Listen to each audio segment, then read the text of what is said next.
You asked for it, so here it is, the ultimate resource to introduce yourself to the fascinating world of machine learning and data science. Sound pretty confident? Well, let me tell you why.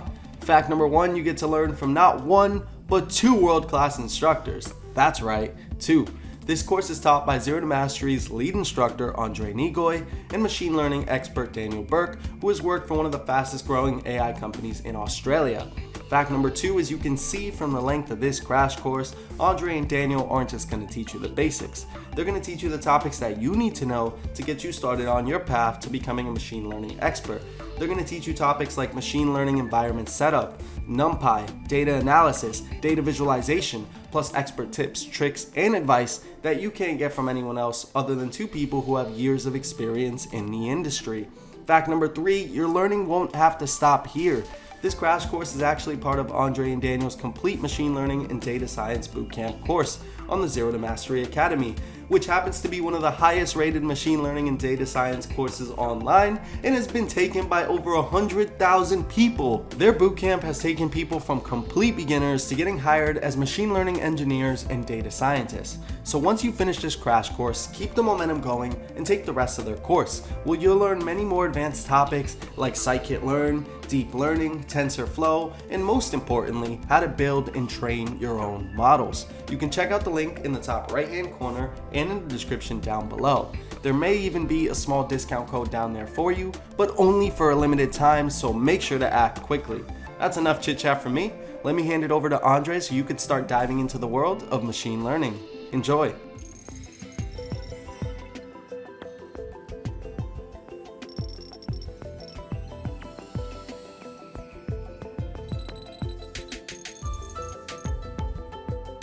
Congratulations, you just got hired at Keiko Corp. They're the latest Silicon Valley startup to hit the scene. They help analyze data of large companies and consult on what companies should do with their data. They do autonomous vehicles, security cameras. They have an online dating app, a website. They even have drones. And they also offer their services, like Amazon, to other big companies or startups. And you just got hired. Awesome. Wait, what is your role? Well, you're the new machine learning and data science expert. Well, this is a little awkward because you don't really know anything about that, do you? Maybe a little bit. Maybe you've heard it in the news, but this is going to be awkward. Because it's too late. You're already hired and people want you working right away. So you enter the office and, oh, there's your boss right there. This guy over here with the perfect hair, that's Bruno. He just got promoted and he's really excited to make an impact with Keiko Corp in their data division. And he just hired you to lead some of their initiatives. Now, he seems nice on the surface, but I have a feeling that he's going to be a tough cookie to work with. But you know what? We'll get through this. Now, if your memory is fuzzy of how you ended up here at Keiko Corp, let's not worry about that. It's your first day on the job. All you know is that you're the new machine learning and data science expert. Now, because this is your first day, as you do, you go out for lunch with your coworkers. And luckily, they don't ask you too many questions. And they seem to like you. They seem to be nice. But then, during lunch comes the question. Hey, we've heard about this machine learning thing, and Bruno said that you're the expert on the topic, and we're excited to have you on the team, but what is machine learning? And you think to yourself, oh boy, what should I say here? Well, you know what, guys, I have to go back to work, don't have much time, I'll explain it to you tomorrow. So you run away, still confused how you got here. But luckily, the day ends with you not revealing that you know absolutely nothing and you have no idea how you just got hired. You survived the first day, but we have a problem, right? Tomorrow you have to go into work and you're going to have to explain this to your colleagues. Hopefully you can survive throughout the next couple of weeks and let people know that you're not an imposter. But, what should we do here? Well, luckily for you, you remember your old childhood friends. Their name? Andrei and Daniel. Look how cute they were as a baby. You call them up and you say, hey, somehow I landed this job in Silicon Valley, it's really well paying, but I have no idea what I'm talking about. And luckily for you, they know. So they're going to help you throughout this journey to make sure that Bruno doesn't fire you and you impress all your colleagues. What we're going to do is each day at work, you're going to get some tasks, and then you're going to go back home, and Andre and Daniel are going to help you so that, well, you don't get fired. So, here we are, all of us at home, trying to decide how we're going to tackle this first problem. That is, what is machine learning? We have to go into work tomorrow and explain it to our colleagues. Let's get to it. What is machine learning?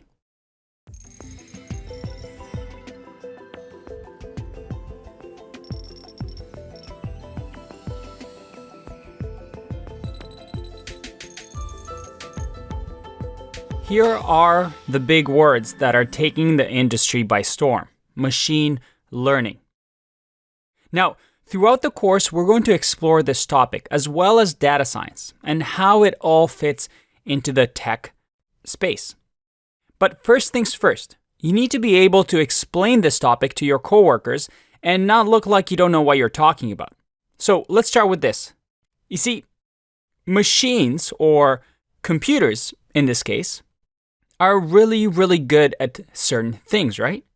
Machines can perform tasks really, really fast. And we can control these machines and get them to do tasks for us, which is what programming is.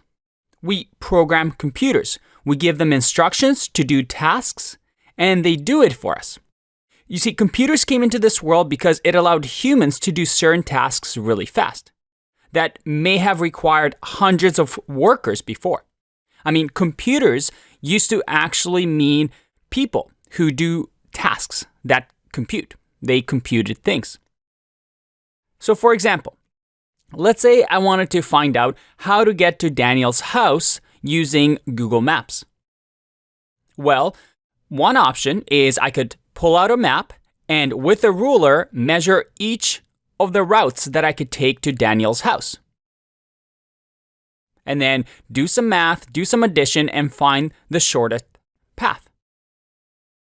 Or I could ask a computer to do this. Imagine we had 10 different routes. Instead of me measuring each route one by one, I could simply program and ask a computer, hey, can you tell me how to get to Daniel's house? And through programming, we tell the computer, can you calculate really quickly these 10 routes and find the shortest one? That's what programming is. Instead of me taking 10 minutes to figure out how to get to Daniel's house and the fastest route, I just click a button and the computer tells me what to do. Obviously, we have to program it and give it instructions, but once we give it a set of instructions, it, just like that, finds the solution for us. It computes solutions. And you know why computers became so popular? Because computers saved companies lots of money. Instead of hiring lots of workers, well, let's just buy a computer that does the task of 100 workers, and there you go. We saved a lot of money, and computers don't complain. They'll work 24/7 for you. Now, these machines or computers are really good at things that we can describe, right? That we can write in code, if-else blocks to do something. By the way, if you're new to programming, don't worry. We're actually going to start you off from scratch as well with Python. So don't worry, this part is just theoretical. So for example, let's say we talk about routes. I can say to the computer, hey, if route 1 is shorter than route 2, and if route 1 is shorter than route 3, and if route 1 is shorter than route 4, and also route 5, well, then pick route 1 as the best option. I can describe that through programming to computers. And computers are really good at working on tasks that have these defined rules, all the way up to a game of chess. When you play a game of chess against a computer, we could technically have these if, else, if, then blocks, lots of them, to see how to move each piece and what the pros and cons are. And because computers are fast, we can just do a ton of these calculations. But then there's a problem. What if instead of just trying to get to Daniel's house, we have to ask, is this person angry? Let's say somebody left a review on Amazon, or we're building a product that detects human emotion. How can I describe to a computer what angry means? Can you do that in an if-else block? What about this? What is a cat? How do we tell a computer what a cat is? Let's say I ask you to program a computer to detect if this picture is a cat or not. Can you program that? I mean, sure, you can technically say, yes, this cat has fur, this cat has whiskers, this cat meows. But then the computer comes back to you and asks, what is a meow? Or what are whiskers? What is hair? You see, the harder things become to describe, the harder it is for us to tell machines what to do. So we hire humans to do these things that are harder for us. So we let machines take care of the easier part, which is, things that we can describe. And the harder things that are hard to just give instructions to, well, we just let humans do it. Like being a salesperson or being an artist. Computers aren't good, so we hire humans. But then there's this new idea of machine learning.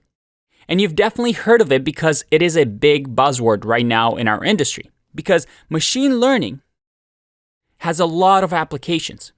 We could have self-driving cars, robots, vision processing, language processing, recommendation engines, translation services, stock price predictions. There's so many applications. And this is all because of machine learning. You see, things that computers couldn't do before and only humans can now be done by computers with machine learning. Well, kind of. Sometimes it gets it right, sometimes it doesn't. And we'll get to that. But the idea is this. The goal of machine learning is to make machines act more and more like humans. Because the smarter they get, the more they help us humans accomplish our goals. Now, in this section, we're going to go over some theory to get us familiar with this topic, to understand this topic a little bit more. But don't get worried. Don't get intimidated. We're going to try and simplify things and have fun along the way. And in later sections, we're actually going to code, build our own machine learning models, and do that exciting stuff. But we have to learn the foundations first. So let's take a break, and I'll see you in the next video. Bye-bye.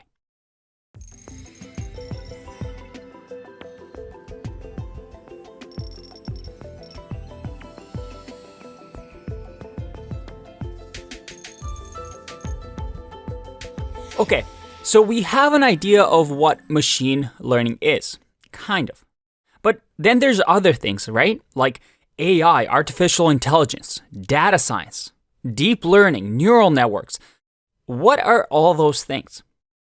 Now, let's look at machine learning and how it fits into some of the other words you may have heard.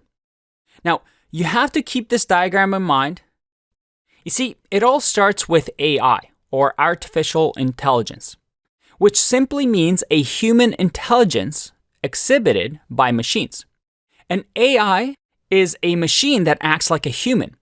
And currently in our industry, we have something called narrow AI. That is, machines can be just as good or even better than humans at specific tasks. For example, detecting heart disease from images, or at a game of Go or chess or StarCraft and other video games. But each AI is only good at one task. Narrow AI that we currently have simply means those machines can only do one thing really well. They can't be like humans and have multiple abilities. That's called general AI. And it's something that we're very, very far away from now. Machine learning is a subset of AI.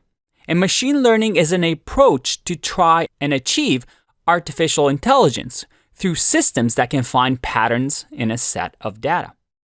And actually, Stanford University describes machine learning as the science of getting computers to act without being explicitly programmed. That is, getting machines to do things without us specifically saying, do this, then do that, if then, if this, then that. And don't worry, we'll explain that more throughout this section. Now, you may have also heard of deep learning. And deep learning, or deep neural networks, is just one of the techniques for implementing machine learning. For now, you can just think of it as a type of algorithm. But then we have this other thing that we've heard of, right? That's also very popular. That is data science. And often, the role of a data science and machine learning expert are quite overlapping. And most job descriptions actually don't even have a clear distinction between what is a machine learning expert and a data science expert. The field of data science simply means analyzing data, looking at data, and then doing something with it, usually some sort of a business goal. So when we talk about machine learning, there's a lot of overlap with data science, and that's why this course is called Machine Learning and Data Science. If you are a data scientist, you need to know machine learning. If you are a machine learning expert, you need to know data science. So throughout the next couple of videos, we're going to be talking about both of these topics because both of them relate and overlap. And you can't do one without the other because you need to be able to understand data and work with data to do any of these things. That's why when we talk about careers, often things like machine learning, data scientist, data analyst, they're all similar because they all work with data. And from that data, they want to derive some sort of action for their business, for the company, or for their users. Now, in this course, we're really focusing on the application side of things. That is, the day-to-day use of machine learning and data science. We won't focus on theoretical academic research, which means you won't need a PhD or be a super smart mathematician or statistician to do this course. The focus is on using machine learning and data science to be productive and to get job ready, because that's what companies want right now. Now, when Daniel starts introducing data science and machine learning, he'll combine these two into one and move this machine learning circle inside of data science. That's because the goal of the course is to encompass this entire data science field and teach the machine learning aspects within data science. By the way, you might be wondering, hey, what about this whole data engineering thing that I've heard about? That's another term, isn't it? What about that? Talk about that, Andre. Well, you know what? We have a whole section on it later on in the course, so for now, pretend like it doesn't exist. We'll get to it, I promise. So now that we have an idea of what these big words are, let's have some fun in the next video.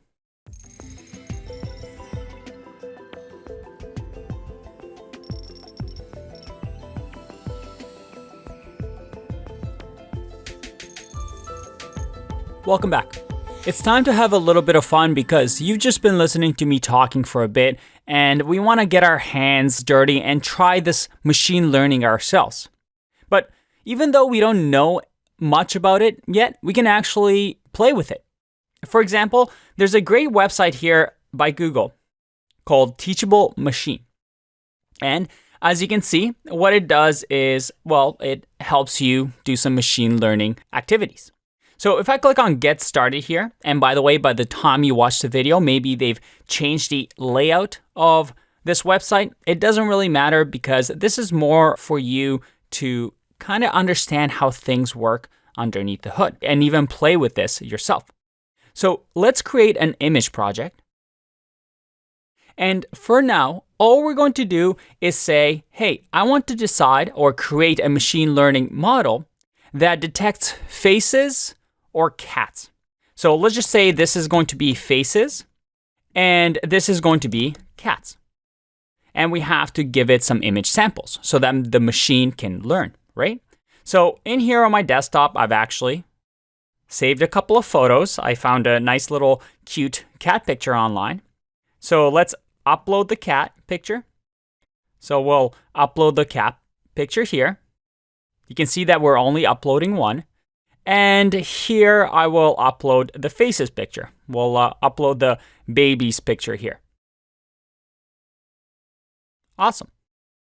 So we have faces and cats, and then we train our model. We essentially tell the computer, hey, this is an example of what a face looks like, and this is an example of what a cat looks like. So just learn, please. So you can see over here, it's learning. And there you go. It now has created a model. Now in here, I can use my webcam, or I can just upload a file. So let's just upload a snorkel picture that I have of myself, and I click open. There you go. This model that we trained thinks that this has a 49% chance. Let's make this a little bit bigger. This has a 49% chance that this image is a face and a 51% chance that I'm a cat.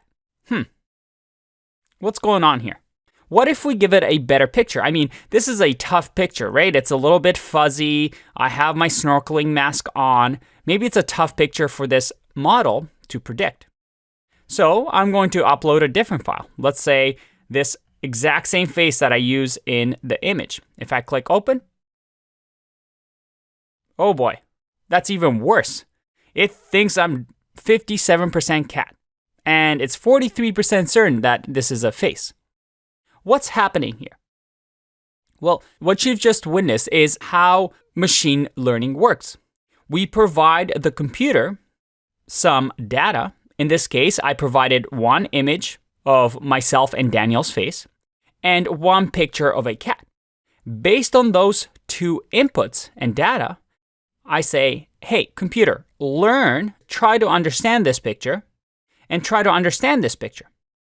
And next time I give you any images based on this data, predict for me or tell me how much confidence you have that either it's a cat or a face. And that's pretty much machine learning. It doesn't have to be just images. It just needs to be some sort of data. We train the computer and we create a model that can predict for us based on that data. Now, we see here that it's really, really bad. I mean, this is definitely not a cat, right? So why is it bad? Well, think about this for a second. Try to answer it on your own. Ready for the answer? Well, number one is that we've only given it one image each.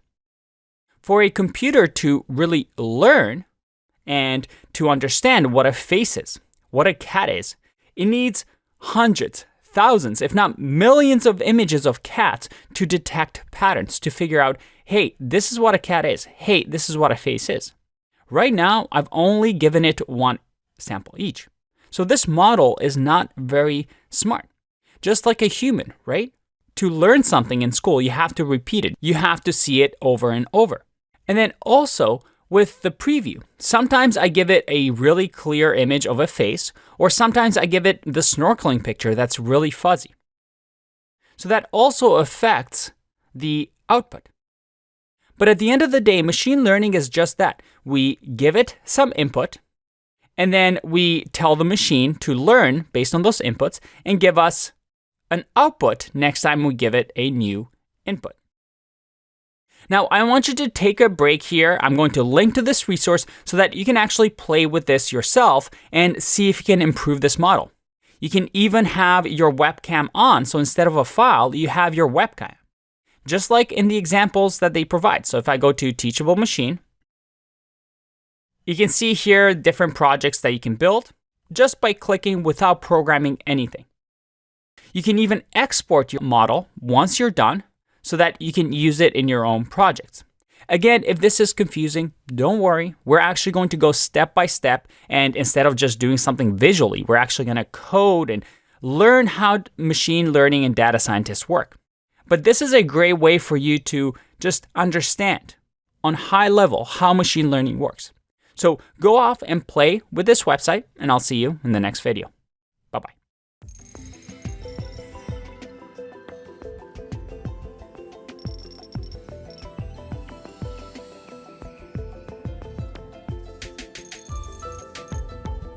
One thing that I really like doing in my courses is to actually understand the why of everything. Everything that we learn, there should be a reason we're learning it, right? And you might be asking yourself, why do we even care about machine learning? How is that useful, and how do we get here? Well, if you think about a business because most technology evolves from business needs. We had the advent of computers and the ability for businesses to use computers to do things really, really fast and efficiently so that they gain an edge. And then we got spreadsheets. Spreadsheets like Excel files and CSV files were amazing because we can store data that businesses generate, such as maybe customer data, into an Excel file. And then people got really, really good at analyzing these CSV files, these spreadsheets, to make business decisions. Maybe forecasting that December sales are going to be high because, well, the past 2 years we've had really high December sales because of Christmas. And then as companies got more and more data, we started getting this idea of relational databases. Spreadsheets were great, CSV files were great, but we started getting more and more information and data, and we needed a better way to organize things, to understand things from our data.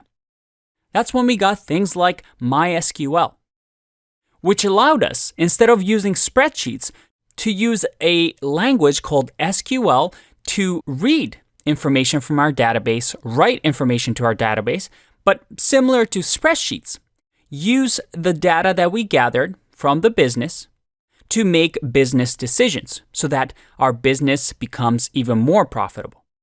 And then in 2000s, we had this fancy term of big data. We had big companies like Facebook, Amazon, Twitter, Google, that started accumulating more and more data. An insane amount of data that you simply couldn't contain in a spreadsheet. User actions, user likes, user purchasing histories. This idea of big data meant that we had so much data. These companies had so much data. And sometimes, unlike relational databases, which had to be a structured form of data, sometimes we got really messy, unstructured data. And that's when we started getting this idea of NoSQL, where things like MongoDB came into existence, where you can store unstructured data and hopefully make business decisions out of that. Maybe if you were Amazon, you can use customers' purchasing history to recommend different products. And ever since then, this idea of data, getting more and more data, has turned us into using machine learning. Because at some point, we have so much data that as humans, we can't just look like we did at spreadsheets and look at columns and rows and make business decisions. I mean, we still could, but then we'd be wasting all this data that we've been getting over the years. So companies like Facebook and Google that collect massive amounts of data every single day are turning to things like machine learning so that instead of humans looking at the data and trying to figure things out, we give this data to machines so that they're better able, even better than humans, to make business decisions. And this idea of machine learning really came to be because of this growth in data that we received from businesses, as well as the improvements in CPUs, GPUs, that is graphical processing units, and computer advancements. So using the massive amounts of data and massive improvements in computation, we can use these machines to give them this big data and make decision for us, just like we used to with spreadsheets. Now, this is a simplified version of how we got here, but I hope it gives you a reason as to why businesses like this idea of machine learning. Now, in this course, we're going to be using this framework. And don't worry, don't get intimidated. You're going to get really familiar with this framework because, well, we're going to talk about it a lot. But looking at this, just a brief overview, what do you think the hardest part is? Can you guess? It's this first part right here. Grabbing the data. You see, amount of data is doubling every 2 years in our world. With the internet, all the mobile phones and connected devices, we're creating more and more data. But this data doesn't mean anything unless we understand it. Yes, we are producing data, but a lot of this data that we generate is unused. And that's what data science is. How can we use this massive quantity of data that is completely useless right now to something that is useful? And not all data is made equal, right? Some are noisy, some are messy. Where do we grab this data from? How do we find it? How do we clean it so we can actually learn from it? We need to understand what data is and then apply machine learning to it. And the industry is now evolving into these people that we want to be, data scientists. That is, people that can turn data from useless to useful.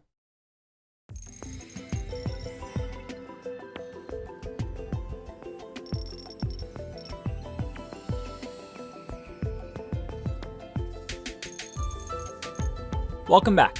It's time to do a fun exercise, even though we've barely scratched the surface and we just started the course. We're going to build a YouTube recommendation engine, but our own. Okay, so how can we do that? Well, I have here a great website, a machine learning playground. And what we have here is a blank box. I want you to open it up. I'll link to this resource and try this out yourself as well. Now, let's imagine that on the y-axis here, it represents the length of the video. That is the length of the YouTube video. Now in here, we have the length, and across the x-axis, that is right here, let's say that this represents the likes on the video. So from less likes to more likes, from shorter length courses to longer length. And we look at our users' data. Let's say we have a user Bob, and Bob likes to watch videos in this area. And he has clicked like on these types of videos. And with the purple, if I click on purple here, he has clicked dislikes on all these videos. Okay, let's think about this. So he has disliked a lot of videos that have lower likes from others, and videos that seem to be shorter in length. And he has liked a lot of videos that have really good likes, but tend to be longer in length. So if I click train here, and we can ignore all these little buttons and the parameters, let's just click train. This is what a machine learning model does. It tries to predict based on data. So we've given it this information of what Bob likes and what Bob dislikes, and we trained it to figure out the pattern so that when we now recommend a video to Bob, we know which ones we should recommend and which ones we shouldn't. For example, let's say a new video is uploaded to YouTube, and this video, well, right off the bat gets a lot of likes, and it gets a lot of likes and it's super long. So it's right here. Should we recommend this video to Bob? Yes or no? Well, yes, right? Because from past data, we've learned that we should recommend any videos that fall into this orange category. But let's say there's some new data point. Let's say Bob starts watching new videos, and then we see that, oh yeah, Bob also likes these videos, these videos. What happens? Well, let's train our model again. And this is the new model that we created. So now, our machine learning model is telling us, hey, recommend any videos to Bob that fall in this orange category. You see, it's a little bit more complicated now. So with each data point, we're able to learn about what Bob's preferences are, and then train the model to decide if we should recommend and add the video to Bob's YouTube feed, or we should not recommend it because they're probably not going to watch it. What we've just witnessed here is us building our own recommendation engine. Now, obviously, this is a simplified version, but at the end of the day, this is exactly what we want to do. We give inputs to machines, and the machine decides and draws a line to figure out what we should predict for a future input. That is, a new video comes up. Should we recommend it to Bob or should we not? Congratulations. You just created your own YouTube recommendation engine. kind of. Now, I want you to play around with this, play around with the parameters. Let's say we add 5 here and we train, we do decision tree and click train. Now, you don't need to know anything about these, just to play around and see what happens. And I'll see you in the next video.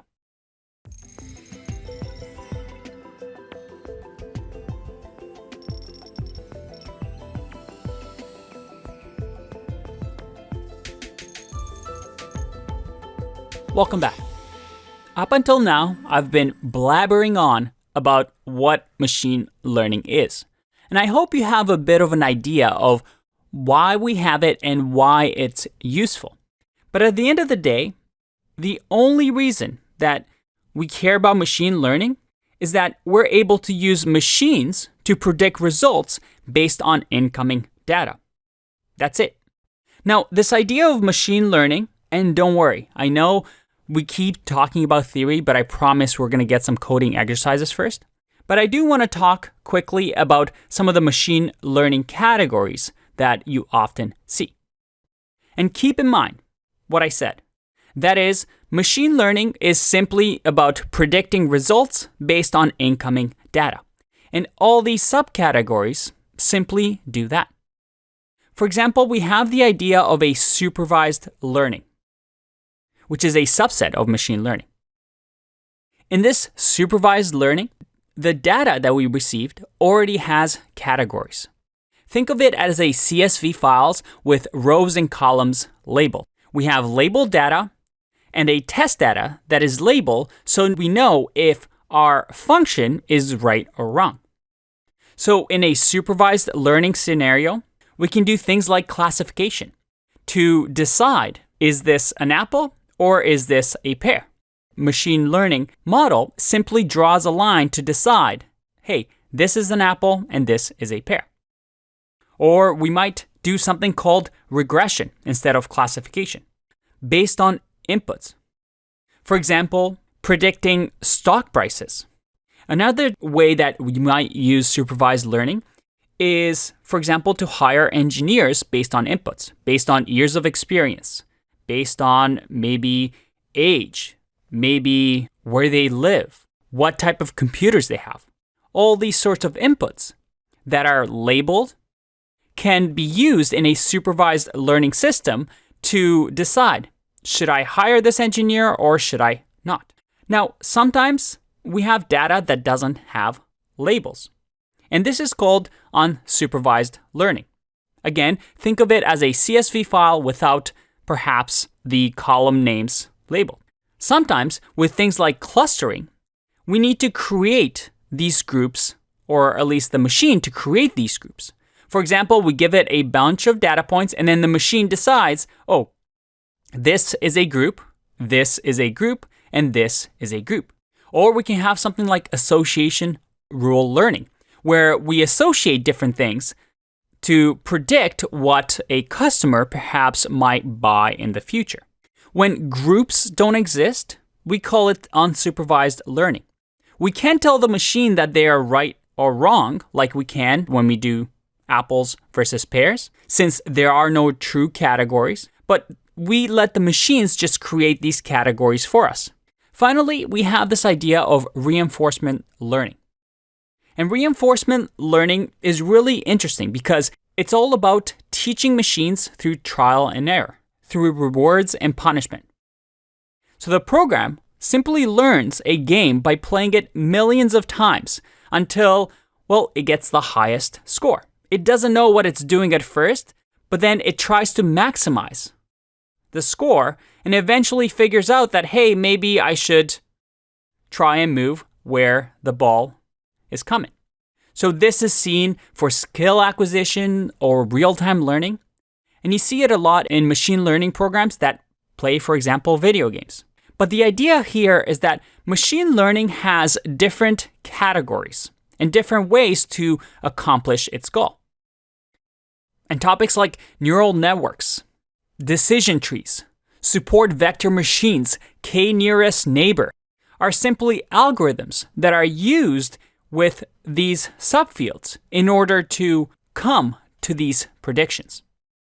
But remember the key thing. all of these, what they're doing is trying to learn from the data that it receives and predict something. I'll see you in the next one. Bye-bye.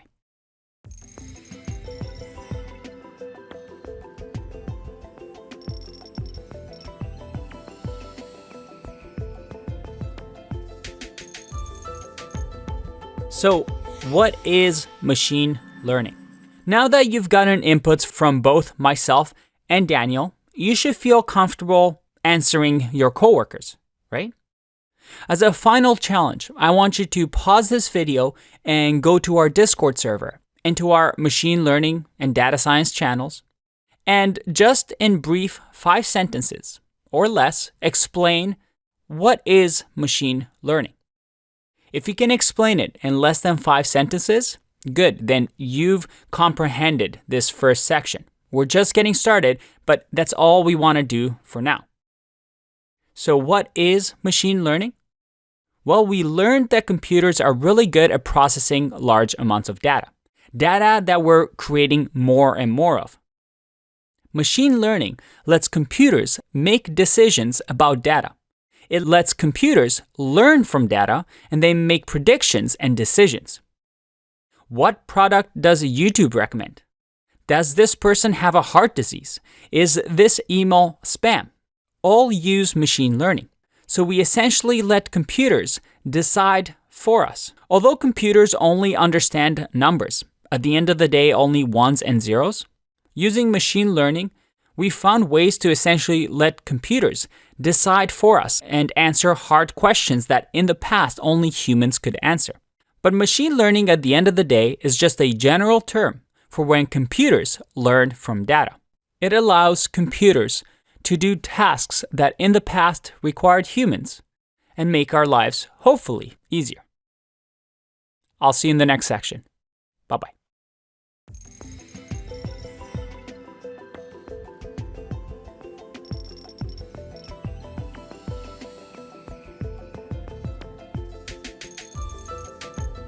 Let's start from the top with what is machine learning. Well, machine learning is broad.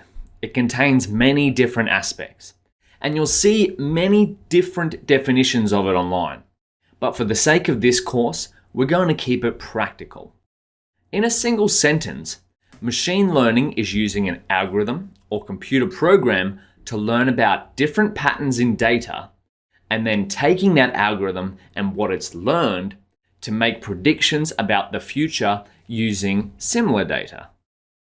Machine learning algorithms are also called models, and we'll use the term interchangeably throughout the course.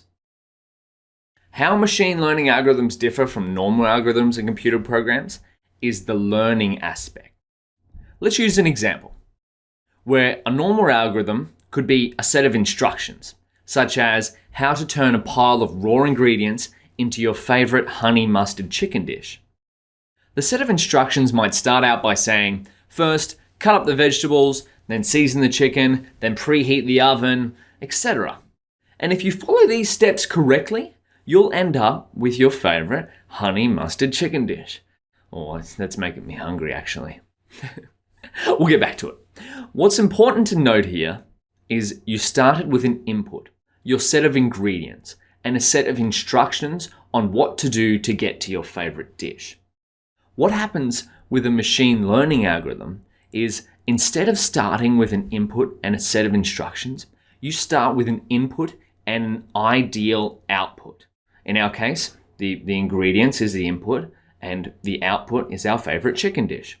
And what a machine learning algorithm does is it looks at the input, the raw ingredients, and then it looks at the output, the favorite chicken dish, and it tries to figure out the set of instructions in between these two. Now think about this. If you tried to do this, on your first try, you might not get great results. You might put in too much spice and the dishes come out far too hot. On your second try, you get a little closer. But when it comes to machine learning, sometimes there may be hundreds, thousands, or tens of thousands of these combinations of inputs and outputs. If you looked at the set of ingredients and ideal outputs, your favorite chicken dish, 100 plus times, you'd probably get pretty good or pretty close to figuring out what the set of instructions are to make that dish. Now, we're missing out a few steps here, but this is what machine models do in a nutshell. They find patterns collected in data so we can use those patterns for future problems. In our chicken dish example, a machine learning algorithm might find a way to create a delicious chicken dish given the right ingredients. That way, instead of thinking about what dish we could make with what's in the fridge, the machine learning algorithm tells us. You might be thinking, hey, I've heard about data analysis and data science as well. How are all these different? Great question. Data analysis is looking at a set of data and gaining an understanding of it by comparing different examples, different features, and making visualizations like graphs. For our example, this might be looking at different samples of ingredients and comparing them. What do all the ingredients have in common? Are some of them missing something? Which have the most of a certain type of thing? Data science is running experiments on a set of data with the hopes of finding actionable insights within it. One of these experiments may be to build a machine learning model. This model might look at 10,000 different sets of ingredients and 10,000 different chicken dishes. Then tell us, based on a set of new ingredients that we have, which chicken dish these ingredients are most likely to make. You can consider data analysis and machine learning as a part of data science. Don't worry if all of this seems unclear for now. By the end of this course, you'll have had plenty of hands-on experience with all of these. Before the next lesson, take a minute to think about an example of a set of instructions you followed before. Do you think if you were shown the inputs and the end goal of something enough times, you could work backwards and figure out the instructions it took to get there?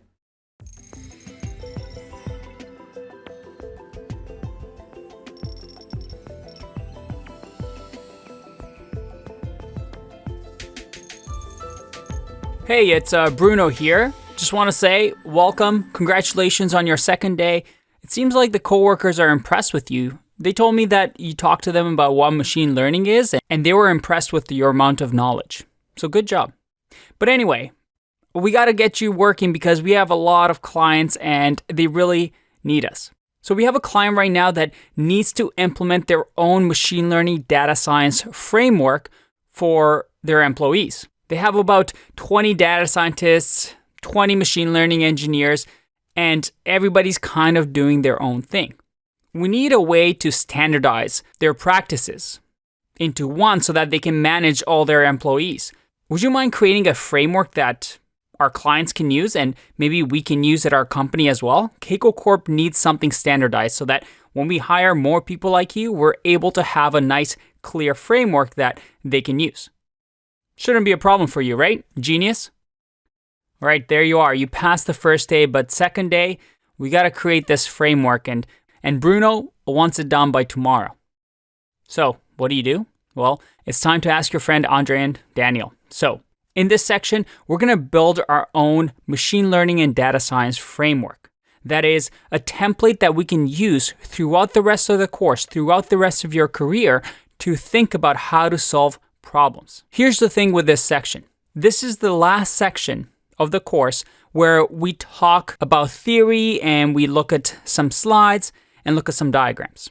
After this section, we go into full coding. We're going to start actually building our own models, actually working with data for the rest of the course. But this section is really, really important because when you go through it the first time, it's not going to stick automatically. This section, we left it this way so that you can come back to it every once in a while throughout your career, also throughout the course, to be reminded of the framework that we're using, of the steps that we're using. And the rest of the course is going to build on this framework and build our skills so that we become better and better with this framework. But like I said, it's not going to stick right away. So every once in a while, if you feel a little bit overwhelmed throughout the course, or maybe you're not getting something, maybe hit pause and come back to this section and rewatch it. And at the very end of the course, when you've finished all the lectures, I want you to come back to this section and realize how much you've learned, how much clearer this framework becomes once you've completed the course. And like I said, this is going to be the last section where we're just talking without you actually getting to practice and code. But once we build this, we're ready to dive deep. So let's get started. Let's create our own framework and hopefully go into work the next day and make Bruno happy once again. Survive day 2. Let's get started.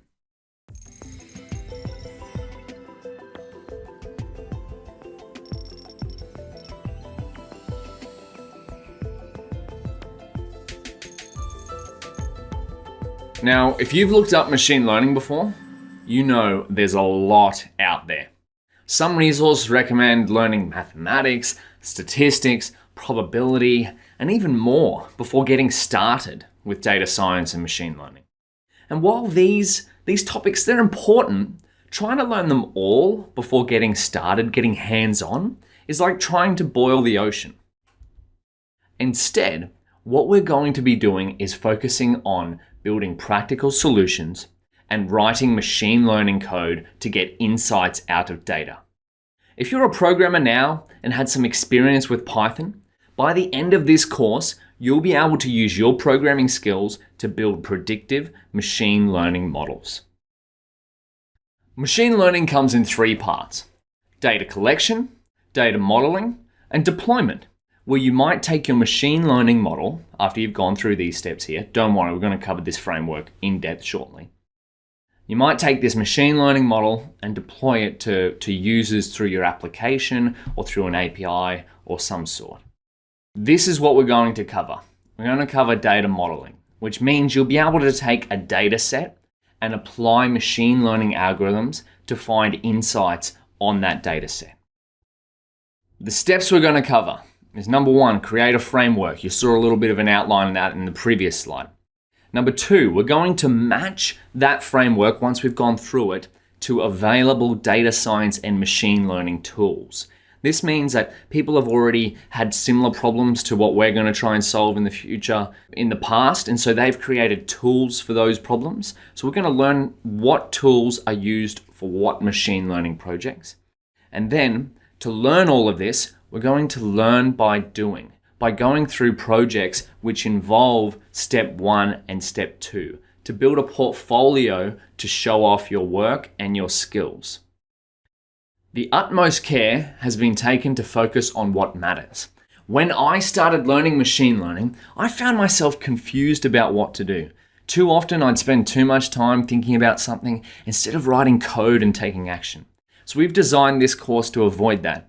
Instead of doing anything and everything from scratch, we're going to be using what works to build practical solutions and at the same time learning about machine learning and data science. Now, let's take a deeper look at the framework we're going to be using.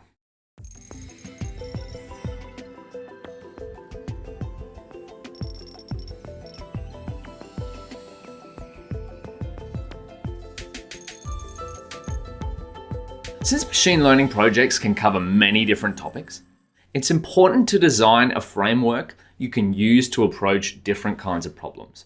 You can consider what we're about to go through as like a little field guide that you can use for machine learning. So when you come up against a problem, you can refer back to this field guide and go, hold on, I need to break this problem down into a few little steps. What does the field guide say? The framework we're going to be using comprises 6 steps. After working on many machine learning projects across multiple different industries, these are the steps I've found which come up time and time again. We're going to see this diagram a lot in the next few lectures, but in this one we're going to dive into each of these steps individually and see what kind of components they have. Step 1 is problem definition. Since we'll be focused on code first, practical solutions, it's important to define what problem we're trying to solve. Is it a supervised or unsupervised learning problem? Is it a classification or regression problem? Don't worry, we'll see how to figure these out in the next few lectures. Step 2 is data. Since machine learning involves using algorithms to find and learn different patterns in data, data is a requirement for any machine learning project. The question we're trying to answer here in step 2 is what kind of data do we have? Depending on the problem, there are different kinds of data. Structured data, such as rows and columns, or what you'd expect to find in an Excel spreadsheet. Or unstructured data, such as images or audio. Once we know what kind of data we have, we can start to make decisions on how to use machine learning with it. Step 3 is evaluation. Here, we'll define what success means to us. Since much of machine learning actually is experimental, you could keep going forever trying to improve your results in search of the perfect model. However, since we're practitioners, we know the perfect model doesn't exist. Instead, we begin by saying, for this machine learning real estate project to be feasible, we need at least a 95% accurate model at predicting the cost of houses. Of course, in the beginning, this evaluation metric won't be exact and will likely change over time, but having this at the start of a project gives us something to aim for. Step 4 is features. The question we answer here is, what do we already know about the data? Now, even within different types of data, there are different kinds of features. For example, for predicting whether or not someone has heart disease, you might use their body weight as a feature. Since body weight is a number, it's called a numerical feature. And after talking to a doctor, they might tell you if someone's body weight is over a certain number, they're more likely to have heart disease. There are more kinds of features such as categorical and derived. We're going to look at these in future lessons. But the premise remains. A machine learning algorithm's goal is to turn these features, such as weight, sex, blood pressure, and chest pain, into patterns to make predictions, such as whether or not a patient, we've got unique patient IDs here, has heart disease or not. Step 5 is modeling. Once you've learned a little bit about your data, the next step is to model it. And the question here is, based on our problem and data, what machine learning model should we use? Unlike other algorithms and sets of instructions you have to write from scratch, many of the most useful machine learning algorithms have already been coded for you, which is beautiful for us. Some models work better on different problems than others, and in the beginning, your focus will be to figure out the right model for the right kind of problem. Step 6 is experimentation. All of the steps we've just been through happen in a cycle. You might start out with one problem definition and find your data isn't suited to it. Then you might build a model and find it doesn't work as well as you outlined in your evaluation metric. So you build another one and you find out this one actually works pretty good. But what's important to remember is although these steps are here, those steps that we've been through in this framework, it doesn't mean that they have to be followed in order, nor are they set in stone. Consider them a rough guide. Now we've been through each of them briefly, let's look at each one in a little bit more detail.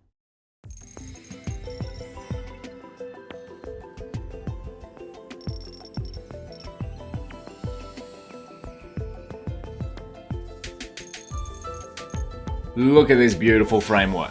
Now we've covered each of these steps briefly. We're gonna dive into each of them one by one.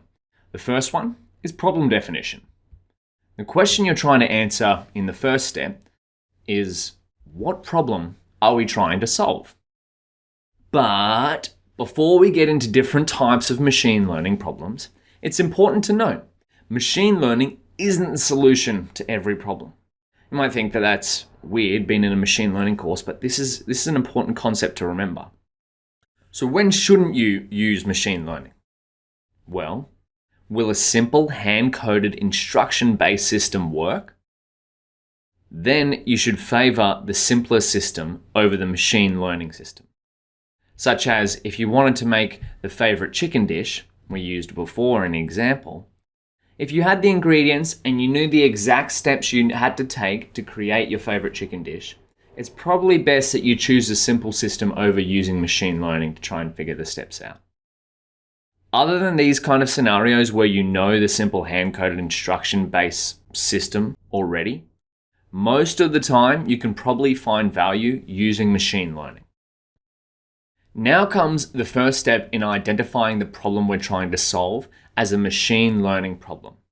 We can do this by matching our problem, the one we're working on, it might be a business problem or some other kind of problem, to the main types of machine learning problem. These are supervised learning, unsupervised learning, transfer learning, and reinforcement learning.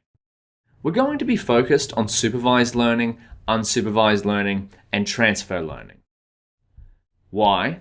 Because these are the most common ones you'll find and you'll come across in practice. And they're the ones when I was a machine learning engineer or when I work on machine learning problems that have proven time and time again to be useful. Supervised learning is called supervised learning because you have data and labels. A machine learning algorithm tries to use the data to predict a label. If it guesses the label wrong, the algorithm corrects itself and tries again. This act of correction is why it's called supervised. It's like if you were trying to guess the steps it took to turn a set of ingredients, the data, into your favorite chicken dish, the label. If you tried once and got it wrong, you'd tell yourself, this was wrong. Maybe next time we'll try something different. A supervised learning algorithm repeats this process over and over and over again, trying to get better. The main types of supervised learning problems are classification and regression. Classification involves predicting if something is one thing or another, such as if you wanted to predict whether or not a patient had heart disease or not based on their medical records, or what type of dog breed was in an image. If there are only two options, it's called binary classification. If there are more than two options, it's called multi-class classification. So trying to predict heart disease or not heart disease would be binary classification because there's only two classes, heart disease or not heart disease. And trying to predict different dog breeds based on photos in images would be multi-class classification because there are many different kinds of dog breeds. Regression problems involve trying to predict a number. You might hear it referred to as a continuous number as well, which just means a number which can go up or down. A classical regression problem is trying to predict the sale price of a house based on things like number of rooms, the area it's in, how many bathrooms it has, or trying to predict how many people will buy a new app based on website visits and clicks.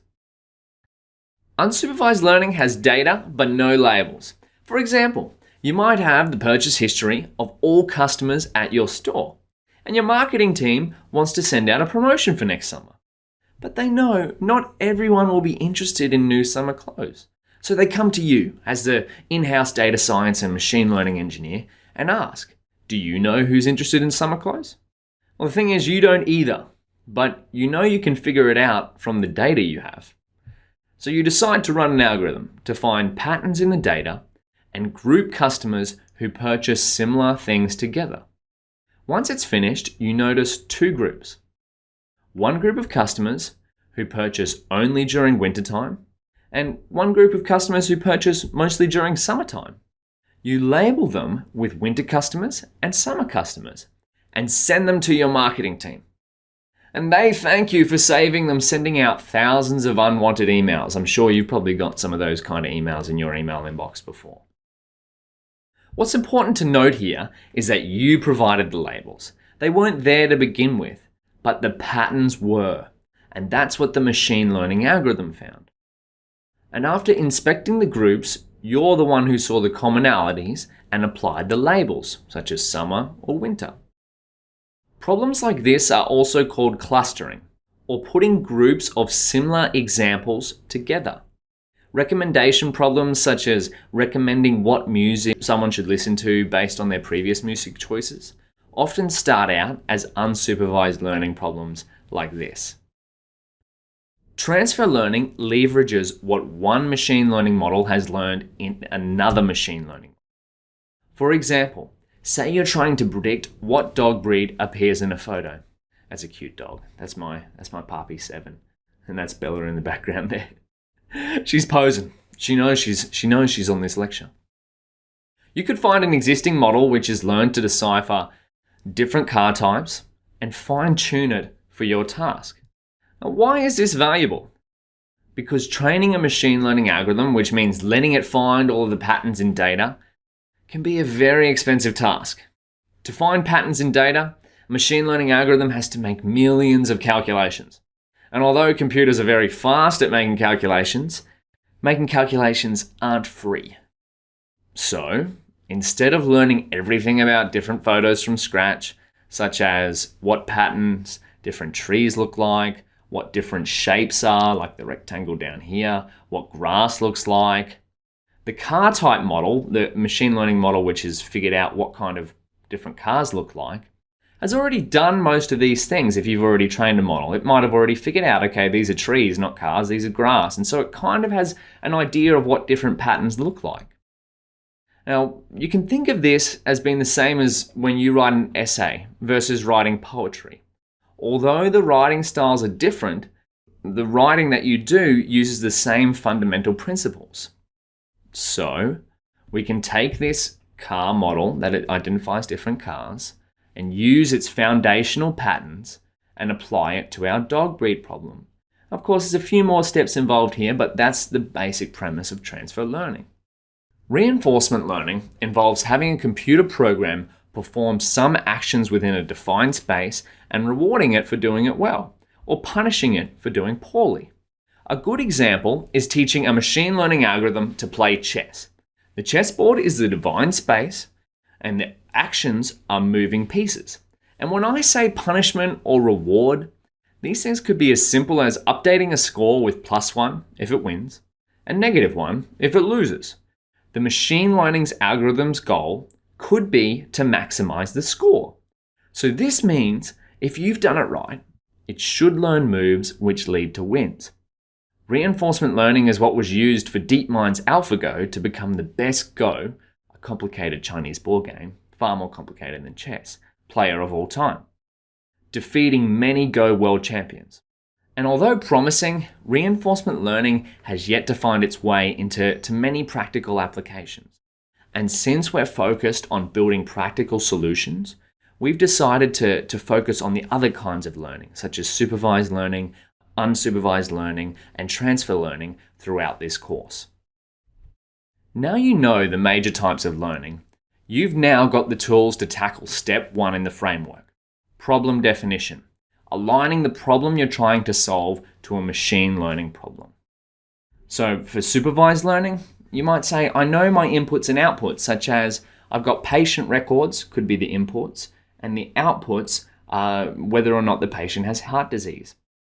Or your inputs could be the parameters of a different house, and the number of rooms, where it's located, how many bathrooms there are, and your outputs are how much the house costs. So that's a regression problem. And for unsupervised learning, you might say, I'm not sure of the outputs, but I do have inputs, such as customer purchases, and you're trying to figure out which customers are most similar to each other. Or for transfer learning, you may think, my problem might be similar to something else. Can I leverage what an existing machine learning model has learned and use it in my own? Now, don't worry if these kinds of learning are sort of going over your head at the moment. We're going to be building a hands-on project for each of these learning types, supervised, unsupervised, and transfer, throughout the course. In the meantime, have a think about some of the problems you face day to day. Could any of them be classified as a machine learning problem? Are you trying to classify whether one thing is something or another? That's a classification problem. Do you ever try to predict what a number might be? That could be a regression problem.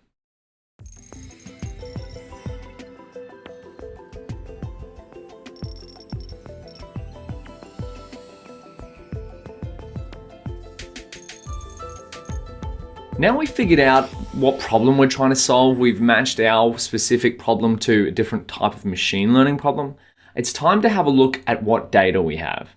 As you may have guessed, the question we're trying to answer here is, what kind of data do we have? Data comes in many different shapes and sizes, but the main two types are structured and unstructured. Structured data is something you'd expect to see in an Excel file. such as rows and columns of different patient medical records, and whether or not they have heart disease or not. Or customer purchase transactions.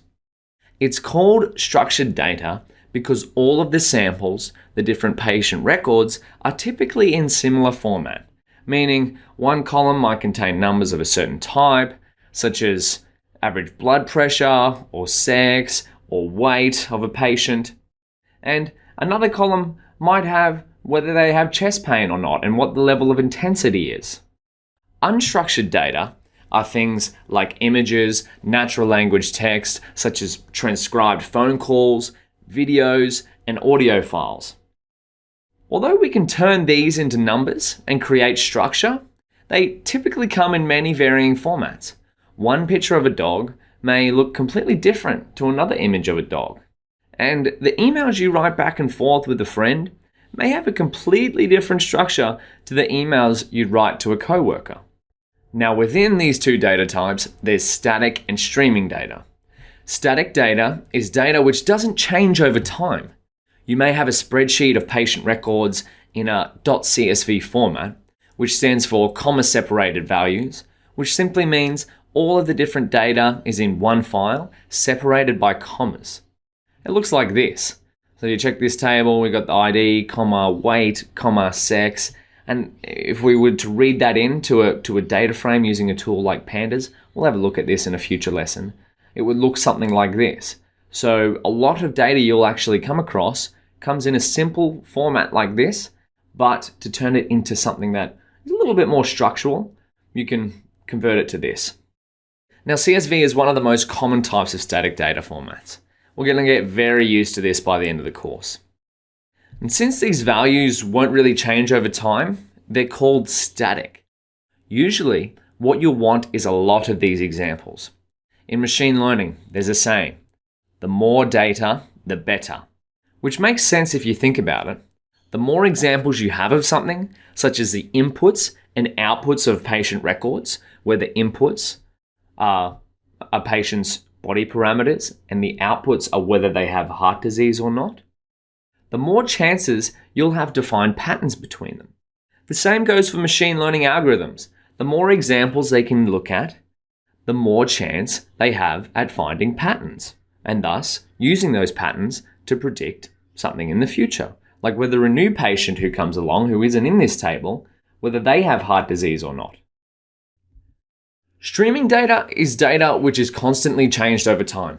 For example, say you wanted to predict how a stock price will change based on news headlines. You'd be working with streaming data. Since news headlines are being updated constantly, you'll want to be the first to see how they change stocks.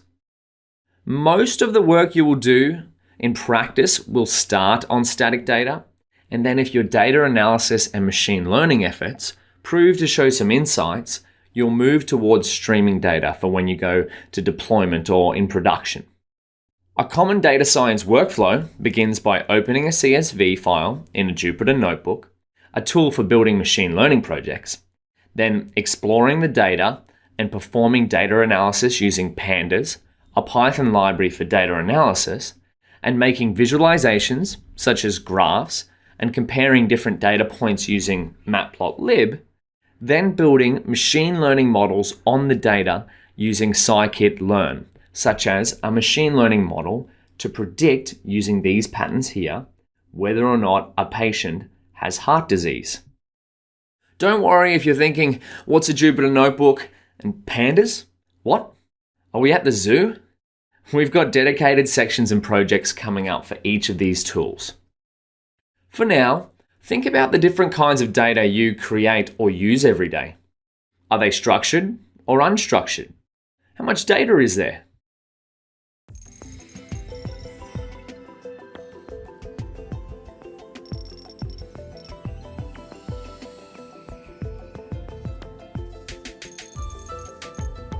Now we've gone through step 1 and 2, problem definition and data. It's time for step 3, evaluation. Now, every machine learning problem you come across will have the similar goal of finding insights in data to predict the future in some way. An evaluation metric is a measure of how well a machine learning algorithm predicts the future. And in this step, the question you'll want to answer is, what defines success for us? For example, if your problem is to use patient medical records to classify whether someone has heart disease or not, you might start by saying, for this project to be valuable, we need a machine learning model with over 99% accuracy. Because predicting whether or not a patient has heart disease is an important task. So you'll want a highly accurate model. And as you could imagine, there are different evaluation metrics for different problems. For classification or predicting whether something is one thing or another, accuracy, precision, and recall are common. For regression or predicting a number, such as how much a car will sell for, you'll probably want to minimize how different the number your model predicts to the actual sale price. For this, mean absolute error and mean squared error are common options. Or for recommendation problems, you may have thousands of different products to recommend to someone, but in reality, you only care about the top 10 recommendations and how well they align to a customer's potential interest. To measure this, you could use precision at K, where in our case, K is 10. Sitting down and thinking about an evaluation metric at the start of a project ensures everyone on it has a similar goal to work towards. But it's important to remember, these don't have to be exact either. As you find out more about the data, you might find the evaluation metric changes as the project goes on. For now, don't worry if you're not too sure about each of these. We'll see different examples of these as we build projects.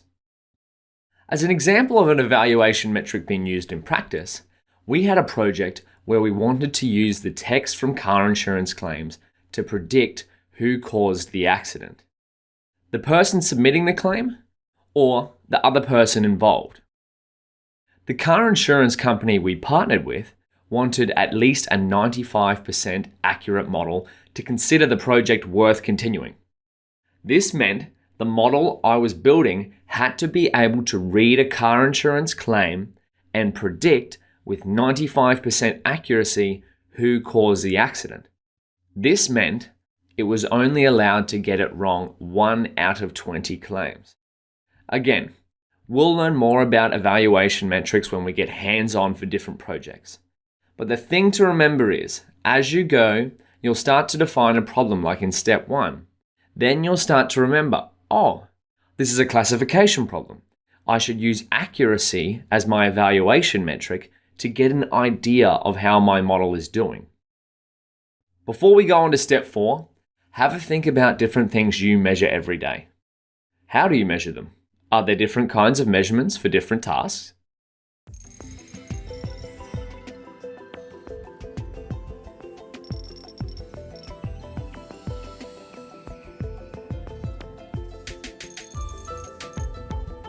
We've gone through step 1, problem definition. We've gone through step 2, data. And step 3, we've defined what success means for us. Now let's get on to step 4, which is features. Now here the question we're trying to answer is, what do we already know about the data? Now if you haven't worked with data before, you might hear this word features and be wondering, what the hell does features mean? Well, you'll hear this word come up a lot in machine learning. Maybe in the form of feature learning or feature variables, or when someone asks, how many features are there? Or what kind of features are there? Features is another word for different forms of data. Now, we've already discussed different kinds of data such as structured and unstructured, but features refers to the different forms of data within structured or unstructured data. For example, let's go back to our predicting heart disease problem. We might want to see if things such as a person's body weight, their sex, their average resting heart rate, and their chest pain rating can be used to predict if they have heart disease or not. These 3 things are patient's body weight, sex, average resting heart rate, and chest pain are features of the data. They could also be referred to as feature variables. In other words, we want to use the feature variables to predict the target variables, which is whether or not a person has heart disease or not. Now, when it comes to feature variables, again, there are different kinds. You've got numerical, which means a number like body weight. There's categorical, which means one thing or another, like sex, or whether a patient is a smoker or not. And then there's derived, which is when someone like yourself looks at the data and creates a new feature using the existing ones. For example, you might look at someone's hospital visit history timestamps, and if they've had a visit in the last year, you could make a categorical feature called visited in last year. If someone had visited in the last year, they would get true, or in our case, yes. If not, they would get false, or in this case, no. The process of deriving features like this out of data is often referred to as feature engineering. Our heart disease example is structured, but unstructured data has features too. They're just a little less obvious. If you looked at enough images of dogs, you'd start to figure out, okay, most of these creatures have 4 shapes coming out of their body. Their legs and a couple of circles up the front. Their eyes. As a machine learning algorithm looks at different images, it would start to learn these different shapes and much more, and figure out how different pictures are similar or different to each other.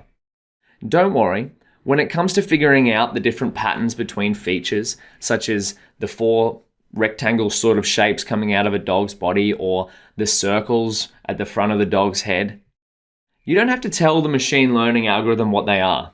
The beautiful thing is, it figures them out on its own. The final thing to remember is, a feature works best within a machine learning algorithm if many of the samples have it. For our predicting heart disease problem, say we had a feature which was called most eaten foods, which had a list of the foods the patient ate most often. But only 10% or 10 out of 100 patient records had it. So this one, patient ID 4328, has most eaten food, which is fries. Not ideal. And these other patients don't have it because, remember, only 10 out of 100 examples have the most eaten food. They have data here, so these ones are just missing. And that'll be the same. So if you can imagine there's 100 patients here, only 10 of them will have this most eaten food column filled. And since a machine learning algorithm learns best when all samples have similar information, we'd either leave this one out or try to collect more information before using it. The process of ensuring all samples have similar information is called feature coverage. In an ideal dataset, you've got complete feature coverage.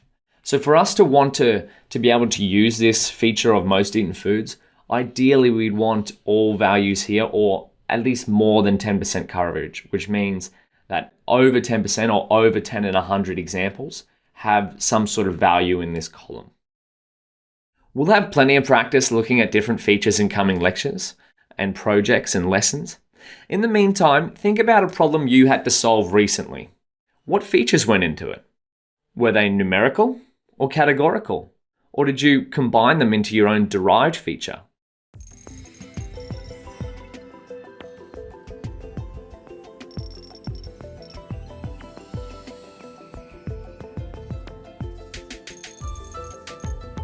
Look at us go. We're moving through this framework at lightning pace. We've done problem definition, we've looked at data, we've decided on an evaluation metric, we've understood a few of the features we've got in our data.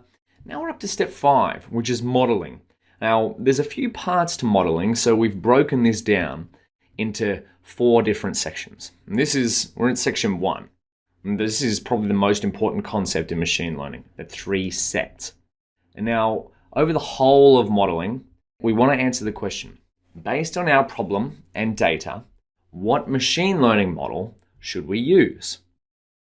Modeling can be broken down into 3 parts: choosing and training a model, tuning a model, and model comparison.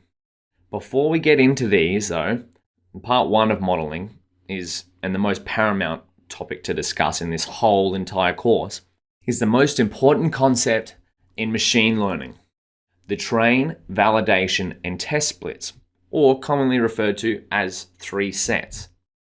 Now, since you want to be using machine learning models to gain insights on some data to predict the future, it's important to test how well they would go and do in the real world. To do this, you split your data into 3 different sets: a training set to train your model on, a validation set to tune your model on, and a test set to test and compare your different models. Why is this important? Think of it like this. When you're at university, you might study the course materials all through the semester. Then, before the final exam, you might see how you can improve your knowledge on a practice exam. After doing well on the practice exam, you're confident you'll do well on the final exam. You take the final exam, and although some of the problems you've never seen before, you're able to adapt the knowledge you've learned from the study materials to the slightly different but similar questions on the final exam. Because of this, you pass the final exam with great marks. This adaptation that you had from the course materials and practice exams to the final exam is referred to in machine learning as generalization, or the ability for a machine learning model to perform well on data it hasn't seen before because of what it's learned on another data set. Now, where might this go wrong? Well, if your professor accidentally sent out the final exam for everyone to practice on, when it came time to the actual exam, everyone would have already seen it. Now, since people know what they should be expecting, they go through the exam and they answer all the questions with ease, and everyone ends up getting top marks. Now, top marks might appear good, but did the students really learn anything? Or were they just expert memorization machines? For your machine learning models to be valuable at predicting something in the future on unseen data, you'll want to avoid them becoming memorization machines. This is where training, validation, and test splits come in. In our heart disease example, let's say there were 100 patients. We start off with 100. One way to create these splits is to shuffle these patients, then select 70% for training, which would mean that would be about 70 patient records there, and 15% for validation, and 15% for testing, which means there'd be 70 patients in the training set, 15 patients in the validation split, and 15 patients in the test split. Now, the percentages of each of these may vary, but standard practice is usually around 70 to 80% for training, 10 to 15 for validation, and 10 to 15 for test. You may see in some examples that some sets or some data sets only get split into training and test, but that's case by case scenario. Usually you'll have 3 different sets. Then, once you've got these splits, using a model you've chosen, you'd feed it the training data or the information of these 70 patient records. And once your model had trained, you can check its results and see if you can improve them on the validation set. This is where you'll do model tuning. So just because your machine learning model's got one set of results on the patient records, you can actually improve them, and we'll see this in a future lesson, on the validation split. Well, the validation split is where you should be testing to see if you can improve it. And finally, once you've improved your model, you can check the model's results as well as any other model's results that you might have done during experimentation on the test set. What's important to remember is that all 3 of these sets are separate. During training, the model never sees a validation split or the test split. And during testing, you're doing it on the test split, not the training set. It's the same as when you were studying for your exam. If you saw the final exam whilst practicing, that would be cheating, and your final result wouldn't reflect how well you'd learned. For now, think about the last time you went for a test. Did you practice beforehand? Was the practice you were doing helpful for the test? And when you're thinking about this, try and think of how it aligns to why it's important to not let a machine learning model see a test set or a test data split whilst it's training.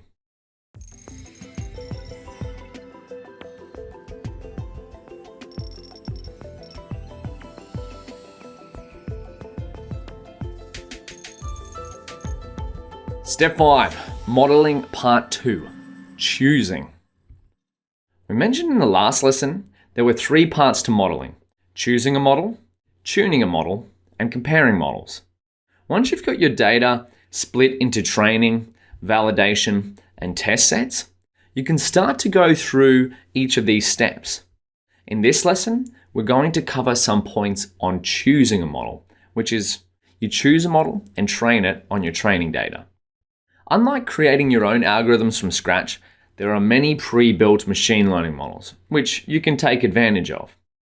When you first begin, your main goal will be knowing what kind of machine learning algorithm to use with what kind of problem. This is because some algorithms work better than others on different types of data. We'll have a look at this specifically when we get hands-on with our projects. But for now, a tidbit to remember is if you're working with structured data, decision trees such as random forest and gradient boosting algorithms like CatBoost and XGBoost tend to work best. And if you're working with unstructured data, deep learning, neural networks, and transfer learning tend to work best. Once you've chosen a model, your next step is to train it. The main goal here will be to line up the inputs and outputs. For example, in our heart disease problem, we want our model to look at the feature variables, the inputs, and then find the patterns and use them to predict the target variable. So remember from a previous lesson, these variables here are the feature variables. We want to use these to predict the target variables. Another common naming setting is to use X, which is the data, to predict Y, which is the labels. Different machine learning algorithms have different ways of doing this. We'll see how to do it for a handful of useful ones in future projects. And remember, training a model takes place on the training data split. This is where your model learns the course material. We don't want to let our models cheat and see the final exam before they do their study. Depending on how much data you have and how complex your model is, training may take a while. One of your biggest goals when training a model is to minimize the times between experiments. So, sometimes this will mean to use a small portion of your data first. For example, if your training data set had 100,000 examples, you might start training a model with only the first 10,000 and see how it goes. You might also decide to use a less complicated model to begin with. Deep models such as neural networks generally take longer to train than other kinds of models. Now, this is something worth considering when it comes to training your own models. For example, if an experiment takes you 3 hours or even up to a couple of days for a small percentage boost in performance of your model, you might consider, is this experiment actually worth it? Because machine learning is highly iterative, we want to minimize this experimentation time that we can go from step 1 to step 2 to step 3. But again, if this looks confusing, we'll see it in practice in the hands-on projects. The things to remember.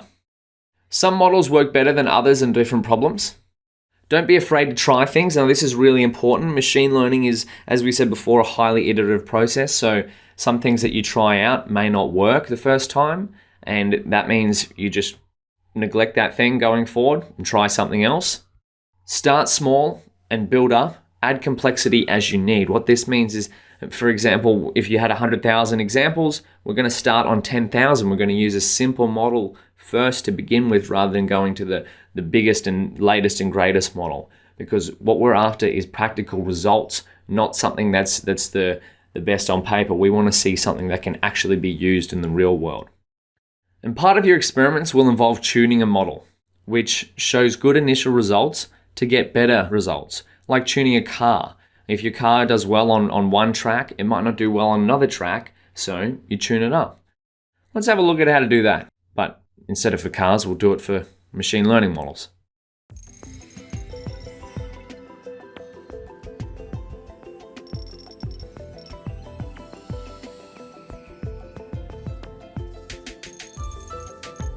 All right. Modeling part 3, tuning. Once you're happy with your model's initial performance on your training dataset, the next step is to try and improve it. Like what we said in last lesson, how a car can be tuned for different styles of driving, a model can be tuned for different types of data, specifically your data. Usually, this tuning will take place on a validation data split. However, if you don't have access to a validation set due to how you've done your training, validation, and test data split, it can also happen on the training data. Well, many models have different hyperparameters which can be adjusted. You can think of these as the same as dials on an oven. For example, when you're learning to cook your favorite chicken dish, that delicious sweet honey mustard dish. I'm getting hungry making these lectures. You notice that cooking it at 180 degrees for an hour meant it came out a little raw. Not ideal, right? We want this chicken to be nice and crispy. But at 200 degrees, that's where we get the glory. That's 200 degrees for an hour, the chicken came out just right. So like a little dial here, right? This is how you can tune your oven. You can change it from 180 degrees to be 200 degrees. If you leave it on 180 degrees, chicken doesn't turn out well. If you take it up to 200 degrees, chicken does turn out well. Depending on what kind of model you're using, will depend on what kind of hyperparameters you can tune. For example, a random forest will allow you to adjust the number of trees. In this one, we've got 3 trees. In this one, we've got 5 trees. Don't worry, we'll have a look at the random forest. This is a type of machine learning algorithm. We'll check this out in a future lesson. And a neural network will allow you to adjust the number of layers. Again, we'll look at a neural network in a future lesson. I'm just giving an example of different hyperparameters like the temperature on an oven you can adjust on different kinds of algorithms. The main things for you to remember are machine learning models have hyperparameters you can adjust. However, depending on what model you're going to use, the hyperparameters will be different. The goal of tuning hyperparameters is to improve your model's performance, and you should do model tuning on your training and/or validation sets. Meaning you train a model using an initial set of hyperparameters. These might be the defaults. Like say, for example, you put your chicken ingredients in the oven, you press roast chicken on the oven, and it goes for an hour on the oven's default settings. And then you find it doesn't turn out how you want it to be. You might adjust them as you go. This is exactly what you'll do with a machine learning model. You might try a machine learning model with an initial set of hyperparameters, the defaults. And it turns out it does okay, but not exactly how you want it. So you might try and improve it by adjusting some of the hyperparameters. Up next, we've got model comparison. Now this happens during your experimentation. Say you've trained multiple different models on the same data set. We're going to look at how you might compare those. And this is done on the test data. So let's do it.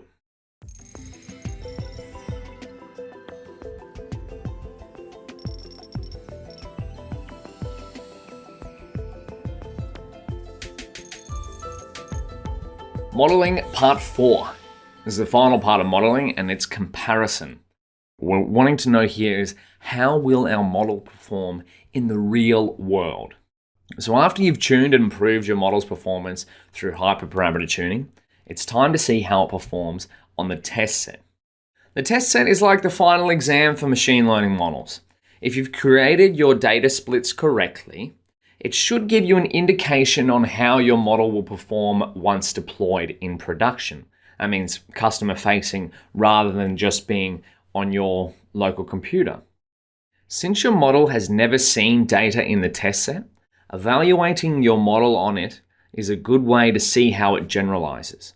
And remember, by generalizing, I mean adapts to data it hasn't seen before, such as how our heart disease prediction machine learning model would perform at classifying whether a patient has heart disease or not on a patient who wasn't in our original data set. A good model will yield similar results on the training, validation, and test sets. And it's not uncommon to see a slight decline in performance from the model on the training and validation set to the test set. For example, your model might achieve 98% accuracy on the training data set and 96% accuracy on the test set. What you should be worried about is if the training set performance is dramatically higher than the test set, also known as underfitting, and if the test set performance is higher than the training set performance, also known as overfitting. Overfitting and underfitting are both examples of a model not being able to generalize well, which is what we don't want. The ideal model shows up in the Goldilocks zone. It fits just right. Not too well, but not too poorly. You can see here, this machine learning model, if this was your data, these green data points, this line here, it kind of fits the shape, but this would be classified as underfitting. This is not what we want our model to do. And this one over here, well, it's doing a good job of fitting all the data points, but it's going far too close. It's almost a too perfect model. It's just snaking between them. So this example would mean that the model has learned the patterns too well in this data set. It would be like seeing the final exam before actually taking the final exam. This one here is the Goldilocks zone, right? This is an iterative process. Where exactly this Goldilocks zone is, like a balanced model, will really depend on your data and the problem you're trying to solve. That's why, again, it's an iterative process, finding this balanced zone. And now after some experience and practice working on different machine learning problems, you'll be able to start to tell whether your model is overfitting or underfitting.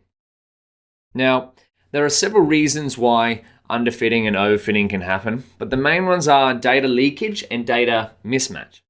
Data leakage happens when some of your test data leaks into your training data. And this often results in overfitting or a model doing better on the test set than on the training data set. It's like, remember, it was like if you were to have a look at the final exam, or everyone had a look at the final exam as the practice exam, your machine learning model has just learned what it's about to be tested on. So when it comes time to modeling, it's just learned it way too well and it starts to fit the data like this. Now, this is why it's important to do your splits correctly and ensure that machine learning model training happens only on the training data set. Validation and model tuning happens only on the validation or training data set, and that testing and model comparison happens on the test data set. And remember, some different approaches use only a training and testing set and do model tuning on the training set, but testing always stays the same. It's like when you go to university, you're doing a course, you want to make sure that the final exam is kind of an indication of how well you understand things. Same with the test data set for machine learning. The test data set is used as an indication of how well your model will generalize in the real world, so you want to avoid data leakage. Data mismatch happens when the data you're testing on is different to the data you're training on, such as having different features in the training data to the test data. Having this kind of mismatch can lead to models performing poorly on test data compared to training data. This is why it's important to ensure that training is done on the same kind of data as you'll be testing on, and as close as possible to what you'll be using in your future applications. Other ways to combat underfitting include using a more advanced model. This could mean a totally different model or increasing the number of hyperparameters on your current model. Remember, when we're cooking our chicken dish, we might alter one of the hyperparameters of our oven by turning it up. That might be something that you might do on a machine learning model. Instead of only using 2 layers in a neural network, you might use 4. We'll see more of this in a future project. You could also reduce the number of features you're trying to model. Maybe your data has too many features and the model you're using is struggling to find patterns in them. Finally, you could train your model for longer. Sometimes models take longer to train or longer to learn than you'd expect. One of your experiments may involve a longer training phase. And to reduce overfitting, useful solutions are to collect more data. More data will provide more potential patterns for a model to find and thus lower the potential for it to find them all. Or you could try use a less advanced model. This is uncommon, but it's a possibility the model you're using is too good at learning and it models your data too well. Be cautious of models performing too well, as they might lead to incorrect predictions. Remember, no model is perfect, so be sure to check your good results as much as you check your poor results. Finally, when comparing 2 different models to each other, it's important to ensure you're comparing apples with apples and oranges with oranges. For example, Model 2 trained on dataset 1 versus Model 3 trained on dataset 1. And during comparison, you'll want to make sure you take into account not only the final result, but what it took to get there. If Model 2 takes 1 second to make a prediction at 93.1% accuracy, Model 3 takes 4 seconds to make a prediction at 94.7% accuracy, is that extra 3% accuracy worth that extra 3 seconds of prediction time? Now, this will depend on what the goal is. But if you are optimizing for prediction time, right, you want to make predictions as fast as possible, you might choose Model 2 because it makes predictions 4 times faster than Model 3, but at a higher accuracy level. Again, this will be different depending on what kind of application or production use case you want to use, but just some things to keep in mind. There's more than just how a model performs that goes into choosing which one you should use. A couple of things you want to remember from this lesson. Avoid overfitting and underfitting. You want a model that heads towards generality.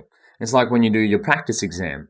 If you saw the final exam, you might just become an expert memorization machine rather than someone who could use their knowledge in the real world. Keep the test set separate at all costs. When you split your data, you want to have a training set and then throw away the test data set and lock it up. And once your model has been trained, then you can open up the test data set, you can unlock it, take it out of the safe, and see how your model performs. When you're comparing models, compare apples to apples. Have Model 1 and Model 2 on dataset 1 and dataset 1.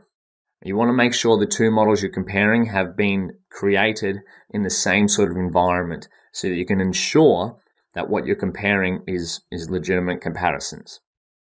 Finally, one best performance metric does not equal the best model. Remember in our example, you may be optimizing for prediction time. So although a model that makes a faster prediction doesn't get as high accuracy as another model that takes a little bit longer, it might not matter to you because you need something that can predict as fast as possible. Phew, that was a lot, but we'll see plenty more of this in action throughout the course. You'll also be using it throughout your entire machine learning career, so it's important to remember these concepts. Let's push on to the next step and see how we can put all of the previous steps together in step 6, experimentation.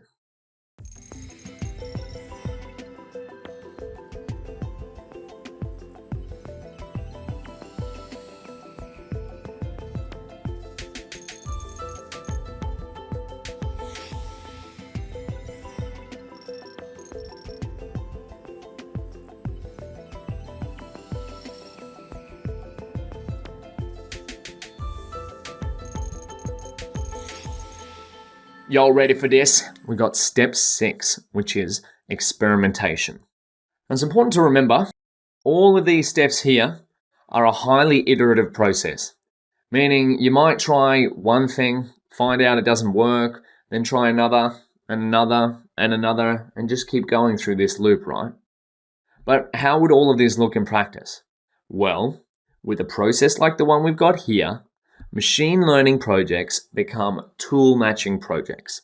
And that's what we're going to do. We're going to use this process and learn the different tools for each step. So eventually you'll be able to start to look at a machine learning problem and think about, okay, I know what tools I can use for each of this step. We can break it down. I can use this for that, that for that, and apply this process to whatever kind of problem you're working on. For example, someone might come to you with a data set and ask you to find insights on it. You might start by defining a problem with them, which is step 1. Then you'll go through to step 2 and look at the data. This part is called data analysis. Here, you might define an evaluation metric based on the problem at the same time as inspecting the different features of the data, which is step 3 and step 4. And once you know a little bit more about the data, you decide to build a machine learning model using the features you found to predict some target. Now this is step 5. Now your first model goes pretty well, We got the little green tick here. You've managed to line up the inputs. You've got a good model. You've matched the model to the problem, and it's producing some good outputs. So you decide to report what you found. And after your initial report, your project manager asks to see if the model can be improved to get better results. So you do your research and find there's another approach you can take. This is step 6, experimenting. You might try a different model. We've got model 2 and see how it goes. And it performs pretty well. Then if that didn't work when you reported it, and it's like, oh, maybe you could do a little bit better. You might vary the inputs slightly and change your desired outputs and try a new model. Again, don't worry if all of this looks confusing. We're going to have plenty of practice doing this with hands-on projects throughout the course. Remember at the start how we said there were 3 major steps we were going to do? 1, create a framework. 2, match the framework to data science and machine learning tools. And 3, learn by doing. Well, after going through the last couple of lectures, you've just ticked off step 1. We've now got a framework to use for the modeling section of machine learning projects. Look how beautiful that is. All right, we've got step 1, problem definition. Step 2, data. Step 3, evaluation. Step 4, features. Step 5, modeling. Step 6, experimentation. All of this is an iterative process. Next up, we're going to learn what tools we can use to apply the framework to different projects. And of course, to do all this, we're going to be working hands-on, writing machine learning code and creating projects of our own. Now remember to check the resources section for anything extra you may need. You can find all of what we've talked about there.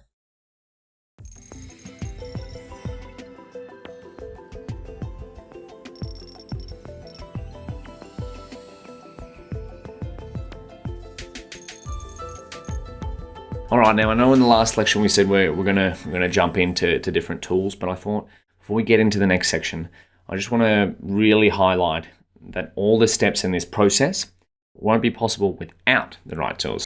Now there'll be a detailed section on each of these, but as a little sneaky preview, let's have a look at what we'll be using.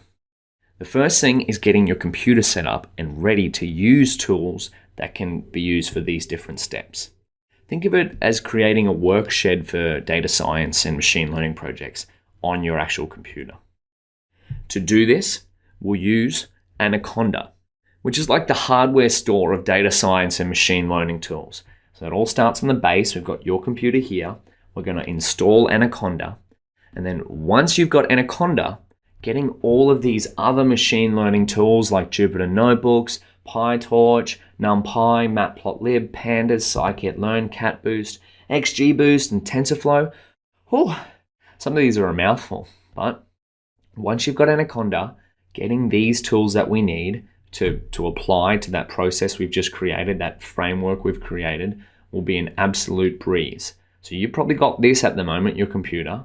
Next, we'll have a detailed section on most of these, each of these, because there's a lot of machine learning tools out there, but I want to make sure that you've got hands-on knowledge with some practical ones that you can get started using straight away. And so what will this look like if we wanted to attach it to our process? Well, to write Python code and communicating our work, we're going to be using Jupyter Notebooks. And these are also the same kind of file you'll find all of the projects are done in. If you stick with it, you're going to finish the course with a few of these containing real-world machine learning projects where you can show people what you've done. And for data analysis, so this little section here, and we've done some color coding here on this diagram. So we've got this whole thing here, this whole modeling section of problem definition, experiments, and data analysis and machine learning. That can be thought of as data science. We've seen a similar graphic to this in the past, but this is now mapping the tools, which are these, to our framework that we've designed before. So for data analysis, you'll be using things like Pandas, Matplotlib, and NumPy. That's step 2, 3, and 4. Building machine learning models, you'll use things like TensorFlow, PyTorch, Scikit-learn, XGBoost, and CatBoost. And what's important to remember is your most important role will not be knowing all of the functions of each of these single libraries off by heart. It will be knowing which tool to use for what kind of problem. Again, that's why step one is defining our problem. So you can know, I can draw out of my tool bag here, which is this. I can apply these tools for these steps and these tools for these steps, and it's going to be all done in Anaconda and Jupyter notebooks. Sometimes you won't know the answer. Sometimes I don't even know the answer. But since I've had some practice, I know where to look. I've kind of thought about these different things. I've had hands-on practice with these different things, so I know where to come to look. And eventually you will too. That's what we're focused on. Okay, that's enough. You should be proud. You've learned some of the most fundamental concepts in machine learning. Of course, there are many more, and there's different ways to do the same thing.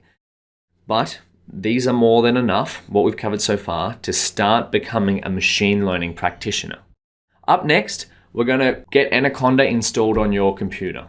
Because if we look at the diagram before, everything starts with Anaconda. Once you have your computer, you install Anaconda, you get these tools. So that's what we're going to do next. Let's do it.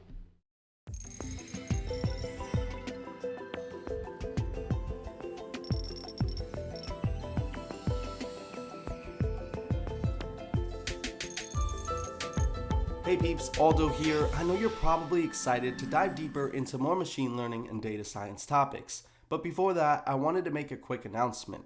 To continue following along this crash course, you need to have a solid understanding of Python. Python is deeply rooted in the machine learning and data science world, so this is a must. Here at ZTM, we focus on making content that anyone can learn. So for those who have never worked with Python or simply might just need a refresher, we strongly recommend you check out our complete Python crash course, linked in the top right hand corner and in the description below.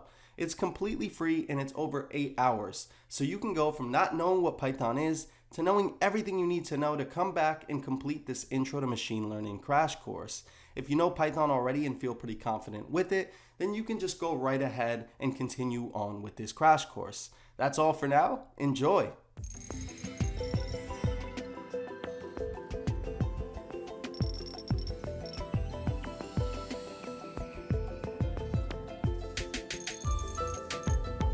Hey, it's Bruno here. You're doing a killer job. Pretty impressed with everything you've done so far for us. But you know what? I think it's time for you to start doing some real work. We got lots of clients ready and excited to work with you. But here's your laptop. New company laptop, but it's pretty empty right now. I don't think it has any of the tools that you need for your projects. So hopefully set it up today, and then tomorrow we're going to get you started on some projects. Good luck. I'll see you out there. All right. Day 3, and you finally have your new laptop, your new computer, but you have none of the tools necessary to do a job of a data scientist. So in this section, we're going to learn how to set up our computers so that we can do all the tasks we need for the rest of the course. All the tasks that a data science needs to do. Plus, it looks like Bruno's really getting excited to give you some client projects, so you better have everything set up for him. How does he do that with his hair? It's always so perfect. All right, I'm getting distracted with Bruno's perfect hair. Let's get back to it. Let's set up our work environments to have a professional setup.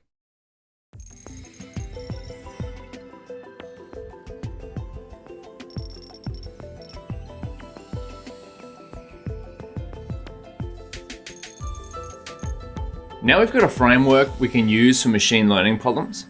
It's time to start matching the framework to existing data science and machine learning tools. We're going to start right at the foundation. Since machine learning is quite broad, there are many different tools that we could use. So we need something to help manage our tools for us. To do so, you can use Anaconda, Miniconda, and Conda. And now I know, you might be thinking, snakes? What the hell is Daniel talking about? But trust me, once you understand these, setting up future machine learning projects, such as ones which use tools like you see here, are going to be a breeze. You can think of Anaconda and Miniconda as the hardware store and workbench of data scientists, and Conda as your personal assistant. Anaconda and Miniconda are software distributions. So much like when you download an app from the App Store, it comes with code other people have written which you can use on your computer or smartphone. The same goes for these two. They come with code other people have written, which we can take advantage of on our computers for our own machine learning projects. Collections of code written by other people are often referred to as packages or tools. For example, for our heart disease classification problem we've talked about, we might want to use several Python packages, each of which could be considered a different tool for different stages of the project. In the beginning, we might use Pandas and Matplotlib packages for data analysis and data exploration. Then, to build a machine learning model, we might use the Scikit-learn package. We might use all of these packages within a Jupyter notebook, which comes from the Jupyter package. Now, downloading Anaconda to your computer requires around 3 GB or so of space, and it installs all of the major data science and machine learning packages. However, remember how we said Anaconda is like the hardware store of data science tools? This means it's got almost every data science tool you can imagine. And from my experience, many of them don't get used. And since we're focused on being practitioners, we're going to be using the most useful ones. This is where Miniconda comes in. Miniconda, remember, is like the data scientist's workbench. It starts with the minimum requirements to get started, such as Python and a few others. And now because of this, it takes up to about 10 times less space on your computer, coming in at around 200 megabytes. So to save space and to get started, we're going to use Miniconda.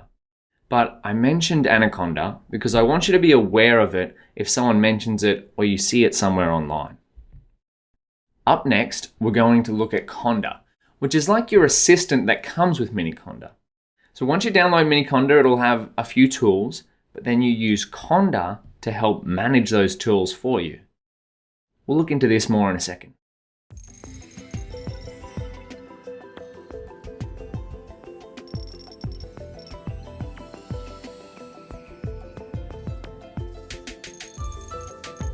Okay.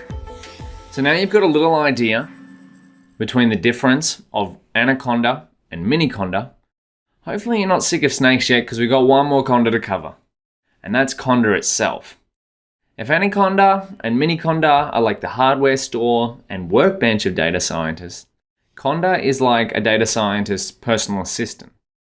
It can help you set up your workbench, order new tools when you need, make a copy of what tools you're using to share with someone else, and more. Formally, Anaconda and Miniconda are known as software distributions, and Conda is known as a package manager. Remember how a package is a collection of code someone else has written which you can use? Well, Conda helps you download, install, and manage these packages. When you download Anaconda or Miniconda and install it to your computer, Conda comes with them. But because we're using Miniconda comes with the essentials to get started, like Python, not the entire hardware store of data science tools like Anaconda. But Miniconda also comes with Conda. And so I know this can seem confusing to begin with, and trust me, it took me a while to understand this. But what Conda allows us to do is install other tools. So we've got Miniconda, which is like the base. We've got Python to get started. That's on our computer. And then we use Conda, the package manager, to install these other packages. Now you might be thinking, Daniel, why do we do it this way? This seems so confusing. There's so many steps. I already have my computer. You're telling me I have to download Miniconda. Miniconda comes with Conda. Conda's like some personal assistant that helps me install packages. Packages are code other people have written. And I totally get you. I was the same when I first started. But after working in different teams, I started to see how important it was to get this type of setup for each kind of project you're working on. Up next, we're going to see how Conda, our personal assistant for our data science tools, can help us to create an environment which contains different packages that we can use to work on different projects. Now again, I can understand you if you're a bit confused at the moment. This concept took me a little while to understand too. We're going to see it in practice throughout a bunch of different examples throughout the course.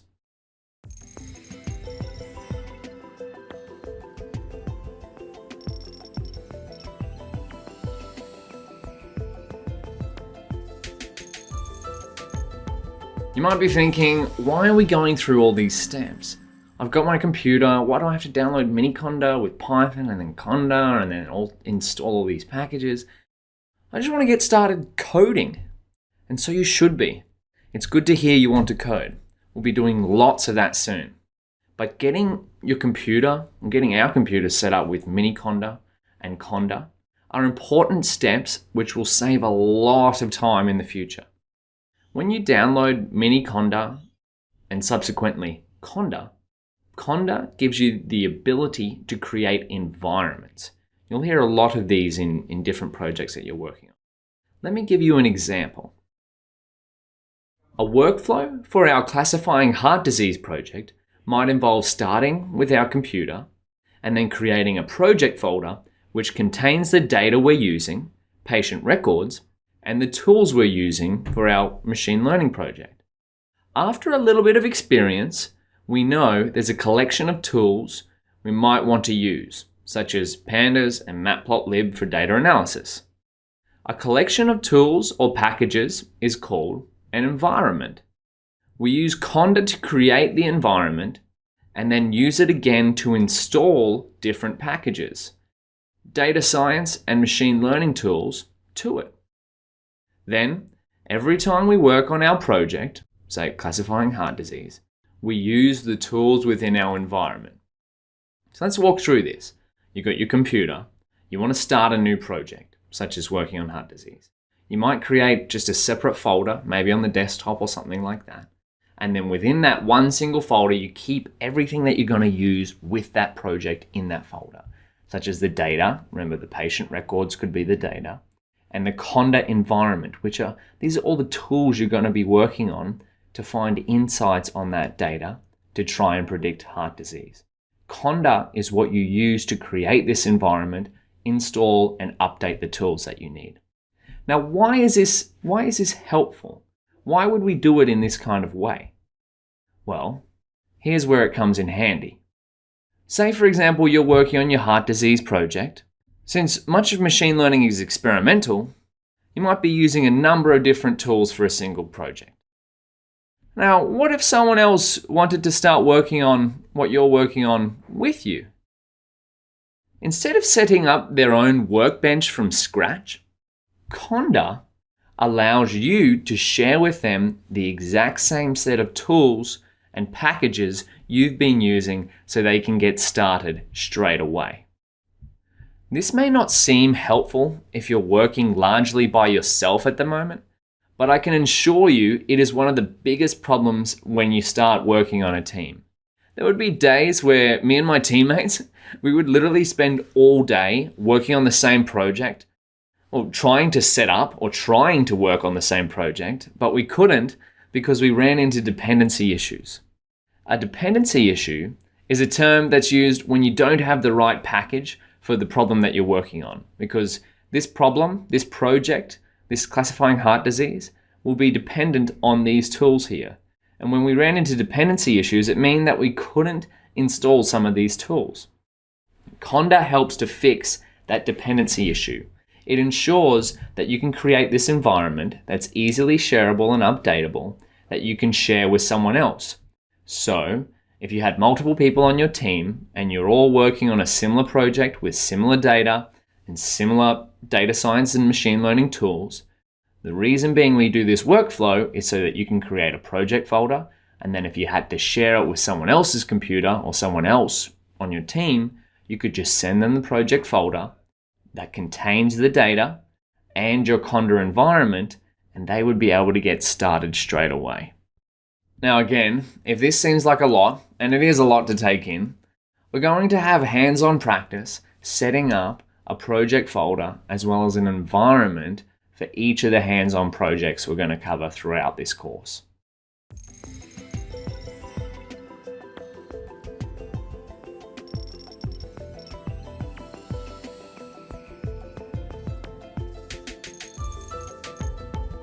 Okay, now I know you've been through a lot, and this kind of diagram here can seem very confusing to begin with, and don't you worry, it took me a few times to really understand what was going on here. And as well as this setup here, right? So you've got your computer, you probably understand that, but this, if you've never worked on a machine learning project before, this might seem a little out of whack. You got a project folder, you got data, you got an environment. Conda helps you create this environment, and within that environment you have different data science and machine learning tools. Well, what we're going to do in this lecture, and this is for Mac OS by the way, so if you're using a Windows computer, you might want to look at the other version of this lecture which goes through the same steps. But what we're going to do in this section or this lecture, and bear with me because this is a little bit of an involved process, but we're going to work through it together. There's documentation in the resources section that will help you along if you get stuck, but don't worry, this kind of concept takes a while to get it first, but once you get it, you'll start to realize, okay, I see where it's valuable, and you'll be able to use it throughout your data science and machine learning career. Now, first of all, we have your computer. What we're going to do is download Mini Conda along with Conda, and then use Conda to create an environment which contains some of these tools. So this is what we'll do. We'll download Mini Conda, which Conda will come with. We'll create a project folder, and then we'll create an example environment like this. And what we can use this environment for is, because there's tools in here for data science and machine learning, we can use it for our future projects. This lecture kind of sets up the whole entire rest of the course. So once we have these environments set up, we can start to work on projects, get hands-on, start working with data, start building machine learning models. But setting up the right foundation is very important. So in saying that, I've developed a little flowchart here that, again, this link will be in the resources section, of just some steps of what we're going to do with Anaconda, Mini Conda, and Conda. And don't worry, we're not going to go through this, well, we actually will go through this step by step, but for now, I'll let you have a look at this on your own. But these are the steps we're going to take. Download Mini Conda. Let me zoom in. Download Mini Conda, install it to your computer, test the installation via terminal, create a project folder and change into it. So this project folder is kind of like the workflow that we're going to be setting up for each of the projects. They'll each have their own project. Create a custom environment within the project folder. Now, an environment, remember, is a collection of packages or tools that we use for data science projects. We're going to activate our new environment, and then we're going to load up a Jupyter notebook, which is one of the tools. Don't worry if you're not sure what a Jupyter notebook is. We'll look into that in a second. But Jupyter notebook is one of the tools we use most often for data science and machine learning. All right. So the first step is to download Mini Conda. And what we're going to do, there's a link here in this flowchart, but I'll just show you how you'd find it. So Mini Conda download. We open up a browser. So we go to Mini Conda. Now remember, we're using Mini Conda because it's about 10 times less space than Anaconda. Now, because I'm using Mac OS, I'm going to download the Mac version. You want to download the latest version because Python 2.7 is, or Python 2. Anything is getting phased out as of 2020. So remember, if you're on Windows, you might want to look at the Windows version of this lecture, but if you're on Mac OS, these are the steps for you. So we download this, the PKG version. Just trust me when I say the PKG version. Download that. What that's going to do, is going to download to our download section of the computer. It doesn't take too long, so we'll just wait for that to happen. Beautiful. Once that's finished, we can open it up. This is going to open up the Mini Conda 3 installer. So you'll be guided through the necessary steps to install this software. Beautiful. We're going to walk through these. Click agree. Choose installation. Now this is the default here. Right, install for me only. You want to click on this one as well. Installing this software requires 195 megabytes of space. So remember, Anaconda, even though it's got the Anaconda logo here, you want to have it, pay attention to up here, Mini Conda 3. So this is taking up Anaconda is going to take up about 3 gigabytes. This takes up about 200 megabytes, which is fine. And now installing Miniconda is going to come with it some of the foundational tools that we need to get started with data science and machine learning. Remember, Miniconda is like a data scientist's workbench. So we'll click continue, install. Excellent. So after a few seconds, didn't actually take too long, it'll automatically change to this little window here where it says the installation was completed successfully. Beautiful. We can close that now. Move to bin. So what have we actually done? What we've done is we've got our computer and we've just done this step. We've installed Miniconda plus Conda. And remember, Miniconda is going to come along with something like Python, which is what we need to use these packages. All of these packages are written in Python code. Now, what we can do is we're going to set up this little workflow. We've got our computer. We're going to set up a project folder. And then we're going to use Conda, which came with Miniconda, to create an environment. So let's do that. Now, if you're on a Mac, you can do this through Terminal. So I'm going to open up Terminal. And I'll make this a bit bigger so we can zoom in. Now, if you've never experienced this before, what Terminal does is essentially lets you type in commands that's going to tell your computer to do something. And that's what we want. We want to tell our computer to go, hey, create this project folder, and then we'll use Conda to create this environment. And you can do that with commands in the command line, which is where we are now. As I just said, you may hear this referred to as bash, command line, terminal. If you're on Windows, it might be something else. But if you ever hear those words, terminal, bash, command line, it's probably within the terminal app on Mac. So remember, you can find that by going terminal. Now, before installing Miniconda, this wouldn't have been here. But because we have installed Miniconda, we've now got a little thing here called base. And what these brackets are at the start of your name, you see this is my MacBook Pro, and I'm in my user account, Daniel. What this means is we're currently in the base environment. When we download Miniconda to our computer, it's going to set up a base environment. Now, this base environment comes with the default tools, but we want to create our own custom environment within our own custom project folder. So, how would we do that? Well, first of all, we're going to change directory to the desktop. And we can do that by pressing CD desktop, where CD means change directory. And if you're wondering what directory is, it's kind of like a folder. So if we look in Finder and I go to Daniel, let me just zoom in on that for you too. So this is where we are now, Daniel. And what I want to do is change to the desktop. So I'll change to here, and we're going to create a folder on the desktop called sample project. And this will be just an example of how we create a project folder and an environment within that project folder so that we can set ourselves up for the future. For each project we go through in this course, we'll create a new project exactly like this. So we're going to change to the desktop.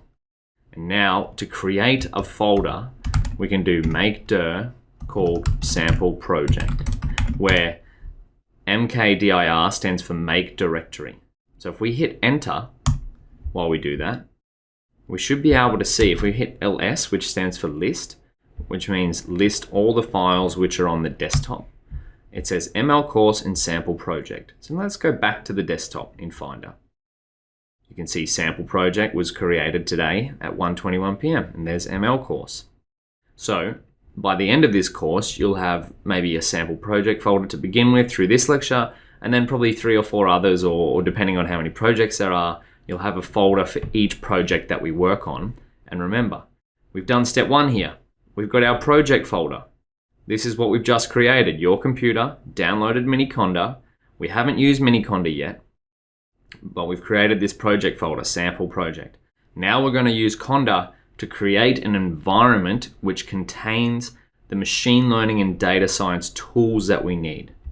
So let's go back to terminal. This is where we can use Conda again. So we're going to change directory into our sample project with CD sample project. Now we're inside sample project, and if we hit ls, there's going to be nothing in here. Go back to Finder, nothing in here, which makes sense, right? Because it's a brand new folder. Now, to create a sample or to create an environment, we can use the command conda create. And in our case, we're gonna use specifically the conda create prefix dot slash env. Don't worry, I'll step through this in a second. Pandas NumPy Matplotlib Scikit-learn. Now you might be looking at this going, holy hell, Daniel, there's a lot of commands there and a lot of these names don't even make sense to me, and what is even going on here? Well, great question, because it took me a while to get around this as well.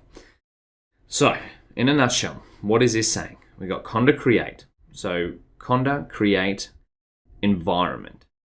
And prefix env. What is this even saying? Conda create is just basically the introduction to any time you want to create one of these environments. You'll type conda create. It's saying, conda, you're querying your personal assistant going, hey, I want to create something.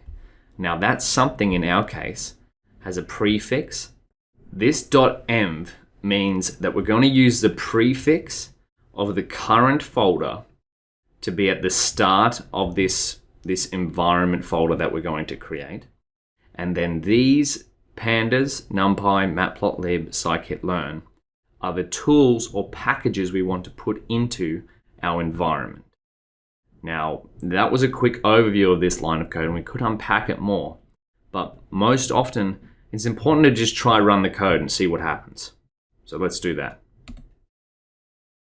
Now, what's going to happen is that what we've just done, see a list here.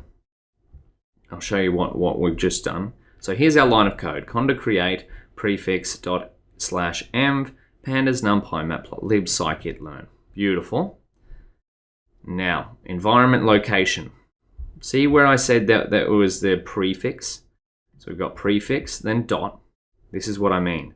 That means it's going to use the prefix of this sample project folder, or the file path, at the front of this env folder to create another m folder inside the sample project. And you're thinking, oh, Daniel, you've lost me.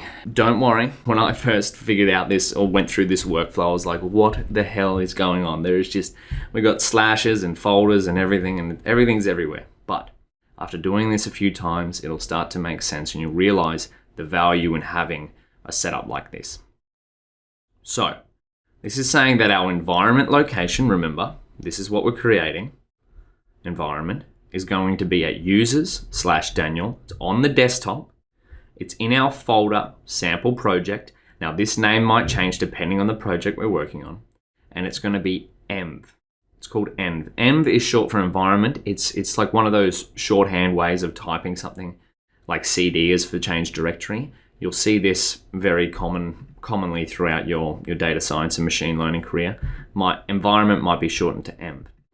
And now Conda is telling us we're going to add/update these packages in there. Why these ones? Well, because we've typed them. Pandas, NumPy, Matplotlib, Scikit-learn. Now you might be thinking, Daniel, why did you choose these? Well, let's go over here. We'll zoom in. Look here, this is the environment we want to create with some of these tools. There's Matplotlib, there's Pandas, there's Scikit-learn, and there's NumPy. So let's go back to the terminal. When we scroll down, Conda's going to tell us a few things. So the following packages will be downloaded. The following new packages will be installed. Yep. And so this is saying NumPy is going to be installed. Pandas is going to be installed. But remember how Conda is our personal assistant?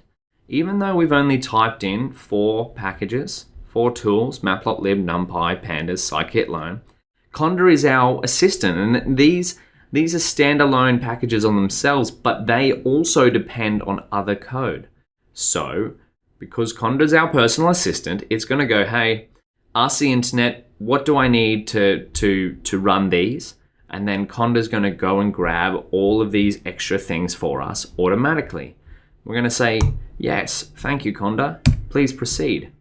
And so now, what's going to happen? It's going to download from the internet and extract different packages. Extract just means similar to how we installed Miniconda. Extract just means it's going to download it and go through the install steps for us. Now this is going to take a few seconds because it's going to go through Pandas, NumPy, Matplotlib, and Scikit-learn. We'll just wait till that completes. Excellent. So that took a few seconds to download a few things from the internet, but now what have we just done? well. Preparing transaction, done. Verifying transaction, done. Executing transaction, done. Beautiful. Now to activate this environment, this is a message from Conda. Conda activate users /Daniel/desktop/sample project/env. Okay, so if we go back into the sample project folder, we can see here, now we've got an env folder. So what we've done, we go back to our presentation. We look here. We've created a project folder called sample data. Now we've created an environment folder called env, which contains Jupyter. Sorry, we haven't installed Jupyter yet. That's a little spoiler for what's coming up. With Pandas, Matplotlib, and Scikit-learn, thanks to Conda. So we're going to pay attention to what Conda says. Let's run this code, Conda activate. And now I like to type things out, right, instead of copying and pasting, because it gets me used to typing these different commands, and you will get to. You might see these and think, my goodness, this is so much, but don't worry. As I said, we're not in it for the easy thing. We're in it to do things right and make practical machine learning solutions, and this is part of it. So you might want to write this one down. This your special activate might be similar to mine, might have your name here, so you can use it in the future. Now, once we've written it down, we're going to hit enter. And so what you'll see change here is, look, we've gone from base to now users Daniel desktop sample project env. Now this section here is the env prompt. Remember, that's the active environment. So if we go conda env list, which is going to say, hey Conda, list the environments that we have. We've got base and we've got the env folder in our sample project. Now the star indicates which one is active, which makes sense because this one is the same as this one. Okay, now we've set up an environment with some tools that we need. What we're going to do is start up a Jupyter notebook and try to import the tools that we need. Remember, importing in Python is like saying, hey Python, go and grab these tools, I need to use them.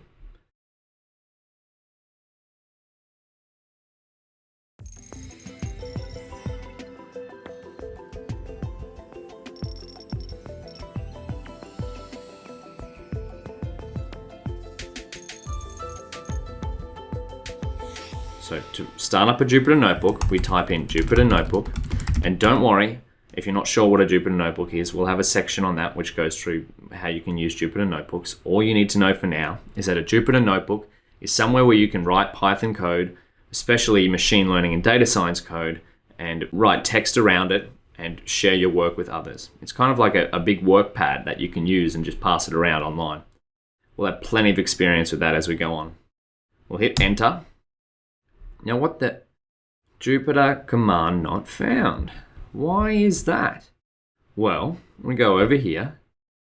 When we ran the command before for Conda create, we had Matplotlib, Pandas, NumPy, Scikit-learn, but we missed out on the Jupyter package. Hold on, let's go up.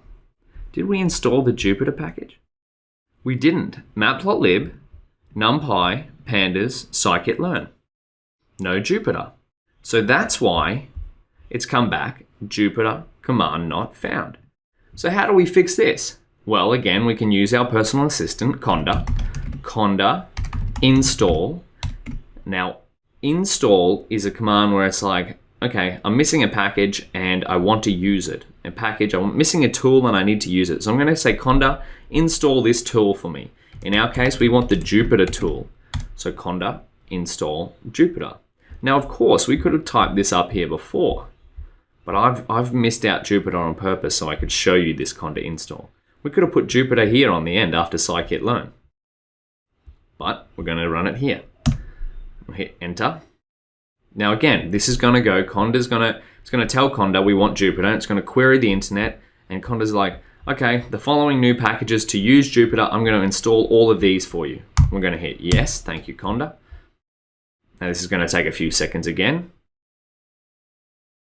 Now I know this is getting to be a long process, but once we've gone through this, we'll be able to automate this to almost just one line of code. So in the future, for future projects, once you understand the concept of creating a project folder, creating an environment, we'll just be able to make it nice and simple and do it in one step. For now, we're just going through it step by step so we can get the concepts as well as get a baseline environment set up for our future projects.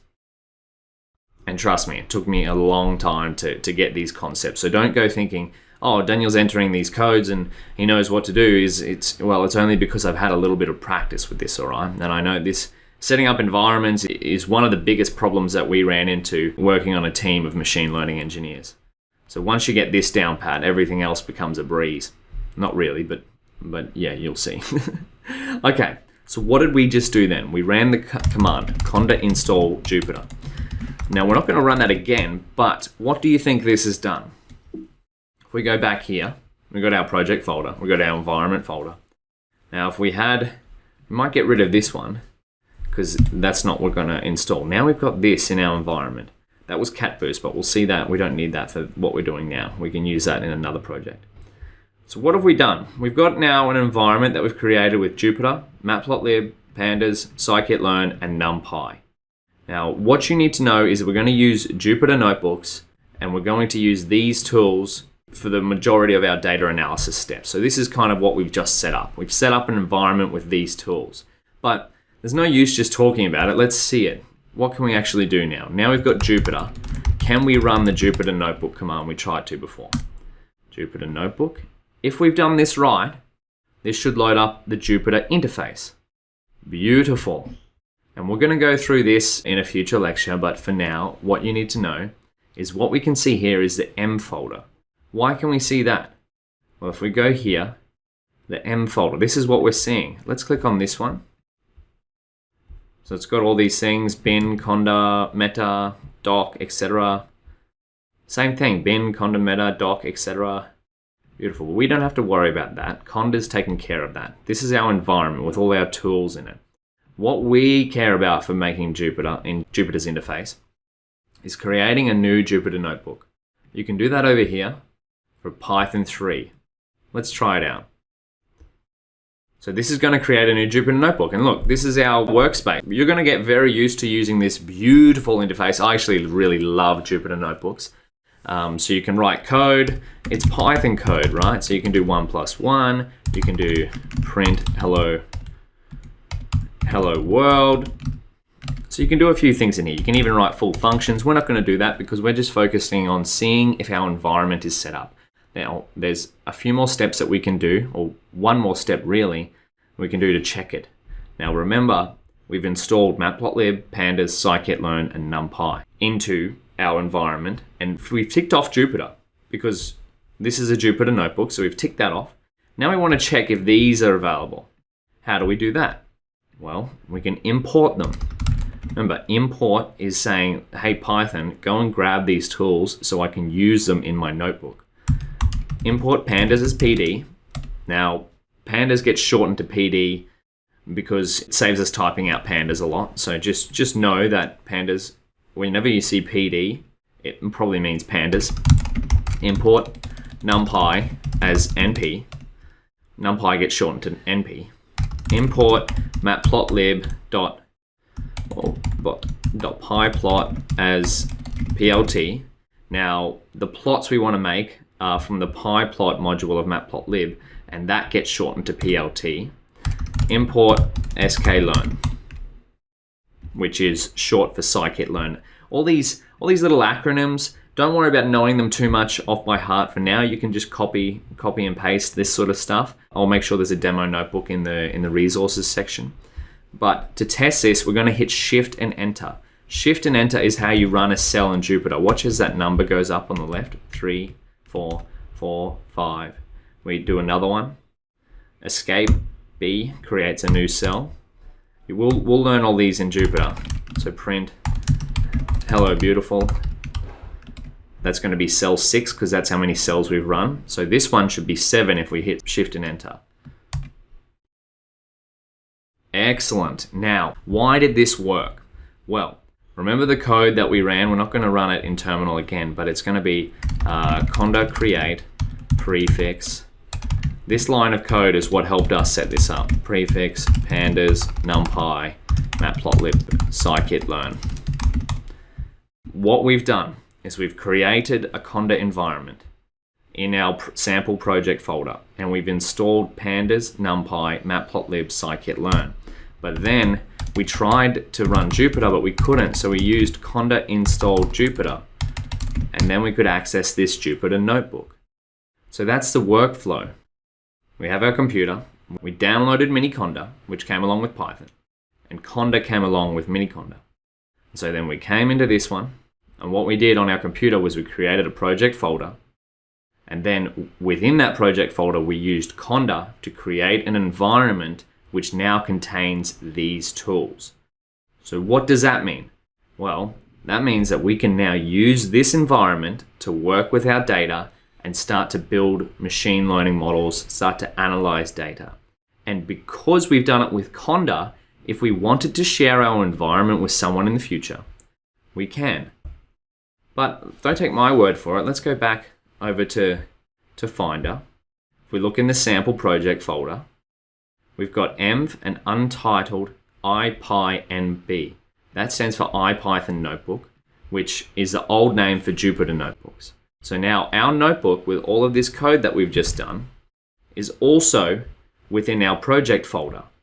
Are you starting to see the value of having everything in one place? So now we could just go, hey, friend or colleague or anyone else that you want to share your work with, send them this folder and make sure the folder contains our environment, which are the tools we use, so our workbench, and the code we're going to write. Well, we don't have much code, but it'll send this across to our colleague or teammate. Now, there's one more thing before we finish up, and that's closing an environment and exiting Jupyter. So when you start a Jupyter notebook, we're back in terminal here, it'll have all these come up in your terminal. Now, to get out of it, to close your Jupyter notebook down, you might do this at the end of your day or whenever you're finished work and you want to start a new project or work on another project. We're going to hit Control and C at the same time. That Control and C, whenever you're in terminal or something like that, is like saying, hey, kill the current running process. So we're going to do that. Control C, shut down this notebook server. Yes, we're going to hit yes. Oh, maybe we timed out for that. We'll try again. So we're shutting it down. Now we're going to see a connection failed here because we're no longer connected to our Jupyter notebook, which makes sense because we just shut it down. That's okay. But you see we're still back in our environment. We've got our environment active. Now say, for example, we wanted to change to another project, so another project of this in a different environment. We want to exit the one we're currently in to go to another one. So we can go Conda to deactivate an environment. You type Conda deactivate, which is telling Conda, hey, exit me out of the environment I'm currently in because I want to go into another one. So we'll do that, Conda deactivate. Now look, we're back to base. So if we go to Conda env list, that'll tell us the list of environments we have. We have base. Now, when we downloaded Miniconda, remember how I said it comes with the bare essentials? What do you think would happen if we tried to run a Jupyter notebook from the base environment? Let's try. Jupyter command not found. Why is that? Well, because remember when we created this environment, we installed Jupyter? Base doesn't have that. It has the bare necessities. We had to create our own custom env before we could access Jupyter. Now, how would we get back into this, back into working on our project? Now, these steps I'll include in the resources section, but this is what you'll probably get most used to when working on different projects, all right? So we go here, Conda activate. Remember, Conda, we wrote this one down earlier. Conda activate, which is saying, Conda, hey, activate my environment called this one. We're going to type that out, users. Yours might be different, right? Remember, this is custom depending on what you've labeled your projects or your environments. The standard name is env though, so that might not change. This project folder might change depending on what project we're working on, and this user might change depending on your actual user. And you might not even have it on the desktop. So remember, this line of code will be custom depending on your own settings. We're going to hit enter. So see how we've just changed from base back to this. So now we're active in our env. So if we type in Jupyter notebook, remember this is the workflow. Jupyter Notebook. We come back, we're going to see this is the Jupyter interface, and this is the notebook we created 5 minutes ago. And we come in here. Now, whenever you come back to a Jupyter Notebook, these cells are going to reset. So 1, 2, that was just 5, that was 6, now it's going to be 3, this will be 4. And again, we're going to have a whole section on Jupyter Notebooks, but this is the main thing we need to remember for now. Beautiful. We're back in our environment, we're back working. Let's just do a quick recap of what we've actually done. Have our computer, that's what we started with. We downloaded Mini Conda, which came along with Conda. And we come into this one. We wanted to set up an environment to work on our heart disease project. So, what did we do? We had our computer, we created a project folder on our desktop called Sample Project, and then we used Conda to create an environment and installed these tools, Jupyter, Matplotlib, NumPy, Pandas, Scikit-learn, into our environment. And what we were left with, if we come back to Finder, is we've got an environment folder within our sample project folder and a Jupyter notebook with some template code. Now you'll see in the future projects that these lines here are going to form the basis of many future projects. These 4 tools themselves are fundamental to machine learning and data analysis as a whole. So you'll probably get very familiar, or you will get very familiar if you go through this course, importing them and using them. But that's enough for now. Remember, if you get stuck, check the resources section. Don't forget to look at something like this flowchart. There's also a blog post that goes along with it, but that'll all be in the resources section.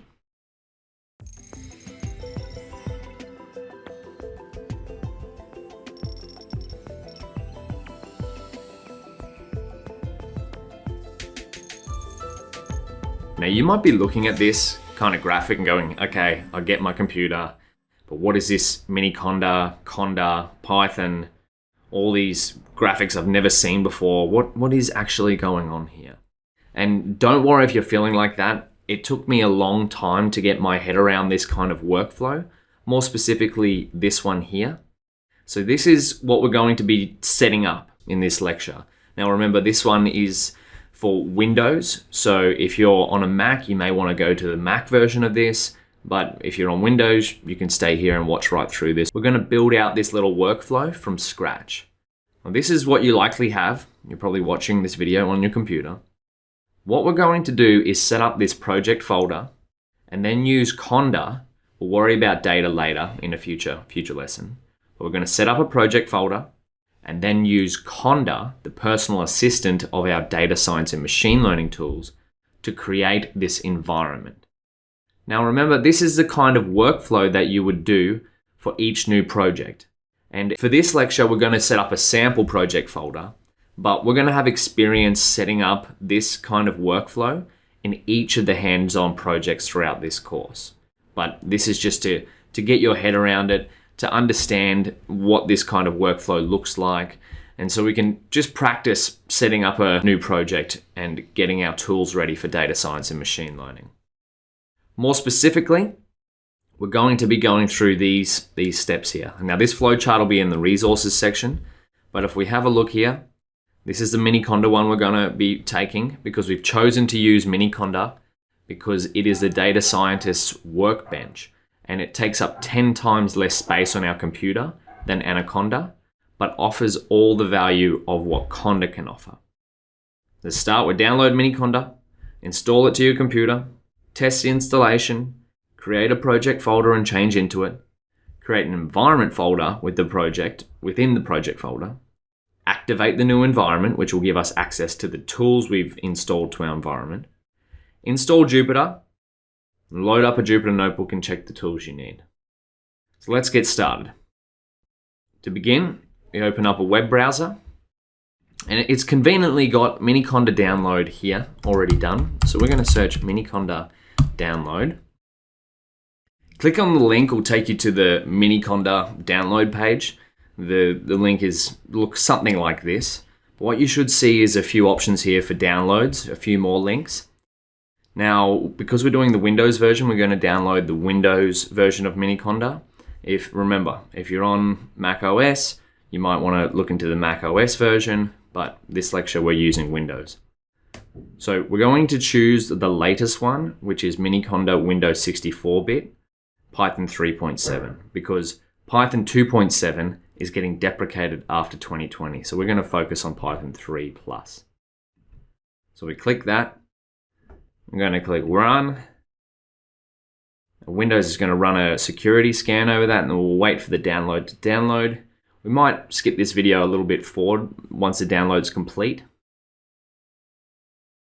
Once the download's complete, this little icon here, which is the Miniconda icon, might appear in your bar down here. But otherwise, if it doesn't, check your downloads folder for the file name that we downloaded. It should look something like this, and click on it, and you should see something like this appear. Now, to go through these steps, we're just going to hit Next. I agree. I'm going to keep it on the recommended settings, which is going to install. Now, you're going to see the Anaconda logo here, but don't be confused by that. We're installing Miniconda. This is the one you want to pay attention to. We're going to click Just Me, keep it recommended. Next. Now, in my case, it's going to be in my user account, so users/Daniel/Miniconda3. You might want to store it somewhere different, but make sure it's easily accessible. In the users folder is easily accessible for me, so I'm going to keep it there. Again, we're going to keep this on the recommended setting, as you can see here. Not recommended. Install. And I will just wait for this to install. Beautiful. Now the installation's complete. It might have taken a few minutes, but that's okay. We're going to untick these. Then we're going to click Finish. So now we should have, if you've gone through those setup steps, you should have Miniconda installed on your computer. So what does this mean? Well, we've gone through step 1 and 2 of what we're going to go through. Now we're going to end this lecture here. You might be thinking, Daniel, there's still a bunch of steps we haven't done. But yeah, to prevent this lecture from getting too long, we're going to take care of these, test the installation, create a project folder, and all the rest in the next video. So I'll see you there.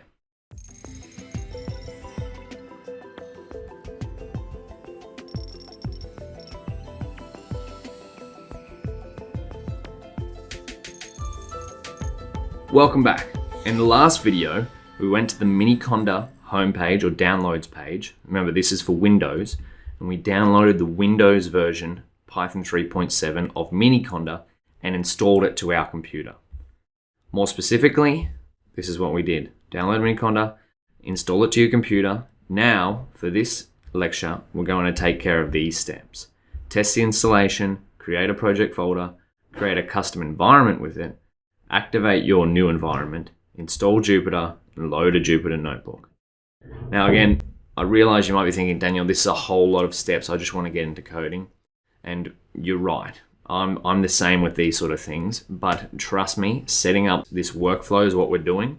We got your computer, we're going to create a project folder, and then build an environment using Conda, an environment which contains all of our machine learning and data science tools. It's going to be foundational and paramount for future projects going forward. So let's do it. Now we've gone through the download steps of Miniconda and installed it to our computer. We can check to see if it's there by typing in search and looking for something called Anaconda prompt, Miniconda. This will be here once you've installed Miniconda. So we're going to click on that. There we go. And then what you're seeing here is this Anaconda prompt. What it's referred to in Mac OS is a terminal, but it's essentially a little part of your computer, a little program where you can type in code and have your computer execute it. So what this means is this little section here is called the env prompt. Now remember, we're setting up an environment. Base is the default environment that gets installed automatically when you download Miniconda and subsequently Conda. And this here is the file path that we're in. So I'm on the C drive in the users folder, Daniel. Yours might be slightly different depending on what your name is. So now we've got this set up. First things first is that we need to create a project folder. So let's do that. To do so, we're going to have a look at what current folders exist in the folder Daniel. And we can do that in Windows by pressing dir, which stands for directory. And that's going to list out a series of folders. Now, if we wanted to see these, you might be seeing this for the first time and thinking, oh my goodness, this is a bit confusing. But let me show you what exactly it's printing out.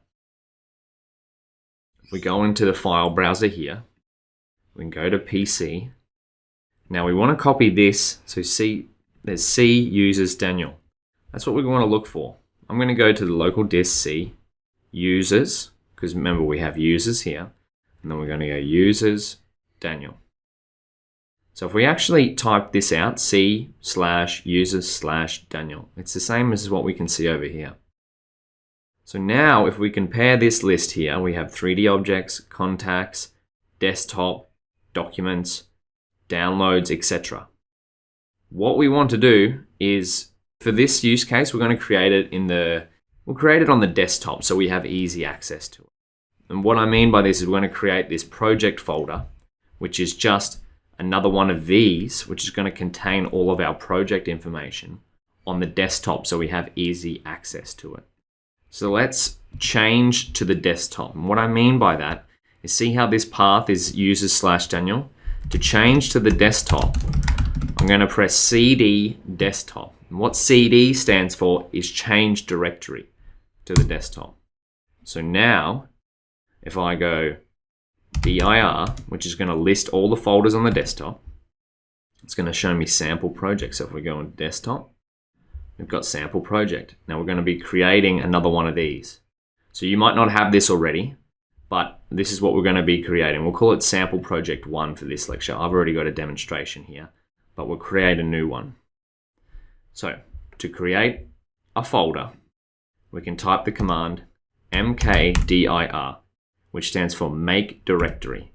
Because we're going to call it sample project 1, that's what we tell it. So we're telling our computer, hey, we're in this drive, we're in the users folder, we're in Daniel, we're on the desktop, and I want to make a directory called sample project 1. We're going to hit enter.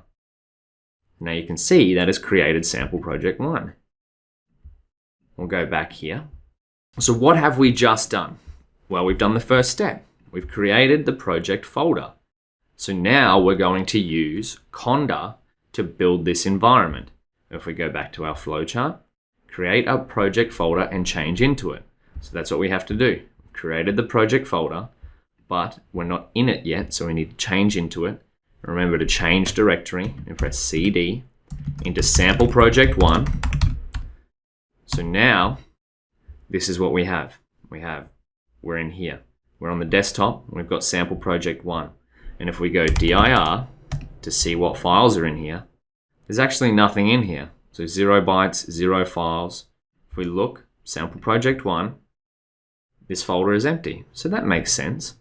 Okay, now what's the next steps? Changed into it, create a custom environment within the project folder.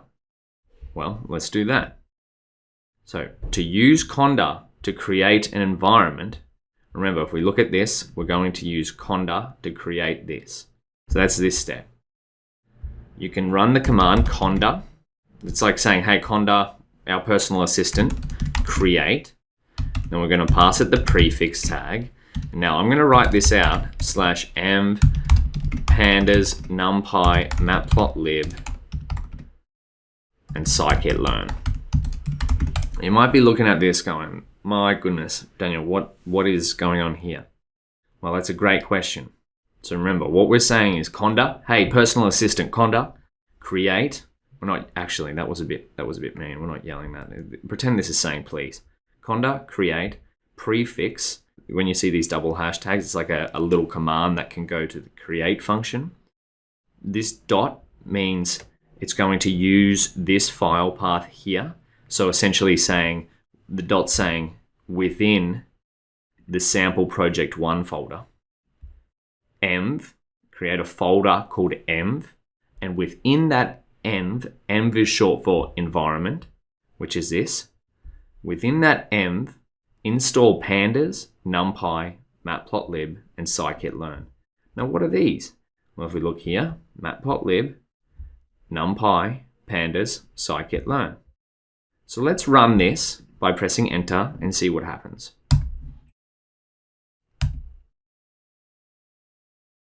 So now our personal assistant Conda, what just happened? A whole bunch of code just appeared. Because we've ran this command here, Conda create, prefix, env, etc. What this is going to do is Conda, our personal assistant for collecting data science tools, remember these are data science tools here, is going to go to the internet and download or query the internet and go, hey, Daniel wants to create an environment on his computer with Matplotlib, NumPy, Pandas, and Scikit-learn. And so the following packages will be downloaded. This is a message from Conda. All we did was press enter. What Conda is going to do is, because these packages themselves or these tools require some other tools within them to operate, so lots of code, the reason why is because people have written lots of code in the past, and to prevent rewriting all the code, a lot of existing tools leverage another bunch of existing tools. So Conda is automatically, so this is a beautiful thing about Conda. It's going to download all of the extra tools that we need to get started. And this is what this is listing out here. So we want to proceed. To do so, we'll press Y. Now, Conda is going to download and extract. Extract means install all of the packages it requires to get set up. So now this might take a minute or so, or maybe a little bit longer depending on your internet connection or hard drive speed. So I'll let this run through and we'll resume the lecture once it's finished. Excellent. Conda has now finished. That took about a minute or so on my computer. What it's actually done is it's gone to the internet, it's downloaded and installed these packages, so a big long list of them, into our environment. Now let's have a look over here. So this is what it's done. We've created a project folder. Now we've asked Conda using the Conda create command to create this environment. So if we go back to our sample project 1 folder, there's now a folder in here called env, which is, remember, short for environment. We go in here, we click in here.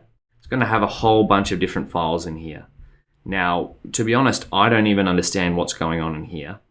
What is important to know is that this contains all of our data science and machine learning tools. So now we have a project folder with an environment with all our tools ready to go. So to access that environment and to access the tools that we want to use, Conda tells us to activate this environment, use the command Conda activate C users Daniel desktop sample project 1 M. Now you might want to write this one down if you're doing this for the first time. Yours might be slightly different to mine. Your username might be different, and you might have called this something else, because you can call this whatever you like.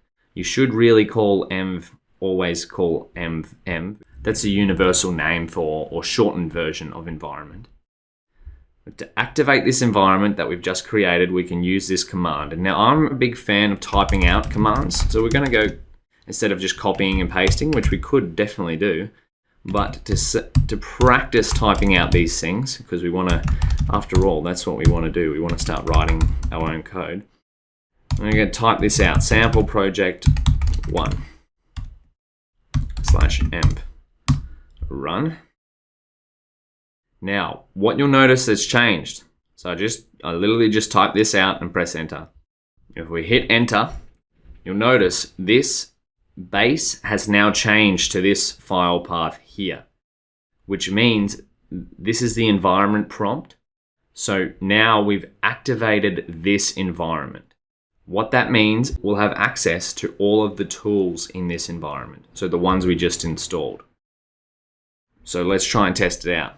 To do so, we'll try and load a Jupyter notebook using the command Jupyter notebook. And if you've never used a Jupyter notebook before, don't worry, there'll be a section on that. But a Jupyter notebook is what you need to know is kind of like a data scientist's workpad. You can write code, you can write text, you can work on projects. In fact, all of the projects we work on will be within Jupyter notebooks. It's like the basis of all of our machine learning work. So let's try and start one up. Okay, we're getting an error here. Jupyter is not recognized as an internal or external command. Now the reason being is if you remember the exact code that we ran before, and it's okay if you don't, we did conda create prefix env pandas NumPy Matplotlib Scikit-learn. So if we go back to our diagram, what do we have? Pandas, Matplotlib, NumPy, Scikit-learn. But no Jupyter. We forgot to include Jupyter in this line. Not to worry, Conda, our personal assistant, is back to the rescue because there's a handy command called Conda install. What this means is if we type in Jupyter, Conda install is going to install a new tool to our current active environment, which is exactly what we want. And since we want to use Jupyter notebooks, we need the Jupyter package. So let's run that by hitting enter. Conda is going to do the same thing as what it did before. We go up here, we've seen all these before, except this time it's only focused on Jupyter. In the environment location, users Daniel desktop sample project 1 env. So if we follow this through, it's going to install all of these extra packages because Conda is amazing. It's our personal assistant. And remember, all these packages are our tools that we need for data scientists. And we go Y to run. And again, it's going to go through these download and extracting steps. We'll pause the lecture, wait for this to finish, and we'll come back once it's done. Beautiful. Now that that's finished, we should have access to Jupyter. So let's do a quick recap of what we've done. So we've created a project folder, changed into it, that's sample project 1. Create a custom environment. We've done that with Conda create. Activate our new environment. Yep, we've done that with Conda activate. Install Jupyter because we tried to access Jupyter, but it didn't work with Conda install Jupyter. Now we have to load up a Jupyter notebook and check the tools we need. Okay, let's try that. So if we've actually installed Jupyter, we should be able to run the command again, Jupyter notebook, the one we tried before that didn't work. So we'll type that in, Jupyter notebook, and hit enter. So now what this is going to do is going to automatically open your browser, your default one, and launch the Jupyter interface. So we can see here maybe a few new things here that if you've never seen it before. What's important to note is that the Jupyter interface has been created from within the folder that we're currently in on terminal. So, users Daniel desktop sample project 1 Jupyter notebook. It's like telling your computer, hey, start a Jupyter notebook within the sample project 1 folder. So if we look here, we've got the env folder.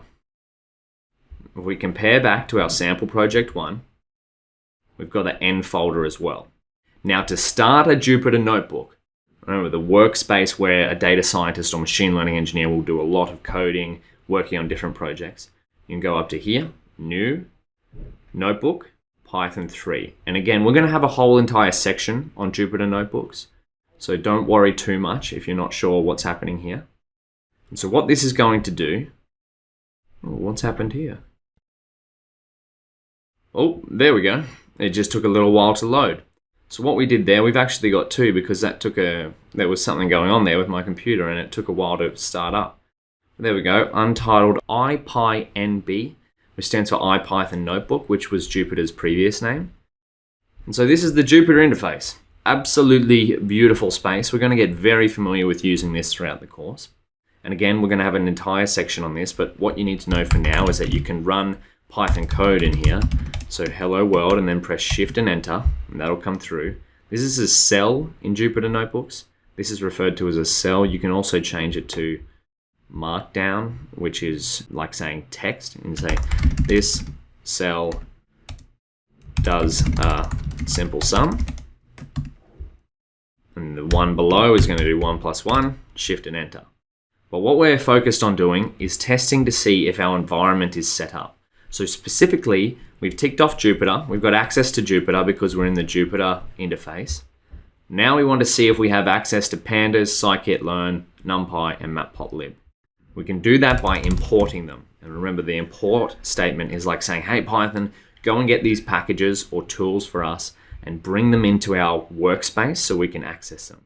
So we'll do import pandas as PD, import NumPy as NP, import matplotlib.pyplot, lib.pyplot as PLT, import sklearn, which is short for Scikit-learn. Now, these, you might be like pandas as PD, what, NumPy as NP, Matplotlib. The reason why we shorten it to these things is so we don't have to always type pandas. Now, if you ever see PD or NP or PLT, you can probably be safe to assume that they're pandas, NumPy, Matplotlib, or pyplot. To test these, if we actually do have access to them and our environment is set up, we can run this cell, and if there's no errors, we should have an environment ready to start doing data science and machine learning work. Fingers crossed. Beautiful. We can tell that there was no errors because you'll see a number here. Every time you run a Jupyter cell, we'll go over this in a future lecture, the number will go up. So the first one you run will be 1. That's 7 now because we've run 7 different cells. But this is exciting. We've just set up an environment to work on machine learning and data science projects. Let's have a look. We started with this, your computer. Then we downloaded Miniconda, which came with Python and Conda. Then we used Conda to install these tools, specifically within an environment. Now, if we go back here, we've gone through these steps. In a previous lecture, we downloaded and installed Miniconda. We tested our installation via the Anaconda prompt. We created a project folder, sample project 1, and changed into it. We created a custom environment within the project folder. We activated the new environment so we have access to tools. We installed Jupyter. Then we loaded up a Jupyter notebook and checked to see if we had the tools we needed, which we did. Whew! That was a lot to take in. But don't worry, we'll have plenty of practice going through this in future projects and lectures. So, what do we do now? We've got our Jupyter notebook running, but maybe you've finished for the day and you want to close it. What I've just done is saved. So to save a Jupyter notebook, you can either click this save icon, and that'll save it once it loads, or you can press Command S or Control S or something like that. But to close it down, we go back to our Anaconda prompt, and we're going to press Control C. So there we go. We press Control C. Now it says shutting down one kernel. Kernel shut down. The kernel is what runs our Jupyter notebook in the background. So now you'll see here that the connection has failed to our Jupyter notebook. So we'll go OK. That means our Jupyter notebook, we're no longer connected to it. So we're back here. And we're still in our environment. But to deactivate the environment, maybe you wanted to get out and to create a new environment. So we're going to type in Conda deactivate. What this will do is take us back to base. Now, why would we want to do that? Well, maybe we want to create a new environment. Maybe you want to work on another project, such as sample project 2, and that uses a different environment. There might be a plethora of reasons. However, how do you get back into your environment? Well, luckily, we wrote down that piece of code before. If you didn't, it's okay. It's the Conda activate C. We're going to write this out, /emp. Now, this is if you were coming back to your work and wanted to get back into your project. Daniel / because this is where we created our environment, sample project 1.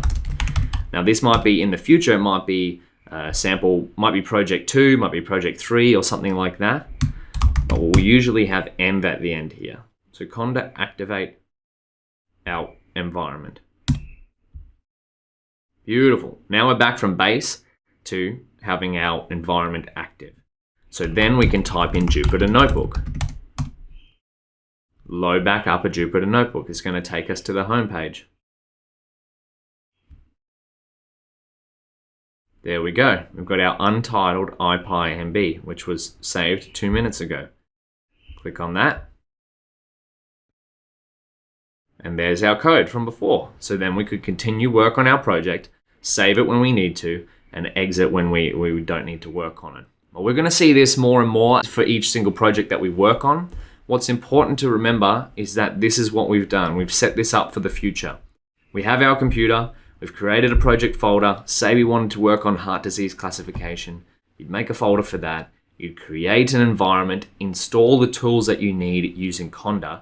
Then, if you're working by yourself, you might not need to do this, but in the future when you're on teams, this is one of the biggest challenges we work through as a machine learning team, was sharing these environments so other people could work on the same projects as us.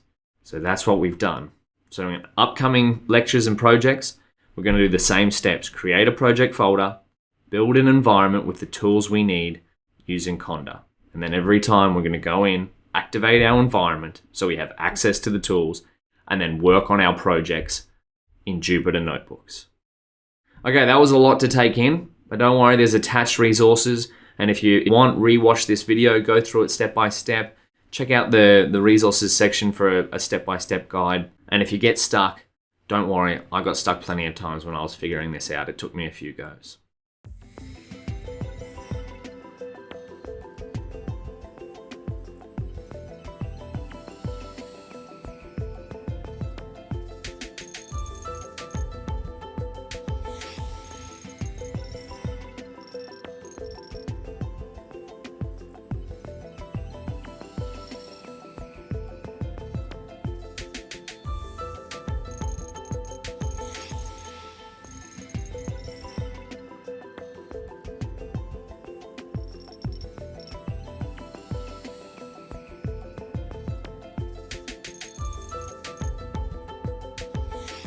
Welcome back. I'm so excited for this section. Why? Because we're going to start getting hands-on with one of my favorite tools in all of machine learning and data science. Now, in the past couple of sections, we've gone through this kind of workflow. We've got your computer, we set up a project folder, we created an environment with some machine learning and data science tools using Conda. Now we're going to start diving deeper into each one of these tools. And more specifically in this section, we're going to be focused on Jupyter notebooks. Now, if this diagram, this arrow pointing here, these arrows going here, you're like, what's going on here, Daniel? Don't worry, we're going to have a look at this over the next few sections. But what we're focused on for the moment are Jupyter notebooks, which is kind of like the workspace of where you work through all of your machine learning and data science projects. And now this is the workflow we're going to be using. You'll have a project folder, which we've already created. We'll have an environment, so we'll need to make sure we activate our environment so we have access to these tools.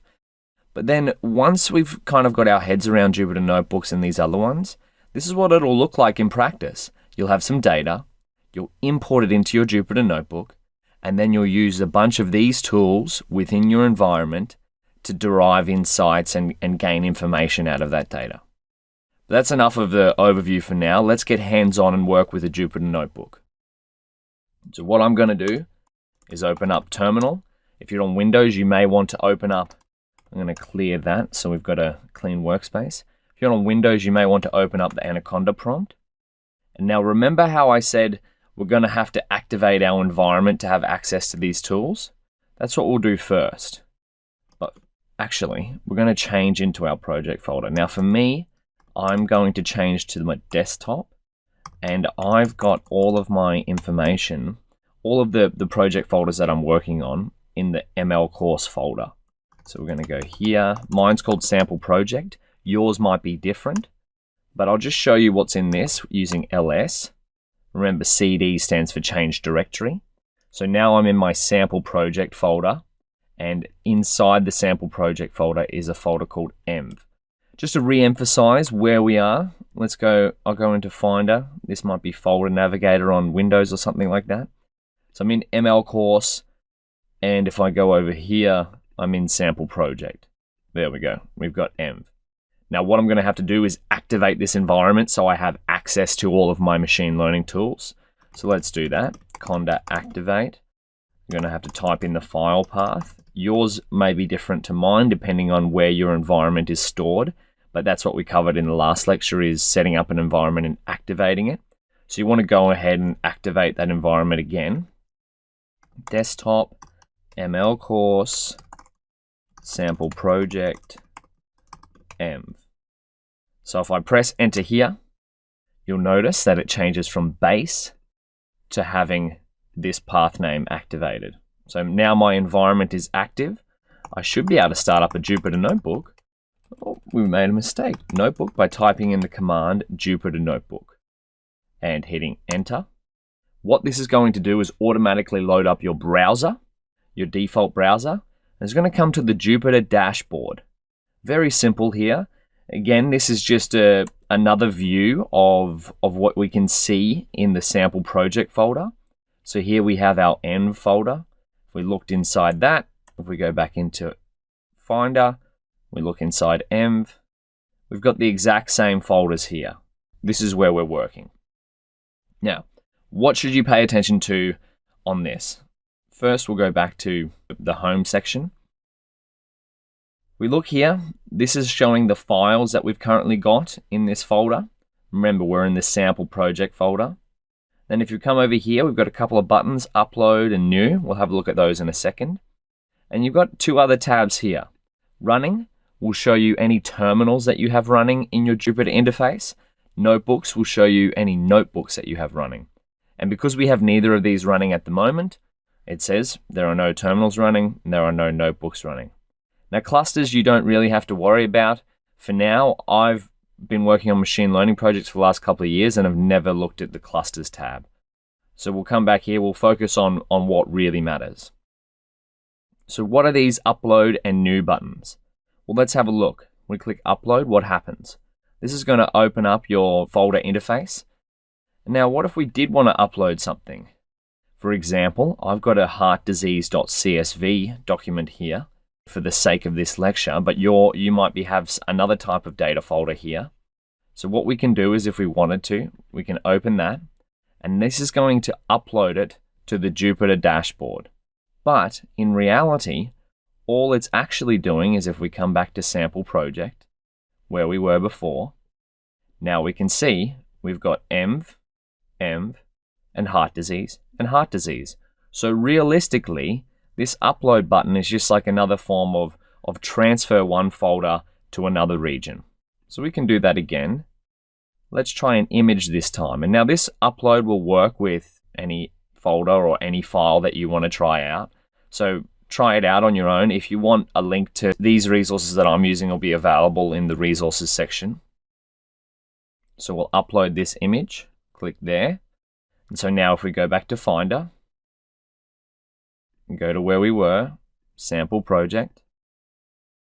So we can see now we've got the exact same thing in here. env, 6-step ML framework.png, and heartdisease.csv. Okay, and there's one more button we should pay attention to, and that's the new. We click on new, and this is the most exciting part. We can start a notebook. Now it says Python 3 because when we click on this, it's going to create a new notebook, and the notebook will be able to run Python 3 code, which is what we want, right? We want to be writing Python code. We want to be writing machine learning code. You can also create text files, create another folder if you wanted to, or create a terminal window. We won't have a look at those now because we're focused on notebooks, which is where we'll spend the majority of our time. So we click here. This will open up a new window, and here we go. The most beautiful thing in all of data science and machine learning, well, maybe aside from an algorithm that's working really well, is the Jupyter Notebook. And so again, this interface might look a bit confusing if you've never seen it before, but don't worry, we're going to go through it. To start off, up here is the title of your notebook. So maybe we call it Example Notebook. This will rename your file. And if we click this little save icon, it's going to click say that it's auto saved here, but really we click saved.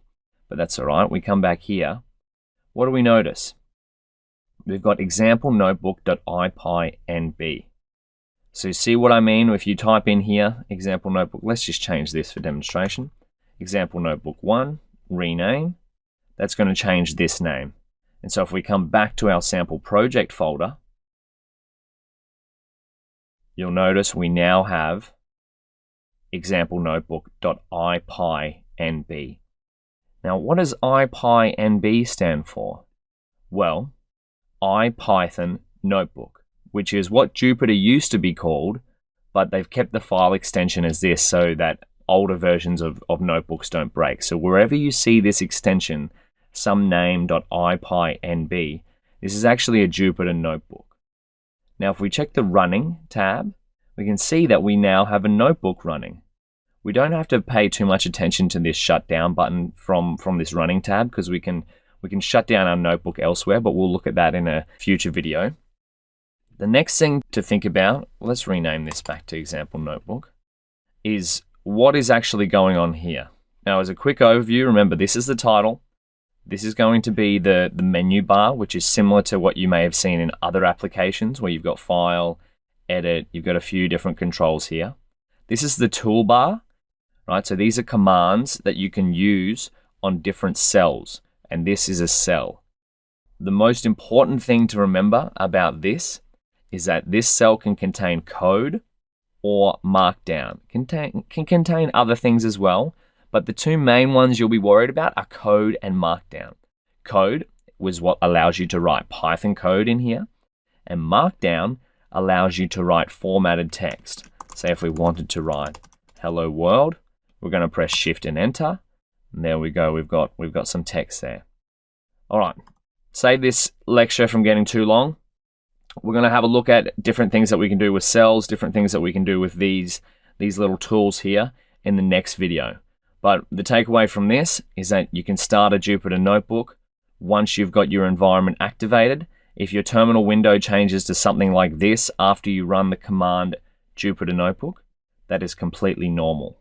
What this is saying is basically a Jupyter notebook is running at the local host, which is on your computer. You can see here, local host. So it just means that a document is running in your browser. So keep this as it is. We'll return back in the next video to look at more controls and things we can do within Jupyter notebooks.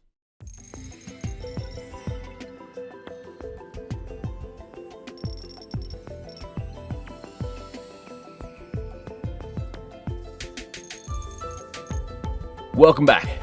Okay, now we've got a Jupyter notebook running. It's time to see what we can actually do in this notebook. So remember in the last lesson we went through this is like your standard menu bar. This is a toolbar, but we're going to avoid using the toolbar because we want to become experts at using our keyboard. All of the things here that you can do, like saving, adding, cutting, copying, pasting, etc., you can do with the keyboard. So what will this save you? Well, instead of clicking run on a cell, so run is how you run some code. So if we go here, maybe we want to print a nice message. Hello world. I'm learning about Jupyter notebooks. We hit Shift and Enter. We could have done that. Oh, see, I've done that out of habit, right? And that's what we're going to be focused on. Is rather than just learning how to use this toolbar to begin with, we're going to be focused from the start on using the keyboard. So I could keep pressing Run here, or I could keep pressing Shift Enter. And now what you might be noticing is that the number on the left is going up every time I hit Shift and Enter. So remember, I've just got this cell highlighted, pressing Shift, Enter. That's how you run a piece of code in a Jupyter notebook. Beautiful, isn't it? Now this cell number is going up. All that's saying is that this is the 13th cell. Remember, this is a cell. Could be code or markdown. We'll see that in a second. This cell, or there have been 13 cells run in total in Jupyter. Where this is helpful is if you had something like A equals 5, 14, and then you go A, oh, we didn't mean that, A equals 6. So what do you think A equals now? Because this is 14 and this is 16. If we hit this and hit Shift Enter, A is going to equal 6. So these numbers are helpful to show us what order our notebook has been run in. So for example, if we had 100 of these different cells with different information, in an ideal world, a notebook is run from top to bottom. But in some cases, you might be working on a project and run a cell up here and then rerun it down here. And later on in your notebook, a few hundred cells down, you've got some kind of error. This is what you can use to figure out what order your notebook was run in. Now, because we've got code here, we can run all of Python's functionality from right in the Jupyter notebook. Shift and Enter, 1 plus 2. You'll notice some cells have in and some cells have out. Now, if a cell has an output, like some sort of code output, it will usually have an out number. The out number matches the in number. So this is just saying, hey, there's some input code here, and we've got some output code here. Now, we did have a brief look at this before, code and markdown. This is where the absolute beauty of Jupyter Notebook comes into play, is that you can have code and formatted text, which is what markdown is, within the same notebook. Let me show you an example. Say we wanted to start our project called Heart Disease Project. And remember, Jupyter Notebooks are the workspace of your data science projects. So you can run machine learning code and describe what you're doing right from the notebook. We're going to see this in practice throughout, but I just want to highlight what turning a cell into markdown does. So we can change that to markdown, but remember, we don't want to get used to using the toolbar. So how do we do that? Well, another beautiful thing about Jupyter is that the cells have two simple modes. One is called edit, and you'll notice this little pencil up here and this green box around it. The other is called command mode. Now, how do we switch between the two? Well, as you might have guessed, we can also use the keyboard because remember, we're not getting used to using this toolbar. You might as well pretend it's not even there. So to change from edit to command mode, we're going to press escape. Beautiful. Now we notice that the little green bar has changed to a blue bar and the pencil has gone away. Now before we run this cell, how do we get back to edit mode? To do that, we press enter. Now we get our green box back and the little pencil comes back. Excellent. But we actually want to be in command mode, so we'll go back. Escape. Blue box is back. Pencil is gone. You'll get used to running this, escape and enter, after you've had some experience. I just know how to do these things because I've run thousands of cells in my experience. And we're going to press M for markdown. I had to think about that because to change it back to code is Y. So watch this little box up here. While we're in edit command mode, with the blue box, we can press M for markdown or Y for code. But we want markdown in this case, M. And to run this cell, we're going to hit Shift Enter. Now you see this is some nicely formatted text.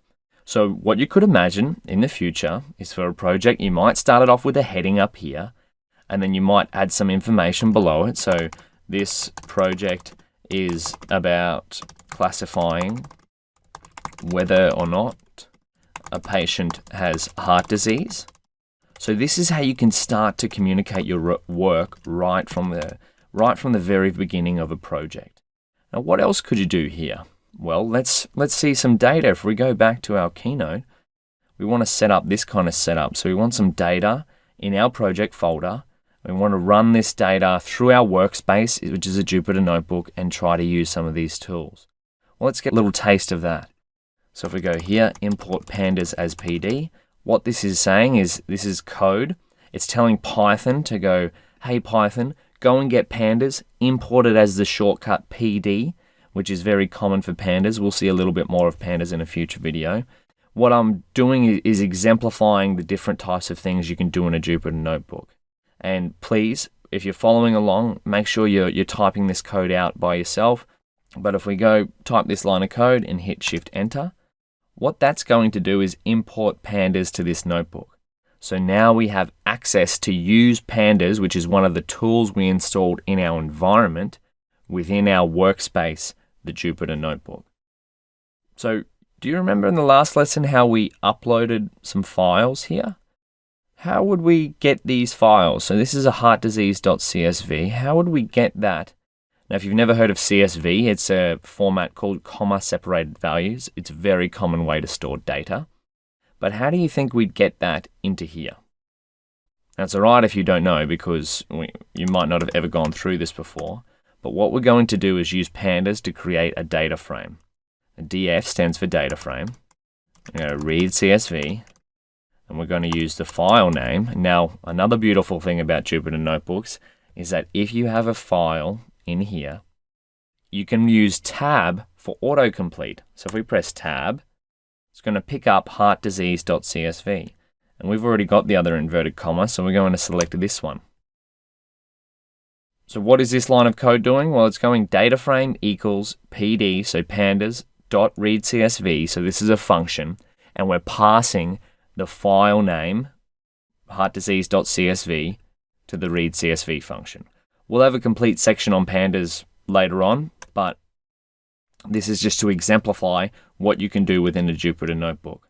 So we're going to hit Shift Enter. You can see that it's run because that number has gone up.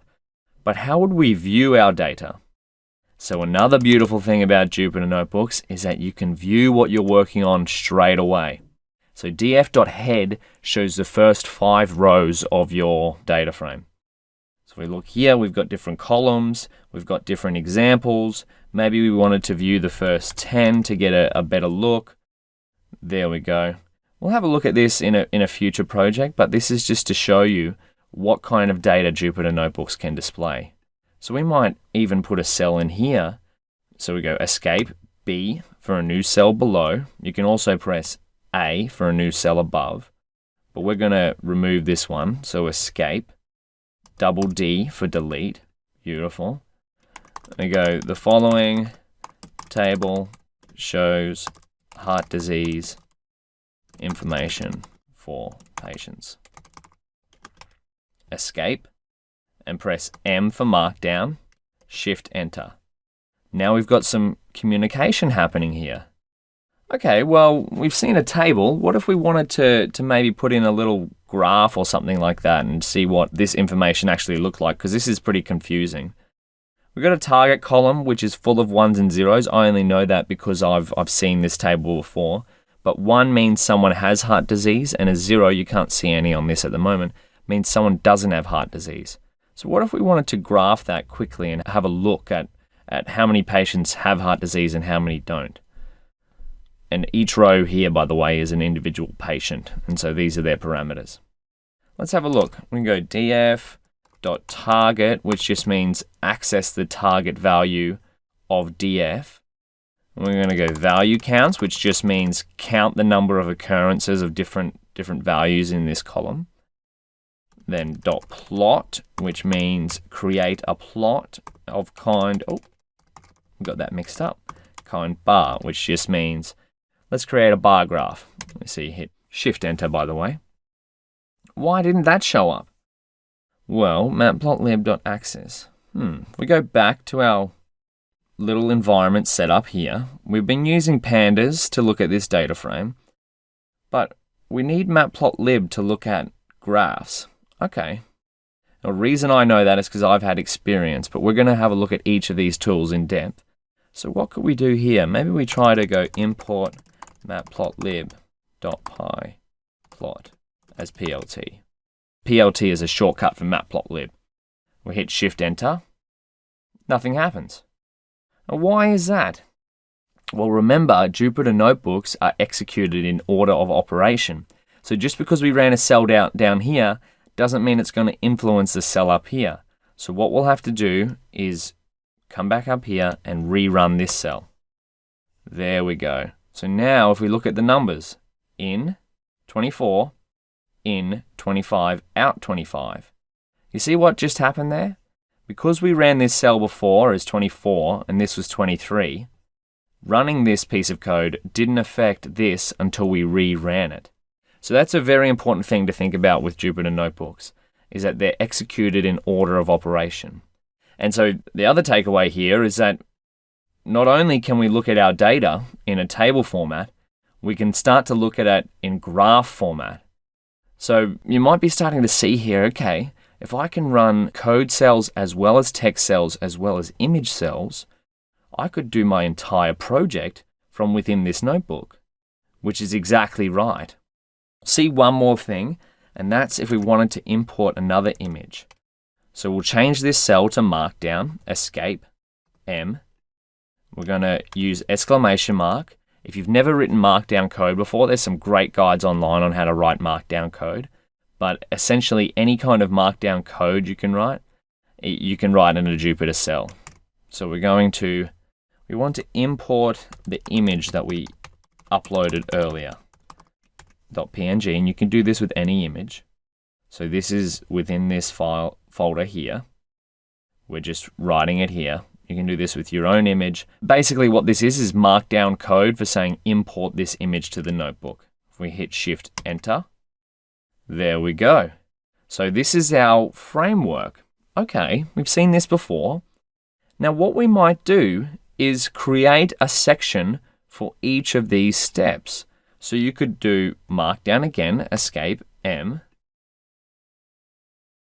Number 1, problem definition, where we could say predict heart disease. I'm typing out something smaller here. You might want to do something longer. And then we could have escape BBB to create 5 or 6 cells. Or 4, I can't really count. 2, data. This is the data we're using. We're going to hit escape M and then Shift Enter. So now you can start to imagine we've got our framework. We could start off with a problem definition. We could then look at a data. Just like we've done here, we could move this down to the data section. Then we could create an evaluation metric. Then we could look at the features of our data. We could do some modeling, and then we could run experiments. All of this from within a Jupyter notebook. Now there's one more thing before we finish up this lecture, because it's getting a bit long, that you can do within a Jupyter notebook. The main 2 takeaways so far is that you can run code, text, and images all within the same space. And the final thing is that you can also run terminal commands from within a Jupyter notebook. So say, for example, we wanted to run ls, just as if we were running ls on the terminal. So if I go here and I put in ls, it's going to list all of the files in my user account. If we do the same in Jupyter Notebook, if we just ran ls in a code cell and hit Shift Enter, that's interesting. That might be an update I haven't seen before. Usually you'd have to type in !ls. Well, there you go. You learn something new every day. Maybe you don't need the exclamation mark, but generally to run a command like ls, like list, you would need the exclamation mark in front of the terminal command. And what this is going to do is go in Jupyter, instead of executing this command like some Python code, execute it, because it's got the exclamation mark there, as if I was running it on the terminal, like this. And so the ls command is just showing us the different files that we have here. All right, well, that's enough for this lesson. Remember, I'm sounding like a broken record here, but this is important to take away, is that Jupyter Notebook cells are run in order of the number.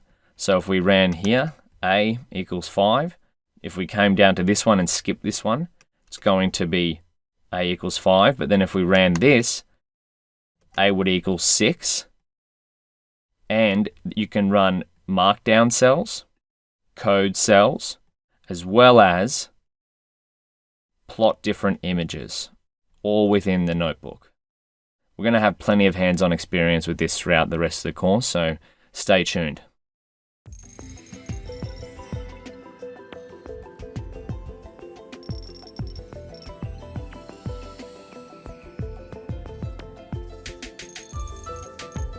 Okay, I hope you're starting to get excited as I am about Jupyter Notebooks, because I seriously love these. Now the beautiful thing, the final last beautiful thing about these is that because once you finish your project, you probably want to share your work. Maybe that's through GitHub, or give it to one of your teammates so they can check it out for you. Now, Jupyter Notebooks makes that a breeze. What you might have seen is throughout past few lectures is this auto-saved indicator here. But if we wanted to generate that normally, if we wanted to save our work, say we're finished for the day, and we want to save it, shut up shop, and come back, get ready for tomorrow, we can go save here. Now it's going to automatically save it. Or, remember how we're not getting used to using this, if we are in command mode, which is the blue square and no pencil up here, we can hit S, which is a shortcut for save. Otherwise, at any time that you want, you can also hit Command S if you're on a Mac, or Control S if you're on Windows or something like that. It's a good habit to get into if you're continually hitting Command S or Save or just clicking this. But again, remember, you want to focus on using the keyboard, because saving your work often will prevent you having to redo things if for some reason you end up losing something. Okay, so our notebook is saved. Now, how do we shut it down? If we come back to the Jupyter dashboard, we can see running. Now, you've got this shutdown button here, but usually you probably won't use that. So to shut our notebook down, we're going to go into Terminal.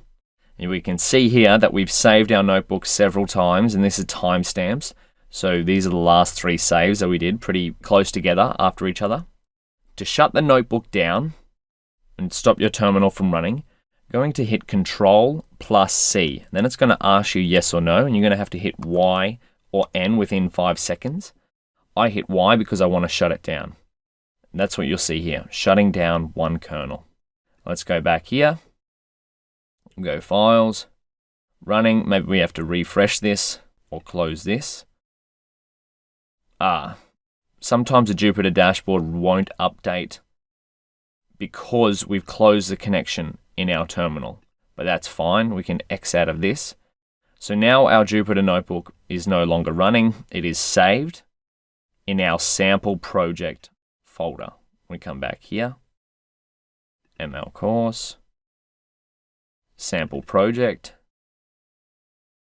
There we go, example notebook. And it's going to say, date modified today at 11:27 a.m. There we go. Saved it 2 minutes ago. Beautiful. And what you'll see here is we're now back. We've got the environment activated within the sample project folder. So what happens if we wanted to completely get out of the environment as well? Like Conda deactivate. Maybe you want to activate another environment to work on another project. So to get out of your current environment, you can type in Conda deactivate. That's going to take you back to base. The default environment, but we're still within the sample project folder. So if we came back tomorrow, let's exit out of everything that we have open actually, so we can see what it's like to come back completely from scratch, because this is what you'll want to be doing. Remember, this is what we've set up. We've got our project folder. You've seen some data being imported into the workspace's Jupyter notebook, and you've seen a little highlight of using some tools within your environment. So let's reactivate this whole setup again. Terminal. We're going to increase the size. See how I have base activated by default. I'm going to change into my sample project folder. So desktop, mine stored on my desktop under ML course. Yours might be different, remember. Now I'm within the sample project folder. If I hit LS, I can see the image that we uploaded. I can see my environment. I can see my notebook. And I can see the data there, heartdisease.csv. So if we wanted to access a notebook, let's enter Jupyter Notebook. Command not found. Take a second to think about why that command might not work. If you'd guessed that we didn't have our environment activated, that's correct. But that's all right if you didn't, because it took me ages to get used to this kind of workflow. But I want to show you it. So Conda activate, not activation. Conda activate. We're going to reactivate our environment. Users, is it users, Daniel? Desktop / ML course / sample project / env. There we go. We notice that base has changed to this. Now, if we run the Jupyter Notebook command again, Jupyter Notebook, what do you think this will do? Let's see. This is going to bring us back to the Jupyter dashboard. Now, if we go into running, we've got no notebooks, no terminals running. We notice that our terminal has changed again to this funky looking code. All it's saying is we've got a Jupyter Notebook server running on localhost 888, which is the same as here, quad 8, not 888. And we have our notebook here. To start it up, you can click on it, and we come back. Beautiful. We've got everything that we were looking at before in the previous video. Now, the thing to remember is that when you reload a Jupyter Notebook, all the memory of the cells will start from scratch. So if we wanted to rerun this cell, remember to run a cell is Shift plus Enter or this run button, but we're ignoring the toolbar. We want to get proficient at using the keyboard. Shift Enter. It's going to start back at 1. And if we do the same, 2, same, 3. Now if we ran this, A, what do you think A will be equal to as the output? Because we've gone 2, 3, A equals 6, A equals 5, Shift, Enter. A equals 6. Remember, because Jupyter Notebook cells are run in order of execution. And so this is the workflow that you would take if you were coming back to work on your project again. You might have to rerun all of your cells. So the code, say we were working down here, you may have to rerun all of the cells above so that you can work on your code down here and you're not missing out on any data. And the final beautiful thing is, because we've now got a workspace that we can work on in entire projects, we can also share this workspace. So if we come back, our sample project folder that we've been working through has our environment, has our data, has this image that we've been looking at, and it has our notebook which contains code and text about the project we're working on. So if my teammate was like, hey Daniel, can you share with me the Jupyter Notebook you've been working on for the heart disease project? I could be like, sure. I could send them this, and then they could, if they've got this exact same setup on their computer, they could start up an environment, import the data, work through the 6-step ML framework, and then run the code and read my descriptions throughout my Jupyter Notebook. So that is the beautiful thing about Jupyter Notebooks. They're kind of like the all-in-one workspace for data science and machine learning projects. So in the next few lectures or in the next few lessons and projects, we're going to really dig into this little framework here, at the same time at working out how to apply different data science and machine learning tools, such as these, within our Jupyter Notebook.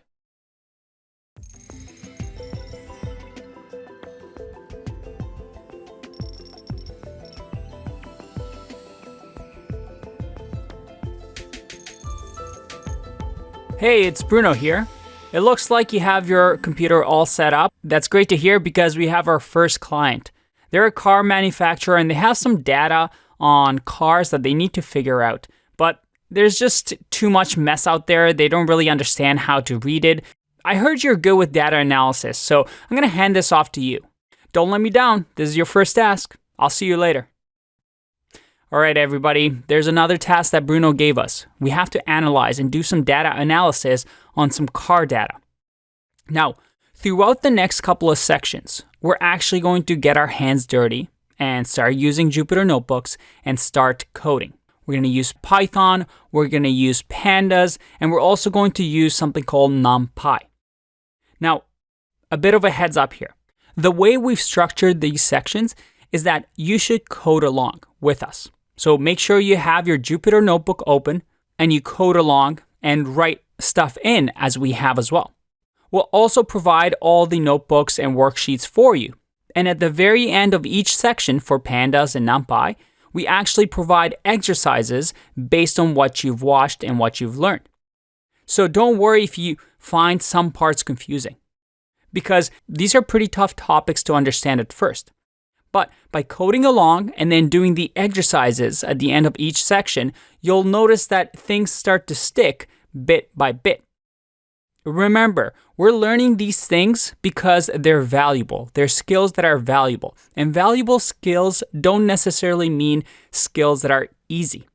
If you could just watch videos from your couch and not practice and become a data scientist, well then everybody would be a data scientist and everybody would have high salaries. But that's not the case. We need to work and practice to really understand these things. So just giving you a warning, if it becomes a little tough, intimidating at first, remember this, every time something is difficult, that's what makes a skill valuable. So practice with us as you code, and also make sure you do the exercises at the end of each section because they'll help stick that information that we've learned in the videos. All right, enough talk. We got to figure out this car sales data. So let's get to it.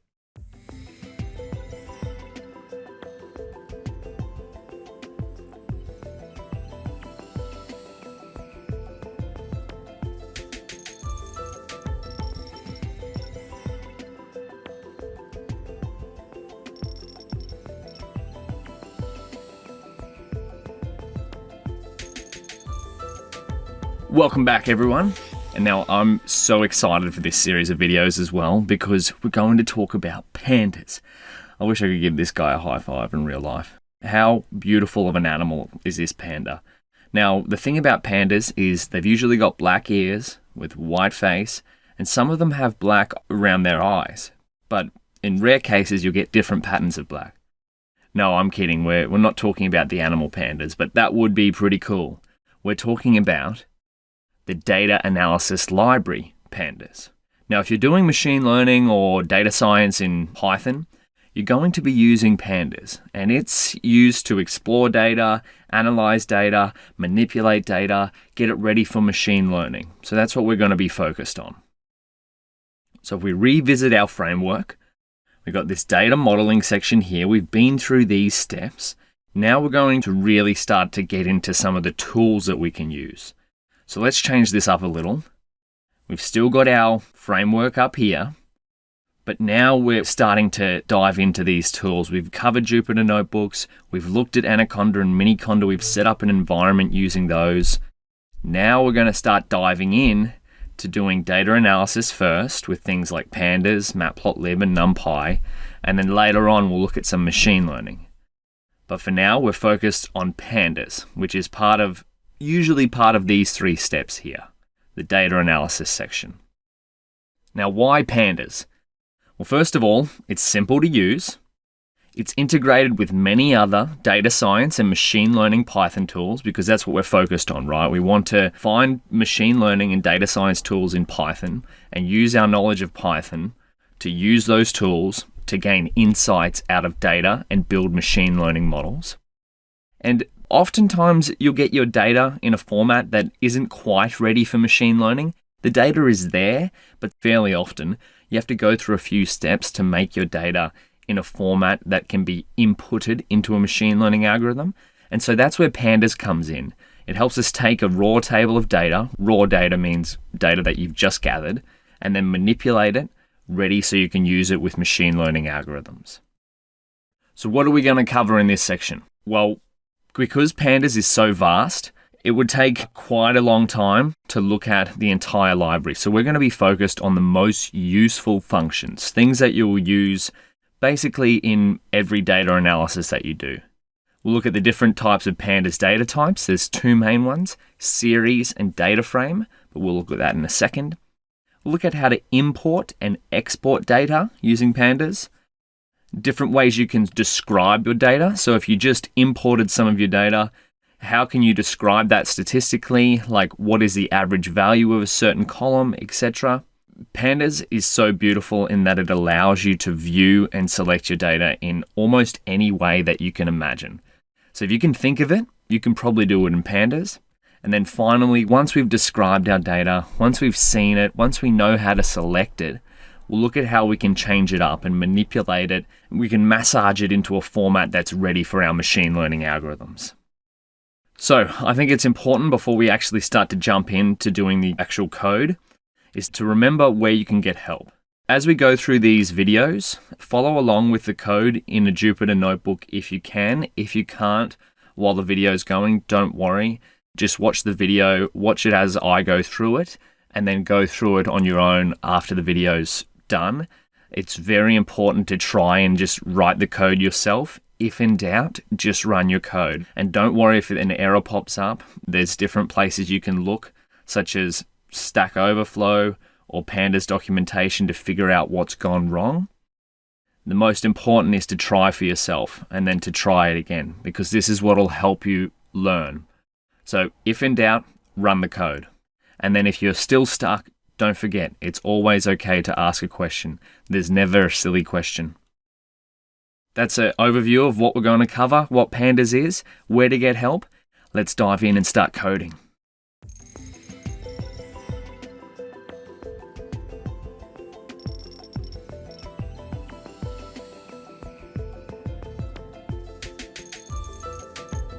Now we've got a little bit of an overview of what Pandas is.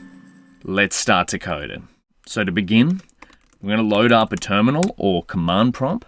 Now this is the workflow we've been through a couple of times now, but we're going to keep going through it with each new concept to make sure we kind of get it down pat, because that's what we're doing, right? We're just practicing and practicing and practicing. So if we try to access Jupyter Notebooks, which is our workspace where we want to use pandas, if we run this code whilst we're in the base environment, it's not going to work. So we need to activate the environment that we've created. So if I go Conda Env list, this will show me my environments. And in my case, I want to go to the sample project folder that we created in the beginning, because that environment has all the tools such as Matplotlib, Pandas, Jupyter, NumPy, etc. We're focused on using Jupyter and Pandas in this section. So to activate that, I'm going to type in Conda activate.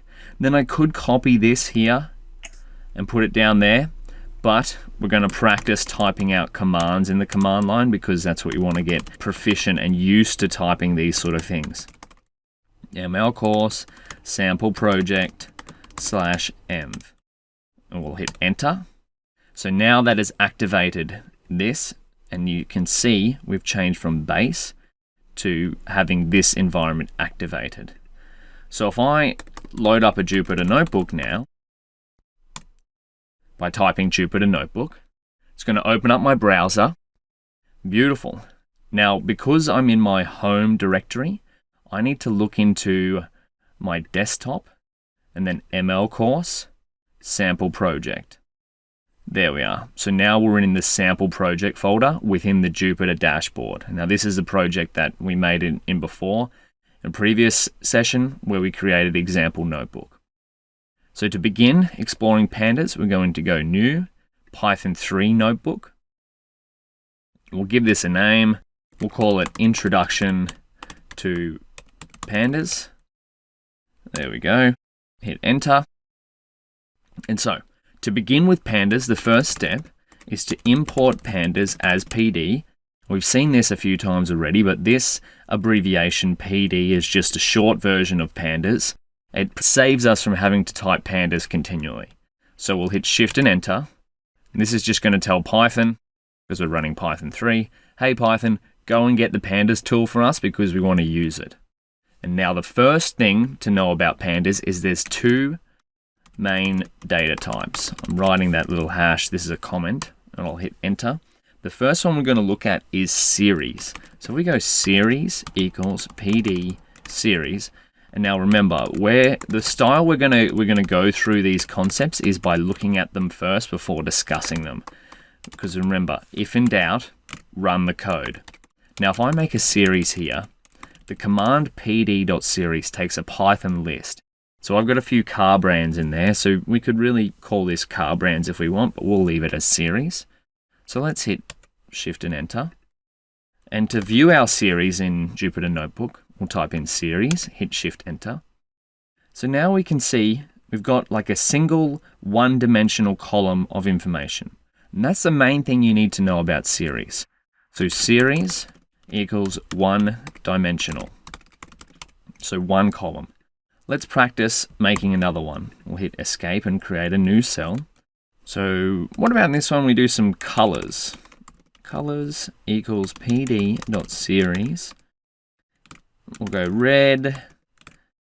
We'll go blue and white. Excellent. So if we go underneath here, and we'll put colors underneath so it displays it. Shift Enter. Beautiful. So now we've got two 1D series, one-dimensional, when I say 1D by the way, one of car brands and one of different colors. So now the difference between a series and a data frame, now a data frame is two-dimensional, and data frame is far more common. I'm saying column because data frames have columns. A data frame is far more common than a series, because oftentimes with your data, you'll have more than just one single column. So let's create a data frame. We'll call this one car data maybe. Car data equals pd.dataframe. And now dataframe is a little bit different because it takes a Python dictionary. So I might go car make. And then the beautiful thing about data frames is that we can create a data frame out of series. So we've got series here. So car make, this is the key, and this is the value. And we'll go color. And we'll give it our colors series.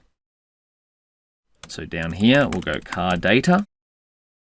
Beautiful. That is our first data frame. Now this is so exciting, right? Because I love data frames and it's a beautiful thing to start seeing your first ever data frame being made. And now, if you have a look here, making a data frame from scratch can kind of be a bit tedious. So what you'll usually do is rather than creating your data frame from some series, you're going to import data. So we'll type that down here, import data. And now, where would you get data? Say, for example, we wanted some car data. Where could we find that? Well, if we go up to this beautifully created, pre-made spreadsheet, and by the way, all the resources to what we're working on will be in the resources section, we can see that this is a spreadsheet called car sales. And now, how do you think we might get this into a Pandas data frame? It's all right if you don't know the answer, we haven't been through it yet. But this is what Pandas is great at doing, right? You'll have some structured data, maybe in a spreadsheet or something, which could be anything, right? This is car sales, but you could have transactions, you could have patient records, something like that. But we want to, rather than manipulate the data in a spreadsheet, we want to start using code, specifically Pandas code. So the first thing is we have to import it. Now, for this car sales data, the way we could do it is to export it. Now there's a little download tab here into comma separated values .csv. Now this is a very common data storage file type and Pandas works beautifully with it. So if we were to export this spreadsheet data as comma separated values, let's do that. That's going to save down here. Now I've already imported this into my sample project folder as carsales.csv. So let's see how we would import that in Pandas. So car sales equals pd.readcsv, and then we're going to type in the file name as a string. So carsales.csv. Now the beautiful thing about Pandas, or Jupyter notebooks in general actually, is that you can use tab autocomplete. So let's try that out. So we're going to press tab. There we go. And we've got some options here that's going to pre-fill that. So we don't want the missing data one. We'll have a look at that in a future video. But let's click that. There we go. carsales.csv.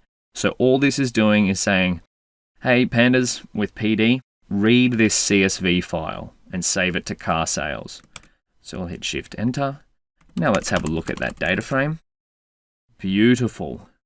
So now we can see this is just the exact same information that's here in a Pandas data frame. Now, the beautiful thing about this is that because it's now in a Pandas data frame, we can take advantage of all the functions that Pandas has to offer in manipulating, viewing, and changing this data. All right, let's have a quick overlook of what the anatomy of this data frame is, because different places refer to different things. So we'll go to this slide, the anatomy of a data frame. So we'll break it down. On the left-hand side is the index column. Now, Pandas data frames, like Python list, start at 0. So if you had 5 rows in your data frame, it would only go up to 4. Remember, it starts at 0. Now, this here is a row. So all these values here, including the index, is called a row. And these ones here are columns. And a row is referred to as axis 0. And a column is referred to as axis equals 1. So if you ever see a Pandas function in the future, which has a little parameter called axis, if it's saying axis equals 0, it's meaning a row. Now, if it's saying axis equals 1, it means a column. I got confused by this in the beginning. I was just like, just tell me if it's a row or column. But some functions use axis 0 or axis equals 1. Now, these individual values here are data. You can have different kinds of data types. We'll see those in a future video. And the headings up here in bold are column names. So these are the main things you need to know about a Pandas data frame. You can take a screenshot of this or something like that. It'll be in the resources section as well, but If ever you hear me referring to different terms around here, you can always have a look at the anatomy of a data frame and know what's been talked about. So let's go back to our notebook. And so once you've imported a data frame, what you might want to do is make some changes here and then export it. So let's see how we would do that. Exporting a data frame. Now, of course, we haven't made any changes to ours just yet, but we're going to export it anyway to see an example of how to do it. To export a data frame, we take the variable of the data frame, carsales.toCSV. So to import it was read CSV. Now we're going to call this function carsales.toCSV and then pass it a string name of what we want to call it. Import exported carsales.csv.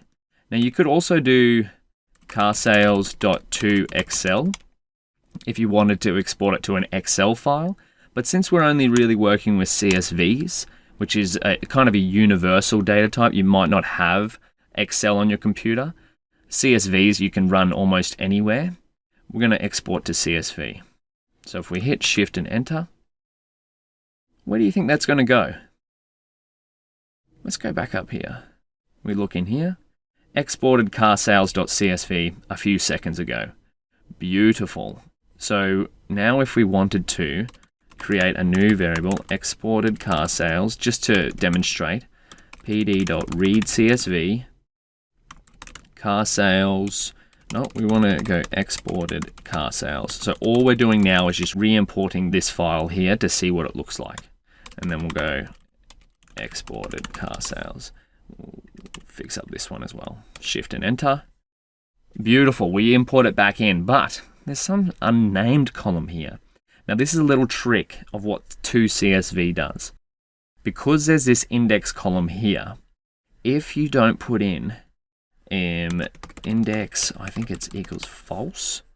If you don't put in this, it'll export it with the index as a column. So let's see what happens if we go there. Index equals false. Now we're going to, all that's done is re-exported the file. Then we're going to re-import it. There we go. It's going to index it as it gets imported. So that little parameter there, index equals false, is go export this data frame and don't worry about throwing the numbers there. But I think that's enough for now. We've looked at the main takeaways from this is that pandas have two main data types. Series, which is a one-dimensional column. So there's only one column here. Data frame, which is the far more common type, which is two columns or two-dimensional, sorry. So you've got rows and columns. But the more common way of importing data into pandas is to read something like a CSV file. And then once you've made changes on this or manipulated in some way, you can export it as a CSV file. All right, I'll see you in the next video.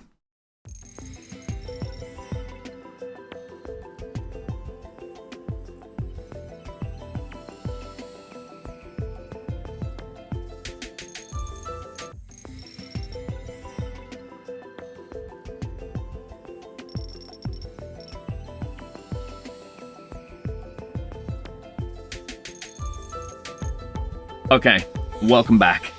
Now in the last video, we went through different data types in pandas, series and data frames, creating some series in a data frame, importing data, and then exporting data. Now we're going to look at different ways you can describe data in pandas. So we'll make a little heading here. Remember to do that. You can type some markdown. If you've never seen markdown before, you can do some research. But to create a heading, you can do two little hashtags. And this we'll press Escape and M, Shift Enter. Now we've got describe data in a nice little heading format. This is a great way to break up Jupyter notebooks so it's communicative. Okay, so the way you call functions, we've already seen this on an example here, toCSV on Pandas DataFrames, is by pressing the dot notation. So if we go tab, it might show us. There we go, took a little while and I got impatient and pressed tabbed a lot. It'll show us a few functions here that we can run, but remember there's a lot here. So in the beginning, don't focus on trying to learn all of these off by heart. just focus on using the few that we're going through at the moment and then build upon your knowledge as you go. So the first thing we're going to have a look at is how to describe the data types in our data frame. We can do this by typing in DTypes. So you'll notice some functions have brackets after and some don't, like this one doesn't have brackets over it. The difference between these two is this is an attribute. So we type in here attribute, whereas a function like car sales to CSV is a function.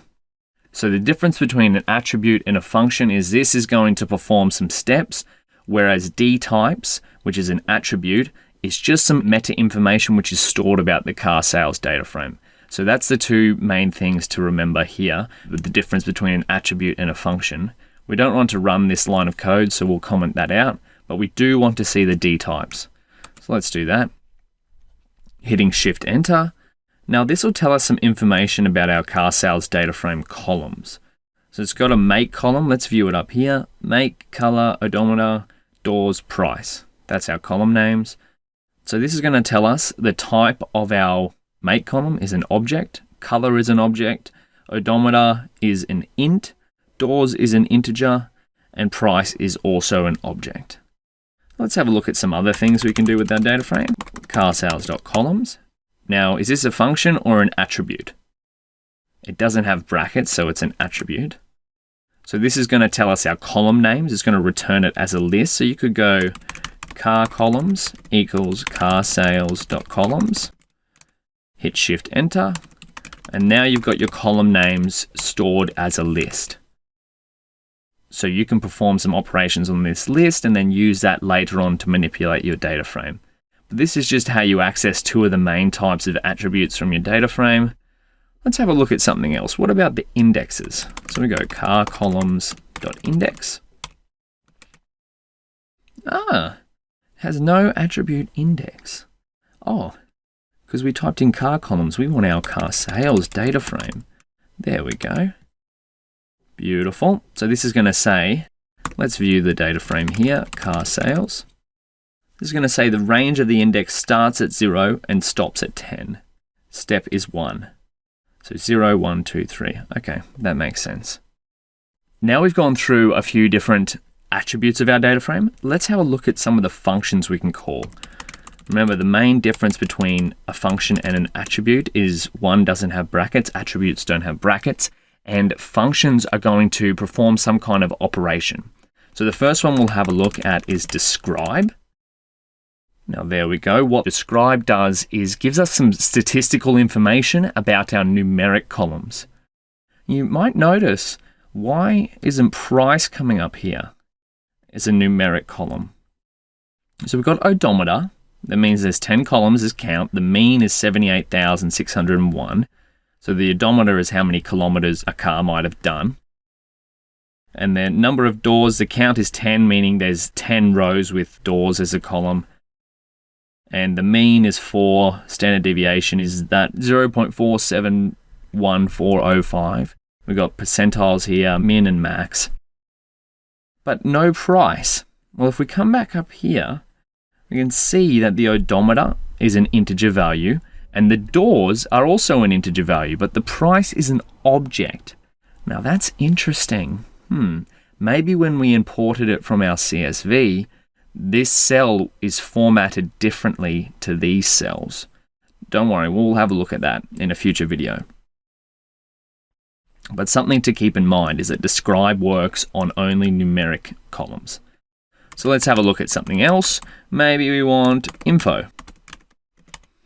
Carsales.info. And now it's important to remember that these type of description functions and attributes are some things that you might run through at the very start of exploring a new set of data. So that's what we're doing. We're pretending we've got car sales here and we want to start running functions like info and describe to just start exploring our data and getting some information about it. So what's this going to give us? Let's have a look. Range index, 10 entries, 0 to 9. Now, info is kind of like index combined with DTypes.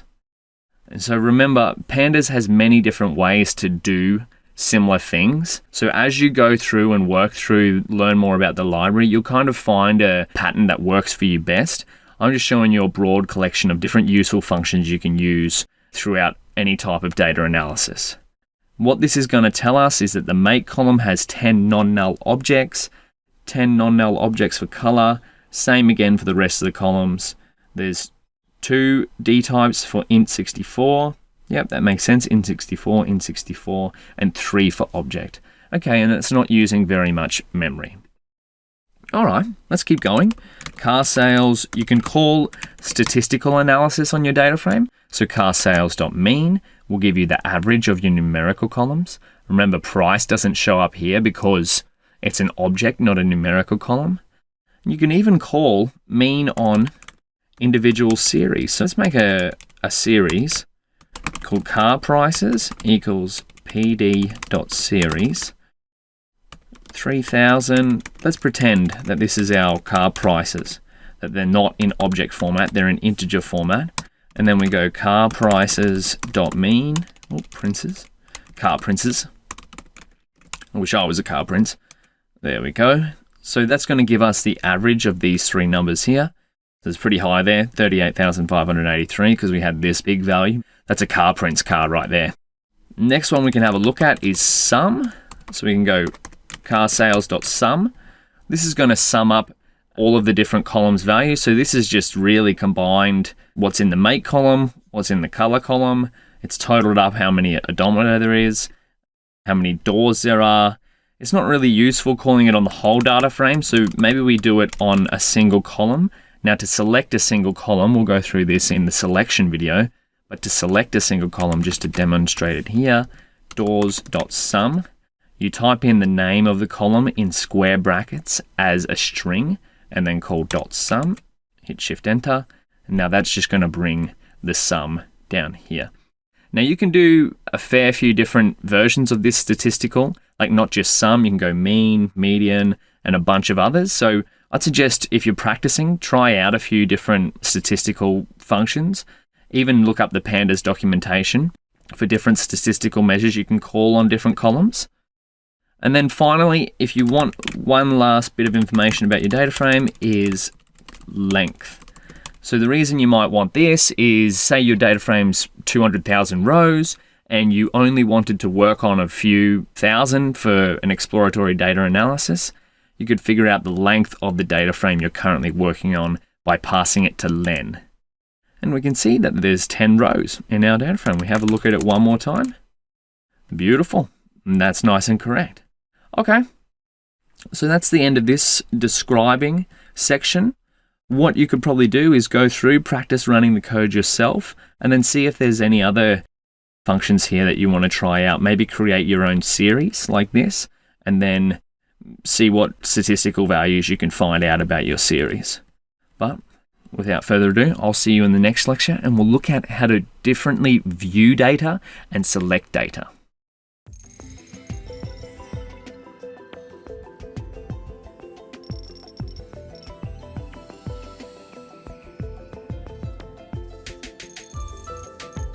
Welcome back. Well, we've had a look at a few different ways of describing data that we've imported to Pandas and into a data frame. Let's have a look at a couple of different ways we can view and select data. So we'll come down here, we'll put another little heading in. So we go viewing and selecting data. We're going to hit escape and M for markdown, shift and enter because we're keeping our notebooks nice and clean and communicative right from the beginning. So to begin, one of the first things you'll do is have a look at the head of your data frame. And now remember, this has brackets after it, so it's a function. And what this is going to do is return the first or the top 5 rows of your data frame. Now you might be thinking, why 5? Well, that's a good question. I'm not entirely sure. But 5 seems like a pretty good number. And so in practice, what you'll probably be doing is manipulating your data frame in some way and then calling head on it fairly often so you don't have, now our data frame's only 10 rows, so calling the whole thing isn't actually too bad. But imagine if you had thousands of these. So what head does is it gives you a quick snapshot in a small little space of what your data frame contains. So if you make a couple quick changes here and there, you might want to look at the top 5 rows. And if 5 isn't enough, maybe you want to look at the top 7. Well, the beautiful thing about Head is that you can type in a number here and it will return that many rows. So you can have a play around and return whatever amount of rows you want. Now, for some reason, if you wanted the bottom of your data frame, you can use .tail, and that will return, you might have guessed, the bottom 5 rows. Now, this is handy if you're doing some alterations on the bottom of your data frame rather than the top, and so the changes will only appear towards the bottom, something like that. And tail's much the same. You can put in any kind of number you want here, press Shift and Enter, and it will return the bottom 3 rows there. Now, the next 2 functions that we're going to look at are lock and ilock. So let's write them down here, lock and .ilock. Now, before we go into the details, remember, we always want to run code first. If in doubt, run the code. That's our motto. So let's create a series here so we can demonstrate the difference between lock and ilock. So I'm going to make one called animals. What's your favorite animal? Maybe, since we're using pandas, maybe we'll put a panda in there. And one more, snake. Now we're going to set the index here. Now, if we created a series, by default, the index will be 0 to however many things we have here.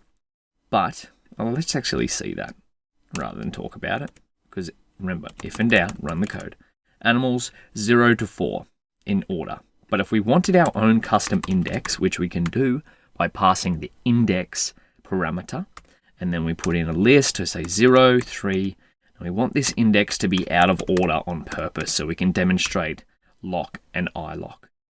There we go. So we have 5 things here, 5 things here, both Python lists. Now if we run this, we can see that our index has changed. So let's have a look. Animals.lock 3. If we call this, what do you think will come back? And lock you can consider as short for location. So let's try. Shift Enter, dog, and snake. Beautiful. So what lock refers to is the index numbers. So because we have 3 and 3 here, it returns 2 items. Let's try animals.lock 9. What do you think this will come back with? Which animal? Shift Enter, bird. The reason being is because bird is at index 9. So we created bird, 1, 2, 3, 1, 2, 3, index 9. Okay, now let's try our car sales data frame. If you're not sure what this looks like, we'll run it here. So we can see, okay, 0, 1, 2, 3, the index is still in order here. Beautiful. Now let's run lock on this. .lock 3, what do you think this will come back with? Which car? Let's try it out. Oh, beautiful. Comes back with position 3. A beautiful black BMW for $22,000. It can be all yours. I could become a car salesman. What do you think? So now let's try another one. Let's try ilock this time. We'll put ilock here. So we go animals.ilock 3. And this time we're doing .ilock instead of just lock.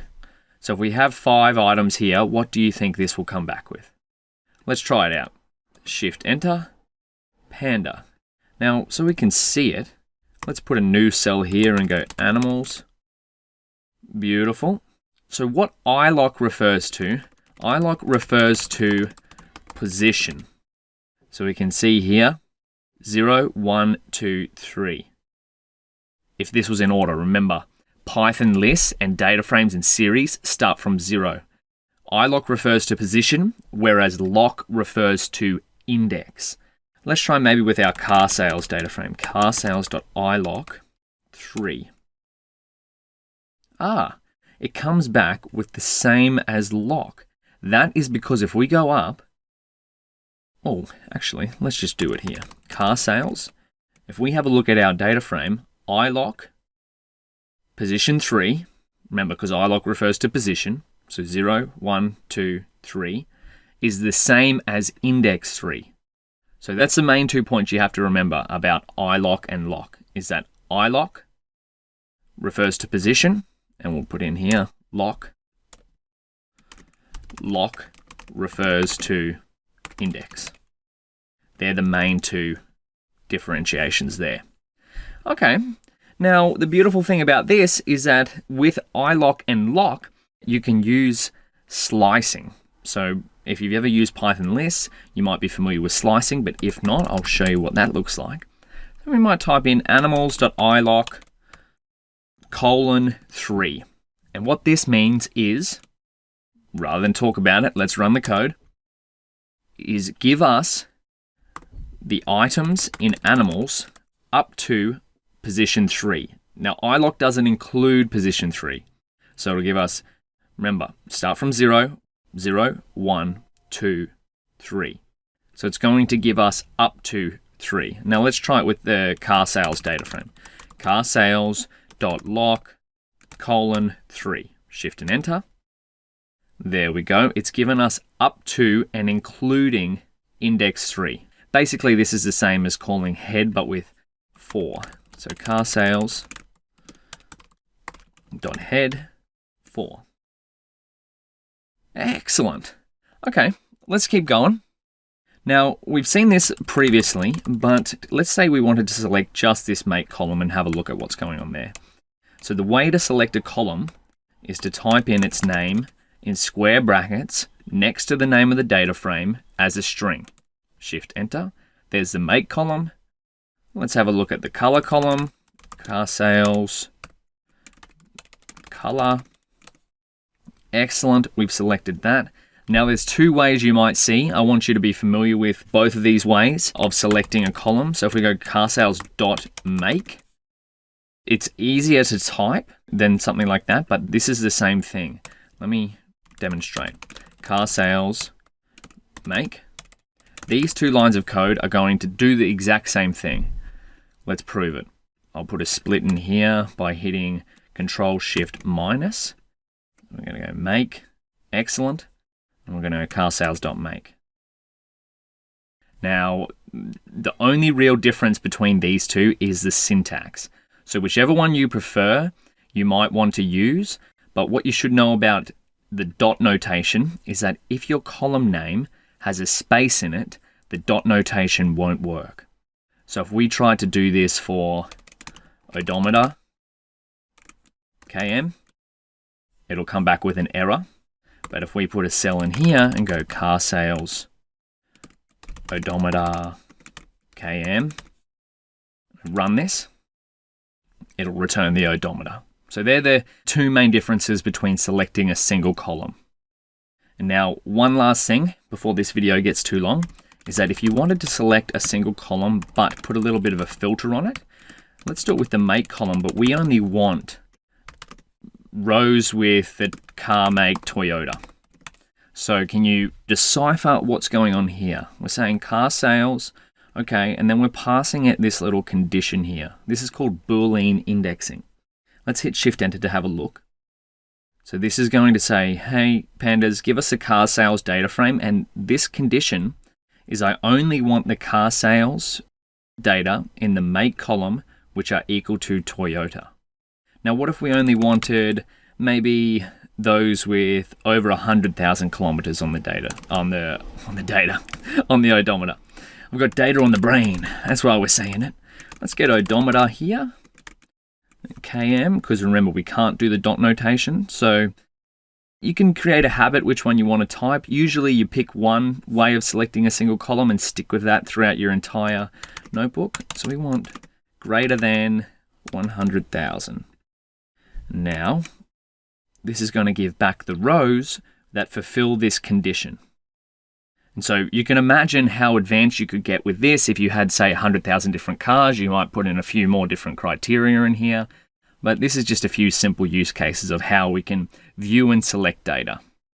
Now, there's a couple more we're going to go through, but to prevent this video from going for too long, we're going to take a little break, go back over what we've gone just through and practice a little bit before the next one. But otherwise, we'll see some more ways of selecting and viewing data in the next video.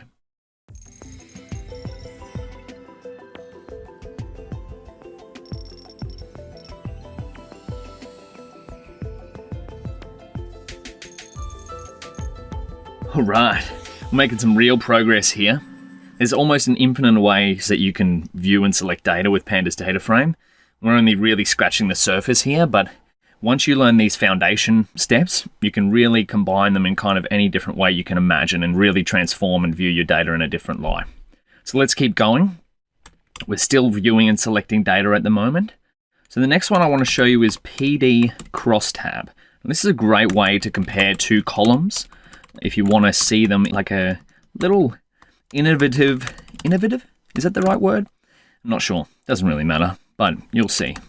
A little comparative way, maybe that's a bit better word.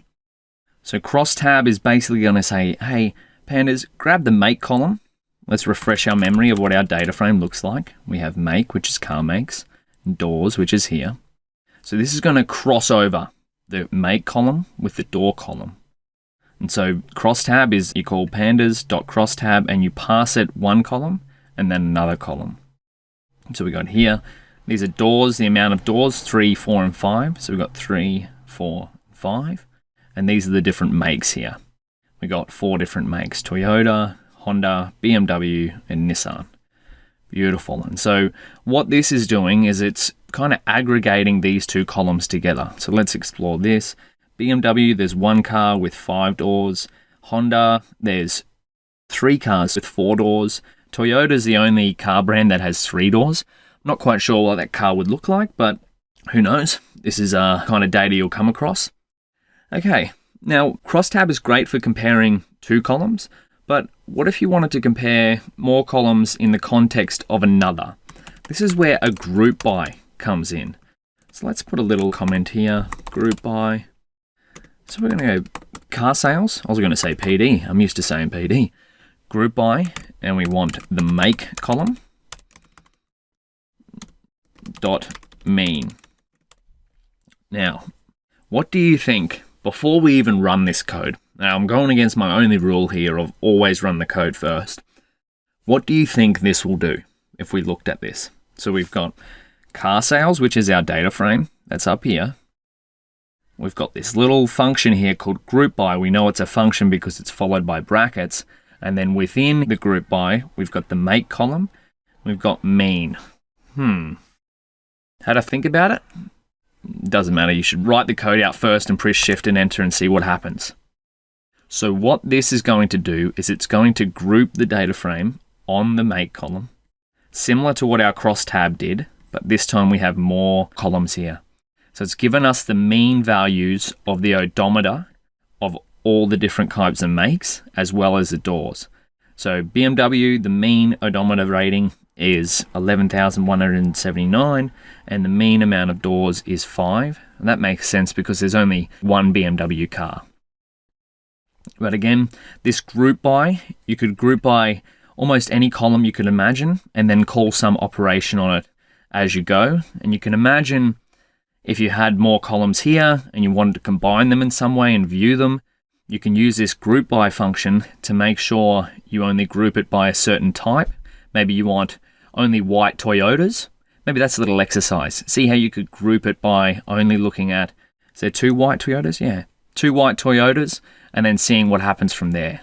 But I just want to show you group by.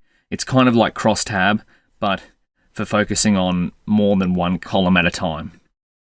So what's next? All right, well maybe we have a look at some visualizations. Yeah, that's a great idea. So we go car sales, odometer.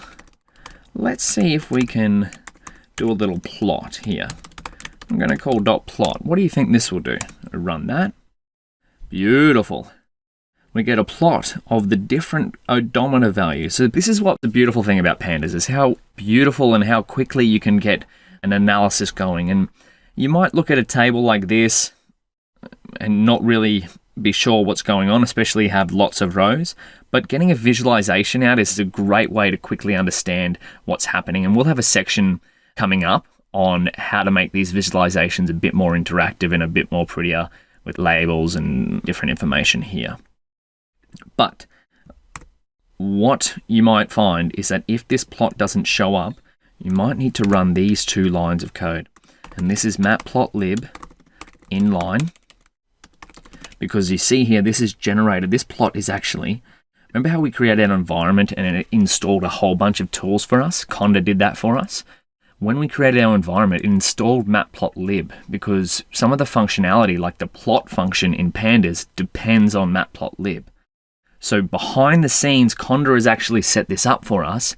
And when we imported Pandas right up the top here, we won't go right back up the top because that'll take a little while. But when we typed in import Pandas as PD, it might have done some work behind the scenes for us to organize this plot. But if it hasn't, you can type in these 2 lines of code, import matplotlib.pyplot as PLT. And this one here, this percentage sign at the front is a little magic function. Jupyter notebooks have different magic functions which do a specific kind of thing. All this is saying is plot our Matplotlib plots inside the notebook so we can see them. So if your plots don't show up, make sure you've run these 2 lines of code. So you can type them and put them at the top of your notebook potentially if your plots aren't showing up. So the next thing we want to see is another kind of plot, which is called a histogram. Now, a histogram is a great way to see the distribution. Distribution is a fancy word for spread of data. So you imagine this, most of our odometer readings are between, let's say this is 20-odd thousand up to 100,000. So the reason you can see this kind of curve shape here is because this is where the average about odometer readings fall into. And that these 2 values out here might be considered outliers because they're not within this big clump of values. So that's an easy way to run a histogram on your numerical columns. Let's have a look at the price column. We want to see what different prices of cars we have. Dot plot. Now why is that? Why do you think that came up? Do you remember no numeric data to plot? Why is that? Let's have a look at the data type, price.dtype. We did .dtypes at the start in one of the other videos. .dtype is just on a single column. So dtype O for object. So it's non-numeric. So our error is non-numeric data to plot. What can we do here? Now we could plot around for a bit and try to get this to work, but let's have a look at how we might research a problem like this.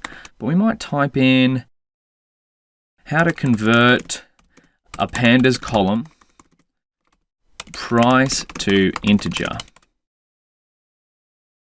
Price column object to int in Pandas. Now this is a step you might take if you run into some kind of error. We could always play around with this price column to try to fix it. But I want to emphasize what an actual workflow might look like when you're looking up something. So we've Googled how to convert a Pandas column price to integer because that's what we want to do. We might click on this, Stack Overflow. I have a column called amount withholds values that look like this. Now what you want to do is when you get to somewhere like Stack Overflow, you want to see if this description of this question matches our problem. So they have a column called amount which holds values that look like this. That's similar to us, but ours is called price. When I do DataFrame.dtypes, it returns this column as an object. So does ours. How do I convert this to type int? Yes, that's what we want to do. Let's have a look at some of these answers. Okay, this is using regex. What you'll do with these answers is kind of look through them and see which one stands out to you the most. This green tick means that the question asker has marked this as the right answer to help them solve their problem. But sometimes there's other ones, like maybe this one here. I want to use one without regex because regex kind of confuses me. So this has also got 5 upvotes. One of them is mine, previously in doing research for this video here. So what you might do is copy this. And so this, you can see they've started off with amount, which is like our price column, and it's come out like this, which is what we want to do. We want to convert our price column. Let's have a look. Car sales. We want to convert our price columns to something like what our odometer column looks like. We've copied this piece of code from Stack Overflow. We're going to type it in here, but we're going to use it as reference, right? Because we want to get practice writing our own code. So we're going to compare it to what ours is. Let's zoom out one little bit so we can see 2 cells at once. Excellent. So this is saying data frame with a column amount equals DataFrame amount dot string dot replace. Some interesting combination of code there with nothing as type int. Now that's a fair bit in one go. But let's try replace the parts that we do know to our own. So DataFrame, our DataFrame is actually called car sales. So we're going to type in car sales. Our amount column is actually called price. So we'll type in price. And we're going to reassign it to car sales or price. Because what this is saying is, hey, grab the price column and set it equal to this, another car sales.price column. But let's put some adjustments. So this means access the string and replace. Now this little funky combination of slashes, dollar signs, comma, and dots is saying, hey, find these symbols within the price column and replace it after the comma, replace it with nothing, and then change the type with as type to integer. So let's go through that one more time. Car sales price column, we want to readjust it to equaling the car sales price column, so keep the values the same, but access the string and replace the dollar sign, commas, and dots, so dollar sign, commas, and dots with nothing, so this is an empty string, and then change it from a string, so dot as type integer. Whew. Now that was a mouthful, but remember, if in doubt, run the code, shift and enter. Now let's see what our car sales data frame looks like. Beautiful. We've changed the price column to look more like the odometer column. Oh, what's happened here? Ah, the price column has included the cents. So maybe that's an exercise of how to fix that, to not include the cents, because we only want it in thousands, and this has increased it. So now the Nissan, the white Nissan, is now $970,000. But let's see if we can plot it now. Price dot plot. Beautiful. So the plot is incorrect because the numbers are just way too high, but at least we can plot it now. So the next thing we'd look at in terms of manipulating data is looking at this line of code and going, how can we readjust that? So then maybe that's a little exercise you could try. Try to readjust this line of code to not include those last two zeros on the end.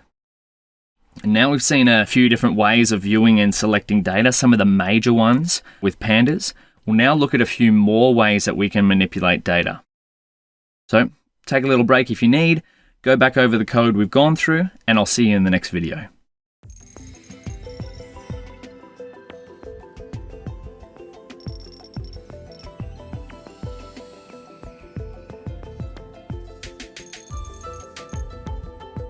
By now, you're probably thinking, my goodness, there is so much to remember.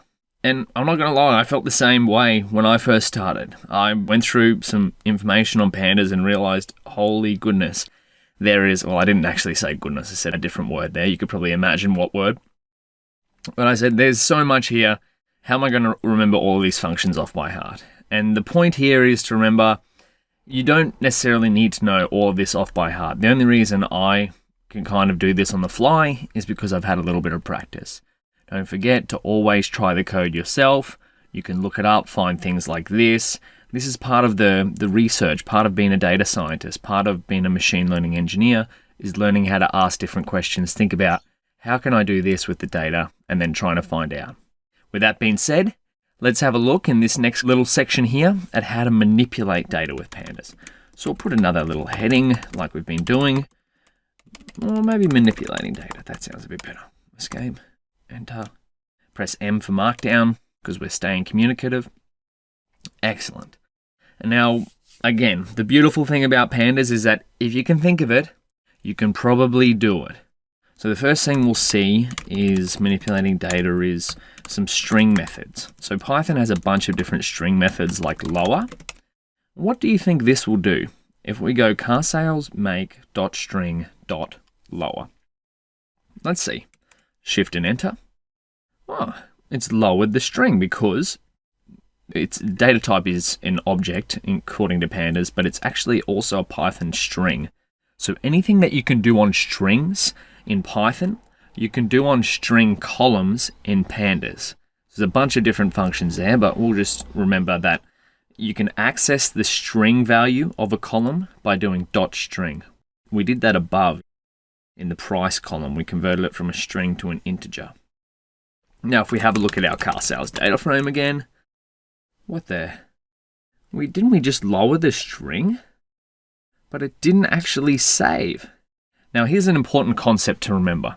It's that Pandas requires, if you want to change a column, it requires reassigning that column. So that means we want to set car sales make equals car sales make. We want to do .string .lower. There we go. Car sales make, yep, .string .lower. Now, what this will do is it will reassign the car sales make column to be a lowered string. So let's have a look. There we go. The string has been lowered. So now all the letters in here are lowercase. You'll probably come across this a fair few times when you're working on different data frames, is this concept of reassignment. What some functions have is that to save you from having to go this column equals this column again, some sort of function, is some functions have a parameter called inPlace. We'll have a look at that inPlace parameter along with some missing data. But you might be saying, hey, our car sales data frame doesn't have any missing data. But in practice, in the real world, and when you get real data sets, I've made this one up, right? So I've typed in this into here. Real data sets often contain missing data. So they often look like this. Because you might have someone tracking some records. Ideally, they'd look like this, all the data there. But in reality, when you get a new data set, sometimes it's got a few holes in it, right? Someone hasn't tracked everything correctly, and that's just life. You don't always get perfection. So we're going to, do you remember how to import a CSV file? I've already exported this one. So we'll go pd.readcsv. We're going to do tab autocomplete car sales missing data.csv. What this is going to do is save the car sales missing CSV and import it as a Pandas data frame. So all it's going to do is bring this into being a data frame. Shift and enter. Now this is how Pandas describes missing data. N-A-N for NaN. That's basically just saying, hey, I've got no value here. Not a number or something like that. I actually not entirely sure what NaN stands for, but all I know is that it just means there's no value here. All right, so what if you wanted to fill these missing values with something? So say, for example, we wanted to fill the odometer. So we're accessing that. There's a function called fill_NA, which is fill these NaN values. And you can pass fill_NA some kind of value, and it will fill these values. So maybe we want to fill up the odometer column with the mean of the rest of the odometers, which in reality isn't a very good practice, but just for demonstration's sake, maybe let's do that, .mean. So what this is saying, oh no, we want missing because this is our missing. Missing. There we go. What this is saying is grab the car sales missing odometer column, this one, and fill NA, fill the missing values with the car sales missing odometer column's mean value. So the values that do actually exist there, we're going to get the mean and fill it. Let's quickly see what that is. Car sales dot missing odometer dot mean. So if we do this correctly, it should fill them up with this value. Let's go there. Beautiful. Now we've got all those missing values. So the third one down is now filled with the car sales missing odometer mean value. We got a few reoccurrences there of all the missing ones. So now if we have a look at the data frame, and this is a practice you'll be going through, right? You'll be making manipulations here, and then you'll be consistently viewing the data frame. So you might do head, but because it's only small, we'll look at the whole thing. Oh, What's happened here? There's still NaN. Ah, this is the problem, right? This is what I was mentioning before, that in-place value that we can use. So let's see it in action. So we could do a reassignment by going car sales missing odometer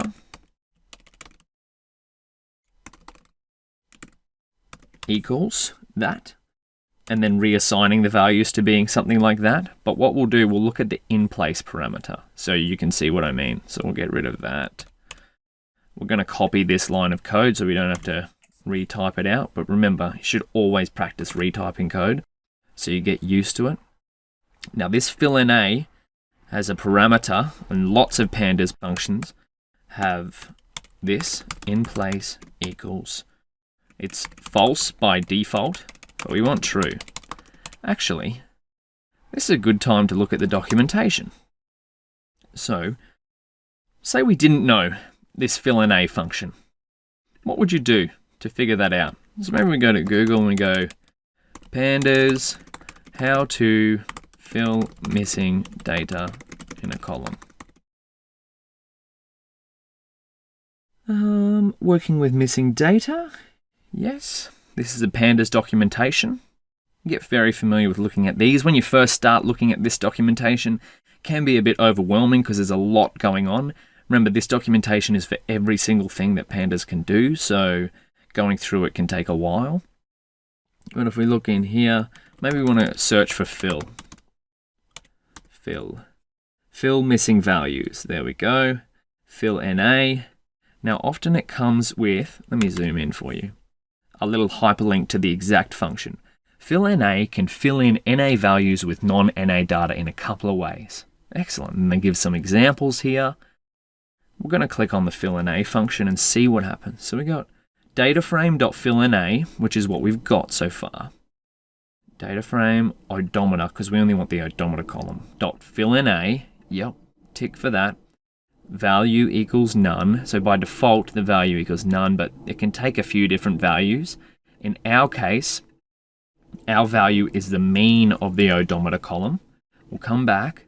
We can see this little in-place parameter. It's got a few others, but we're not going to cover them for now. So in-place, bool by default, false. If true, fill in place.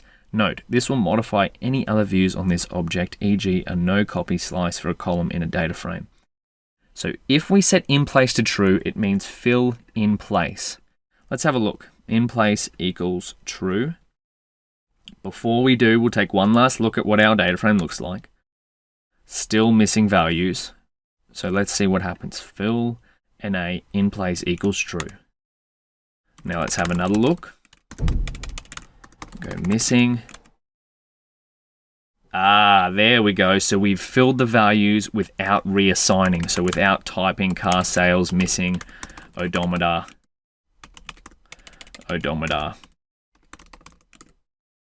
equals that. So that's just a thing to remember. You can always do it this way. Remember how I said Pandas has multiple different ways of doing the same thing?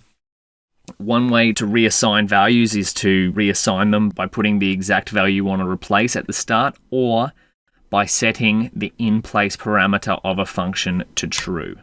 So that'll really depend on how your workflow goes. Personally, I'm not a fan of the in-place. I like just leaving it by default and then reassigning the value at the start. Let's have a look at one more thing before probably we'll take a little break as this lecture's getting a bit long. It's if we wanted to remove these missing values. So say, for example, we're happy with filling the odometer column, but every other row that has missing values, we just want to ignore them because missing values aren't going to help us with our data analysis. In truth, they might, but we want to just see how we would get rid of them. Car sales missing. Now there's a function here called drop_NA. Now we might just see what happens if we just run that. Drop_NA. Beautiful. Now if we type in here, car sales missing, what does our data frame look like? Oh, it hasn't happened again. Remember, we've just covered this. What do you think we can do to fix this up? So we might do car sales, drop_NA, in place equals true. we'll hit Shift Enter, and we'll have a look at our data frame. Car sales missing. Beautiful. Now, what do you think the value is in maybe not putting in place as true? Now our car sales missing data frame is always going to return those rows with missing values are going to be dropped. What if we wanted to re-access them? We'd have to re-import the CSV. So maybe we do that. Equals pd.read CSV car sales missing. So we'll reset our data frame. We'll have a look at it. This one's going to have missing values. So maybe we create a new data frame. Car sales missing dropped equals car sales missing dot drop NA in place equals true. So what this will do is it returns a copy of our car sales missing data frame, but with dropped values. Oh, I said in place equals true. We have to rerun this cell. That's okay. See, sometimes you make mistakes here. We're going to go drop NA. There we go. Car sales missing dropped. Beautiful. So it's going to be the same data frame, but dropped the missing values. And then what we might do is car sales missing dropped, save this to 2 CSV as car sales missing dropped.csv. That way, we can, if we did want to access the rows with missing values, we can from our car sales missing data frame, this one here. Or if we wanted to manipulate our data frame with missing values dropped, we can from this data frame. So that's the important distinction there between using in place or not using in place. All right, we've covered enough on manipulating data in this lesson for the time being. So take a little break, revise over the few functions that we've gone through, have a trial out with in place versus not in place, and I'll see you in the next video.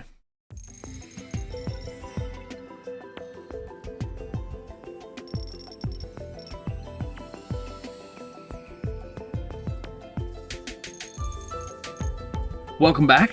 In the last lecture, we looked at a few different ways to manipulate data, especially missing data. We looked at in place. So if you want to perform an operation on Pandas DataFrames in place, you can set the in place parameter to true, or you can reassign it by using, well, we don't have a reassignment example. Or you can reassign it by setting it to equaling something. Now, we've had enough of working with missing data. How would we create data from existing data?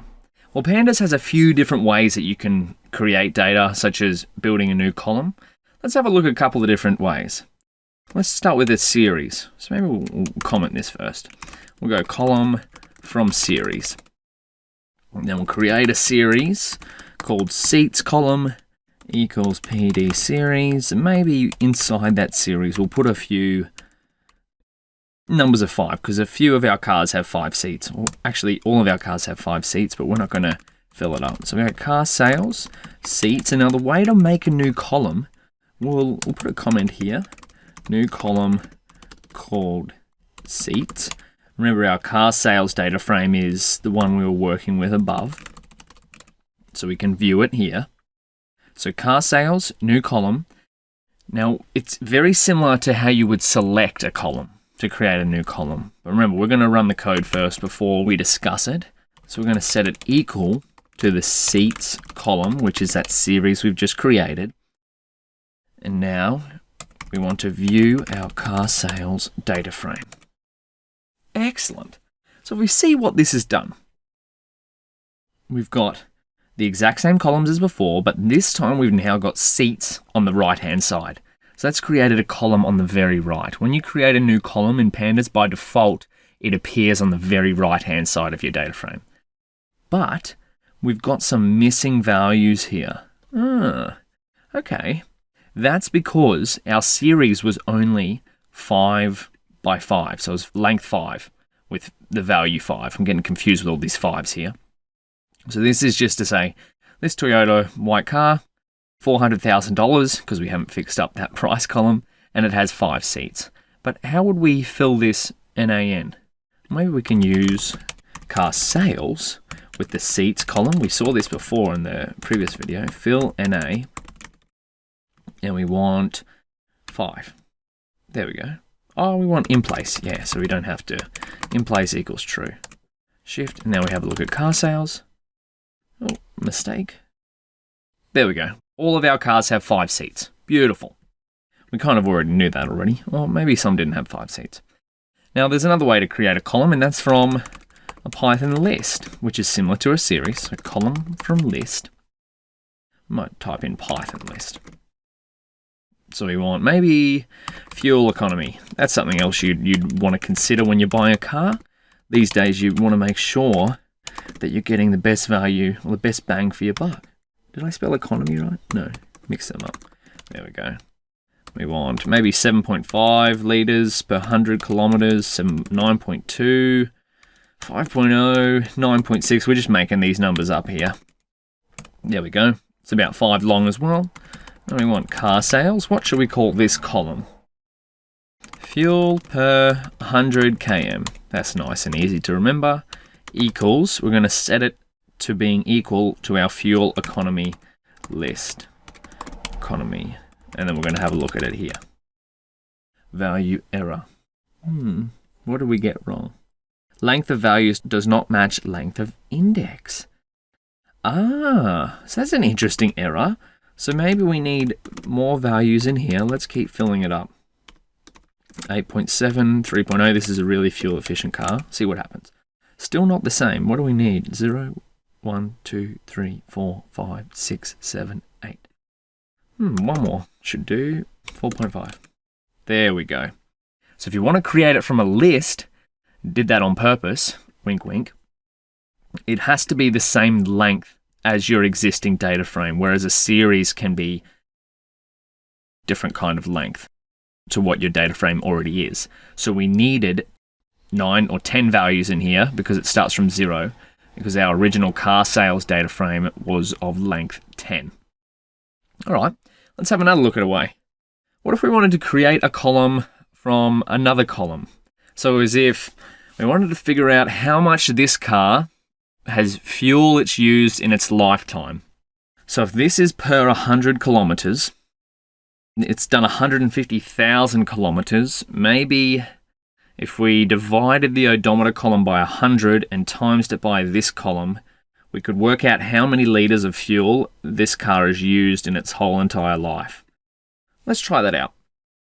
So if we go car sales dot, what's a good name? Total fuel used. Beautiful, equals car sales. We want the odometer column. Car sales odometer. Maybe we press tab. There we go. Tab autocomplete.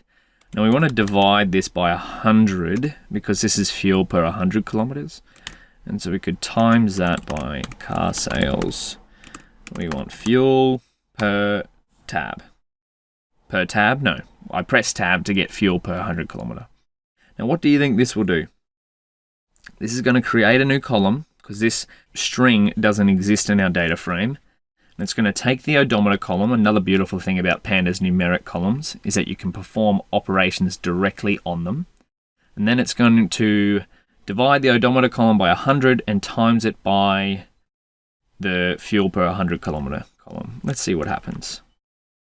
We want to view our data frame. Beautiful. So this is going to be total fuel used in liters, or maybe we could have named that better. If we create this new column by typing in liters, L, it's going to create another column. Total fuel used, L. That's all right. We don't mind that for now. So 11,253 liters. If you did that in one go, that'd be quite expensive depending on the price of fuel where you live. All right, now there's one more easier way to create a column. We can do it from create a column from a single value. Let's do that. Car sales, maybe we want a simple one. Number of wheels equals 4. Because if your car didn't have 4 wheels, you probably wouldn't be able to drive. Now you can start to see how our data frame can evolve over time, right? We've manipulated a few things. Maybe some of these columns aren't very useful in the long run, but it's just an example of how you can quickly use Pandas to change up your data frame. We've adjusted the price column, we've lowered the make column, we've added a bunch of our own columns. These are steps you'll take in a data science or machine learning project, right? Maybe we'll add one more column. We want to know if our car's passed the road safety, and by default it equals true. This is just to give another example of different types of columns. So D types. So yeah, there we go. We've got a bool column on the end now. So bool, true or false. We've got a few ints, we've got a few floats, we've got some object columns, we've got true. So this is how versatile Pandas is, right? You can use many different data types with it. And now what if we wanted to remove one of our columns? It's like this one because it's got the L at the top, and that's less confusing than this. We don't know what measurement that's in. You can use the function drop. So we're going to go drop for drop column. So we'll go total fuel used, that's our column name. Now we need to give it, drop requires the parameter axis. So axis equals 1. If you remember the anatomy of our data frame, let's see if we have it here. That's because columns are on axis equals 1. So remember how I said some functions require axis? It took me a while to remember this. But that's all you have to remember, is if you're talking about a column, you're talking about axis 1. So let's do that. Drop, beautiful, car sales. It's still got that, we keep forgetting. I'm going to re-emphasize this point. We need to either reassign or use the in-place method. So we're reassigning our car sales data frame here. Drop, car sales, now we've dropped it. Beautiful. Look at that data frame. That's amazing. All right, so we've seen how to create a few different columns here. We've seen how to drop a column if we don't want it. There's a few more things we want to do for manipulating our data frames, but before this lecture gets too long again, go back. I want you to, if you're going to take a little break, take a little break, but otherwise, before the next lecture, try creating a column of your own. Something can be as simple as you like, but just practice typing out some code like this. Maybe you do a little operation. It can be as fancy or as unfancy as you like, but just practice making a new column of your own, and I'll see you back in the next video.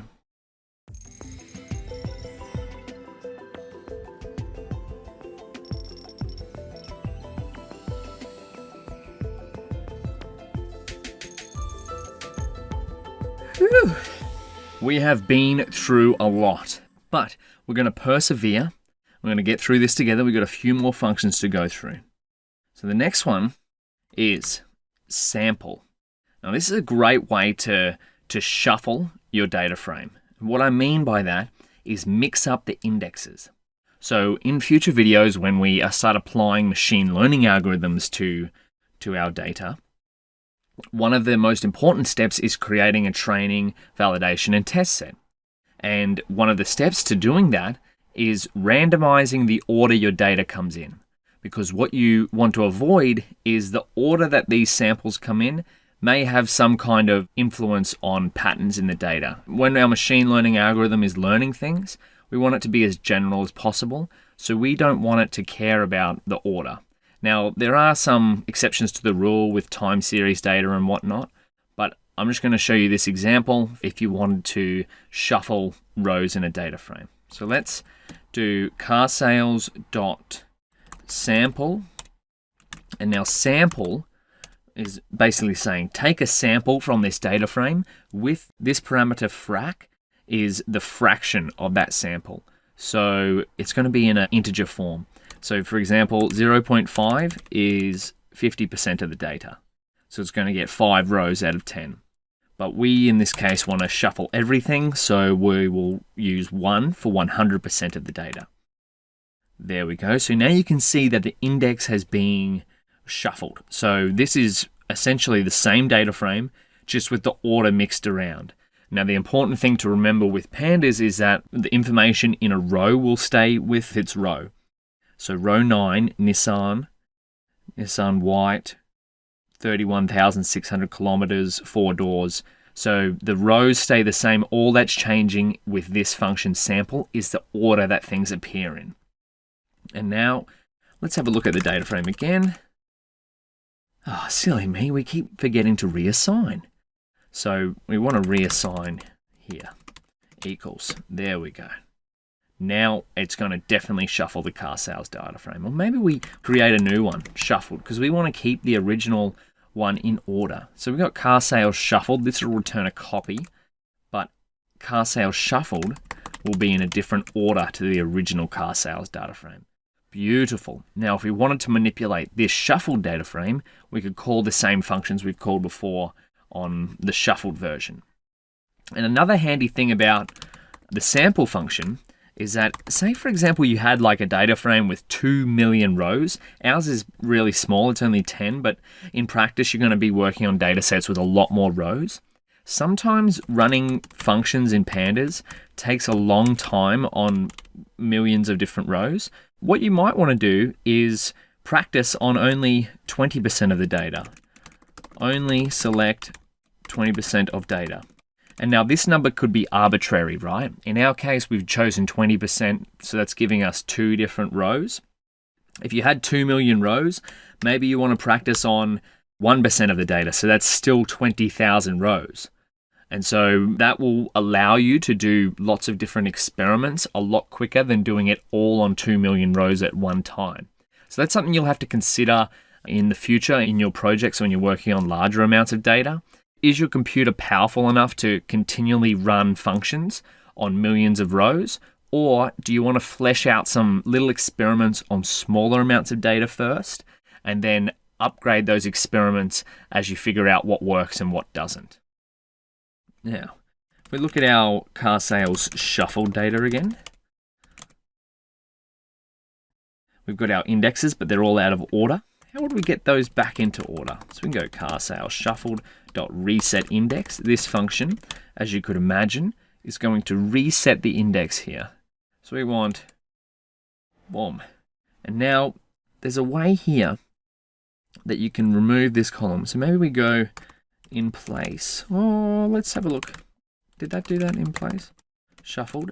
Because by default, the reset index column adds the old index as a new column on the very left. And so we've got ordered numbers here, but this is the shuffled index that it's made a column. Maybe we don't want that. I think we can get rid of that by in place equals true.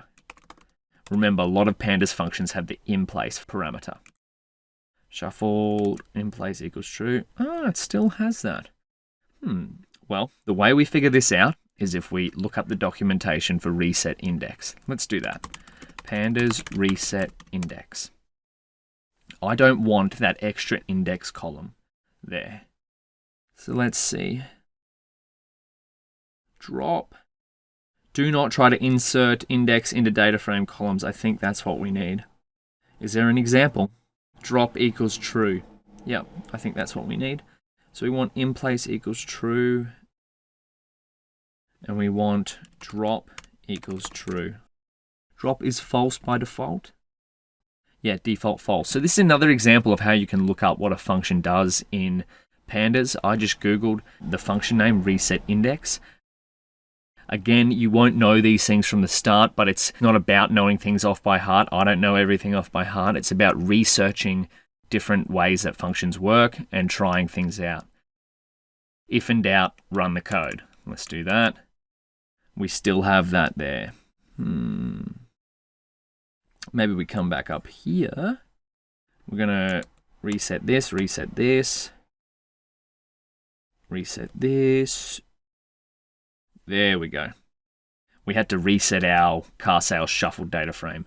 And now we've set drop to equal true. We don't have that index column on the left here.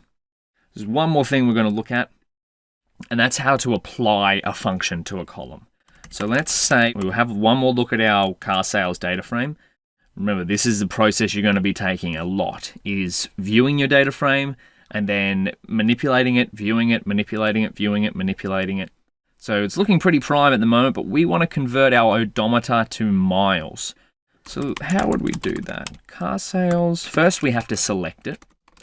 We can do that by typing in the column name. And then we're going to reassign it. We remembered to reassign it this time. Odometer, kilometers, yep. Now this is the apply function. Apply lets you apply some kind of function, whether it be NumPy or lambda, to a certain column. So let's just type this in, and lambda functions can be confusing to begin with. It took me a while to learn them, but we're going to step through this one and figure out what it's actually doing.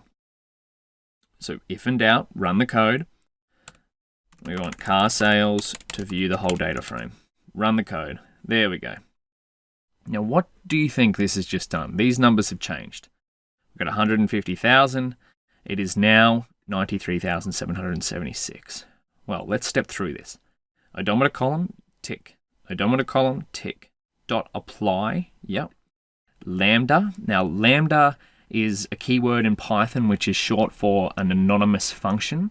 So basically this is saying apply this function to x divided by 1.6.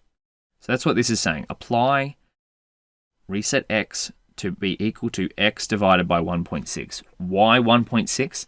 Because conversion from kilometers to miles equals about 1.61 or 09, but I've just rounded it to 1.6. So that's going to divide our number of kilometers by 1.6. Because in this case, x is the values in our odometer column. So this little line here is going to look at this column and go, every time it's going to pick up this 150,000, which is x, and then divide it by 1.6, and then reassign it to that value. So the first column, 94,000 thereabouts. First row, sorry. Second row, 87,899 is actually about 55,000 miles. So that's what this apply function is doing. And now this is just a simple example of a little lambda function, but you can get very elaborate with the things you put in apply. We're not going to dive too deep in that for now. Just want you to know that apply is a way that you can assign a function to a column. So you might have written another function somewhere else and then use apply to apply it to a column. Whew. We have been through an absolute mountain of information here. And don't fret, you don't have to know all of this off by heart to begin with. Remember the steps. Try it, run your code. If in doubt, search for it, try again, and then if you're still stuck, ask. In the meantime, before we get into the next section, this is going to wrap up the Pandas section. Check out the resources section for a little bit more documentation about Pandas, some exercises you can try out for yourself. But otherwise, if you're with me, let's jump in and learn a bit more about some other tools that we can use for data science and machine learning.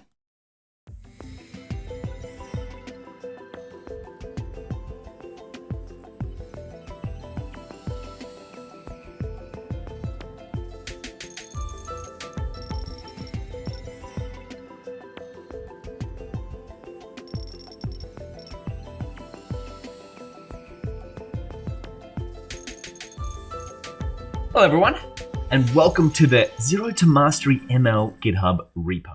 Now, if you're looking at this in the video that you're watching, and you do visit this URL here, github.com/mrdbourke/Zero to Mastery ML, you might notice that this repo has changed. And that's because this course is continually being built and continually being developed. And so as things get added and changed, the folder structure here, the readmes may change, but the work process we're about to follow won't.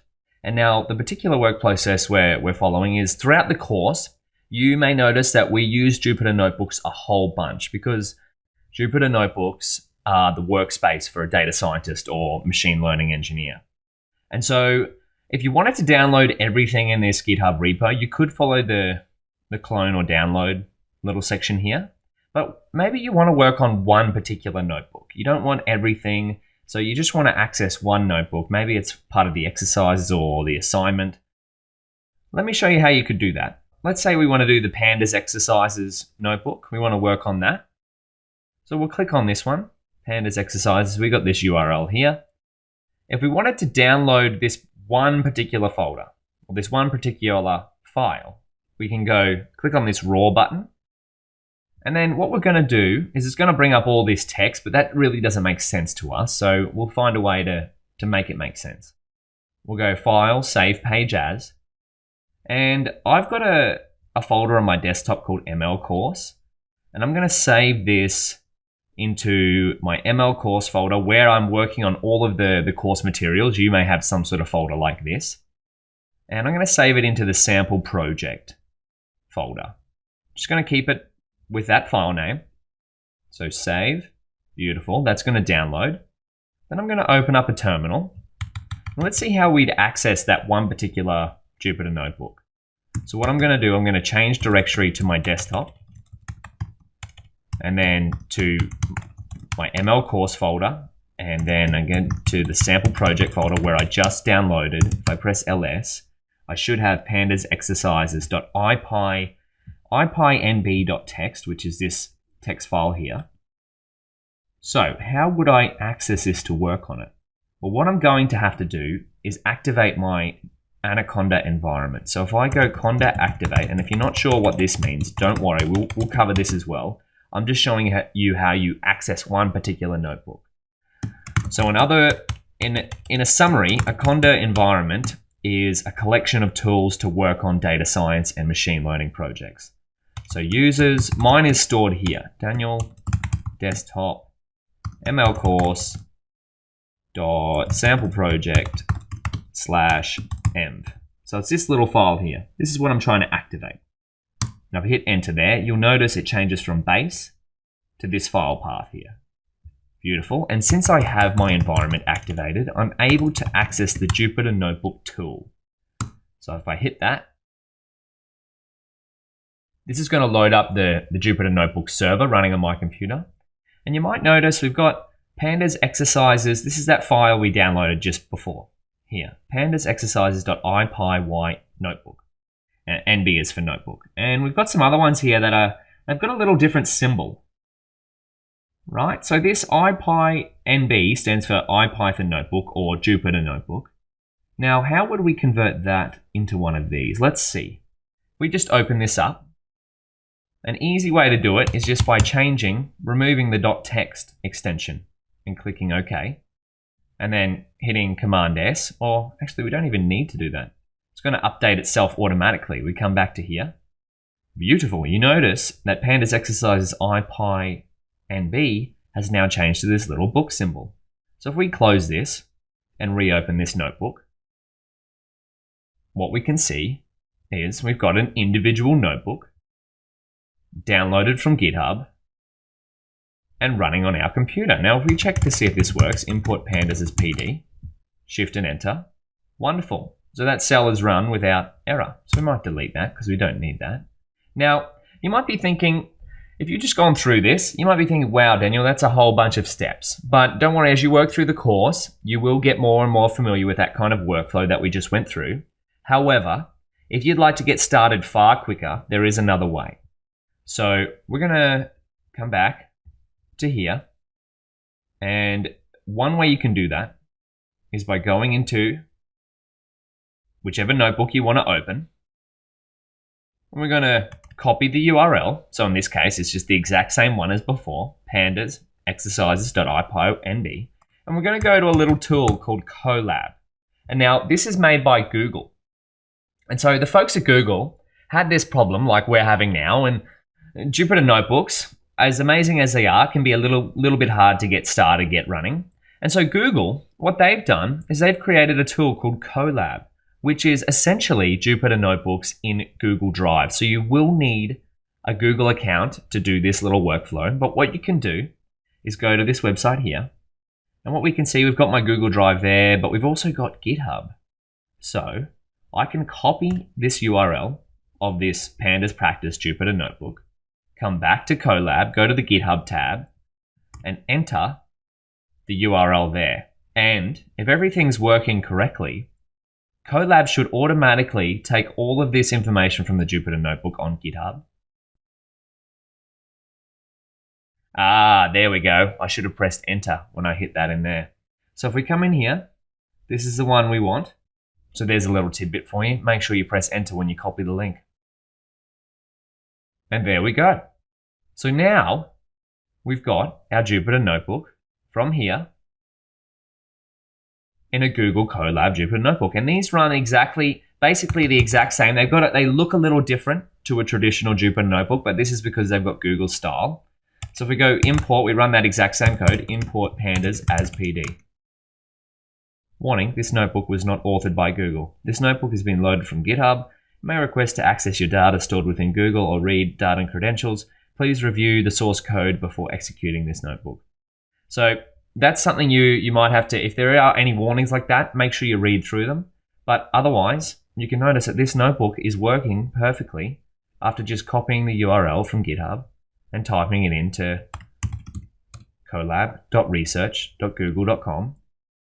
And if you want to open something, GitHub, copy the URL, hit enter, and then click on the notebook you'd like to open. In this case, we'll just open the exact same one. And there we go. We can get started running coding nice and easily. So that's just a little tidbit. Remember, if you do refer back to the Zero to Mastery ML GitHub and it looks a little different to what you've seen in this video, don't worry too much. It's just because as we go, we're updating and continually adding new and updated content.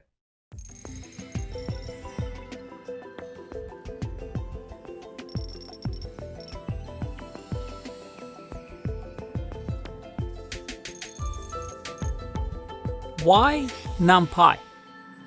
Throughout this section, we're going to explore this popular library called NumPy, which are very similar to Python lists.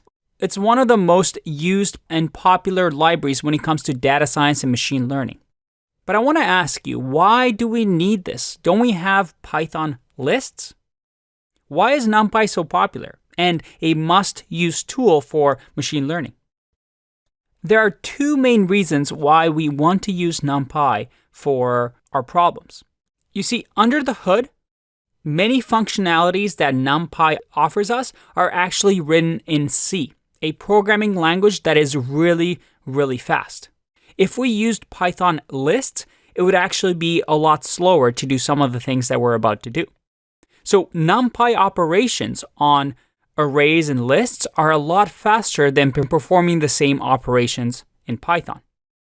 And as you'll find out, when it comes to machine learning, we do a lot of computation. We do a lot of processing. And that's why GPUs or graphical processing units are used, because so many calculations need to happen. So we need to have any possible performance advantage we can, which NumPy offers. The second reason we want to use something like NumPy is that when it comes to machine learning, well, machines usually only understand ones and zeros. And things like numbers, which can be contained in NumPy, are really easy for machines to understand versus something more complicated. For example, an image can be represented in numbers, where a number represents the color of a pixel. And we'll see later on in the course where we try and convert different fields, different attributes into numbers. For example, if a patient has heart disease, instead of yes or no, we convert it to 1 or 0. This idea of converting data into something that a machine can understand, like numbers, like binary, like ones and 0, allows us to make machines learn. That's how machines learn. Machines learn by performing multiple operations. And by storing this information in an array like NumPy is a great way for us to represent that data from what humans can understand to what computers can understand. But you'll see that as we progress more and more through the course. For now, let's get started.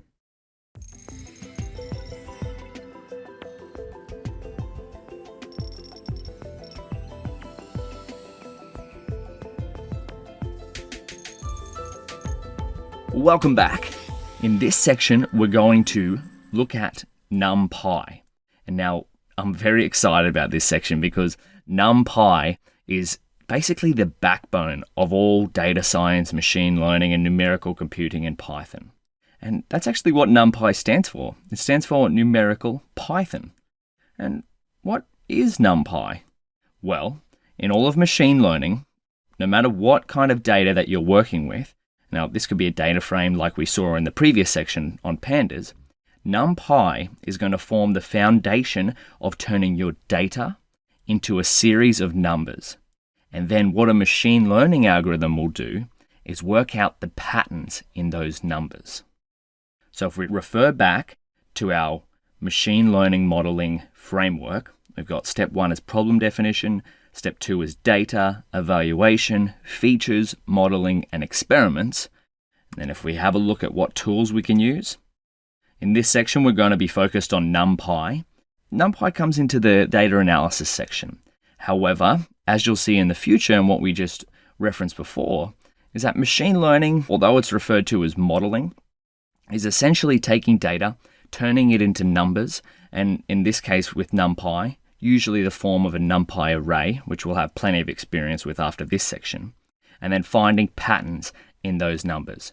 So almost across this entire pipeline, NumPy will come into play. Now, why NumPy?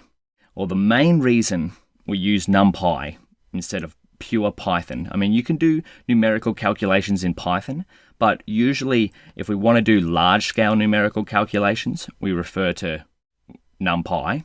It's because it's fast. And now the reason why it's fast is because behind the scenes, there's optimizations written in C code. The beautiful thing about the NumPy package is that you can use these C code optimizations using pure Python. That means you don't have to know C to be able to use NumPy. And Python is a bit easier to write than pure C, so that's the advantage of using NumPy. Now it gets these optimizations in speed through a process called vectorization via a term NumPy uses called broadcasting, which is essentially just avoiding writing loops when you're writing calculations. Because if you're writing loops to make calculations, such as in Python to calculate over a list, that can form some eventual slowdowns if you have a list, say, of millions of different numbers, which becomes common practice when we're working on machine learning projects. And as we mentioned before, NumPy is the backbone of other Python scientific packages. NumPy actually forms the basis of the Pandas package. So what are we going to cover in this section? Well, of course, we're always going to be focused on the most useful functions, the ones that you can start using straight away. We'll have a look at different NumPy data types and attributes of those data types. Now, the main one is an ND array, but we'll have a look at that in another video. We'll look at how to create arrays. Arrays you can think of as a list of numbers. We'll have a look at how to view arrays and matrices. Now, a matrix or a matrice you can imagine as a combination of different arrays. We'll then look at how to manipulate and compare arrays. We'll then finish up with sorting arrays, which is sorting out different lists of numbers. And then some practical use cases of where arrays get used or where NumPy can be used to turn data into lists of numbers. So, where can you get help if you get stuck? Well, the steps you want to try and follow is to follow along with the code. So as we're going through the video, as we're working through our Jupyter notebook, through the introduction to NumPy lessons, you want to follow along as best you can. Now, if you can't keep pace or if I'm going too fast, that's all right. Feel free to stop it, go back, practice something on your own, but you should be practicing writing the code and running it as much as possible.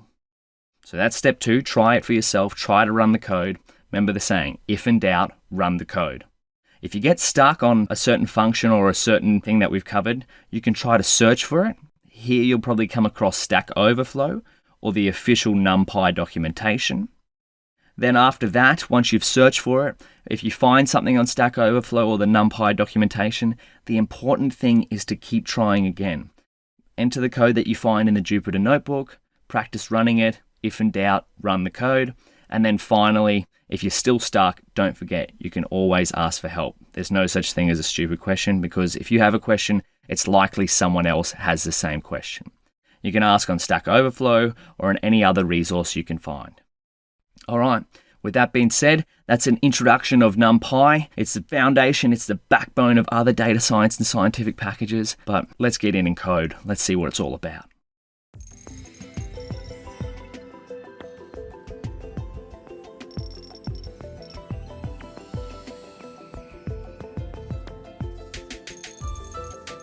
Hey peeps, it's Aldo. I promise you this is a quick one. For the next couple of lectures that show the anatomy of a NumPy array slide, the code and the concepts in the lectures are all correct. However, the slide displays the incorrect array for the three-dimensional array. You'll see what I'm referring to soon. Anyways, this is what the correct slide should look like. The main difference is that the bottom left array in the videos is displayed incorrectly. If you would like to get the same array as the anatomy of a NumPy slide shows, then run the following code. Okay, that's all for now. Enjoy the rest of the crash course.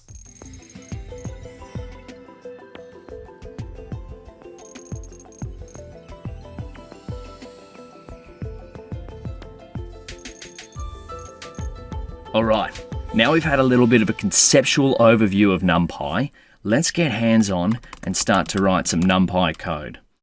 So I'm going to follow the little workflow that we've kind of set up over the past few lessons and sections. Start off in a terminal, and I'm going to change directory into this little folder that I've got on my desktop. Yours may be stored somewhere else. So cd/ml course. Now I've got a folder in here called sample project, which has my environment. You'll want to change into the same folder that contains your environment. Hit enter. Now we're in the sample project folder. Beautiful. And we're going to check using Conda Env list where our environments are. So I can see I've got one here. I've got a few. Currently base is activated because I've got the star, but I want this one because that's in my sample project folder.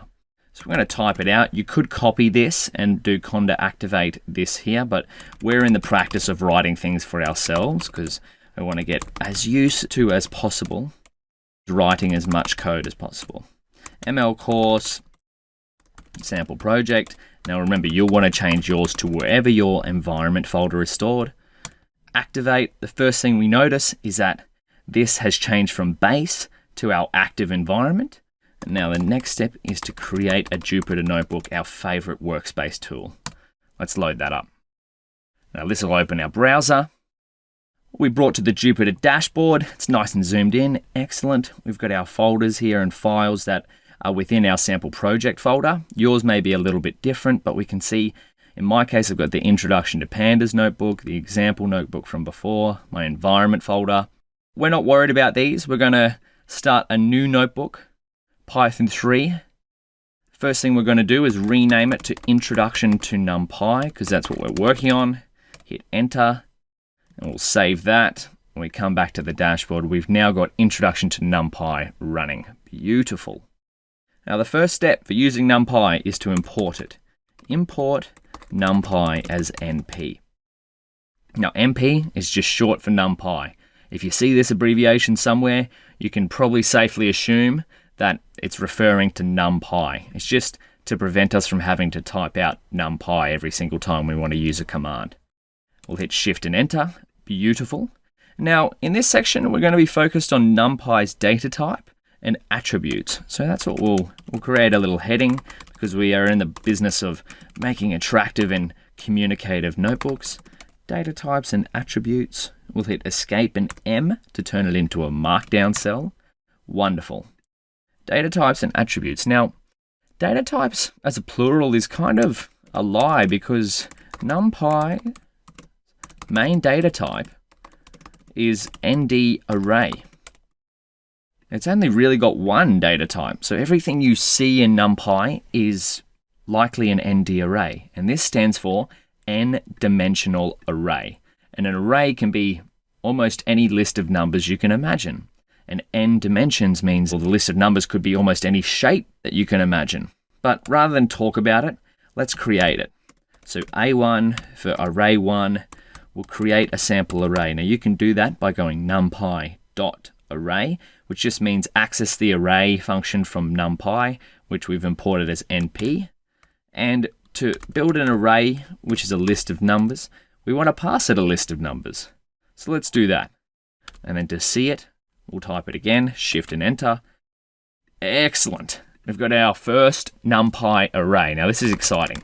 Let's check the type of it. NumPy.nd array. Wonderful. So that's the same as here. Remember, this is just n-dimensional array. Now, for some more examples, let's create a few more arrays. NP array. We'll type out this one. This will have 2 brackets. We'll see why in a second. Now we'll separate it. We'll go to another line, 1, 2, 3, 4, 5. Actually, let's make this 6.5 and this 3.3. So we've got some floats as well as integers inside NumPy. And there we go. We might make another one called A3 NP array. And this one we might actually do 3 brackets. So we're getting a bit adventurous here. We'll make this 1, 2, 3. Let's go all the way up to 18. Bear with me. Type along if you can. 5, 6. And then we'll go 7, 8. We want to make sure it looks all right. 9. And then we'll leave 2 brackets here. Or actually, yeah, 2 brackets. That's correct. I'm just counting the number of brackets. You'll see why this is important in a moment. We're just typing out the numbers from 1 to 18 in a very kind of cryptic format at the moment. 13, 14, 15. We've got a little bit more. 16, 17, 18. My goodness. We made it in the end. Let's see if this cell runs. Beautiful. If in doubt, run the code. Now, why would we do that? Well, let's have a look at these 2 arrays. A2. There we go. We can see that. We've got 2 sets of brackets here. We've got 2 more here. Now let's have a look at A3. Ah, okay. Now this one, it's kind of come out the exact same way as we've got here. Now before we get any further and check out some of the attributes that these arrays have built in, let's have a look at the anatomy of an array. So this is the anatomy of a NumPy array. This is A1, the one that we've just created. This is A2, and this is A3. There's a reason why I've put in these numbers here, so we can exemplify the kinds of shapes of different arrays. Now this is very important in machine learning because oftentimes with a machine learning algorithm, your main focus will be making sure the shape of your data that goes into a machine learning algorithm lines up with the other data that you're putting in as well as the output. But we'll see that in future sections. This is just learning the shape of different NumPy arrays. So we've got 1 here. So there's 1 row and 3 columns. So this would be shape 1, 3. Now this kind of data here is referred to as an array or vector. A vector is just a one-dimensional array. If we go to this next one, which is A2, we've got 2 rows and 3 columns. So this one has the shape 2, 3. It's more than one dimension and can be referred to as a matrix. So if you hear something referred to as a matrix, it's probably got more than one dimension. So see how a vector is just 1 row? This matrix has 2 rows. Then if we go down to A3, we're starting to get 3-dimensional here because we've got the axis going back here. This is where the n in n-dimensional array comes from. Now, it's very hard for us humans to visualize anything more than 3 dimensions, but in NumPy and with computers, you could have as many n's as you want. So this could go up to 4, up to 5, up to 6, up to 7. Depending on what type of data you're working with, you may have thousands of different dimensions. But if you hear axis 0, it's usually referring to rows. Axis 1 is usually referring to columns. And then axis n is usually referring to dimensions that are beyond just rows and columns. So this array here, or A3, would have the shape 2, 3, 3. Because there's 2 rows, 3 columns, and we've got 3 across here. So that's the final one here. And now, if n was higher, there might be more commas and this little shape would extend out here.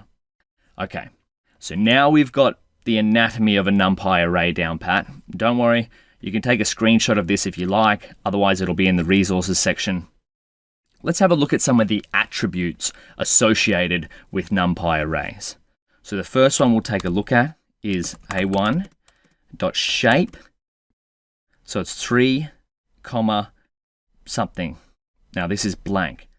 Now the way NumPy kind of formats this data is that although we've said that the shape is 1, 3, NumPy kind of stores it without the row at all. So it's just got the 3 numbers here. That's just a little tidbit of how NumPy displays some kind of shapes. But if we have a look at the shape of A2, we can see that it's the same as what we've used in our anatomy of a NumPy array. And then if we go the same for A3, 2, 3, 3. Okay, let's have a look at a few more. So if we go A1.ndim, which is short for number of dimensions, maybe we do A2.ndim and A3.ndim. And what putting the comma here will do is when the code comes out, it'll just print it with commas spacing that are 3 different variables apart. So this is number of dimensions. So A1, let's have a look at it again. A1 has a dimension of 1. We'll have a look at A2. Has a dimension of 2. And A3 has 3 dimensions.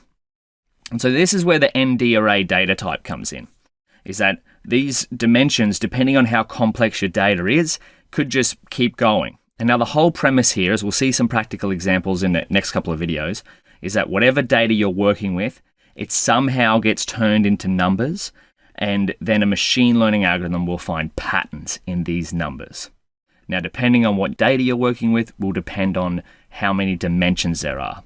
But let's not stop there. Let's have a look at the dtype attribute. You might be able to guess what data type these are. Let's go here. Shift, enter. So we can see in our A1 array, we've got ints.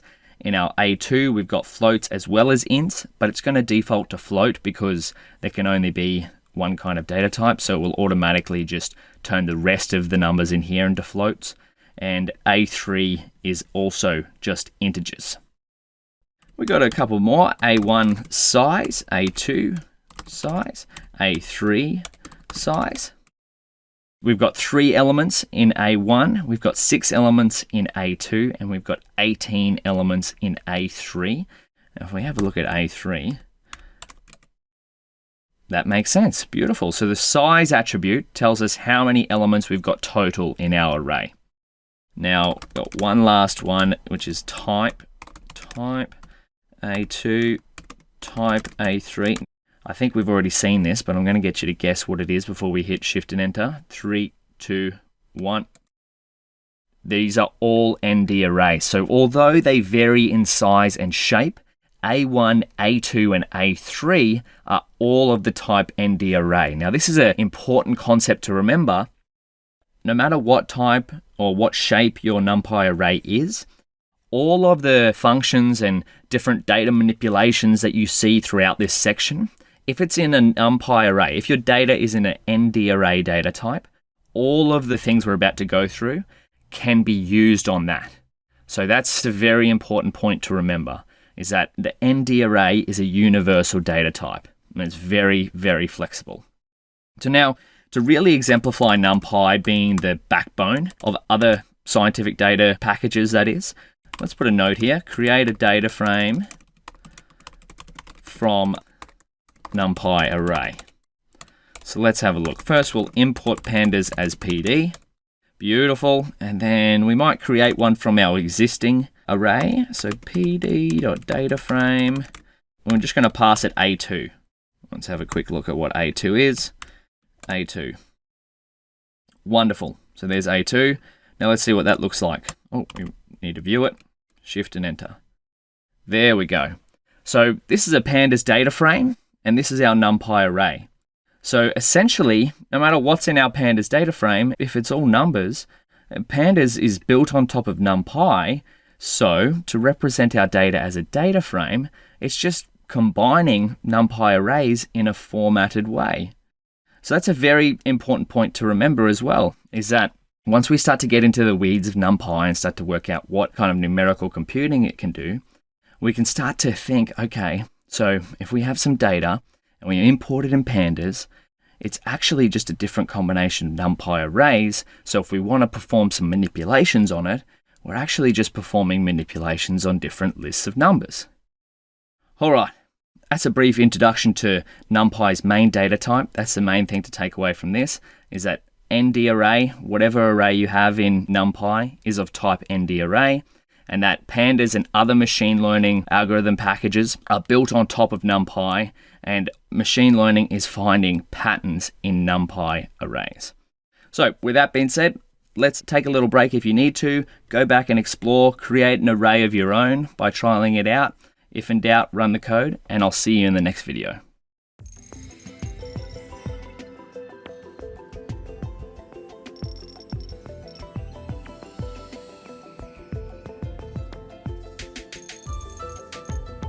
Welcome back. Hope that you've had a little bit of a play around with creating your own NumPy arrays, but if not, that's okay, because in this section, what we're going to do now is have a look at how we can create NumPy arrays. And so in the previous section or video, we went through creating some of our own arrays, A2, A3, A1, and we learned about different attributes that these arrays had, but it was very tedious typing out all of these different numbers. So let's have a look at some easier ways. First, to begin with, we'll just see it again, just in case. So sample array, how we did it the first time. mp.array, and we passed it a list of numbers. Wonderful. Oh, we'll go here, and just so it prints out, we'll have sample array here. So this is going to give us a one-dimensional NumPy array with the elements 1, 2, and 3 in it. So if we check this array's data type, there we go. Beautiful. Okay, now, for example, what if we wanted to create a NumPy array that was already filled for us? What if we didn't want to pass anything here? Let's have a look at how you could do that. Let's make one called ones, and you go np1s. Actually, what does np.ones? What do you think that will be? Well, I've got a little trick I can show you to get a little preview of this. Let's hit Shift and Tab whilst we're inside the brackets. Oh, what have we got here? Signature np.ones shape docstring. Return a new array of given shape and type filled with ones. Beautiful. So what Shift and Tab does, remember we'll exit out of here, we'll come back into this. If we type in any kind of function, so np dot something brackets, if we push Shift and Tab while we're inside here, what that's going to tell Jupyter to do is open up the function's docstring. So this gives us information. So this information here comes straight from the NumPy documentation. This is going to tell us what this function does. Return a new array of given shape and type filled with ones. Let's see here, parameters shape, int or sequence of ints, e.g. 2, 3. Let's use that example, 2, 3. Shift and enter. Okay, what does this look like? Ones. Ah, an array filled with ones. That's exactly what it said. Shift and Tab, return a new array of given shape and type filled with ones. Now we haven't put in type here, but we have given it shape. Okay, let's have a look here. Ones.dtype. That's dtype float. So if we use ones, pretty sure float is the default data type. Now you could probably find that. That's a little challenge for you, is to find out what the default data type is by reading through the docstring. Let's keep going. If we checked type of ones, we can see that it's our beautiful and favorite data type is nd array. Wonderful. Now let's have a look. What if we wanted another array, but not with ones, we wanted one with zeros? MP, let's see, MP zeros. Does it have this? Ah, docstring. Return a new array of given shape and type filled with zeros. Okay, let's do the same again. np.zeros, zeros. Wonderful. Okay. Now you might be thinking, Daniel, why would you want ones? Why would you want zeros? Well, in that case, you could imagine zeros as kind of like a placeholder array. Maybe in machine learning, you want to fill an array with some initial data or that data you don't know yet. So you create the zeros just to work out the shapes of data you're working with. So before you even implement any data, you could make sure that your shapes lined up by using arrays filled with zeros. But let's keep going. Let's see how we could make a few more different kinds of arrays. Let's go range array equals np.arange. Let's see, Shift and Tab, that's what we're practicing at the moment. Return evenly spaced values within a given interval. Start, stop, step. Okay, let's have a look. Start number, stop number, step number. Well, let's try it. If in doubt, always try. 0, 10, 2. Now, if this is going to be start, stop, step, what do we think that this will return? Let's have a look. Range array. Ah, so it's going to start at 0, 0. It's going to stop at 10, but it's going to step up by 2. 0, 2, 4, 6, 8. Wonderful. Let's keep pushing forward. Let's go random array. What if we didn't know what numbers? We just want NumPy to just fill an array full of random information for us. np.random. Let's do rand int. Shift and tab. Let's practice. Docstring rand low, high, size. Return random integers from low to high, exclusive. Okay, return integers from the discrete uniform distribution of the specified D-type parameters, low, int or array of ints, high, int or array like of ints, optional, size. Okay, so let's go 0, 10, size 3 by 5. What do you think this will return? Let's have a look. Random array. Size is not defined. What have we done wrong here? We haven't set size equal. Wonderful. So what this has done, we will see what the actual docstring. Return random integers from low, this is our low, 0, low, inclusive to high, exclusive, 10, of size 3 by 5. So now, if we go random array dot size, we have 15, and we want random array dot shape 3, 5. Wonderful. And we can see that in our array, the low is 0 and the high is 10.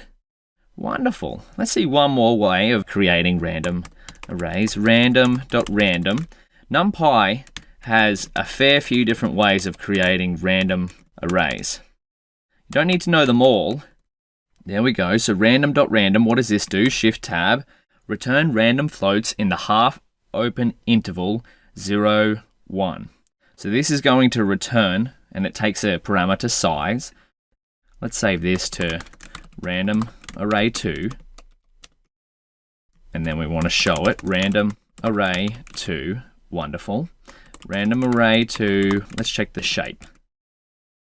Shape. There we go. Shape is 5 and 3. Wonderful. So that means it's always rows, then columns. So 5 rows, 3 columns. 1, 2, 3, 4, 5. 3 columns. And if we check this, it's going to be between the intervals 0 and 1. Wonderful.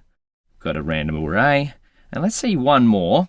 So we want random array 3. Now this is where NumPy can get a bit confusing, is that these dot rand or random and dot random 5, 3 do very similar things. Random. We go to Shift Tab. We can see what the docstring says here. Return values in a given shape. So that's what I've done. Passed D0 and D1. So dimension 0 is 5 and dimension 1 is 3.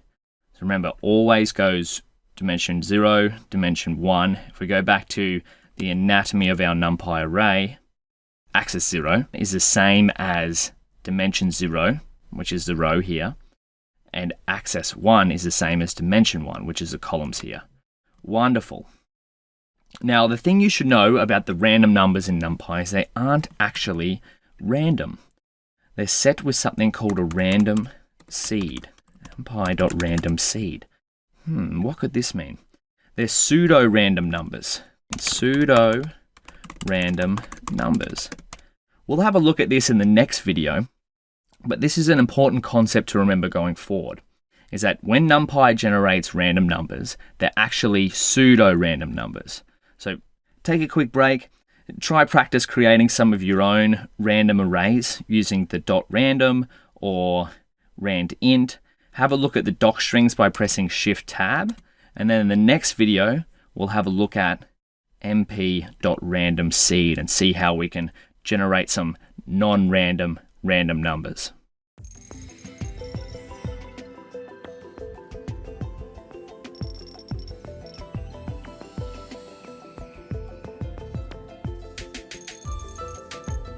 Welcome back. In the last video, we saw a few different ways that we can create NumPy arrays. So we've got a sample array, which could really just be a simple array by we're using np.array, passing it a list of numbers. There's another one if we wanted to create an np array of just ones, we can pass it a shape. And if we keep going, if we want an array of zeros, we can use np.zeros. If we wanted an array that's between a range of different numbers, say starts at 0, stops at 10, steps at 2, we can use aRange. And if we wanted an array of random numbers, we've got a few options. We have randint for returning integers between a certain range, or we have random.random for returning numbers between 0 and 1 of a certain shape.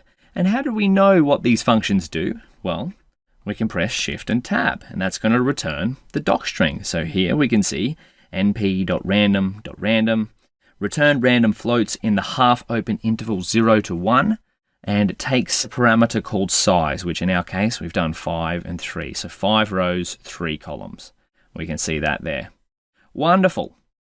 Now we also said in the previous video that NumPy generating random numbers, they aren't actually random, but you might be running this cell. I've run this one about 50 odd times, and each time new random numbers have come up. So what's the deal? What gives, Daniel? Why I think these numbers are random? Well, you'd be right, they look random to us, but what they really are is pseudo-random numbers. And we can see this by using NumPy random.seed. Now, throughout your machine learning endeavors, you might see this little function at the start of a notebook or somewhere along the lines, wherever NumPy's random package is being used. Now, what does this do? Now, rather than talk about it, we're going to see what it does in a practical sense. So let's just comment this out for the time being. And we'll just create another one. We go random array 4, just so we can make sure it's not the same as this one as before. np.random.rand. Let's go randint. We want numbers up to 10 of size 5, 3. Wonderful. And then we'll have a look at what this looks like. Random array 4. There we go. Okay, numbers. These are between 0 and 10. We've got 0, 5. Beautiful. Of size. Well, this is really shape. That's a bit confusing with NumPy's. Is that the size parameter of this creating array function is actually the shape attribute. But that's all right. We can figure these things out. We're smart enough to do that. But every time if we ran this, we're going to get what seems to be a new random array. And for what we're looking at, we can consider this random numbers every time.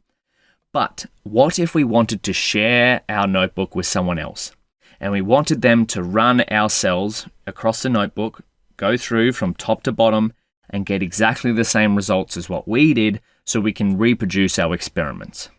Well, that's when NumPy's random seed comes in. It allows us to still generate random numbers, but random numbers that are reproducible. So let's have a look. If we set random seed at the top of this cell to be 0, so we can go Shift Tab, takes a parameter, seed equals something. So we can actually set this to any number we want. We'll have a look at that in a second. So in this case, we'll set it to 0. We'll hit Shift and Enter. What's happened? 50. Hold on. The numbers they've stopped changing on us. Now what if we comment this out? They've changed. Okay. So what the random seed function does is it essentially says, hey NumPy, I want you to create random numbers, but keep them aligned with the seed. So random seed is 0. We're always going to see this combination, 503, 503, 503. I'm running this cell. We can see the numbers going up here. Now, this works no matter what your seed is. So 637, 637, we could even set it to 9999, 031, 031. Now, let's try again with another random function. That was randint. Maybe we go here. Let's go random array 5 just to make sure that it's different. np.random.random and Shift Tab. What does this take? Size equals something. So we want 5 and 3 again. Be able to view what's going on here. Random array 5. Okay, every time we run this, new numbers. Okay. Now let's put a random seed in here. What should we do? What number are you thinking of? I'm thinking of 7. There we go. 7. The numbers still seem seemingly random to me. But what the random seed does is, remember, it says to NumPy, hey, generate some random numbers, but if you see the random seed and it's set to 7, make sure they're same every time the random seed is set to 7. So now if we run this exact same code in the next cell, random array 5 equals np.random.random 5 3. And we want to see it again, np array 5, different here. If we kept going with this, we would eventually line up with the random seed, but we don't have time to do that. So what's the takeaway here? Well, the numbers that you see NumPy generate, seemingly random, but they're not actually random. They're pseudo-random numbers. So whenever we run this function without a NumPy seed being run, what it's actually doing is setting the seed to be something random every single time you run this. But if we set our seed manually, we're going to get the same random numbers back.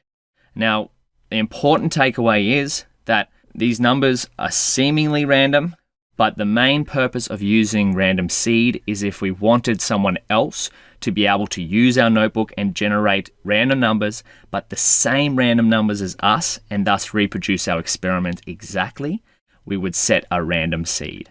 So if you see np random seed, that's what it's doing. It's making sure the random numbers in the cell that it's being run are the same every single time. Okay, now we've seen that. We've seen how to create some arrays. We've seen how to generate arrays with random numbers. Let's look at how we can view different arrays and matrices. So take a little break, try to generate some more random arrays, practice around with NumPy random seed, and I'll see you in the next video.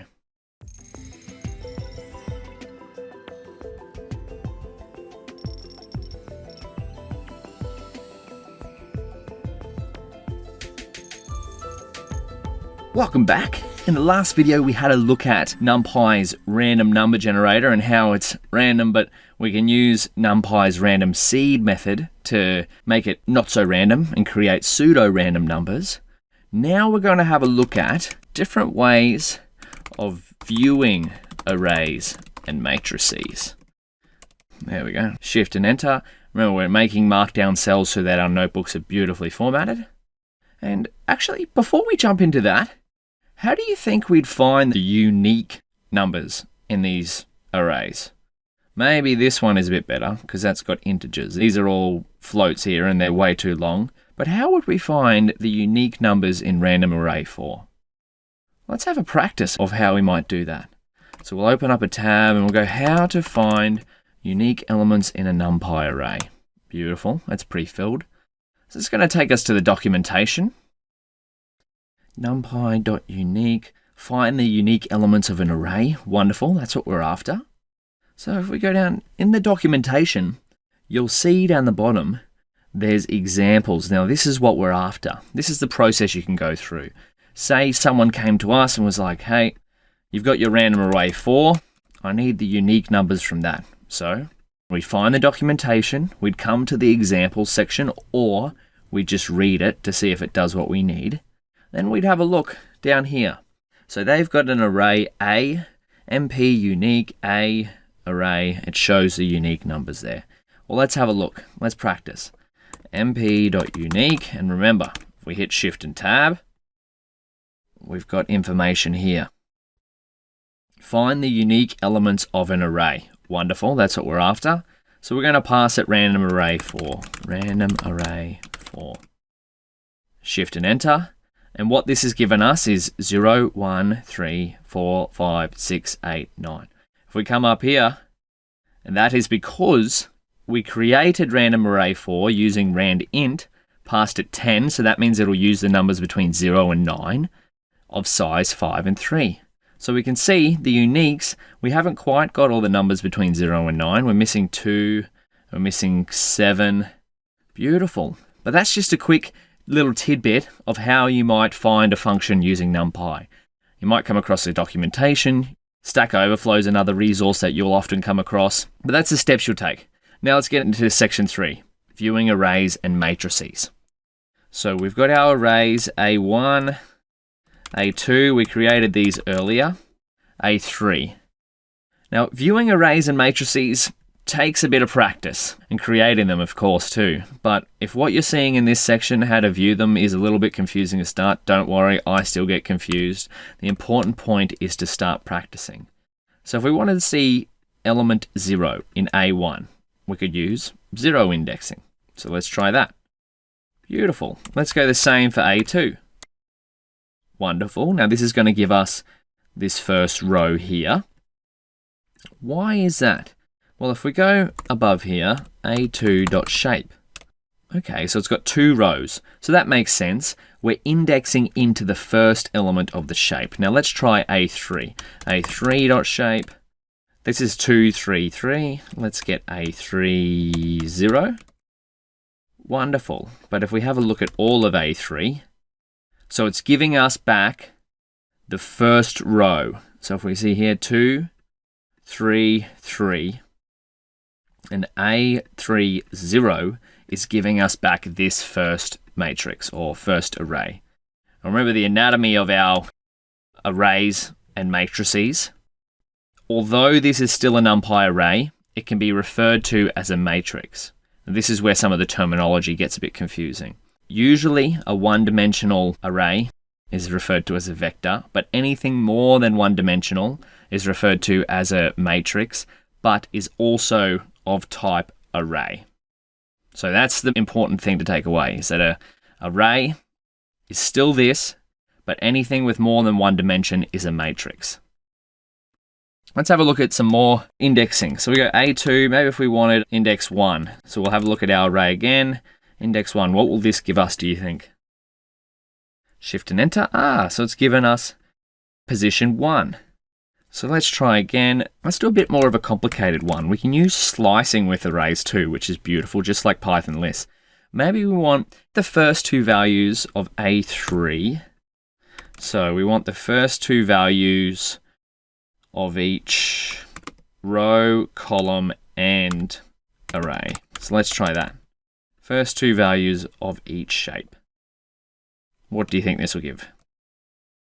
So let's have a look. So we got the first 2 and the second 2, which is 1, 2, 4, 5. So it's this section. And then we got the final 2, which is 10, 11, 13, 14. Beautiful.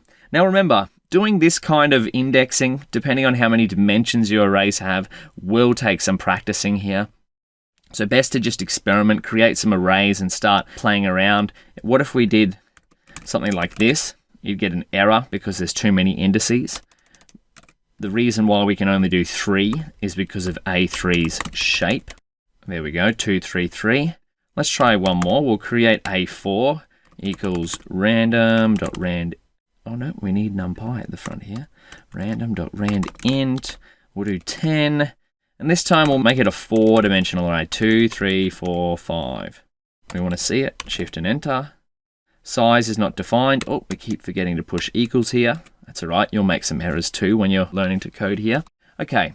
So A4, we've got a fair few numbers here. We can scroll right down. So if we did A4.shape and then A4.ndim, the shape is 2, 3, 4, 5. We kind of knew that. So 2 by 3 by 4 by 5. Yep. And the dimensions is 4. So this is a 4-dimensional array. Remember, n dimensions can go up to any number you can imagine. So how would we get only the first 4 numbers of this vector here? Let's have a look at this size. So NumPy displays arrays from the outside integer inwards. So let's have a look at this. This might be a bit hard to understand, but with some practice, you'll start to see. So we got 5 here. So the furthest element on the right, the furthest of the shape, gets displayed on the innermost section. So 5, there's 5 numbers here. And then 4, the next section is this section here. So there's 1, 2, 3, 4. Yep. And then 3. So there should be 3, 1, 2, 3. Yep. So 1, 2, 3. And then 2. So there should be 2 in the largest, so the outermost brackets. So this is 3, and this is 3 here. So there's 2 there. Remember, visualizing these is very hard to understand when you first begin. So if you're having some trouble, try to create some random arrays with different shapes, and then start to count backwards from the outermost number on the innermost displayed array. But let's see, how would we get the first 4 numbers of the innermost array? So that's the innermost here, number 5. So what we could do is slice these first 3 dimensions and then slice this one. We only want the first 4. So let's try that. A4, slice all of dimension 1, slice all of dimension 2, all of dimension 3, but only up to the first 4 numbers of dimension 4. Shift and enter. Wonderful. So that only gives us the first 4 numbers of the innermost dimension. And if we got rid of that to 3, that to 2, there we go. We can start to see how we can really slice and dice our arrays and matrices to give us back any kind of numbers that we might want to see. All right. Now we've seen a few different ways to create arrays. We've seen a few different ways to index them and view them. And remember, I'm using the term array and matrix independently. You can use them independently yourself. What we're going to do next is figure out how to manipulate and compare different arrays, which is the crux of what machine learning does to find patterns in numbers. So have some practice, take a little break, try out a bit of slicing, create your own array, and see different ways of viewing it. And I'll see you in the next video.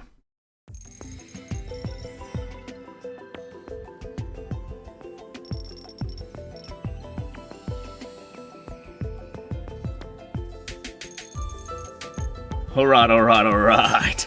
So in the previous few videos, we've had a look at different ways of creating NumPy arrays. We've seen how we can view them. Now let's figure out the fun part. Let's figure out how we can manipulate and compare our different arrays. This is where the crux of machine learning happens, right? It's manipulating, performing calculations, finding patterns in arrays of different numbers. So let's start it off. We'll put in another heading because we're keeping our notebooks nice and neat. Manipulating and comparing. Have I spelt it right? I usually get typos in these headings. Manipulating and comparing arrays. Beautiful. We're going to put a little subheading here because, like pandas with NumPy, if you can think of a way of manipulating numbers, you can probably do it. So the first one we're going to look at is arithmetic. There we go. Lucky my coding is a little bit better than my spelling ability. But arithmetic is a fancy word for basic math equations. So let's have a look. We'll start off by checking out our A1 array. We created this earlier. A1, wonderful. We'll create another one called ones. Actually, we've already got ones. Yep, beautiful. But if you wanted to recreate it, we'll go np.ones3, just to make sure we know what it looks like. Ones. Wonderful. Okay, first one we're going to have a look at is nice and simple, plus. So what do you think this will do if we go A1, which is our array here, plus ones? Well, let's not talk about it, Daniel. Let's run the code. Beautiful. A1 plus ones. So we've got 1 plus 1 equals 2, 2 plus 1 equals 3, 3 plus 1 equals 4. Excellent. So all this has done has just added together the different elements in the same position of both arrays. So the 0th position, 1 plus 1 equals 2. The first position, 2 plus 1 equals 3. And the second position is 3 plus 1 equals 4. All right, well, let's keep going. Let's see a few more options. A1 minus 1s. Can you guess what will happen here? 0, 1, 2. So all it's done is it's subtracted 1s from A1. Let's push forward. Let's try and multiply. A1 times 1s. Yeah, well, that makes sense because our ones array is just all ones and it's just times A1 by 1. 1 times 1 is 1. 1 times 2 is 2, and so on. Let's bring in another array. A2, here we go. Now this will be interesting. If we multiply A1 by A2, what's going to happen? Let's see. Let's work through this. So we've got 1. Let's get up A1 again so we can see everything in one place. A1. 1 times 1 is 1. 2 times 2 is 4. 3 times 3.3 is 9.9. That makes sense. But what about this second row here? Let's see if we can figure this out by looking at it. 1 is 4, 4, 2 times 5 is 10. Yep. 3 times 6.5 is 19.5. Let's use Python to help us out for that. 6.5 is 19.5. We can get rid of this cell. We don't want that. Actually, never use a toolbar. Escape X to get rid of that. So what this has done is it's taken A1, these three numbers here, multiplied it by this row, put it in here, and then done the same thing again with A1 and multiplied it by this row. That's interesting. Let's have a look at our other array first, A3. Let's combine these two, A2 and A3. A2 times A3. Operands could not be broadcast together with shapes 2, 3, 2, 3, 3. Operands could not be broadcast together. That's interesting. Well, remember right at the start, at the concept video where we talked about when NumPy is fast because it vectorizes code through a technique called broadcasting. Well, this is what's happening here. But to be that fast, broadcasting has a few rules. So let's look that up. NumPy broadcasting. There we go. We're going to go to the documentation, broadcasting NumPy. Click on that. The term broadcasting describes how NumPy treats arrays with different shapes during arithmetic operations, which is exactly what we're doing. We're trying to use some arithmetic on arrays with different shapes. So there's A3 and there's A2. They've got different shapes, and that's what the error's coming up. So let's have a look here. Subject to certain constraints, the smaller array is broadcast across the larger array so they have compatible shapes. Well, that explains what's happened up here with A1 times A2. The smaller array is broadcast across the larger array so they have compatible shapes. That makes sense because we've got here, this is a smaller array. It's been broadcast across this row and then across this row so that the output has a compatible shape of the larger array. Okay. We'll keep going. There's some examples here. So these are two arrays multiplied. They've got the same shape. 1, 2, 3, 2, 2, 2. A times B is 1 times 2 is 2. 2 times 2 is 4. 3 times 2 is 6. That makes sense. And then broadcasting rule relaxes this constraint when the array shape meets certain constraints. Okay, so this is good. This is the kind of workflow you want to start getting into, right? Is if you come across an error like this, and you will all the time, one of these mismatched shapes errors, like different shapes that are incompatible with each other, a value error, these are going to come up all the time in machine learning. And part of being a data scientist or a machine learning engineer is reading documentation like we're doing now and trying to figure out how to fix our problem. So general broadcasting rules, okay. When operating on two arrays, NumPy compares their shapes element-wise. It starts with the trailing dimensions and works its way forward. Two dimensions are compatible when they are equal or one of them is 1. Now, to save a little bit of time, instead of going through the entire documentation, I'll leave that for you. I want you to have a think about, try and figure out a way, how would we get these two to be of compatibility? How would we fulfill this broadcasting need? So what you may want to look into is how can you reshape A2 to be compatible with A3? So that might be looking at search, put in another comment here, how to reshape NumPy array. So check out the broadcasting documentation along with searching something like this, and then figure out how to make these two shapes align. If you can't, that's entirely fine, right? This takes a bit of practice, but we're going to see how to do it in a future video. Right now, we're going to continue with our arithmetic just to finish things off. So where were we? We've done multiplication. Let's try A1 divided by 1s. So this little slash is for divided by. And you can probably predict what's going to happen here. Beautiful, it works fine because our arrays are similar shapes.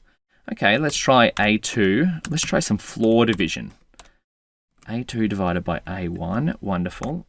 But we'll see what non-floor division works here.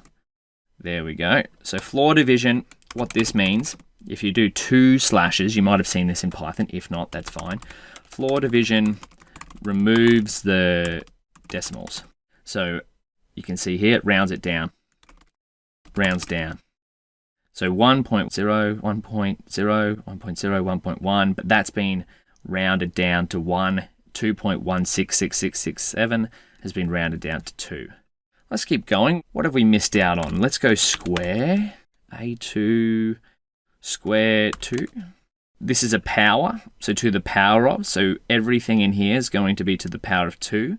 So if we look at A2 on its own, it's going to be 1 times 1, 2 times 2 is 4, 1 times 1 is 1, 3.3 times 3.3 is 10.89. We'll confirm that with Python. Wonderful, 10.89, that's just filled it in there and rounded it off. Actually, NumPy has a square you can use with this. So all of these functions that you see here, that we've gone through, arithmetic, floor division, etc., NumPy has the equivalent here. Now, which one should you use? Well, it's going to depend on what your workflow is best at. So if you want to use the math symbol operations, you can use that, or if you want to use square, or you can even go np.add. We're going to go shift tab to figure out what it does. Let's figure out here, docstring adds arguments element-wise. So let's try that, A1, ones. Same as just doing A1 plus ones. Wonderful. I got a couple more. A1 modulo. This is going to show us the remainders. So A1 divided by 2. Let's see where that goes. A1 divided by 2. Let's go NumPy modulo. Mod. There we go. Return element-wise remainder of division. Wonderful. So this is, again, I'm trying to exemplify the kind of workflow you go towards. If you're not sure what something does, you can always look up the documentation and have a look. That's what we did with broadcasting. We've just done that with modulo. If we divided every element in A1 modulo 2, it's going to show us the remainder that's left over. So let's do A2 modulo 2. So this is just showing us the remainder of what's left after we've divided everything by 2. And if you wanted the exponential, if you're not sure what this is, don't worry for now. It's just to highlight the kind of arithmetic that you can do in NumPy. This is going to take the exponential of everything in an array. And if you want the log, you might see this come up in future projects of an array. You can use np.log. So that was a bit of a whirlwind tour of some of the arithmetic functions that you can do in NumPy. Remember, if you can imagine it, you can probably do it. This is only just scratching the surface. So before next video, have a practice around creating some of your own arrays and then using some of these arithmetic functions on them. Remember, if in doubt, run the code. If you're not sure what something does, have a look at the NumPy documentation, see if you can figure it out. I'll see you in the next video. We're going to cover a little topic called aggregation, but we'll save that for the next video. See you soon.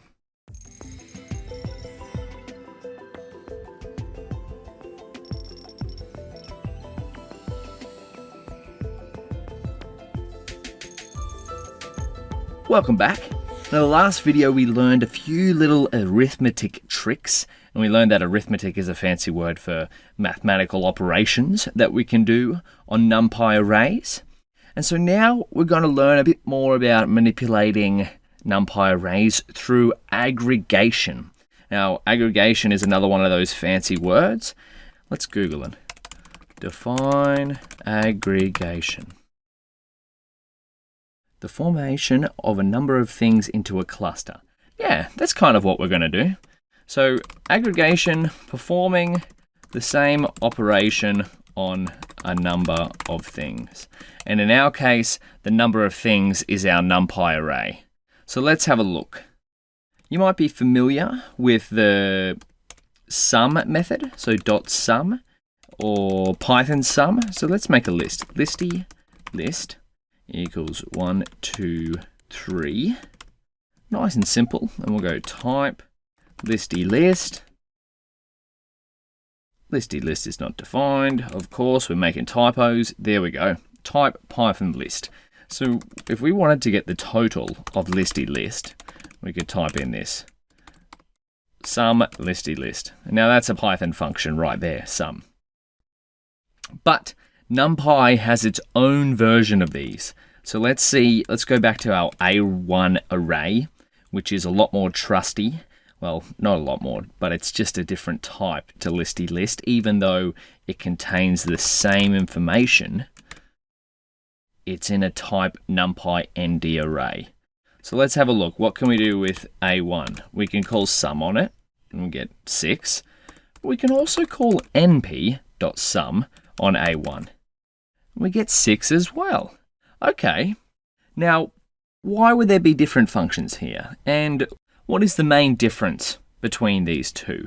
It can get confusing having two different ways to perform the same aggregation on a set of data. And remember, aggregation just performing the same operation on a number of things. Sum is just an aggregation to add up all the elements of a certain array or list.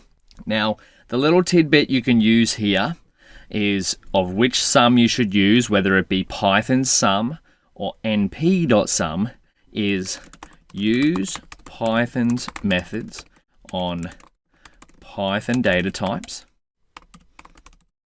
and use NumPy's methods on NumPy arrays. So this is sum. Actually, we might do this one in Markdown, so that's a bit easier to read. We don't want heading 1. We'll put this in code. So this is our tidbit, np.sum. There we go. Now let's see this in action. So we're going to create a massive NumPy array. Okay, massive array. This will really demonstrate the power of how fast NumPy can be. Remember how we talked about right at the start? We'll create a massive array with 100,000 different elements. This won't be too uncommon for machine learning problems. So there we go, dot size 100,000. Let's just view, just so we can see what it looks like. Massive array. Let's view the first 100 elements. There we go. All random numbers, great. We might reduce that to 10 so we have a bit more space. Wonderful. Now we're going to use one of Jupyter Notebooks or Python's magic functions with, remember, a magic function has a little percentage sign at the start of it. We got time it. And this is going to time how long a particular line of code takes to run. We'll try Python sum. So sum across massive array. We'll just put a little comment here. So Python sum, and then time it. We want NumPy's sum, massive array. And we'll put a little comment here, NumPy's sum. So let's run this and see what happens. Now it might take a little while because it's adding up 100,000 different numbers. So what have we got here? Well, the first line is going to be dedicated towards this line here. And the second line is going to be dedicated towards NumPy sum. So the first line, to sum over using Python sum across 100,000 different numbers, took 17.9 milliseconds per loop, plus or minus 2.94 milliseconds, 10 loops. But NumPy's sum, np.sum, put that there, np.sum, took 34 micro, this little symbol here is mu, for microseconds. So let's convert that. We want microseconds to milliseconds. Equals 1 microsecond equals 0.001 milliseconds. So let's convert, this is milliseconds. We want to convert that to microseconds. 17.9 milliseconds actually to microseconds. There we go. So 17.9 milliseconds equals 17,900 microseconds. My goodness. So 17,900 divided by 34 equals 526. So that means NumPy's np.sum is 526 times faster than Python's sum. So going forward, remember the tidbit here. If you're working with NumPy data, use NumPy methods. But if you're working with Python data types, use Python methods. Because going back to the start, NumPy has been optimized to perform numerical calculations. So whenever you want to perform numerical calculations, always remember to use the NumPy version of an aggregation function. And speaking of aggregation functions, let's have a look at a few more. We'll go A2, we'll have a look at our second array that we created. There's our trusty two-dimensional array from before. Let's find the mean of this. So we go np.mean, A2, 3.633, beautiful. Now the mean would be if we added these up, 1 plus 2 plus 3.3 plus 4 plus 5 plus 6.5, then divided by the total number of items, so 6. We won't do that, but that's how you find the mean. If we wanted the maximum, you can use np.max. If we wanted the minimum, we can do np.min. If we wanted the standard deviation, we can do std for standard deviation. Remember, we can always press Shift-Tab, compute the standard deviation along the specified axis. If we pass no axis, it's going to do it over the entire array, which is what we want. Wonderful. And if we want the variance, we can do np.var A2. Wonderful. Shift-Tab, compute the variance along the specified axis. And now you might be saying, Daniel, what the hell is a standard deviation and what the hell is a variance? Well, variance, let's put a little comment here.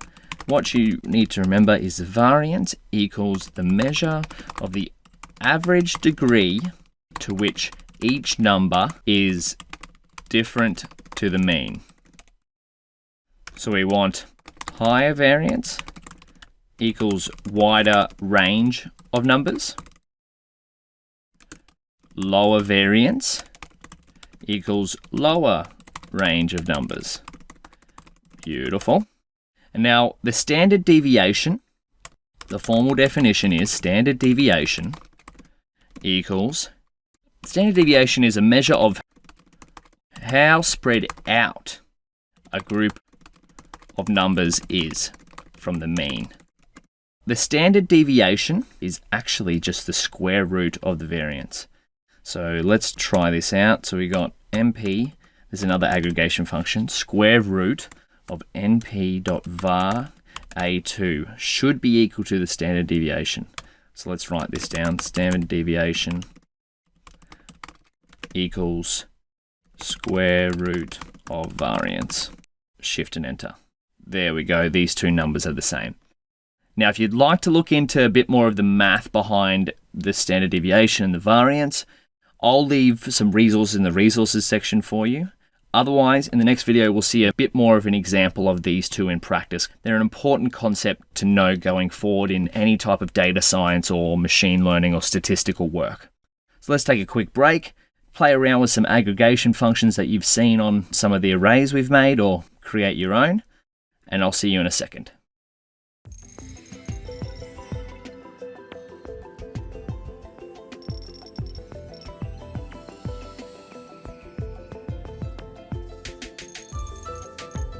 Welcome back. In the last video, we looked at some aggregation functions with using NumPy, such as getting the sum of all the elements in an array. We saw how much faster NumPy's code is to pure Python code when working on NumPy data types. So always use NumPy aggregation functions on NumPy arrays. And then we left off with a brief introduction to standard deviation and variance. Now, the main thing to remember about these two metrics is, in a word, they're just the measures of the spread of data. But let's not talk about it. Let's always focus on running code and seeing practical examples. So that's what we're going to do in this video. So we'll go demo of var, standard deviation. STD is short for standard deviation. Var is short for variance.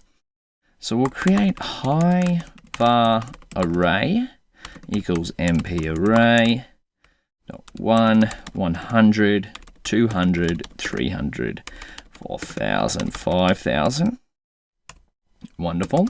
Low var array equals np array maybe we'll make this one nice and simple, 2, 4, 6, 8, 10.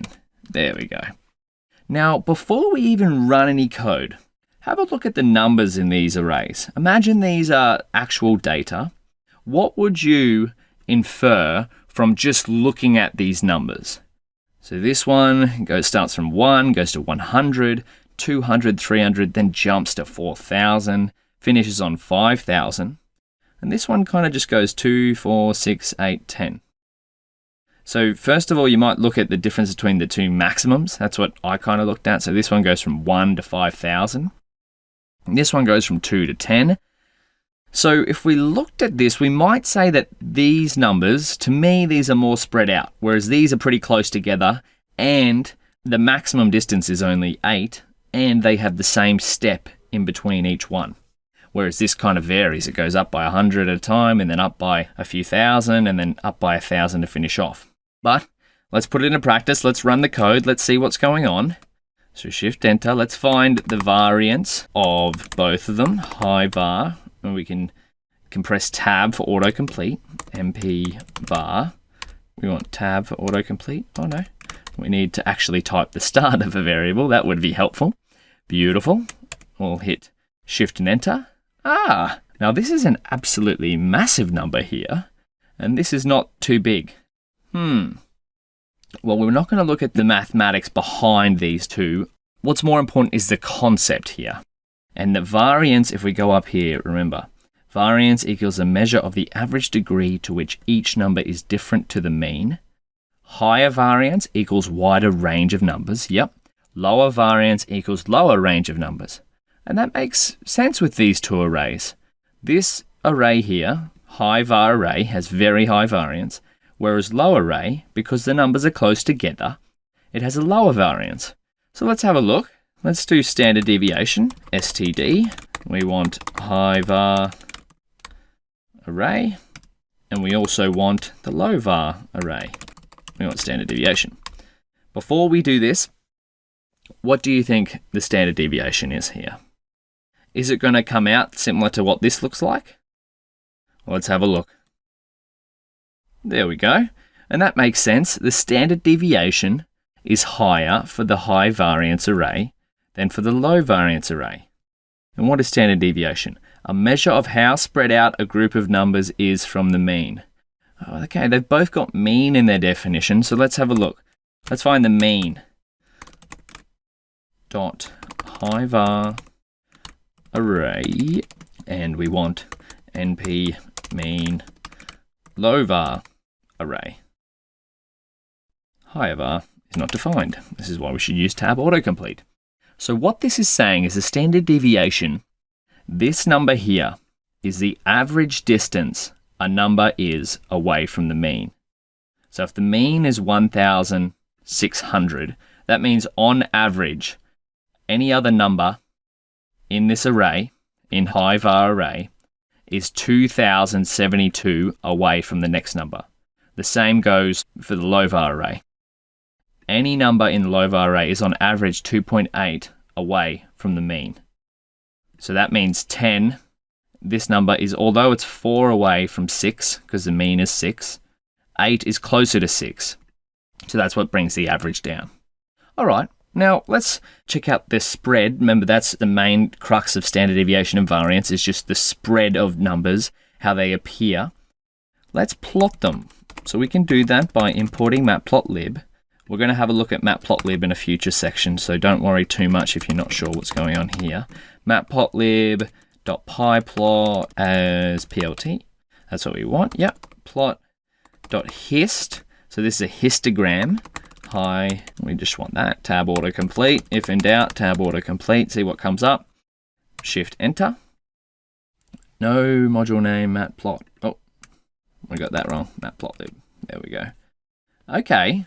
So there we got the high var array. Now let's do the same for the low var array. Plot hist low var array. And we want plot.show. Wonderful. So now we can see visually, if you couldn't see it from these numbers in the number line here, now visually we can kind of see the spread of the numbers of high var array is a lot bigger, so there's a lot more white space here. A lot of the numbers appear towards 0, and only 2 of the samples appear up here. Whereas in our low var array, the spread is kind of similar across the whole thing because there's gaps of 2 between each data point, and the maximum distance here is only 8. All right, so that's standard deviation and variance in a conceptual level. Now remember, if you do want the mathematics behind this, how these two values here, the standard deviation and the variance, are calculated, I'll leave some extra resources, but just remember the main takeaway from this is that standard deviation and variance are measures of spread of data. Now, with that being said, we finished up some of the most common aggregation functions you'll see in NumPy. Let's get into the next section where we can check out some more ways of manipulating arrays.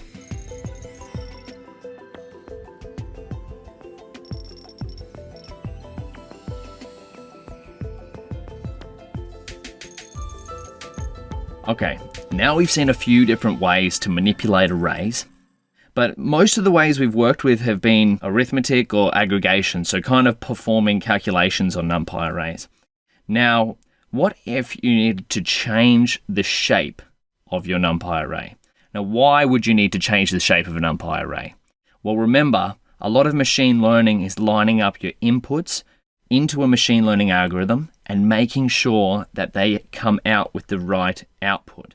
One of those ways of lining up inputs is making sure your data or your list of numbers or your array of numbers is in the right shape. So let's have a look at how to do that in NumPy. So we'll go reshaping and transposing. This is this section. Nice little heading there. So let's have a look. A2 array, beautiful. Let's figure out what shape it is. 2 by 3. Yep, that makes sense. Now, remember before in a previous video we tried to multiply A2 by A3. Let's visualize A3 so we can see it again. A3, there we go. Let's check out the shape. A3.shape.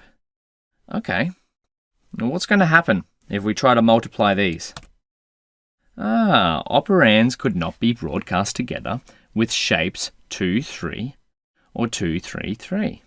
Well, the beautiful thing about NumPy arrays is that they can be reshaped or transposed. Let's have a look at reshape first. So what does reshape do? Reshape is a method you can call on any array. So if we type in here, .reshape, shift tab, reshape docstring returns an array containing the same data with a new shape. Beautiful. There we go, we've got some more information there. Let's see what it requires. Shape. So one of the rules of broadcasting, if we look up broadcasting one more time, one of the rules of broadcasting is here. General broadcasting rules. When operating on two arrays, NumPy compares their shapes element-wise. It starts with the trailing dimensions and works its way forward. Two dimensions are compatible when they are equal or one of them is 1. So what this means is that if the shapes of two arrays are equal, the multiplication can happen. But if they're not equal, one of them has to be 1. So that's what we're going to do here. We're going to reshape the A2 array from its shape 2, 3, incompatible here, and we're going to change one of these dimensions. We're going to add a dimension actually. So reshape 2, 3, 1. Let's see what happens. Okay, so it's shuffled our array around a bit. Let's print the shape here. So see our A2, we've used the reshape method, passed it a different shape. So now we've added another dimension here. And now its shape is 2, 3, 1. We'll check A3's shape. Okay, 2, 3, 3. So if we refer back to the rules of broadcasting, are the dimensions equal? No. Is one of them 1? Yes. So let's try this. A2, we'll make a variable, A2 reshape equals A2.reshape, 2, 3, 1. Beautiful. So we'll have a look at this, A2 reshape. There's our reshaped A2. A2 reshape times A3. There we go. Beautiful. So that is the benefit of reshape. Now, this is only a small example here. Before they were incompatible, but because we reshaped it, we reshaped A2 to be within the broadcasting rules of NumPy, we could then use the multiplier function across these two arrays. Now, if this concept is kind of strange to begin with, that's perfectly fine, and it will be. It will take a fair bit of practice to figure out how to use reshape properly. But what the important takeaway here is that just because your NumPy array comes in a certain shape, like it begins like this, doesn't mean it has to stay in that shape. So this reshaped version of A2 still contains the same information as the original A2, it's just in a different shape.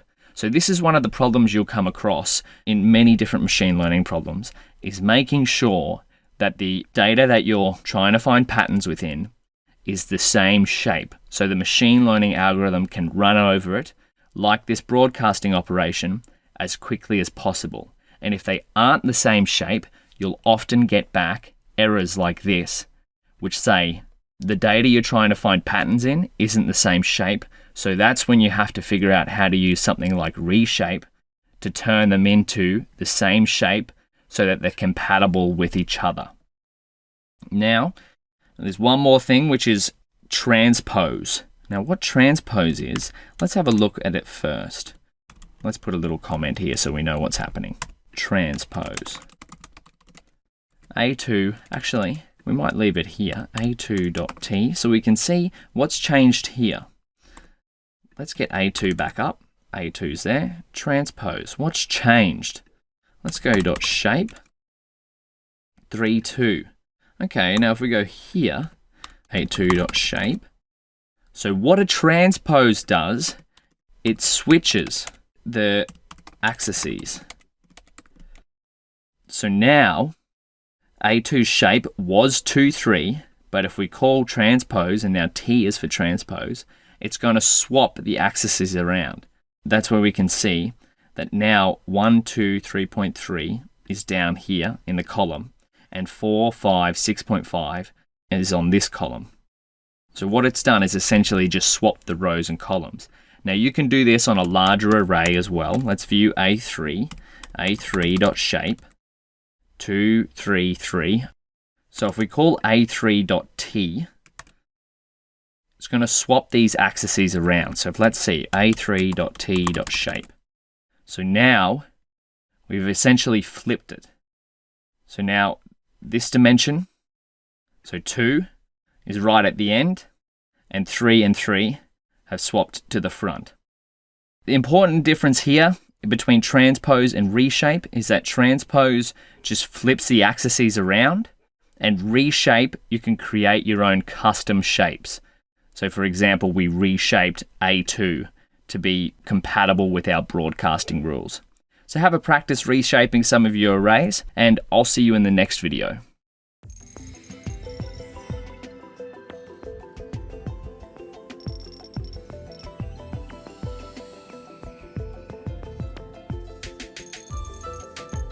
Now that we've covered reshaping and transposing, you might be thinking, when would we ever want to use a transpose? It just flips the axes around. When is that useful? Well, that's what we're going to cover in this video.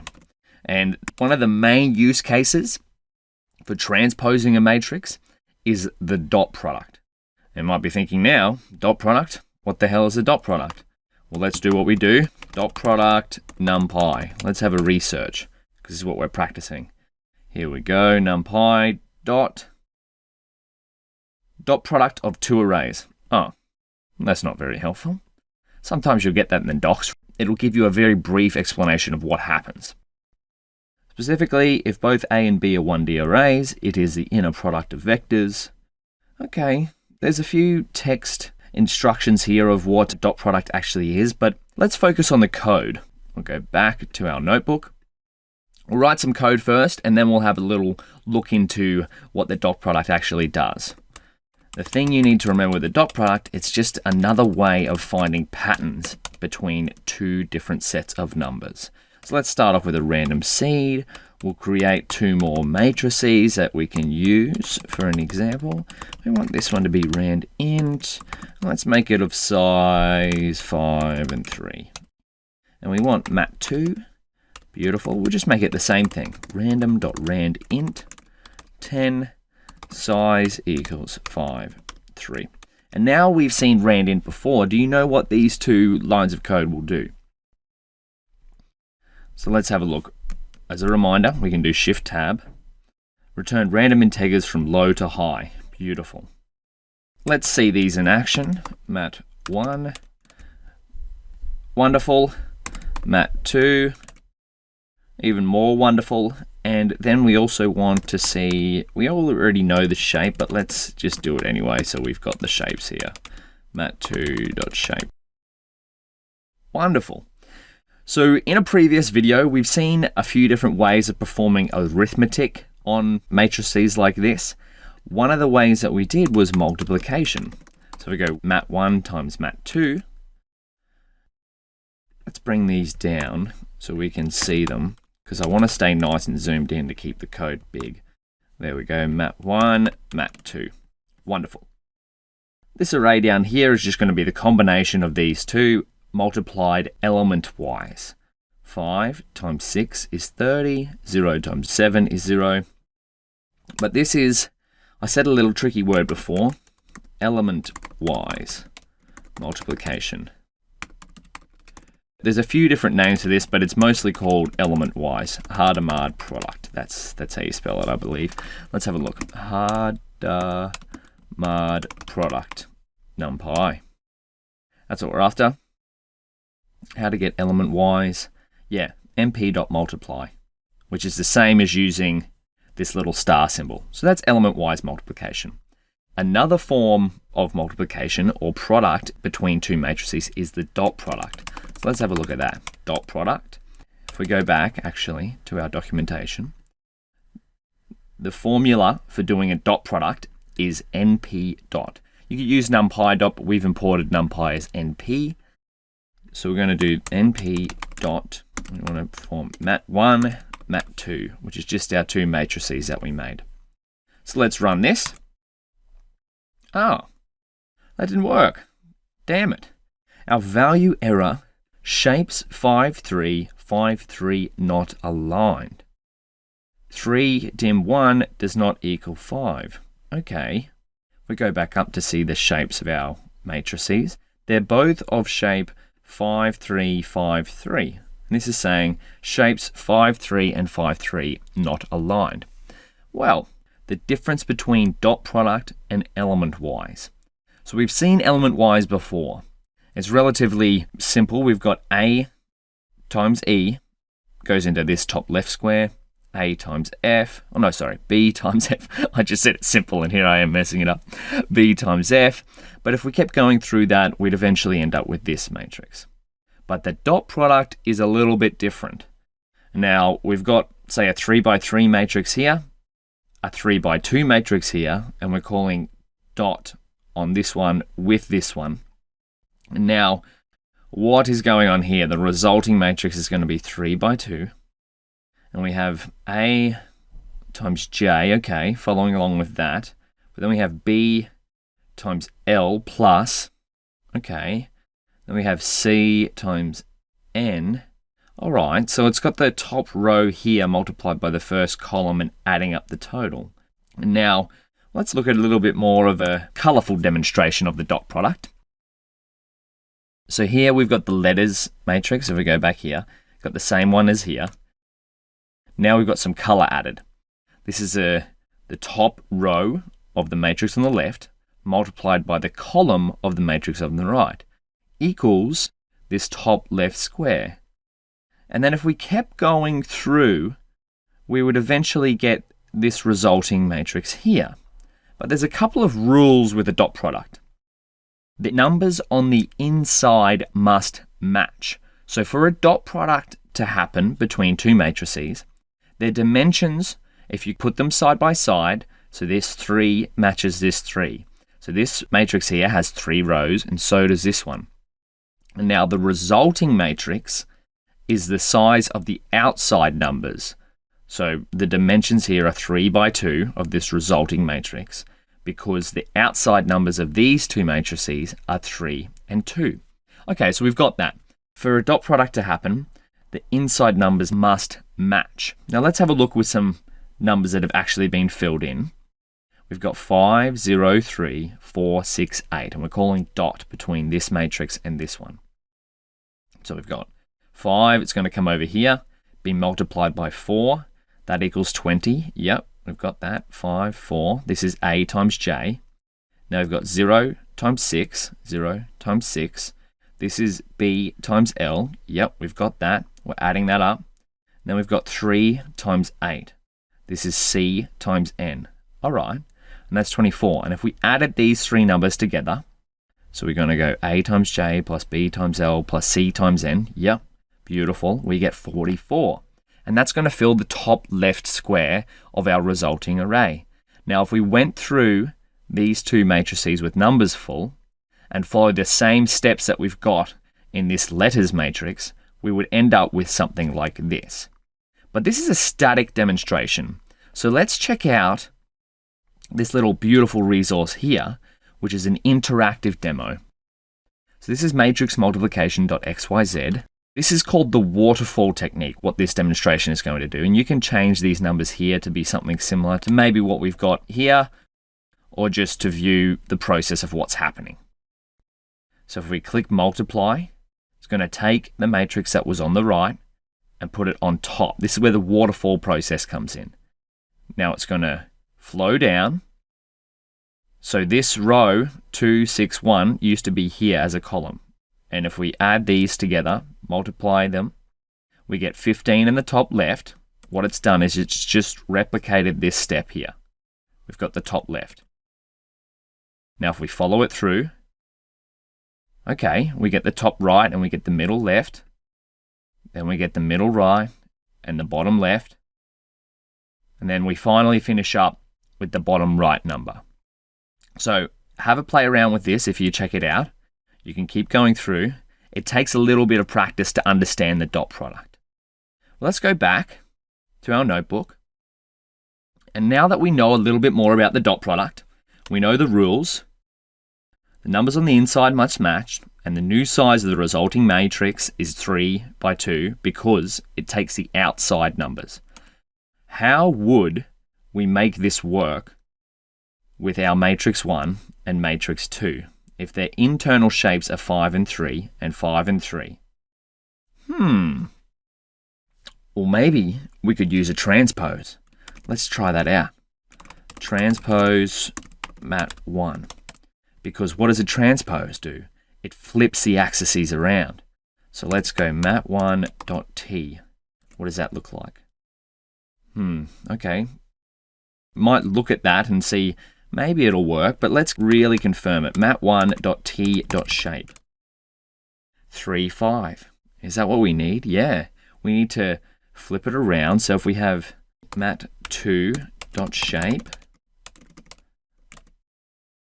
Beautiful. So now the inside shapes, if we were to transpose mat1, are matching. So let's do this. Or actually, before we did np.mat1, mat2. Okay. Maybe we transpose mat2. mat1.shape, mat2.t to stay consistent with what we got above. Let's make mat3 equals np.mat1.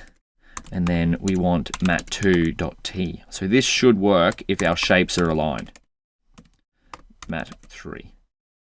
Beautiful. And now if we have mat3, what is the shape of mat3?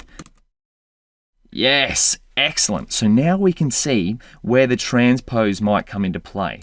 If we wanted to do a dot product on 2 matrices where in our first try the shapes were incorrect, we might want to flip the axes. Of course, you could do this with the reshape as well, but this is just a handy example where transpose comes into play for performing something like a dot product. Now we can see the resulting shape of matrix 3 is the same as the outside numbers. Wonderful. Now, when I first came across dot product, it took me a little while to understand how to actually go through it. A great exercise was to write out a matrix by hand and multiply it and figure something out like this, or use the demo at like matrix multiplication.xyz. The main takeaway from the dot product is that it's just another tool in our arsenal to find patterns between two different arrays of numbers, as we've seen before. Now, in the next section, we'll have a look at where the dot product might be used in practice. So have a practice around, create some matrices, transpose them, see if you can do a dot product, and I'll see you in the next video.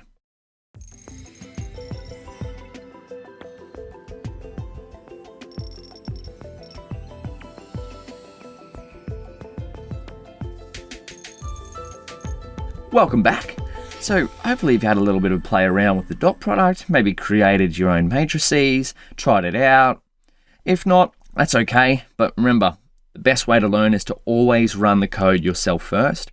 And then again, maybe if you are even doing that, sometimes it's hard to understand like different concepts when you just see numbers on a page. So it's always good to try and back things up with a practical example. So let's have a look at one where the dot product might come into play. So this is my Google Sheet. I'm tracking my nut butter sales for my future nut butter business because my favorite food in the world is almond butter. And now this business, we create 100% almond butter, 100% peanut butter, and 100% cashew butter. And so this is just a simple tracker to track how many jars I've sold on each day. Friday was a massive day because we sold 15 jars of almond butter. Then we've got the prices here of each one. So almond butter is $10, peanut butter is $8, and cashew's a little bit more expensive, so cashew butter is $12 per jar. And now, what my goal here is to figure out this total column, because that's what I want to know is, what days am I making the most money? Monday must have been a slow day. But if we click on this cell here, and we have a look at this, we can see that this formula is relatively the same, well, similar, not exactly the same because there's different letters and numbers, to our dot product formula back on our slide here. So A times J plus B times L plus C times N. And that equals 44. Well, if we come back, we've got B2, which is 2, times B9, which is the price of almond butter, plus C2, the number of jars of peanut butter, times the price of peanut butter. And then we've done the same for cashew butter. And now we get the total. So this is an example of where the dot product can come into play, is where we want to reduce the numbers we have here and find out the pattern between them. So I've got numbers of jars being sold here and the prices, and the total price is the pattern between these two. And I want to emphasize the fact that this can be replicated in pure NumPy and Pandas, not just in an Excel spreadsheet. So let's put this to the test. What we're going to do is create a little title here. Dot product, example, nut butter sales. And we're going to recreate this example, this whole set here from scratch using nothing but NumPy arrays and Pandas. So let's do that. NumPy, we'll set a random seed so the random numbers we create are similar to the ones here, hopefully. That's the idea of random seed. Then we have sales amounts. We got np.random.randint. We want it up to 20 is a good amount of sales. If I'm selling more than 20 jars, I need to step up my supply chain. Sales amounts. So this will be, we'll put a little comment here, number of jars sold. There we go. 12, 15, 0, 3, 3, 7. And now we want to create a data frame. Create weekly sales data frame. So this is to put it into Pandas so it looks a bit more presentable than just a NumPy array. So let's do that. Weekly sales equals pd.dataframe. We want to add our array, sales amounts, which we've just created up here. And then for the indexes, we'll come back. Our indexes are going to be days of the week. So let's do that. Index mon, choose, and write out the days of the week here. Wed, little abbreviations will do. And fry, wonderful. And then our columns. We're going to fix this up. We've got almond butter, peanut butter, cashew butter. Wonderful. Columns equals almond butter, peanut butter. It might seem a bit tedious to type this out. We could always export this as a CSV and import it in Pandas, but it's always good practice to build your own things from scratch. That way you really start to understand what's happening. Let's have a look at weekly sales. Okay, wonderful. So the numbers are a bit different here from what's going on there, but the process is going to be the same. So now we've just recreated this section without the total column in a Pandas data frame. Wonderful. So now we want the prices. So we want create the prices array. We'll keep this the same. So what are the numbers? 10, 8, 12. So we can do that with a simple NumPy array. mp.array. We want 10, 8, 12. Wonderful. Let's have a look. So there's a simple NumPy array. Now we want to put that into a data frame as well. Create butter prices data frame. We have butter prices equals pd.dataframe prices. We want here index equals, so the index is just this column here. So we want price, wonderful, price. And then we want columns is the same as above. I might just copy this. Usually we want to write it out, but to save a little bit of time of typing this out, we've got the same columns, because if we go here, same columns. Wonderful. Put that in there. Oh, we've got an extra bracket. There we go. Now let's have a look at our butter prices data frame. Error. Wrong number of items passed. One placement implies 3. If we come back, shape of past values is 3, 1. Indices imply 1, 3. Ah, now that's our problem here. So this is a weird thing in NumPy where we go prices.shape, it equals 3 something. But what Pandas is expecting is 3 columns and 1 row. But this is 3 rows, 1 column. We want to reshape this to be 1, 3. There we go. Wonderful. So what we've done is we've recreated this little section in Pandas. Beautiful. So now, how do we do this? We need to do a dot product of sorts on this and this. Okay, and then add it to this and this and then this and this and add it up and get that. All right. So let's try. So let's just do, what have we have here? We've got, where's our total sales? Sales amounts. Yep. And prices. Let's make total sales equals prices, which is, we'll have a look at prices again. Prices dot sales amounts. What happens here? Not aligned. We want to have a look at our sales amounts actually. And this is saying that the shapes aren't aligned. So we can see that the sales amounts shape is 5, 3, and the prices shape is 3, 0. Okay, that makes sense. We've seen this before. We've seen the shapes of dot products not fitting together. The shapes aren't aligned. We need to transpose. Shapes aren't aligned. Let's transpose. If we go total sales, which one do we have to transpose? Maybe if we try to transpose sales amounts. Total sales equals prices dot sales amounts dot t. Oh, there we go. That worked. Total sales. Wonderful. Okay, now I've got something that looks kind of like this. Again, it's with different numbers, but now we've got some total sales. Okay, so how would we get this as a column on the very right-hand side? Let's have a think. Let's try something. Let's just, if in doubt, run the code. Create daily sales.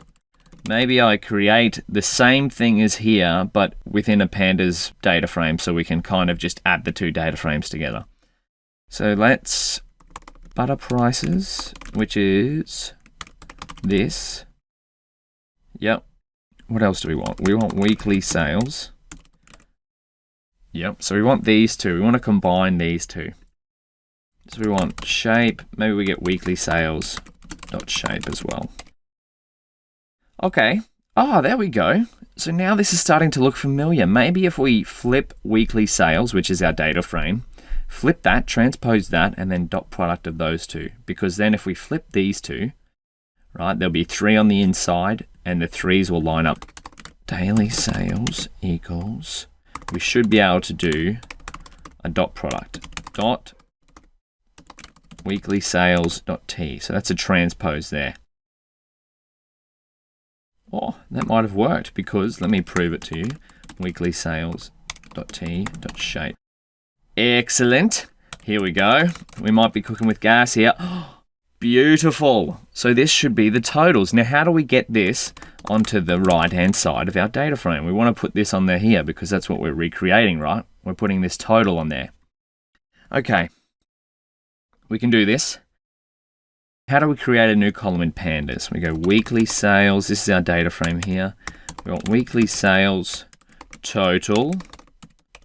Maybe we'll put a little $sign there so we know what's going on here, equals daily sales. Daily sales is this little Pandas data frame here. We're going to go type daily sales data frame, and we want to add that data frame as a new column on the back end of our data frame here. So let's see what happens when we do this. Weekly sales. Oh, that didn't work. What's the error here? Key error total. Total. Maybe the column title doesn't work. Wrong number of items passed, 5. Placement implies 1. Ah, because we're getting into another shape error. So this is a row, but we want that in column form. So maybe we have to transpose this. Okay, let's do shape. And then we want the shape of our weekly sales data frame. Ah, okay, so we want our daily sales to have the same number of rows as our weekly sales, and then we should be able to append it. Okay, we'll put a note in here. Doesn't work, not the right shape. But what we can do is come down, we'll make a new cell. There we go, weekly sales total. That's a terrible way of spelling total, Daniel. Weekly sales total equals daily sales dot t for transpose. And now this, hopefully, beautiful. There we go. So now we've just replicated with a few steps in between of shifting shapes and whatnot. We've replicated this column here, figuring out how much I made from each day. Monday was a terrible day, couldn't pay the rent with that money.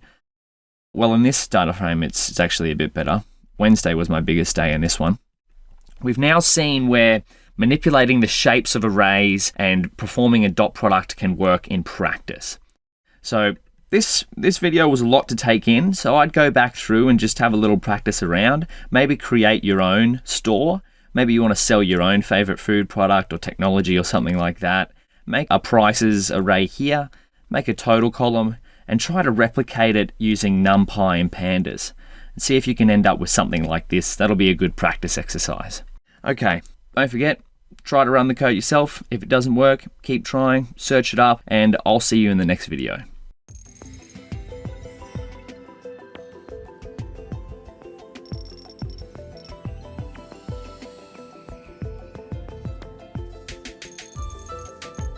We've seen a fair few different ways of manipulating arrays, but right up the top of this section, we're not going to go right up the top because it's pretty lengthy already. We called it manipulating and comparing arrays. So that's what we're going to cover in this video is comparison operators. We'll make a nice little heading. Comparison operators, beautiful. That's how we spell operators. Change it to Markdown. Now, you might have seen comparison operators in Python. Well, the good news is that in NumPy arrays, you can use those same comparison operators.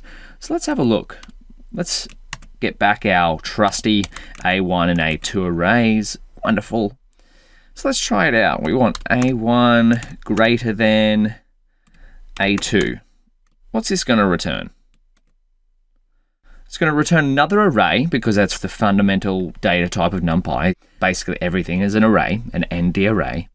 It's going to tell us whether each element in A1 is greater than each element in A2. So we can see 1 is not greater than 1, it's equal to 1. 2 is not greater than 2, it's equal to 2.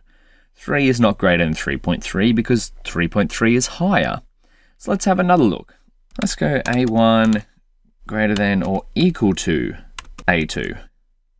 Now we can see we've got some true. So we've got some Boolean data types being returned in this array.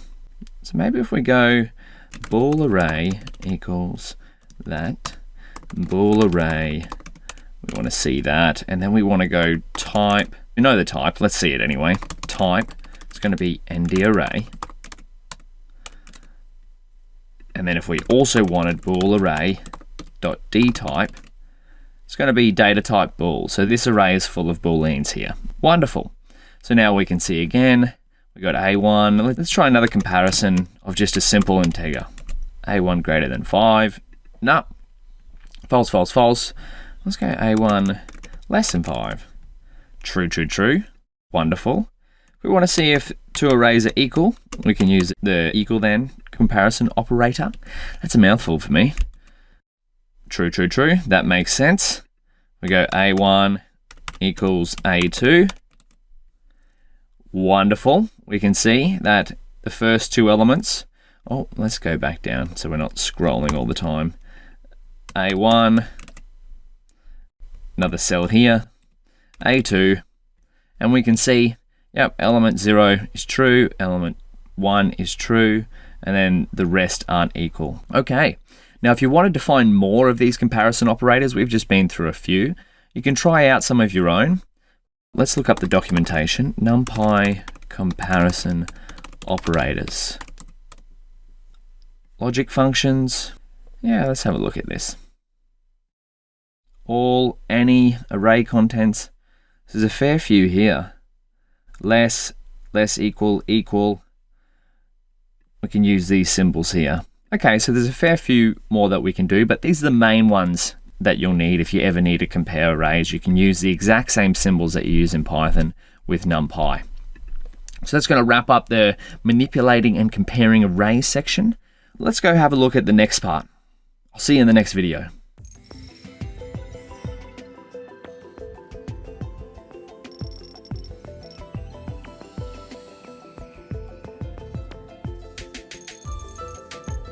So we've been through a hell of a lot so far.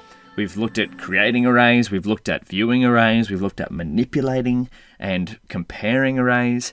Now, number 5, which is if you have an array of numbers, sometimes you might need to sort them. So we'll go sorting arrays, make a nice little heading here. Beautiful. So let's have a look. Have we still got random array? Somewhere we created this. Okay, wonderful.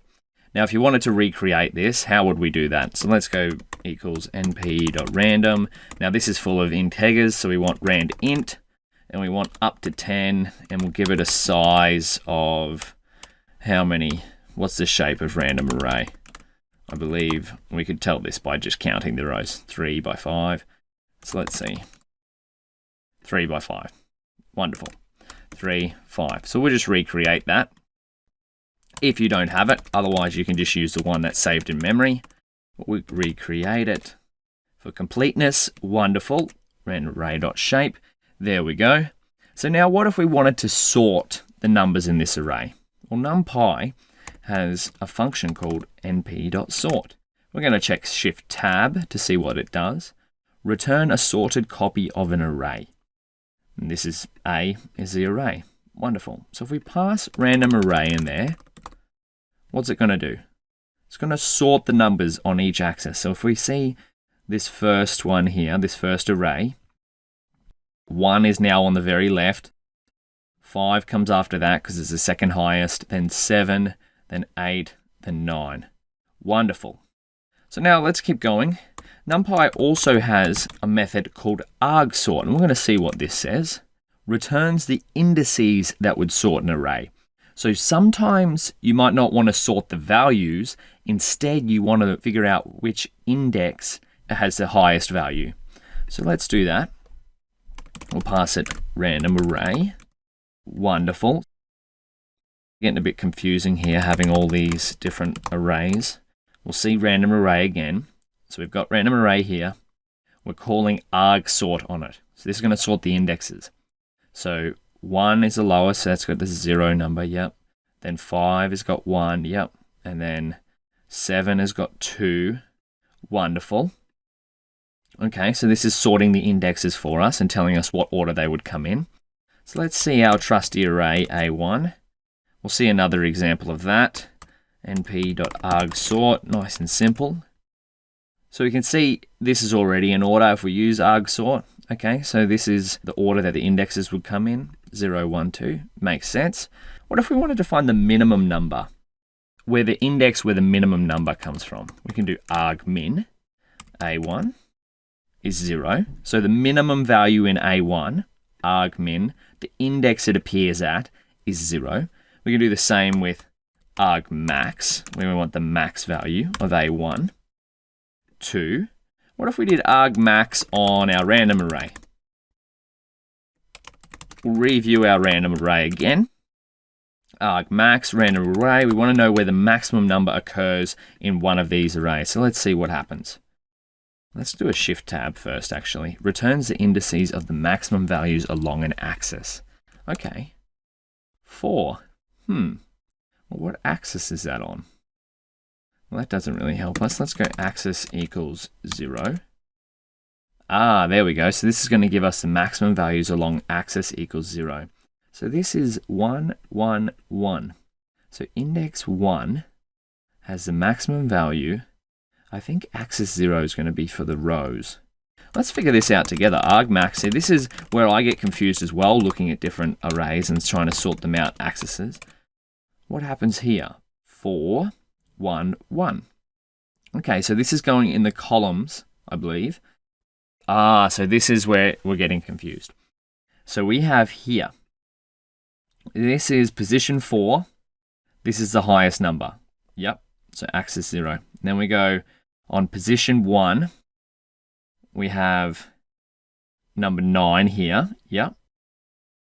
In the row 3, the highest is 1 here, so 5 is in that. So then on the flip side, we just went down vertically. Now if we go down horizontally, which is what axis 0 is, across here, we have 1 is the highest, and we're looking at these 3 numbers. So yep, position 1, yep. Then we have 1 again, so 0, 1, 2. Yep, that's position 1 there.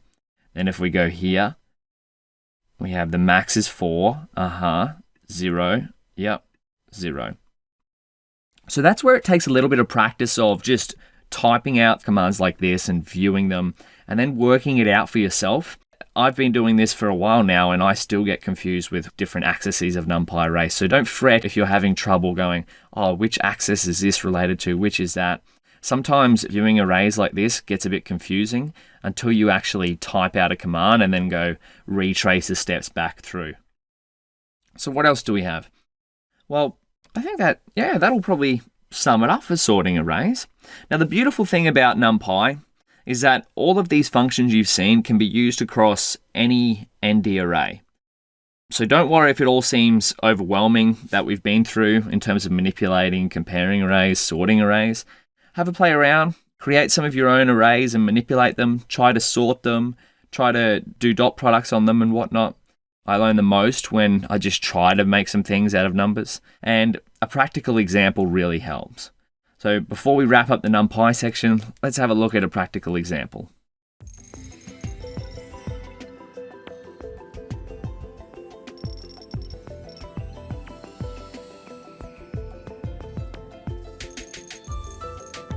Okay, now we've got some of the foundations of NumPy down pat, or maybe not, it's all right, you don't have to know everything up by heart for now. Let's look at a little practical example to finish things off. Practical example, NumPy in action. Play the beautiful action music. Beautiful? Wrong word. Let's go intense action music, rock and roll. Now if we come back here to our Jupyter dashboard, I've got a little folder here called images, which I've just created. And I've got some photos in here. So the whole premise, remember we talked about it right at the start with NumPy, is in machine learning, you take whatever data you have, you turn it into numbers, you use a machine learning algorithm to find patterns in those numbers. So what if your data happened to be images and you wanted to find out information about those images? I'm going to create a little markdown cell here and import. I've got a panda image that we've used in the pandas section. So we're going to turn our wonderful panda. We can see it there. Look at that. He's stoked. Give it a high five. I'm high-fiving the screen. What we want to do is we want to turn an image into a NumPy array.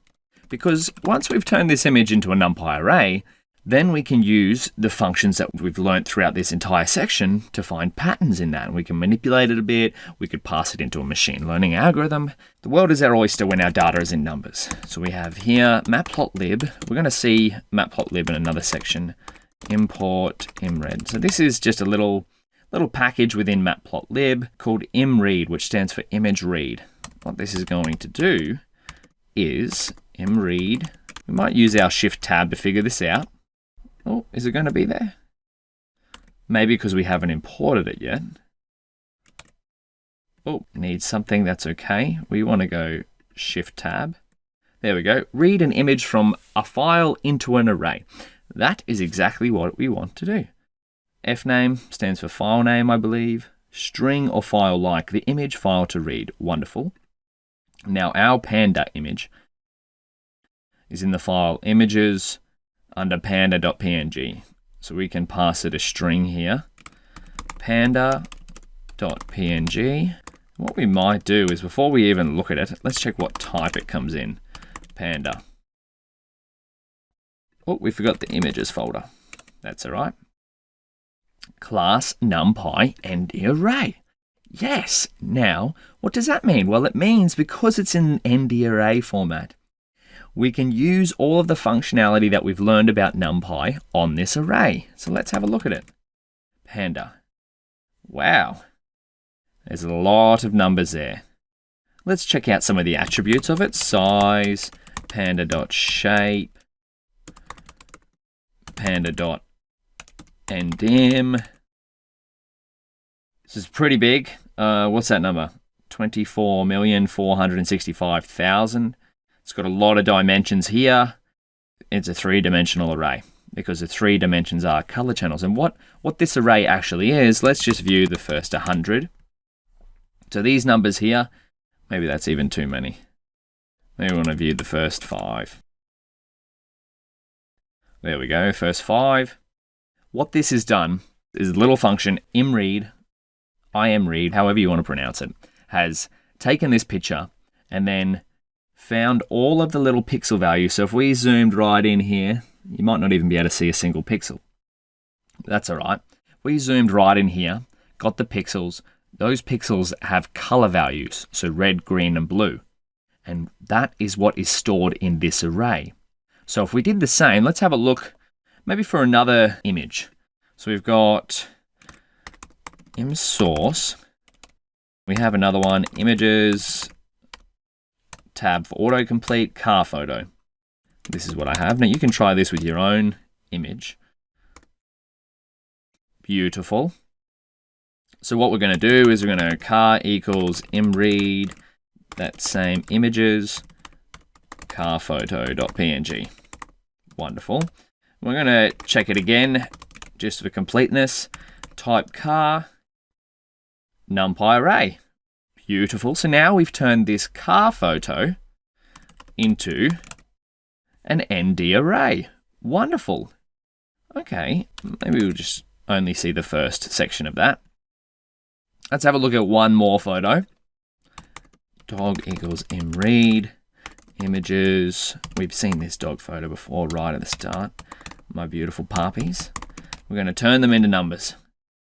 Actually, we want to view it first. So we'll go img source equals images dog photo. Now, if you have a PNG image, this imread function will work with your own, so you could try that. To start using it, you just need to run this from Matplotlib import imread. Then you can use this. Remember to use Shift Tab if you want to figure out what it does. So we'll turn this into Markdown. There's my beautiful Parpies. That's 7, that's Bella. So we're going to turn the Parpies into, can you guess what data type? NumPy array. Wonderful. So we got dog. So now what we could do with this is we've done one of the biggest steps of all machine learning is we turned our data into numbers, specifically a NumPy array. So what a machine learning algorithm would do is because it can't really look at this, us people, we can look at this and go, that's a tree, that's a tree, that's a dog, that's eyes, that's a shelter. But what a machine learning algorithm needs is numbers. And that's what it's got here in the form of a NumPy array. So what it would do is it could take, say this tree is this section of numbers here. Probably not, but let's just imagine it is. What it will do is then go to this image and then look at this section of numbers here and go, oh, okay, those numbers are pretty close to each other. So this item here in this image must be a tree, and this must be some grass. And then same thing in here, this must be some grass, because the pixel values are very close together in both images. So that's going to wrap up the NumPy section. What the important takeaways from this is to remember that we have covered a lot, and you don't need to know all of this off by heart to begin with. It's just, I've gone through some of the major concepts and functionality of the NumPy library. The biggest thing is that NumPy handles data types like this, arrays, very, very well. So if you're working with machine learning and you're working with doing mathematical operations, you're trying to find patterns in data, you're probably going to use NumPy. And if you don't understand everything right now, that's okay. There's a lot to take in.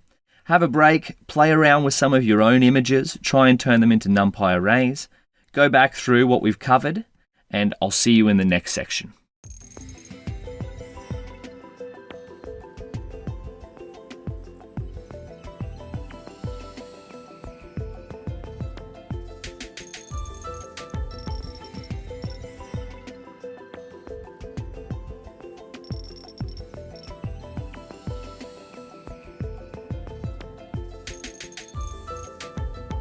Hey, Monster Man, awesome work so far. This is Bruno.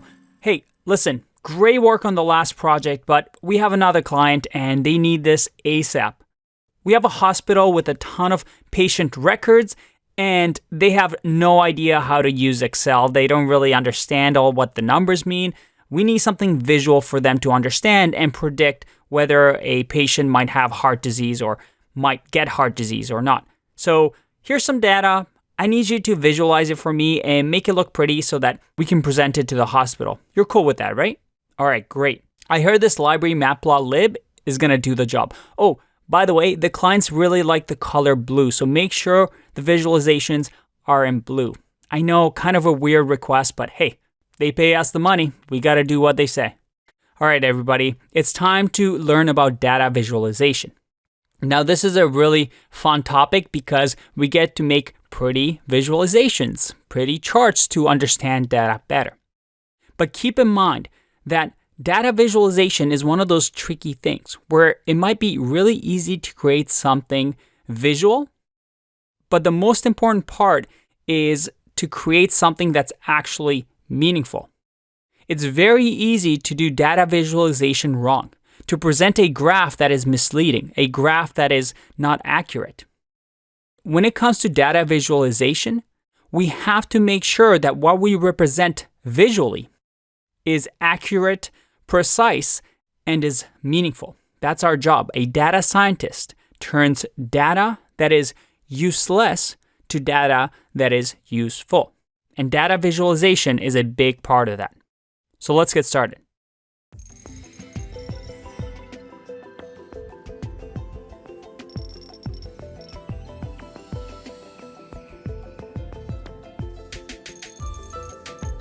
Alrighty then.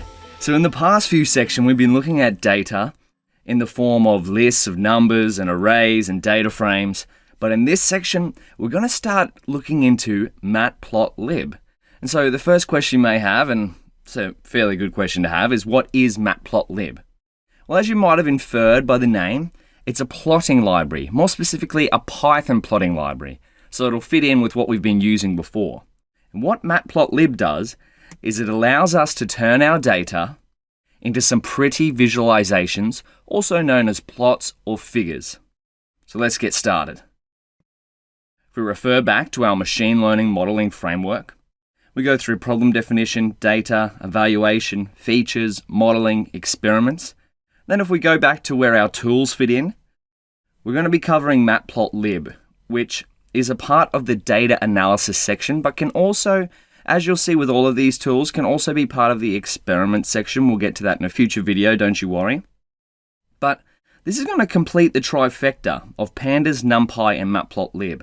And once you start to see these three in action, it'll really make sense the synergy these three provide in doing data analysis and exploring different data sets. So why Matplotlib? Well, first of all, it's built on NumPy arrays and Python.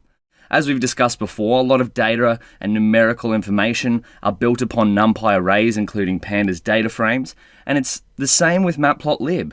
And because all of this is written in Python, we won't have to learn another coding language. So now we can work with our data and create visualizations, as you'll see shortly, with the same coding language. It integrates directly with Pandas through the Matplotlib Pandas API. You can create basic or advanced plots. And again, like the other libraries, right? Matplotlib, if you can imagine a visualization, if you can imagine a plot, you can probably create it using Matplotlib. But we're going to be focused on the most useful types of plots. And it has a simple to use interface. Of course, once you get the foundations, but that's what we'll be covering. What are we going to cover? Well, there's a little bit of a workflow that happens within Matplotlib. You start with the data, you create a plot, also known as a figure, which is kind of just like an empty square, really. And then number 3 is you plot data, axes on figure. So they're the two main data classes of Matplotlib, axis and figure, but we'll look into these shortly. And so once you've plotted some data, you'll have something that looks like this, an X and a Y axis with some information on here. Then you can customize the plot and add in something like a little bit of a title here, and another title here, and a title here. So in this case, we got the 0 to mastery machine learning, and over time, your ML knowledge is increasing. Well, that sounds great. That's kind of similar to what we're doing now. And then finally, you'll save or share the plot. Because as you could imagine, looking at a big table of data full of numbers, they can get quite confusing. Humans, we're visual creatures, right? We want to see things visually. So that's where these plots come in handy. So you can save or share them to visually communicate your work rather than just having it in a table full of numbers. So more specifically, once we've gone through the Matplotlib workflow, we're going to use that workflow throughout all of these little dot points here. We'll focus on importing Matplotlib and see the two different ways of plotting. Yeah, I know, there's two different ways, but we're going to look at them both, and then we're going to pick the one that is most useful and most adaptable. We're going to plot data directly from NumPy arrays, so that'll build upon the NumPy section. And then we'll look at how Matplotlib integrates directly with Pandas DataFrames through the Matplotlib Pandas API. And we'll have a look at customizing our plots, so adding a different color, putting in some different titles, naming our things what we want. And then finally, we'll finish up the workflow by saving and sharing our plots so we can communicate our work with others. Now, where can you get help? The first step is to always follow along with the code if you can. Remember our motto, if in doubt, run the code. So we'll be going again through another Jupyter notebook. It'll be available for you to go through at the end of the session or in the extra information section.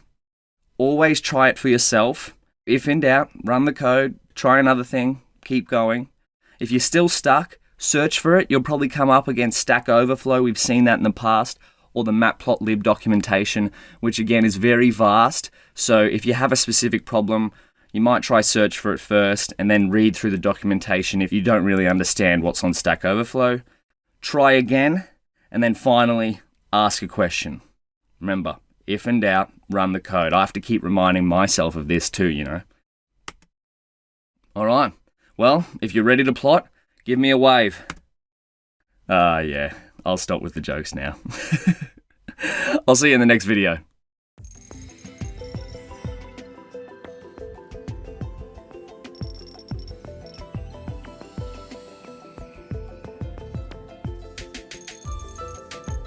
So let's get started with Matplotlib. We're going to start on the desktop and do what we always do and hit the terminal.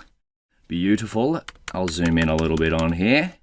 Excellent. Now we're going to go through our little workflow like we always do. So we're going to CD, for me, I'm going to get into the sample project folder, which contains our environment. Remember, we can always see our environment by using Conda Env list. So this will show me my environments. This is the one I'm after here, sample project, the folder we've been working through before. So I'm going to CD, I'm on the desktop right now. We can see that there. So I'll go into ML course. We can see that little folder up here, but we're going to use the command line. And then CD again into sample project. Beautiful. And then we can run conda activate. Now you could just copy and paste this and do that there. But remember, we're in the habit of typing out code. That's the best habit you can develop. That way you get used to writing things out for yourself and practicing, seeing what it feels like on your fingers to write code. So if we go conda activate, that should be all correct. Wonderful. And so we've had base change from this to this. We've seen all this before. I'm going to load up a Jupyter notebook, our favorite workspace. We've got Introduction to NumPy and Pandas. We've been through those. We're going to start a new one. So now we're going to retitle this one to be Introduction to Matplotlib. Beautiful. We'll have a title, Introduction to Matplotlib, just so we know what's going on. We're in the habit of communicating what we're doing. There we go. Beautiful. And so now we're in a Jupyter notebook. The first step for always using Matplotlib is we might import NumPy and Pandas as well. So we'll import all the tools we need right at the top of the notebook. This is kind of a regular workflow. So the first one we'll do is Matplotlib inline. Now, if you've never seen this before, this little percentage sign, you might have in a previous video, but this is a magic command. So this percentage sign is telling Jupyter, hey, we want all of our Matplotlib plots, our graphs and visualizations to appear within the notebook. So that'll make more sense once we run it. So let's import matplotlib.pyplot. Now pyplot is a Python plotting module of Matplotlib, and the convenient name is as PLT. We'll also get pandas as PD and import NumPy as NP. Then we'll hit Shift Enter. This might take a little while depending on what's going on. Beautiful. So now we should have all these tools accessible. Now, simplest way to create a plot in Matplotlib is with plt.plot. So if we go Shift Tab, have a look at what this says. Plot X versus Y as lines and or markers. What happens if we just run this? Okay. We get kind of that empty box that we saw before. That was in the Matplotlib workflow. So this is our create a plot. This is our figure that we've just created. So we'll go back to our Jupyter notebook. This is our figure that we've just created. But for some reason, the output, it's giving us these empty brackets. So to get rid of those, you can put a semicolon at the end of your plot call. So let's do that. Same thing. We just don't have that nasty little output there. This is what Matplotlib inline means, is that this plot is in the notebook, so we can see it visually right here. That's all Matplotlib inline means. If we didn't call this, it would just output something like this with no plot. So that's what this line of code is doing. So it's an ideal scenario to always run that when you want to run Matplotlib plots.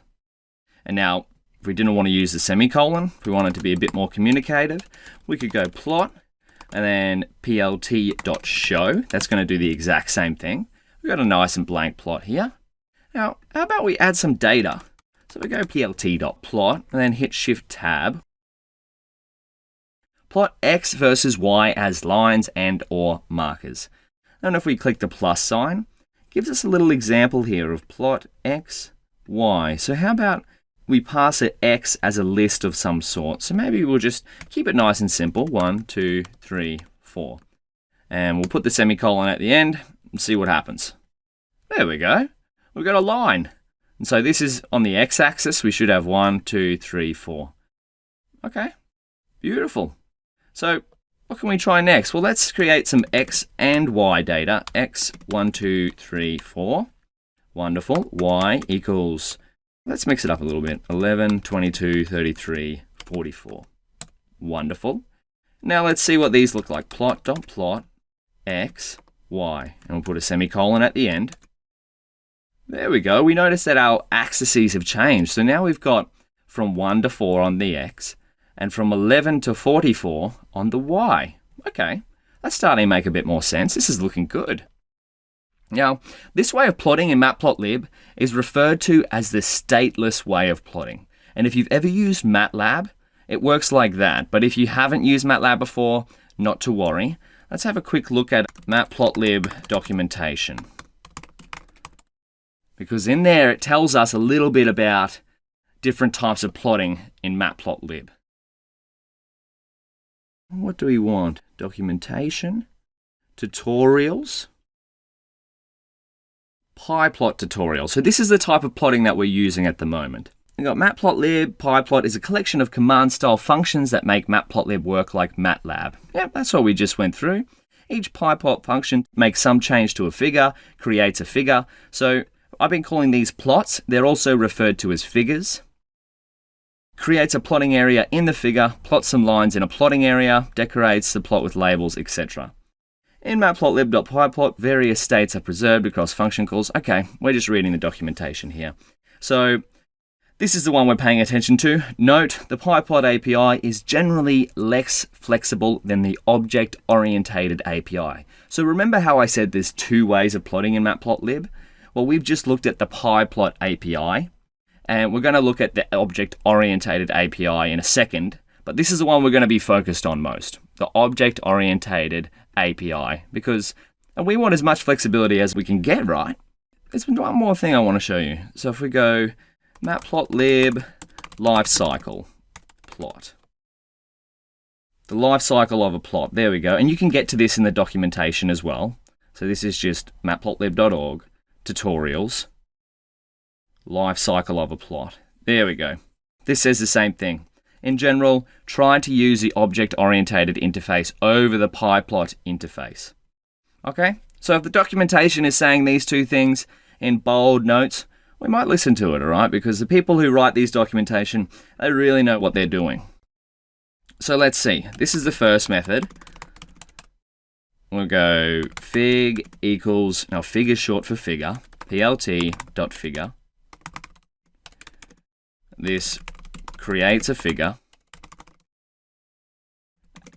Ax is short for axes. So remember, this whole thing is a figure, but these two lines here are axes. So ax equals fig.add subplot.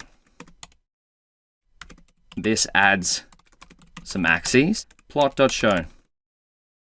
There we go. So this is just replicated exactly what we did. We did like a kind of a long version of going plt.plot.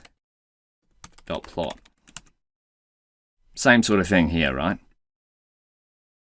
So this is the first method. And then we've got the second method. So we want fig equals plot plt. And when I say plot, I'm referring to plt, but because there's no O, it's just easier for me to say plot. So creates a figure. We're being communicative here. You don't need these comments. Ax equals fig.add axes. And then within here, we're going to add some sample data, 1111. Oh, sorry, these are going to add axes. So these add axes to the figure. So there we go. We've got another figure. If we want ax.plot, let's get our x and y on there. And then plt.show. Add some data. There we go. We're just creating the same plot. And now finally, we're going to go with the third method, and this is the one that we're going to be using. So we'll put in here recommended. The reason why I'm showing you all these is because if you look up Matplotlib online and you find some documentation or some Stack Overflow answers, you might come across these styles of plotting. So we're going to use a third method. Now this is recommended. Of course, you can choose your own, but this is what we're going to be going through throughout the rest of the Matplotlib section. So this is fig, ax this time. So we've saved a line of code equals plt.subplots. Now let's see what this says. Subplots. Create a figure and a set of subplots. This utility wrapper makes it convenient to create common layouts of subplots, including the enclosing figure object in a single call. Now, what is a subplot? You can think of a subplot as having more than one plot come out at the same time. That's all it really is. And then we're going to go ax.plot x, y. Add some data. And we'll put a little semicolon at the end instead of calling plot.show this time.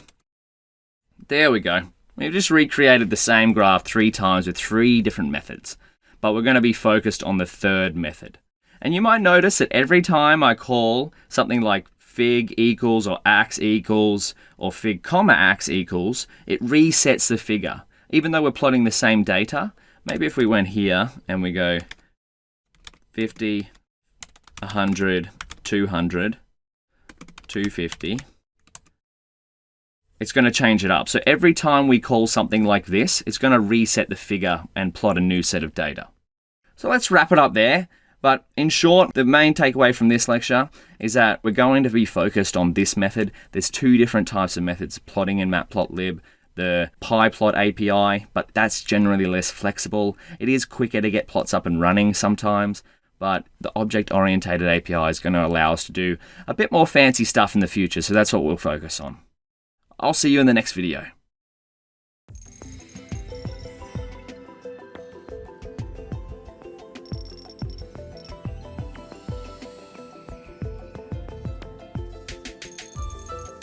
Interchangeable, same with the name visualization. If you hear that, they're often referring to the same thing. And we looked at a little trick with the little percentage sign to set up Matplotlib so that our plots appear in our Jupyter notebooks. So now, we're going to start this video off by checking out the Matplotlib anatomy of a figure. So let's have a look. As I just said, I've got anatomy of a Matplotlib plot, and I just said we're going to check out the anatomy of a figure. And so this is how I mean these words are very interchangeable. So I want you to be aware of that whenever you're looking at Matplotlib online. If you're going to Stack Overflow or whatever resource, the documentation probably is more formal using the word figure. We'll see that in a moment, but if it refers to plot or visualization, they're always meaning kind of the same thing, which is this complicated but beautiful mess here. So if we look at it, figure is kind of like the giant section here, the everything, the blue square. So the figure contains all of it. It's like the blank canvas. And then what we're going to do is start to add things as we go to make our plots look beautiful. So we've got some data here. This is heart disease analysis. This is the centered title. Don't worry if this looks a little bit more complicated than the plot we've just done. Like, this is a very simple plot here. This one's got a bit of fancy colors and a horizontal line and titles and legends. We're going to work towards making something like this by the end of the section, so we'll get there in a moment. But you can see here, these 2 axes, this is a subplot. We've got one plot here, axis 0, and this is axis 1. So there's 2 types of information here, but they share an x-axis, which is the age. We've got an x-axis label here. We've got axis 1 title. This one's got a legend. So does this. And then we've got 2 different y-axis labels. So this one is max heart rate, and this one is cholesterol. And then we've got a mean line going through here. You might want to take a screenshot of this, but don't worry, it'll be in the resources section. This is kind of the anatomy of most Matplotlib plots that you'll check out, at least for 2D plots anyway. So yeah, you've got label titles, and what all these little things do is that they just add to the communication value. Of course, you could make a plot without these titles or these horizontal lines or these fancy colors, but it would be kind of hard to understand, so that's why we add these things here. Let's go back. Before we jump into the next video, let's have a little bit of a look where the object-oriented comes from. So if we go back to this cell here, we might go type fig, type ax. So here we go. We've got matplotlib.figure.figure. So the formal definition for something like this is a figure. And then we have matplotlib.axes.subplots.axes_subplot. So this is what it means when Matplotlib talks about the object-oriented API. So we've got the figure object, which is back to our anatomy. This is the figure object here, this big blue square. And then we have the axes objects. And now the axes objects, they're always kind of a subplot because this is a subplot on a figure. But you can have more than one axis on a figure, if that makes sense. So if we had 2 more of these over here, this blue box would stretch out to cover those. So the figure is the base canvas and the axes are like we're drawing on that base canvas. Now that we've kind of understood the fundamentals of Matplotlib with the figure and the axes, let's check out a workflow in its entirety. So we'll type in here, Matplotlib example workflow. Maybe I'll make this a heading so it's a little bit separate. Matplotlib example workflow. So step 0 is import Matplotlib and get it ready for plotting in Jupyter. Beautiful. Now we've already done this, but I would just want to do it all in one cell so you can see it happening. Matplotlib inline, import matplotlib.pyplot as plt. Step 1 is to prepare some data. Prepare data, x equals, we'll keep it nice and simple, just as we did before, but you'll see in reality, x and y can be basically any data or any numbers that you can imagine. And then we go number 3. We're getting ahead of ourselves here. Set up plot. Now this is where we use the object-oriented method. Fig ax equals plt.subplots. We're going to throw in a little keyword here that I want to introduce you because you'll see this a lot. Fig size 10, 10. Now let's see what this means. Can we go Shift Tab? Yes, we can. We go down. Is it going to have it there? Oh, it might not. Fig size parameters. We'll keep scrolling through here. It's a bit hard to see. Fig size, ax examples. Well, I'll just tell you what it is. Or you can practice looking up the documentation. But what this essentially means is it's just height and width. And they may be back to front. It's usually x then y, so this is probably width and this is probably height. That just means the dimensions of this plot. So we'll go here. And we'll go number 3, which is plot the data. So we want to add to our x and y. What have we done here? We've created a figure and we've created an axis. And now what we're doing is adding data to our axes. Okay, yeah, this is making sense. And then we want to customize plot. Now, we haven't seen these, but they're fairly intuitive. So I'll let you guess as I'm typing them out. Simple plot, that's a good title, I think. What they actually mean. So now that we've done just one, what do you think we've got? So we've got ax.set and then a parameter saying title equals simple plot. X-axis, we'll keep the titles for the x and y. Nice and simple. Y equals y-axis. Wonderful. And then we'll go number 5. You probably wouldn't usually do this.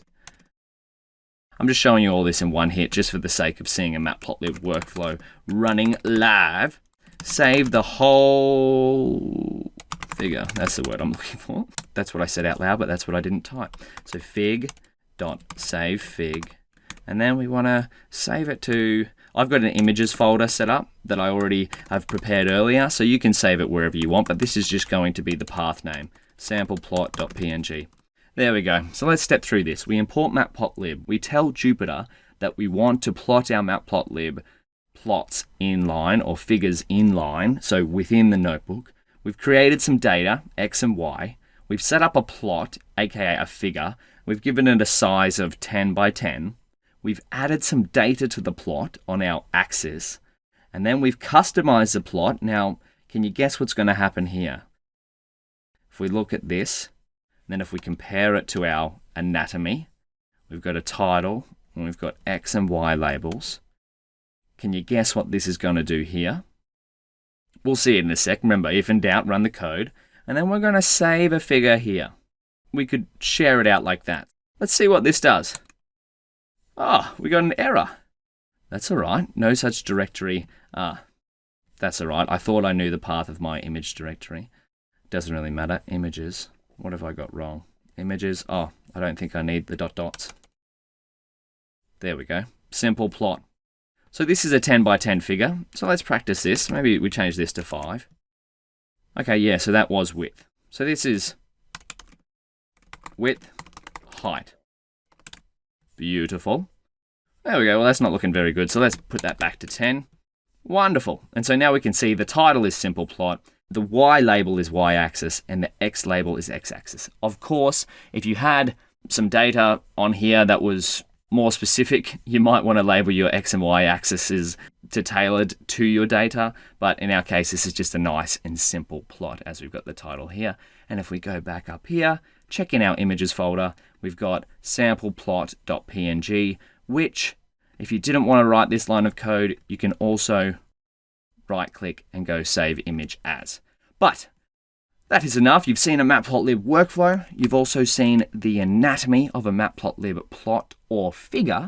So before the next video, try to create your own plot like this. Get as fancy as you like. Create a little bit of data. You could try create a NumPy array and plot it and see how you go. Otherwise, I'll see you soon.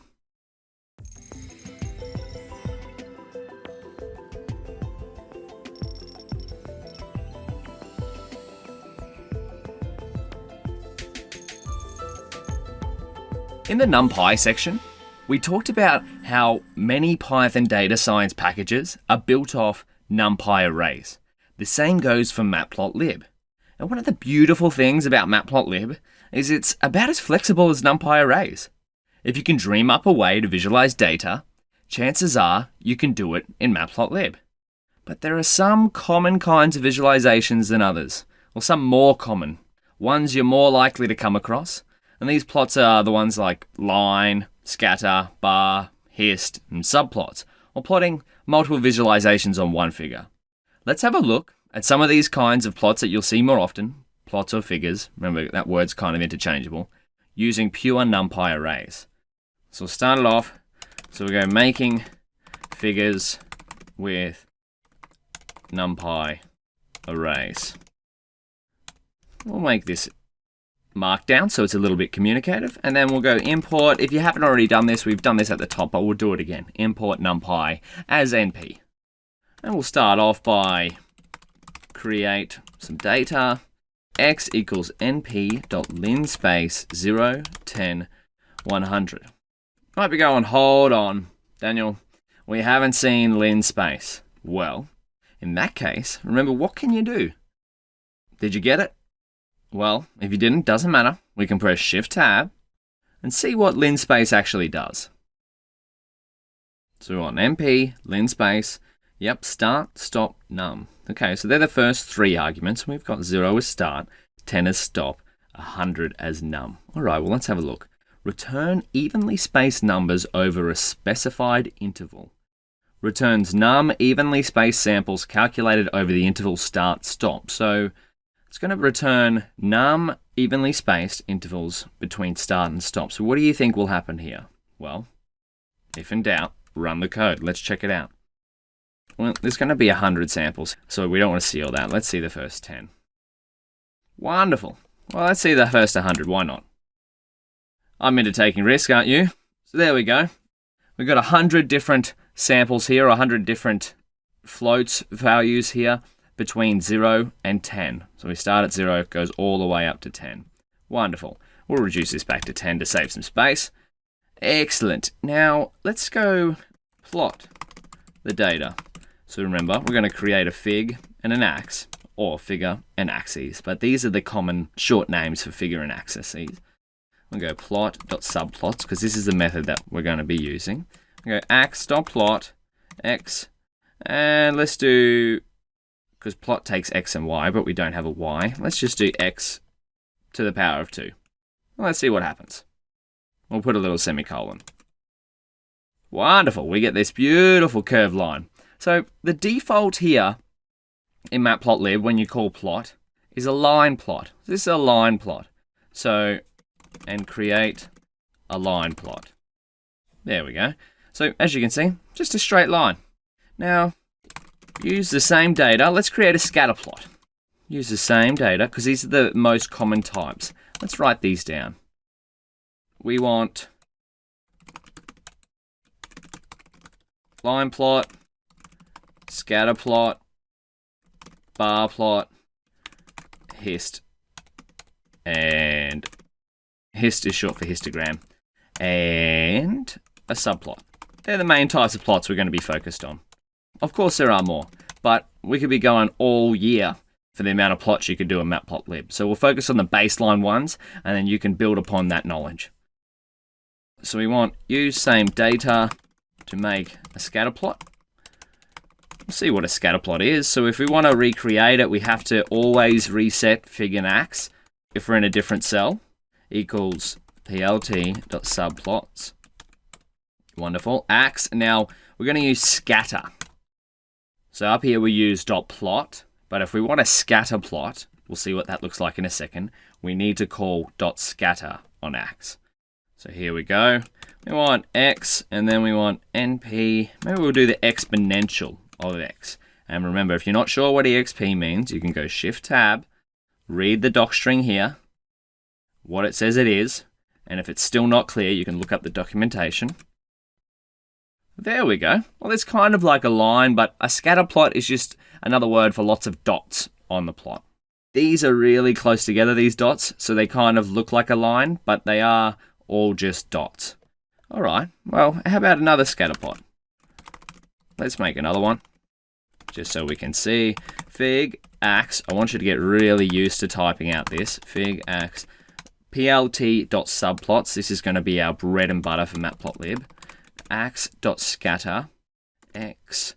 Let's create a wave, because we did one of those before, and that was my joke.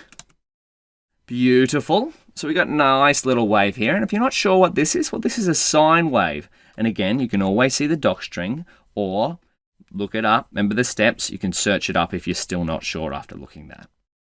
We've been using NumPy arrays, and that's what this section is, making figures with NumPy arrays. How about we create a plot directly from a dictionary? So make a plot from dictionary, because this is just showing how versatile and flexible Matplotlib is. So if we want my almond butter store, we'll bring that back. So we want nut butter prices. That's my favorite food. Do you like it? I like it too. So we want here, almond butter, 10. It's quite expensive. Peanut butter, not as expensive where I live. So 8. And cashew butter is the most expensive. Cashews are hard to come by, you know. In short supply sometimes. So if we go here, and then if we want fig, ax, equals plt.subplots, we're getting really good at this one. And now we want, let's do a bar plot this time. So you notice the trend? We're changing this.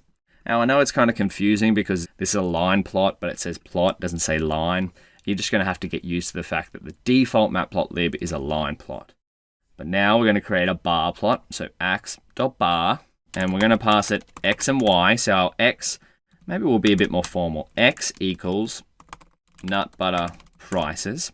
What do we want? We want the keys from our dictionary, because we're using a dictionary now, not NumPy array. So we want the keys here. And our y value, so we'll type in y.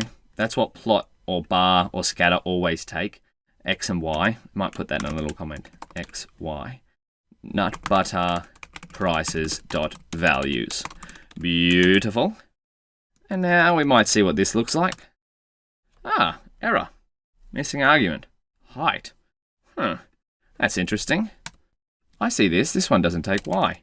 That's a problem. Positional argument, keyword found. What if we get rid of this?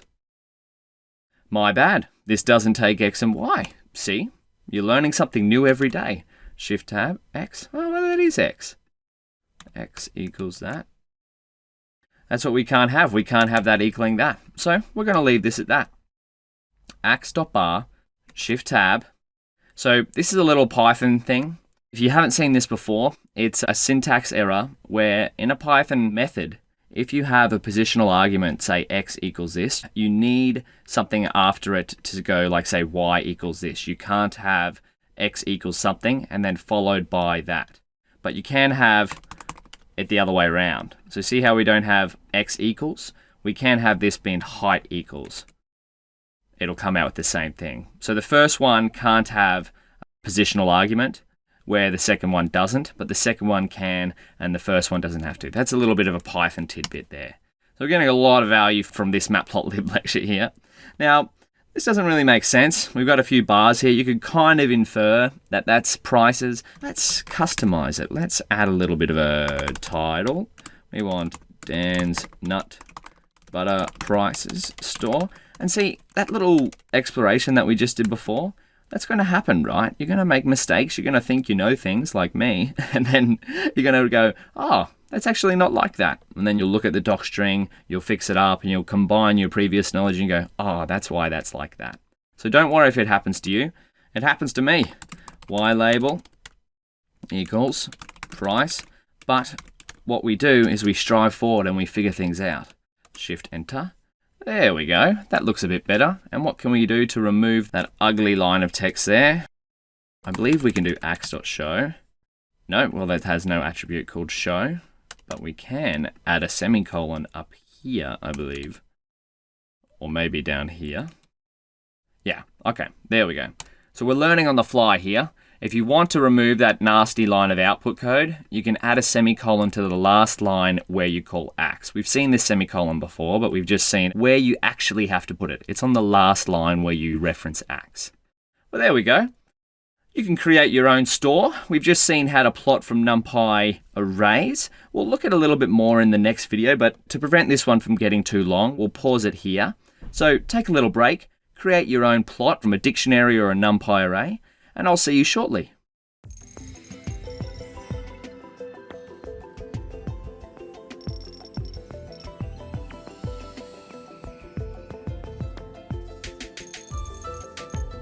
Welcome back. Hopefully you've created your own graph here out of a plot or figure. See, again, I'm mispronouncing all these different words. Hopefully your prices aren't cheaper because the nut butter game is very competitive these days. So in the last video, we finished off on bar graphs. There is actually a horizontal bar graph. You may have seen this before. So if we go fig ax equals plot.subplots, and we go ax.barh for horizontal, we're going to pass it just the exact same thing as above. Nut butter prices.keys and nut butter, because we've got our save dictionary up there. Yours might be a different name. Dot values. Oh, what's happened here? Unhashable type. Dict.keys. I actually did look this one up. In this case, for the bar horizontal, we have to turn our values here into a list. Now, how did I find that? Well, I did our search method. I looked it up. I pre-baked it. I had to make sure that I was getting things right for this one since we messed up in the last lecture, but that's okay. So we go there, we got a horizontal bar. Same information, just presented horizontally. Now, which one should you use? It's more of a personal preference here. I like this one, it's vertical. Sometimes you'll want a horizontal bar. There are other plots that look better on a horizontal. We'll have a look at some of those in potentially a future video. Well, let's check out what have we done so far. We've done line, we've done scatter, we've done bar. Let's do histograms. What's a histogram? Well, let's see it first. Remember, if in doubt, run the code. We'll make some data. We'll go x equals np.random.randn, and we want 1,000. What does randn do? Shift tab. Return a sample or samples from the standard normal distribution. Now, what is a standard normal distribution? Let's have a look. Normal distribution. We'll go here. Okay. In probability theory, the normal or Gaussian distribution is a very common continuous probability distribution. Whoa, that was a bit of a mouthful. But what you really need to know is a normal distribution are these curves here. So in the middle here, this is the mean, and the distance between the mean and here is the variance. And so whenever someone refers to a normal distribution, they're referring to one of these kind of like symmetrical curves, and they can appear anywhere on the x-axis like this. That's what you need to know about a normal distribution. So if we go in here, this is going to make 1,000 random samples that would fit within this curve. But if in doubt, run the code. Let's actually see this in action. Fig ax equals, because remember, every time we want a new plot, we create a new plot. Subplots, ax.hist, x, little semicolon at the end. So what we've done here is we're doing a histogram, but oftentimes you'll see it shortened to hist. So if you see hist, probably referring to histogram. So So if we do that, there we go. We've got a bumpy curve. It's not as smooth as this one, but you can kind of see it's got the same shape. That's what we're after. Just that same shape. Beautiful. Okay, now we've covered histograms. Now, what if you wanted to get multiple plots happening at the same time? We've referred to this before as subplots. Well, the beautiful thing is we can make them with the command we've been using. Now, again, there's two options for histograms, because we want to make this a bit more communicative and plot it. There we go. We're in the habit of being communicative, so we've got to finish off that cell before we start a new one. Two options for subplots. Let's do that. Make a little heading, and then we'll go subplot option 1. Wonderful. Okay, we're going to create fig. Now this is going to look a bit different to what we've been doing. Ax1, Ax2, and you're like, whoa, what's going on here, Daniel? But don't worry. Follow along, and we'll explain it in a second, because remember, we're in the habit of just seeing what happens with the code. N rows equals 2. Hold on, we've never passed a keyword argument to this, and now we're going to pass 3. We're living dangerously, I told you.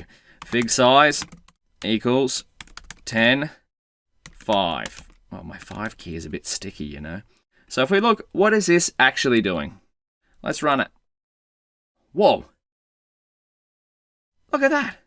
Now, can we infer what's happening here without even looking at the docstring? So we've got fig, comma, and then a tuple, which is of tuples of ax1, ax2, ax3, ax4. So can you guess what's happening here? And we've got some keyword arguments. N rows equals 2, n cols equals 2, fig size equals 10, 5. What do you think's happening? N rows equals 2, 2 rows, 2 columns. I've got ax1 maybe, ax2, ax3, ax4. Well, I think that would be pretty spot on if that's what you guessed. That's what I guessed. So here we go. Let's read. Create a figure and set of subplots. This utility, yeah, we've read that before. N rows, number of rows, columns of the subplot grid. Beautiful. Now let's see, how would we get data on here? So let's do this. Plot to each different axis. Let's see this in action. Ax1 dot plot. Let's go x. We've got some x data, I think. That'll probably do. Let's see what happens when we do plot it. Boom. Straight line. Wonderful. We can do that. Okay. So yeah, Ax1 is this top left one. Okay, that makes sense because it comes first. Can you guess which one is Ax2? Well, let's see and find out. MP, let's make some more random data. Random.random, 10, and we'll do random.random again. 10. And semicolon. Ah, okay. And see we've created a little scatter here. So that's Ax2. Wonderful. Ax3, let's do a bar on this one. We're going to start mixing this up, you know. Nut butter, can I do tab complete? Nut butter prices, yes I can. Dot keys, nut butter, we want the values on this one. Dot values, wonderful. And let's see what happens. Beautiful, we're starting to fill out our subplot here. This is wonderful. Ax.4, we want hist, and then we want mp.random.rand normal distribution. We checked that out before. There we go. Boom. Now we have a subplot with 4 different subplots. Now again, this is just some dummy data, except for this. This is real stuff right here. This is Dan's Almond Butter Store. And now you could add some titles to these axes, much like we've done up here with this set command here. But this is just to exemplify one way, option 1, we'll do option 2 in a moment, maybe in the next video, of how you can get more information on the one figure. So if we look back to our anatomy, we go here. It's still a big figure. This blue square, if we converted this blue square, it's going to follow around this. But now we've got axis 0, axis 1, axis 3, axis 4. But it's actually axis 0, 1, 2, 3. But we've named them differently. In reality, we should have probably 0 indexed these, but I've just gone 1, 2, 3, 4.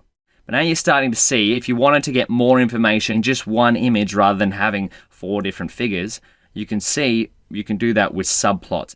the reason why we've been using this command is that you can create single plots or multiple plots with the same command. That's that flexibility we were talking about of the object-oriented API for Matplotlib. So this is option 1. Before the video gets too long, we'll pause it there and we'll have a look at option 2 in the next one.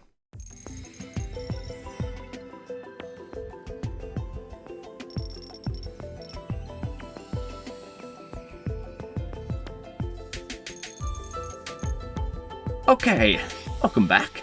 So in the last video, we said that there were 2 options for subplots, but the beautiful thing is that we can use the same command we've been using for single plots to create subplots.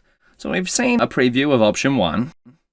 Let's do option 2, just because if you come across these, I want you to be aware of it. Option 2.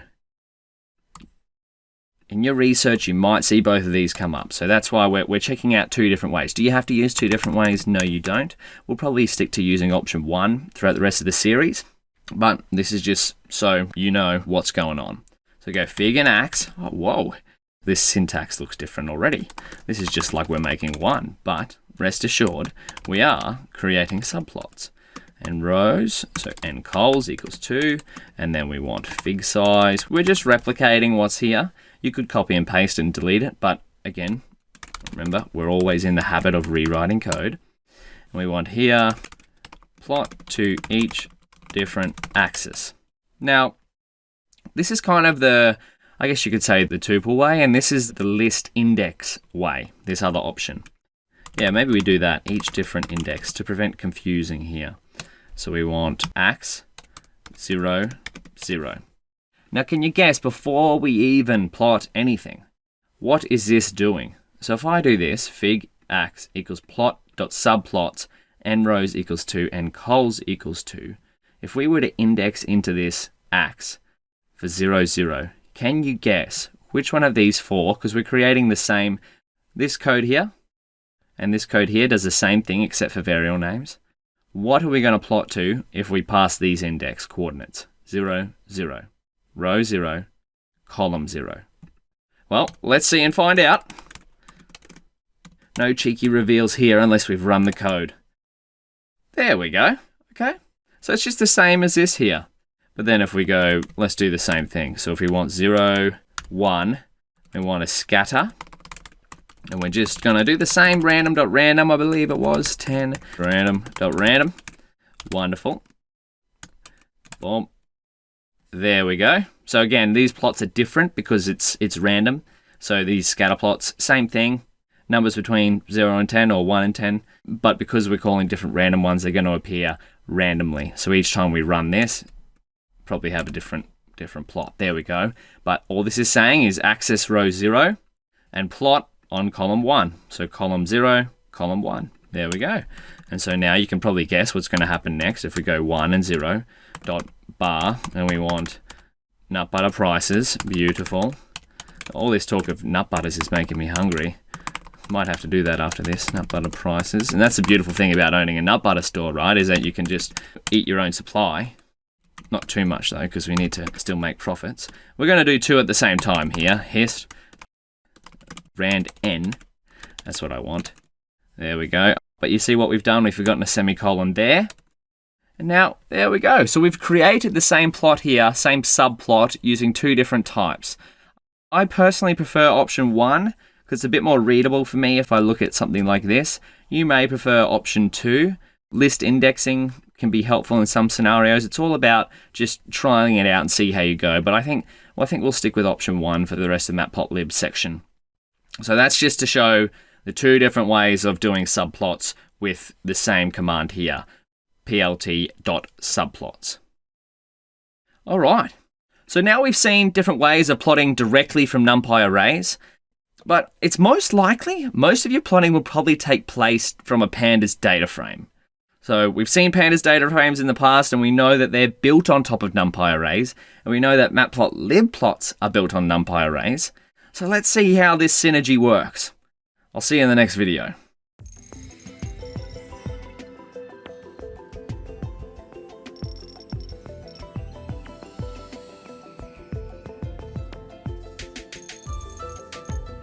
Welcome back. So in the past few videos, we've looked at how to create plots like this. We've made some line figures, some scatter plots, some bar graphs, and some histograms. These are more than enough to get started plotting some of the most common things you want to plot in your machine learning and data science career. But more often than not, you're not going to be plotting directly from NumPy arrays. You're going to be plotting from Pandas DataFrames. And I guess you kind of are still plotting from NumPy arrays because Pandas is built on NumPy arrays. But that's what we're going to focus on in these next couple of videos, is plotting from Pandas DataFrames. So let's do that. Pandas DataFrames. Beautiful.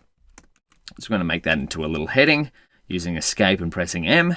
And now, first things first, we're going to import pandas because we need pandas to work with data frames. We've done this at the top of the notebook, but we're going to do it anyway, just because we like that. And now we want make a data frame.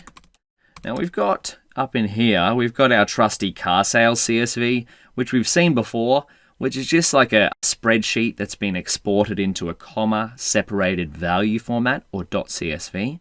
So we've seen this in the pandas section. So we'll go car sales equals pd.read CSV. I believe it's called car sales. Car sales. You can always tab autocomplete here. There we go. That's helped us out. Thank you. We'll put a comma there and we go here, car sales. We'll check it out. Lovely. That's our trusty car sales data frame. Now, before we plot anything from here, let's practice looking up some documentation. Pandas data frame visualization. Wonderful. It already knows what I want to look up. It's almost like I've prepared this earlier. So, if we want to look at visualization in Pandas, this is the Pandas documentation. We use the standard convention for referencing the Matplotlib API. Wonderful. So that means that Pandas builds upon Matplotlib. So what we want to do is, rather than reading through all of this documentation, because there's a lot of different plots, hey, there's a histogram. We've done some of these. So we'll go back up here. We're going to start off by just writing some code. And we're going to try and replicate this in some sort. So let's just copy this. And I know we're breaking the number one rule. Don't copy code, rewrite it. But we're going to rewrite it anyway. But I'm just putting it here. Create a new cell below, escape B, so we can copy it out. We don't have to keep going back and forth. You might see something in a Stack Overflow question or documentation, and you might just copy it straight from here, put it into your notebook, and then go, hey, I need this part, but I don't need this part, and just write out the parts that you actually need, right? But you never want to be just completely copying it. PD date range. This is a bit old, 2000, so we're going to upgrade it to where we are now. So 1/1/2020. Wonderful. A bit more closer to where we are now, actually. Periods equals 1000. Now, you might be going, okay, what does this mean? PD.dateRange. Well, remember our motto. If in doubt, run the code. So let's see this. TS. All right. So what's happening here? Well, we've got dates on the index. Yep, that makes sense. Index equals PD.dateRange. It starts at this date, 1st of the 1st, 2020, then goes up. So it's going up by days. Okay. And these are just random numbers being filled here in this column. Going up. But what is cumsum? Well, let's type that in. ts.cumsum. What can we do? Shift tab. Return cumulative sum over a data frame or series axis. Cumulative sum. What does that mean? Well, let's find out. We run that. TS. Oh, actually, let's keep running. We don't want a negative there.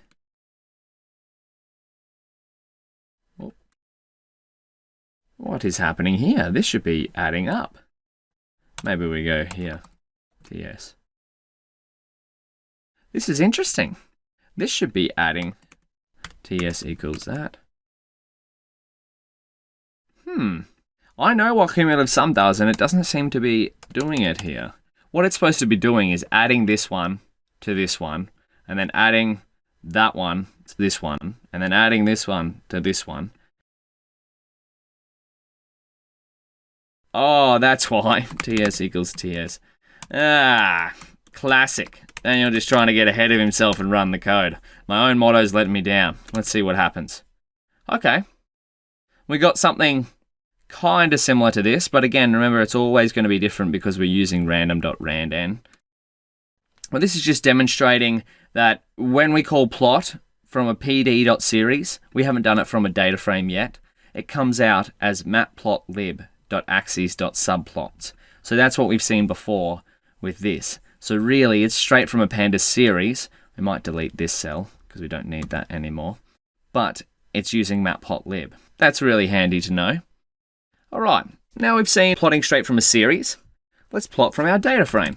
We got car sales, this is our data frame. We'll view it again. How about we make something similar to this, but using our car sales data? Yeah, maybe we get some dates and the sale price over time. We might add a little column to our data frame. Yeah, that sounds like a good project. But before this video gets too long, we're going to do that in the next one. So next video, I'll see you back. We're going to try replicate something like this, but using our data. So we'll get a mixture of manipulating data and plotting at the same time. That'll be good fun.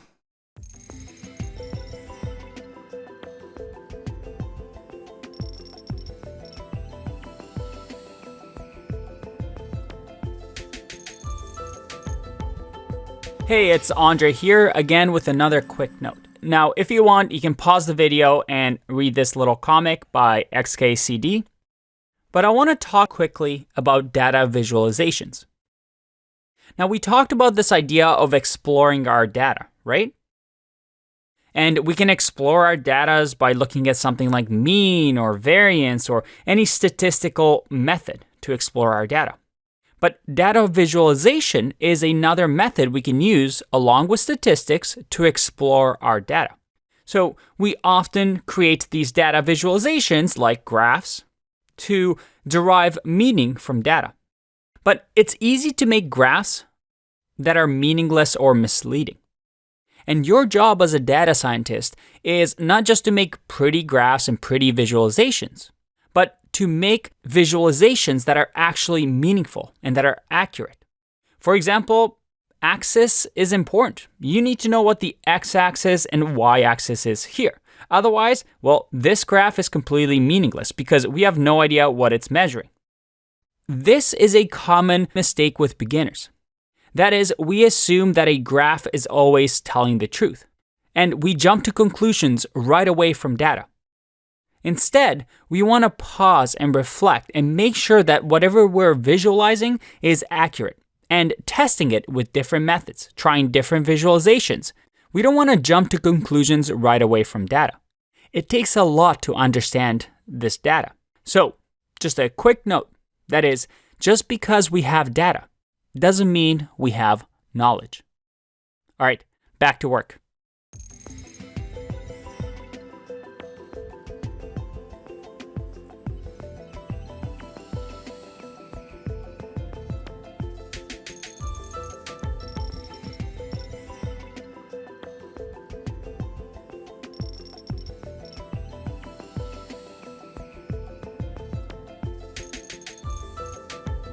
In the last video, we created this bad boy here.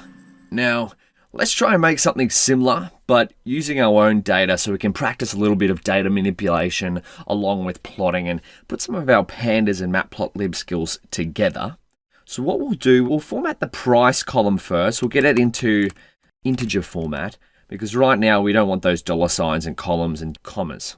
We don't want those for when we're doing numerical operations. So to do that, we'll go car sales, and then we'll change the price column. We need to access the string. We saw this in the Pandas section. We go string.replace, and now we want to pass in a little bit of regex here. There we go. So essentially all this is saying is get the dollar sign, the comma, and the dot, which is here and here, and replace it. And we're going to replace it with an empty string. So we'll see what this does. Car sales. Oh, we need to add car sales there. So let's see what it looks like now. Okay, beautiful. But we've got 2 extra zeros on the end, so we don't want that. So we want to go remove last 2 zeros. We got car sales. We want to access the price column again. We're going to reassign it to car sales price. Again, it's still a string. So if we have a look at this, we go here, type, just to exemplify what we're doing with the dot string. Oh, it's a series. Okay. But that's all right. Well, it's still a string. So we're accessing it with the .string method here. Maybe if we go 0, string. There we go. So that's accessing this little one here, and it's telling us that it's a string. So that's why we have to access it as a string first with .str. And now we want to remove the last two using slicing. Well, let's have a look at what car sales looks like here. Oh no, we've removed too many. So what we can do is rerun it. We're going to have to re-import our data frame to fix that little issue. That's going to just reset it. Because remember, Jupyter cells are running in sequential mode. So if we run this cell more than once, it's going to continually remove the last two digits of our price column as long as we keep running this. So we don't want that. So now our price column is in the format that we want. We're going to add a sale date column, which will be similar to the PD date range function that we used up here, pd.daterange. So let's do that. Data range 1, 1. We want to pass it a date 2020. Number of periods. So this is how many dates we want to add. We've got periods here. So that's a parameter. So that's going to add this one. We had 1,000 periods, but we don't want that many for our car sales data frame.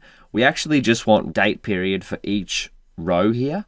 So we can do that by going periods equals len car sales. And then we'll check our car sales data frame again. Beautiful. So now we've got a sale date here, which is sequential. That's okay. Maybe they all weren't sold on sequential dates, but we're just making an example of how we can start to manipulate our existing data frames. So the next thing, what we want to do is we want to make a total column. So we want to start to add up how much we've made from selling all our cars. So if we added 4,000 to 5,000 to 7,000, so this is where we can use something like CumSum, because it's going to add each of these prices cumulatively. So let's make a total column. This should be car sales, total sales. And then what do we want? We want the price column. That's right. Car sales price dot CumSum. Let's see what happens here. Car sales. Oh, what have we done? It's worked, but because our price column is still in string format, it's just concatenated the strings to each other. So let's have a look. Car sales price 0.dtype. Oh, that's a bit boring. Let's get it back to exemplifying that it's a string.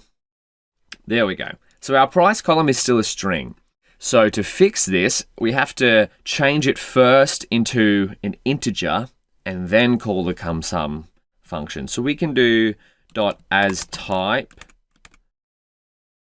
int.CumSum. So what this is going to do is go reassign the total sales column to be the price column as an integer as type int dot cumulative sum. This should work in theory, but as always, run the code, then check. Beautiful. Okay, so this has gone total sales, 4,000 plus 5,000 is 9,000, plus 7,000 is 16,000, and then it keeps going right up to the end. So after we've sold all of our cars across these 10 days or so, we have 76,450. Beautiful. That's some good profit there. We can use that to fund our almond butter store. And now, let's plot the total sales. So we want car sales. We want to see what our total sales looks like over time. So kind of replicating this graph here, but with our own data. Car sales dot plot x equals sale date. And now this is where you can call .plot directly on a Pandas data frame. This is Pandas version of the Matplotlib API, or the wrapper, Pandas wrapper for the Matplotlib API. So we're just going dataframe.plot, and we're passing it our x, which is the date, and our y, which is the total sales column. So let's see what this looks like. total sales. And I'll put a semicolon at the end so it doesn't print out. Beautiful. There we go. So this is just an example of how you can take some code right from the documentation or some example that you found online, and we've replicated it up here. But then we've taken the principles from it, or some of them, and put them together with our own data, and then created this little visualization here. So now we can visualize, okay, so say we sold our 10 cars over the first 10 days of January. Now our total sales is going up and to the right, which is very pleasing for our boss because that's the type of graph they want to see. Profits up and to the right. And so hopefully you're starting to get an idea of the kind of workflow that you can go about when you're working on your own projects or working on problems you don't necessarily know the answer to. It's all about searching up, trying to find some kind of example, taking information from that, and then seeing if it works with your own problem. Now, we've seen a line plot. How about we try a scatter plot? So we got car sales dot plot x. Let's do it with the odometer this time. Odometer column km. Beautiful. Is that the right column name? Yep. We've worked with this data frame before, so we're kind of familiar with what's happening. Price. And then when you're calling the plot function, there's a little parameter here called kind, which we can feed the type scatter to hopefully get a scatter plot here. Oh, what's happening? Scatter requires y column to be numeric. Is our price column not numeric?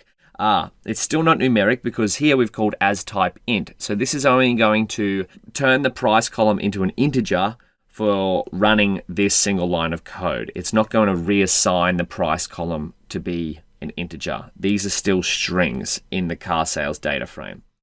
So what we can do to make this work, we want to reassign the price column to be an integer. Price equals car sales price as type int, because our prices are always going to be integers, right? Money is a numerical value, so it's okay to reassign this data type to be integer. This should work. So we got reassign price column to int, plot, scatter plot with price column as numeric. So without this line of code, we'll comment that out. We're going to get an error here, value error, requires y column to be numeric, but what we're doing with this line here, if we uncomment it, to comment and uncomment code, we can do command slash. So I'm just pressing command slash here. We're going to reassign it as a numeric column. So we do this. Beautiful. Now we have a scatter plot of our odometer column versus price. And remember to remove this little piece of code here. You can put a semicolon right at the end. Excellent. Now, I'm kind of seeing a few examples here of how we can start to plot directly from a Pandas data frame. We'll see a few more, but we'll end this video before it gets too long. So in the meantime, before the next one, maybe you'll try plot a couple of these columns together, whatever kind of plot you want to do. You've seen a few, a bar graph, a scatter plot, a line plot. Have a practice of that, and I'll see you in the next video.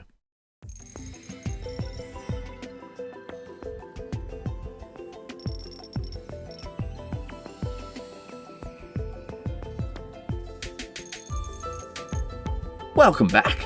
So in the last video, we saw plotting a scatter plot or a figure directly from our car sales data frame. We also saw making a line plot and doing a little bit of data manipulation, like adding a date column and creating a total sales column using the CumSum function.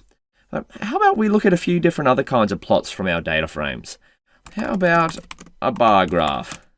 Yeah, that's a good idea.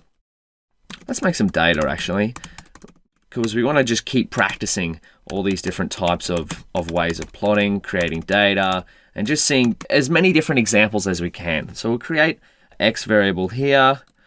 We'll go turn it into a data frame. So we want df equals pd.dataframe. X columns equals, we'll keep it nice and simple. We'll just go A, B, C, D. Wonderful. And now we'll have a look at our data frame. Nice and simple. So we've got some random values here between 0 and 1, it looks like, and 4 columns that are just simple A, B, C, D. Now, to get a bar graph, we can do, well, there's one way we can do it, .plot, .bar. This is our DF here. This is our data frame. And this is just saying, hey, df.plot, make it a bar graph. Let's see what this turns out to be. Wonderful. So this has got a legend here with A, B, C, D. And then we've got the different values for each different row. So this is row 0. We can see A is 0.06. So it's fairly low here. But D is 0.95. So it's right up and high. That's an easy way to make a bar graph using a Pandas data frame and a few different columns. How about we do it a different way? Let's go, because again, there's always many different ways to do the same thing with these libraries that we've been looking at. So go df.plot. Remember how with our scatter graph, we had this kind parameter? Well, you can do the same with a bar graph. Kind equals bar. Put the semicolon at the end. We get the exact same plot. These are two different ways that you can plot a bar graph. You can also change the kind variable here. Which one should you use? It's personal preference, but to be honest, I kind of flip back and forth depending on what kind of graph I'm making. But I'm just showing you this so you've got an idea. If you see these two out in the wild somewhere, you know they're really just doing the same thing. What about next? Let's use our actual data, right? So that was a dummy plot. Let's use the car sales data frame and make a bar graph. We want car sales. Let's view it again. Always good to view your data frames. This is the kind of workflow you'll be going through when you're creating visualizations, is you'll be checking your data frame, making a visualization, checking your data frame, making a visualization, and just keep jumping back and forth. So never be afraid, especially when you're working through the start of a project, to just keep writing code, keep trying to understand your data. So we want car sales, .plot. Maybe we plot the odometer versus the make in a bar graph. We can see that maybe the make will be the X. So we'll have make along the bottom and then odometer as the Y. So let's see what that turns out to be. Equals X make. And then we want Y equals odometer. Ooh, typos. KM. Beautiful. Kind equals bar. There we go. We can see we've got our rows here across the bottom. We've got different makes. Toyota, that's how many kilometers are on the odometer. Honda, that's how many kilometers are on this example. What a bit of an extension might be is to group these together to figure out what the average odometer reading is for each different make. That would be something like consolidating cars of the same make and then averaging what their odometer is. So maybe that's a little bit of a practice that you could try to create an extra column over here or something like that. But let's move on to another type of plot that we've seen before. How about histograms? Histograms are great for visualizing distributions. So that's just the spread of data. So we got, of course, there's many different ways to do it. So we got car sales, odometer. We want to visualize the distribution of the odometer. Plot.hist, this is just exactly like we saw before with plot.bar, but now we're doing hist. Hist is short for histogram. So we'll have a look at this. Okay, so that's the spread of our data. This is that kind of that normal distribution curve around this sort of range, 25,000 to 100,000. Then we've got a few here which are a little bit outside that normal curve here. So this might be considered an outlier because of how high it is. And if we come back to our table, our data frame, we can kind of see that this Nissan, which is this one here, has 200,000 kilometers on its odometer versus the rest of these are barely scratching towards 100. So that kind of makes sense intuitively just looking at this. But you could imagine if we had maybe 1,000 more cars with all different ranges of kilometers, most of them would probably appear in this range if they were similar distribution to what we've got here. Now, what's another way of doing it? So if we go car sales, we'll make the same graph here. Odometer, KM, beautiful. We'll go plot. We're going to use the kind parameter here. Kind equals hist, and then we'll do it there. So same graph, just a little bit different here. We've used the kind parameter rather than just the .hist method. So one of the advantages of using the .hist, it has a little parameter here called bins. Now bins by default is 10. So this is, if you're wondering what a bin is, it's these columns here. What a histogram plot does is it takes the spread of data here and then buckets them into bins. So we got here 1, 2, 3, 4, 5, 6, 7, 8, 9. So this is by default 10 bins. If your data doesn't fit into 10 different evenly sized bins, it might adjust the size here. But we can do that manually by passing a different value to hist to the bins parameter. So let's see that in action. Let's go .plot.hist. We're going to change bins. Let's do 20. We'll double it up. Okay, so we can see we've kind of missed that curve there. Now, what is the most ideal value for bins? It's kind of like an exploration. That's a lot of what data science and machine learning is. It's kind of just trying things out and seeing what works. So these don't really look that great. I think 10 is actually probably one of the best values. 10 is probably all right. Well, we do have only 10 samples. Now, what are you looking for here? You're looking for a big curve, like, remember how we looked at the normal distribution?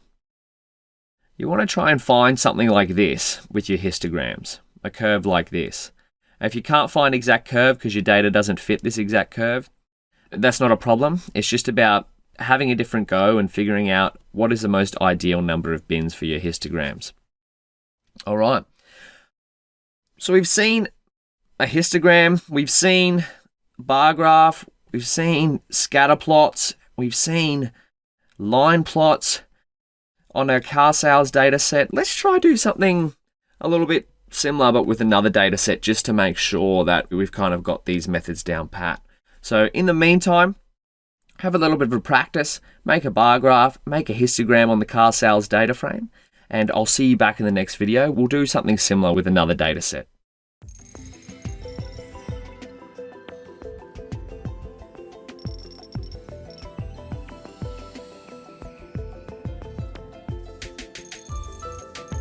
Welcome back. And so we've done a whole bunch of plotting so far. And don't worry if you're sort of a little bit confused at the moment, like you're like, Daniel's showing me all these plots, I'm looking at different data sets. How am I going to remember all this? It's all right. That's perfectly fine to feel like that. It's going to take a little bit of practice to start to understand different kinds of plots, what you should use which plot for. But that's all part of the process, right? It's just having a little practice, having a go and just trying it out, seeing what it looks like. Does this make sense? So that's why in this video, we're going to do a similar plot to what we've just saw before on the car sales data set on another data set. Let's try on another data set. And if we come up here, we've got heartdisease.csv, which we've seen before, which is a data set which has different parameters of patients and whether or not they have heart disease. So let's import that as pd.readcsv, as we're going to call it just heart disease. And so we'll go heartdisease.csv. Beautiful. Now we'll have a look at it just to make sure we know what's happening. We'll only view the first 5 rows because there's about 300 in this one.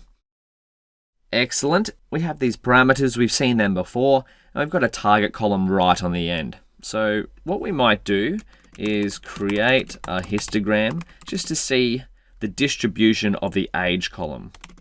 So heart disease, age, .plot.hist, and we might just see the default number of bins. Can you remember how many that will be?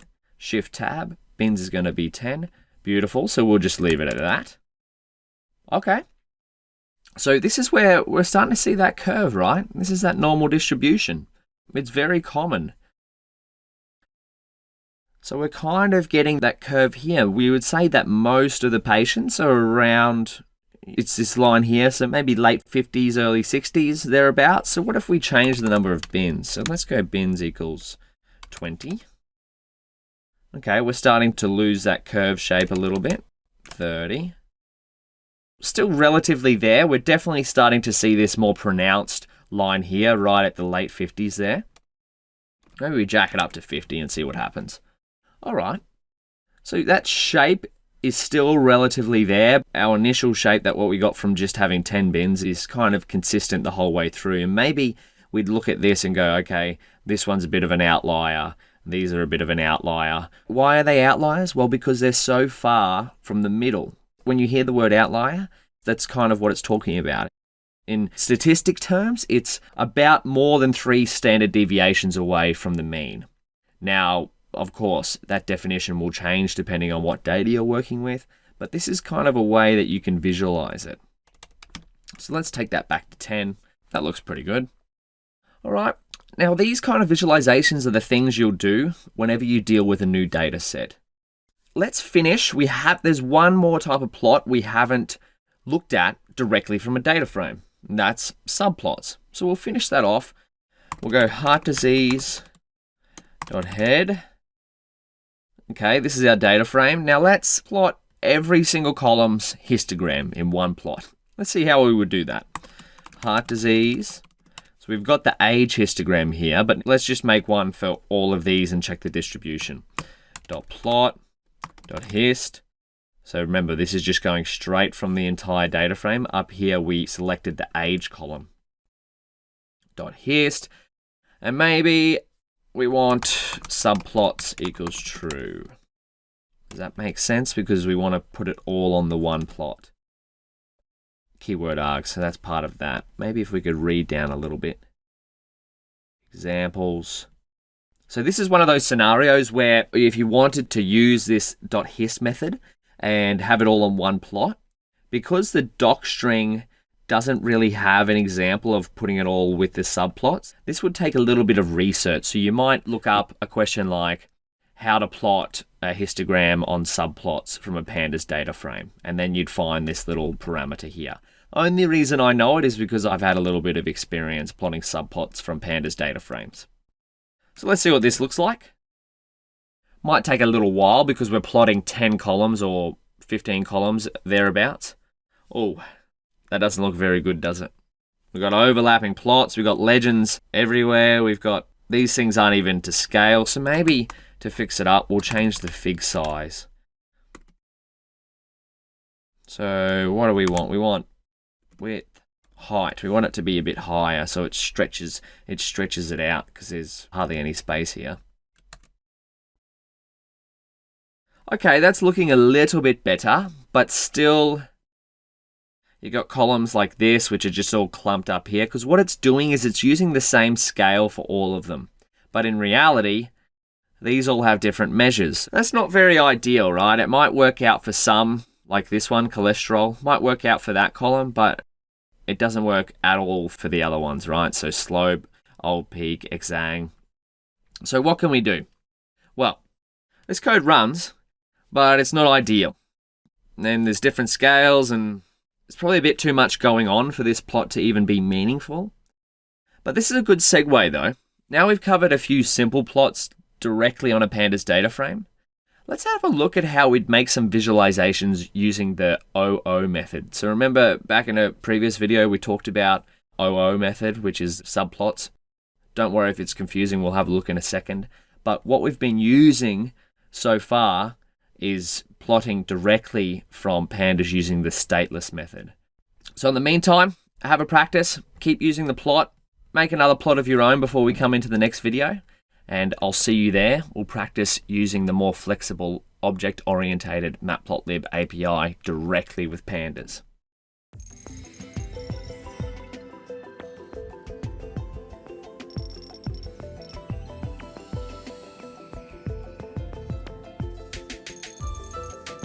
Welcome back.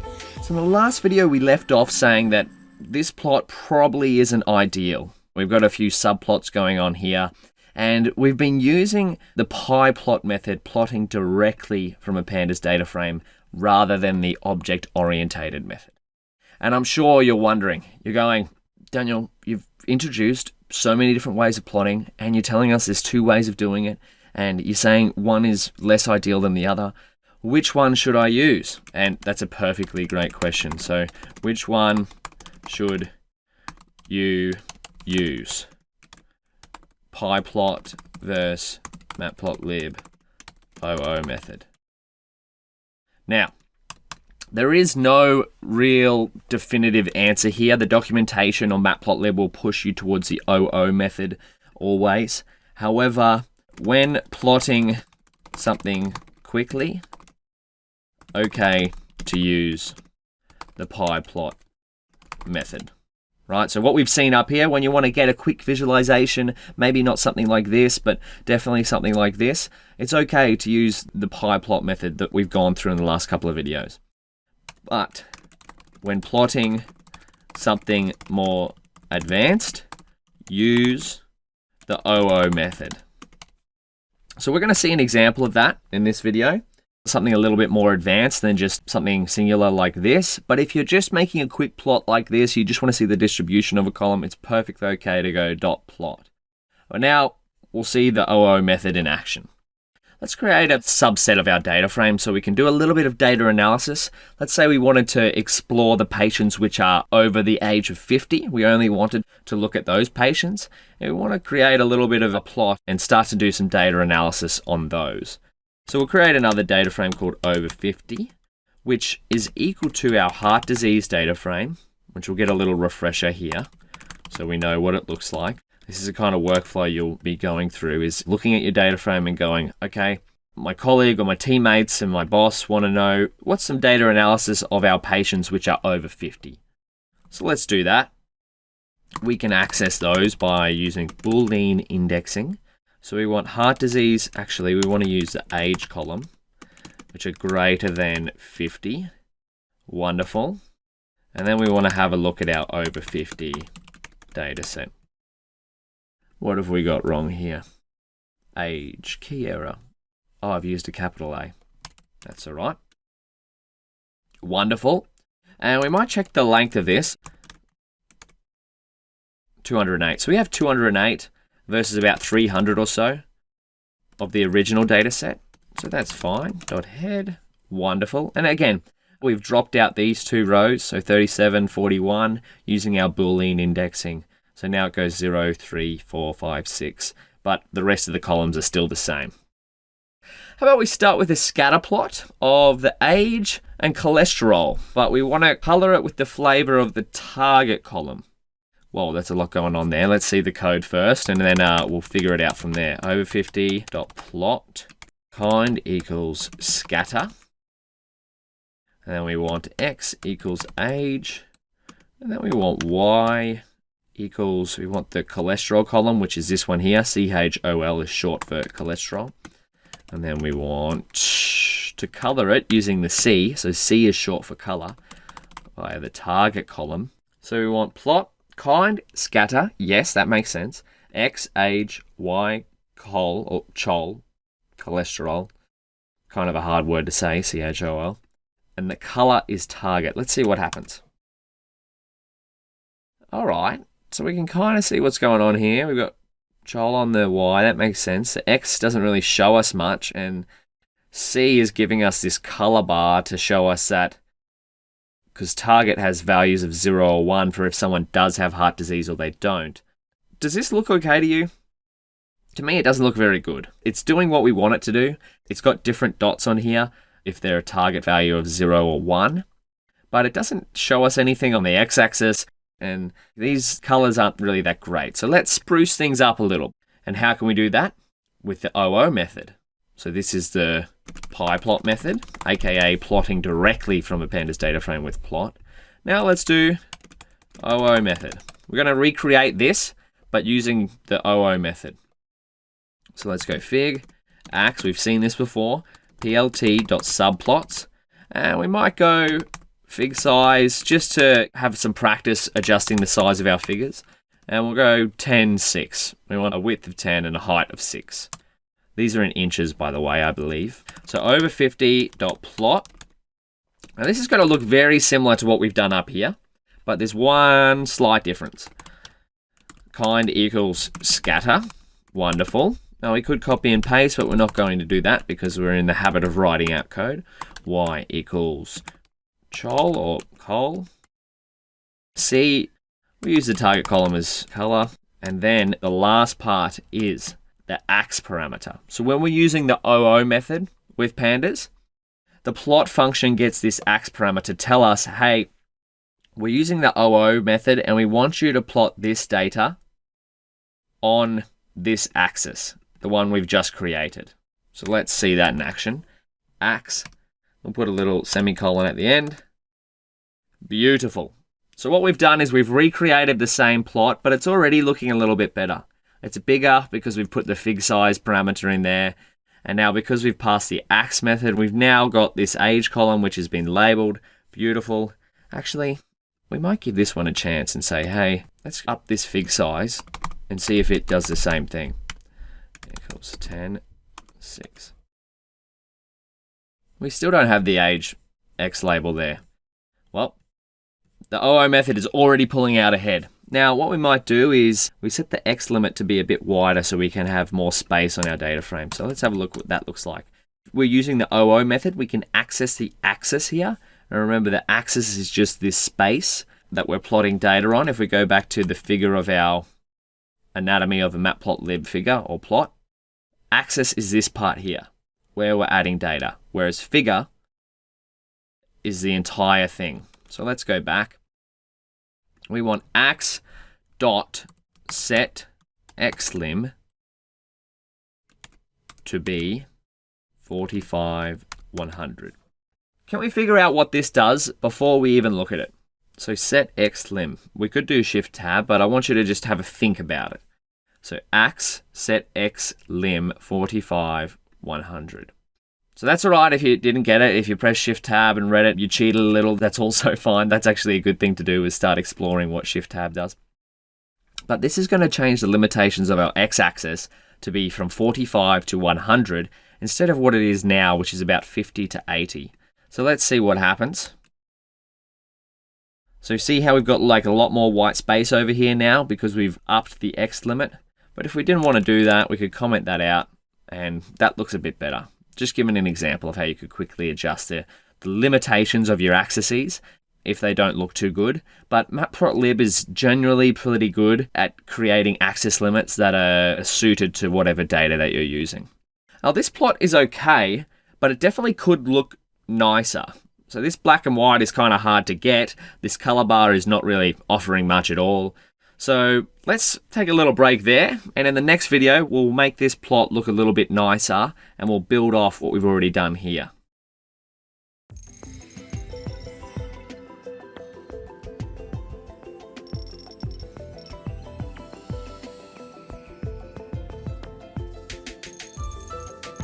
Welcome back.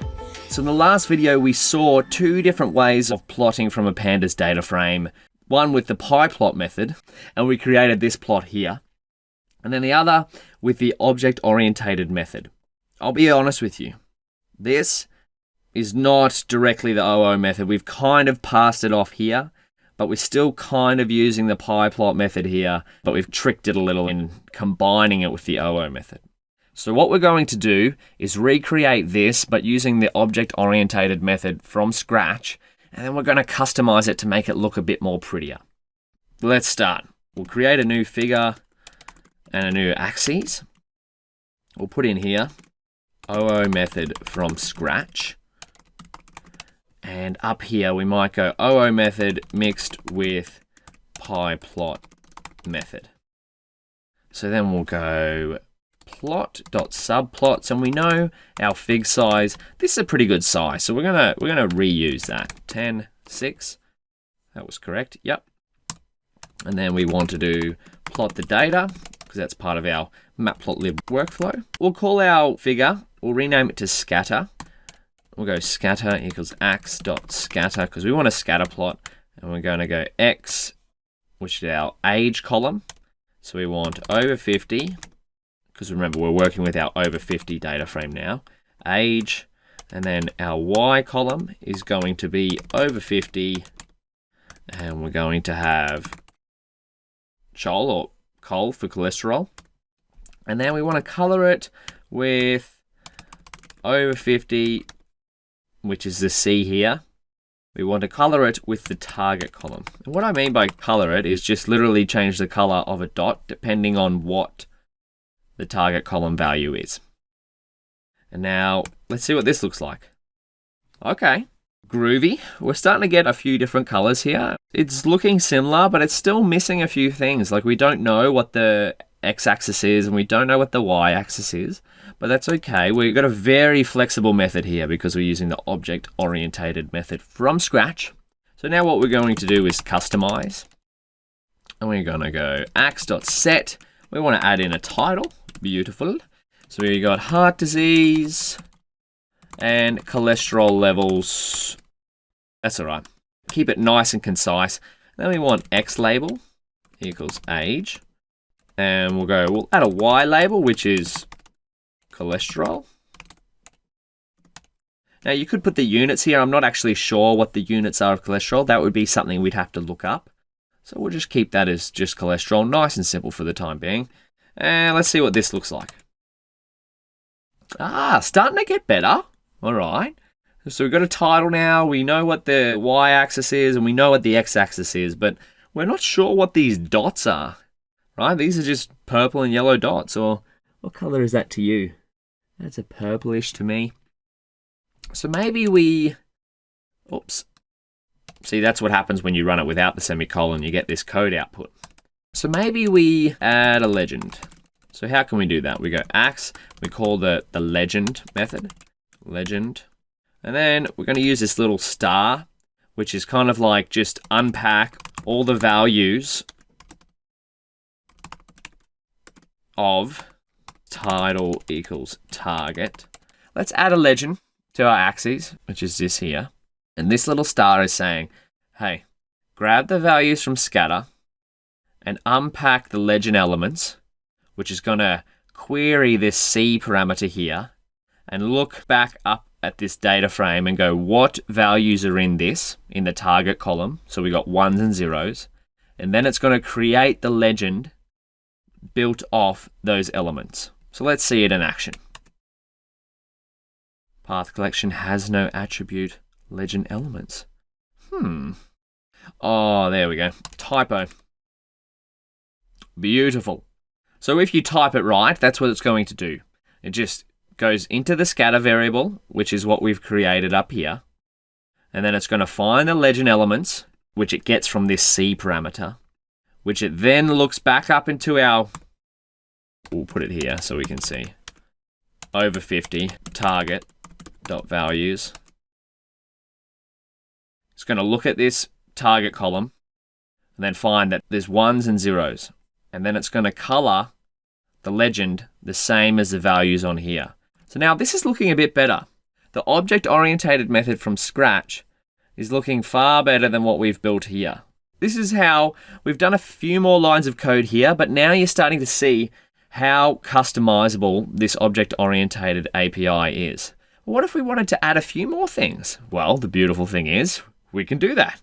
What if we wanted something like a horizontal line across here to indicate the average cholesterol? Let's look up the documentation. How to add a horizontal line in Matplotlib plot. Matplotlib.axis.axHline. Okay. What will this do? Add a horizontal line across the axis. Well, I guess that's what we want to do. So let's try it out. We want to go maybe back up in here. Add a horizontal line. So this is the kind of workflow you'll go through. Like if you wanted to do something, that's perfectly fine. You look it up, you go to the documentation, and now we're going to try this out. Axes.axHline. Let's see what happens. Ax, because this is our axes, .axHline. Wonderful. And now we want to give it the value. So we want over 50. So if we go Shift Tab and see what it takes, Y. So we need a Y-axis. So we want to give it the same Y here. So we want the cholesterol column. Yeah, beautiful. And now we want the line to be the mean of that column. Beautiful. Now we've got a straight line, but maybe we wanted a dashed line because that looks a bit better. We got line style. So this is another one of those keyword arguments. So this one here, keyword args. That's not really going to appear in the docstring. Maybe if we scrolled right down, there we go, line style. So you could also just look up how to style a Matplotlib line style reference. You come across something like this, but in our case, to save a little time, I've used this dash line before, and that usually looks pretty good. So there we go. We've added a horizontal line. Now, that's starting to look much, much better than what we had before. Don't you agree? Well, I certainly do, but I'm kind of biased because I created this plot. Now, this is just another example, right, of using a different data set, of creating your own custom plot, and then working with different kinds of data. So we've got cholesterol, and then really starting to use the Matplotlib API to create whatever kind of plot you want. Now, you could imagine you could create a subplot of this. We might actually do that in the next video, is create this, but we'll work it in with a subplot. So we might add another variable from the data frame and put it into a subplot of this. So let's see that in action. But in the meantime, have a little bit of a play around. Maybe you can take a step ahead and see if you can create a subplot of heart disease and cholesterol levels with maybe heart disease and what's another column that you could use? And this one, thel-ach, which is max heart rate. See what you can do creating a subplot with cholesterol and max heart rate. If you want me to go along with you, we'll do that in the next video.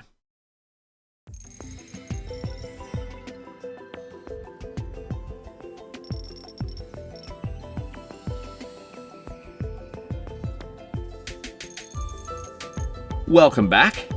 And now we're really going to step it up a notch. We're going to see the full power of the Matplotlib object-oriented method. We're going to build upon what we've done here. So we've created this heart disease and cholesterol levels with our over 50s data frame. But now we're going to add a subplot to this. So we can visualize cholesterol levels, and we might get our over 50 data frame here so we can stop having to scroll up. We're going to combine that with thel-ach, which is, I'm not sure if I'm pronouncing that by the way either, thel-ach, which is max heart rate. So we want to have a subplot where we've got cholesterol and thel-ach on the y-axis, but they're both going to have age as the x-axis. So let's see that in action. We'll title this subplot of col age thel-ach. Beautiful.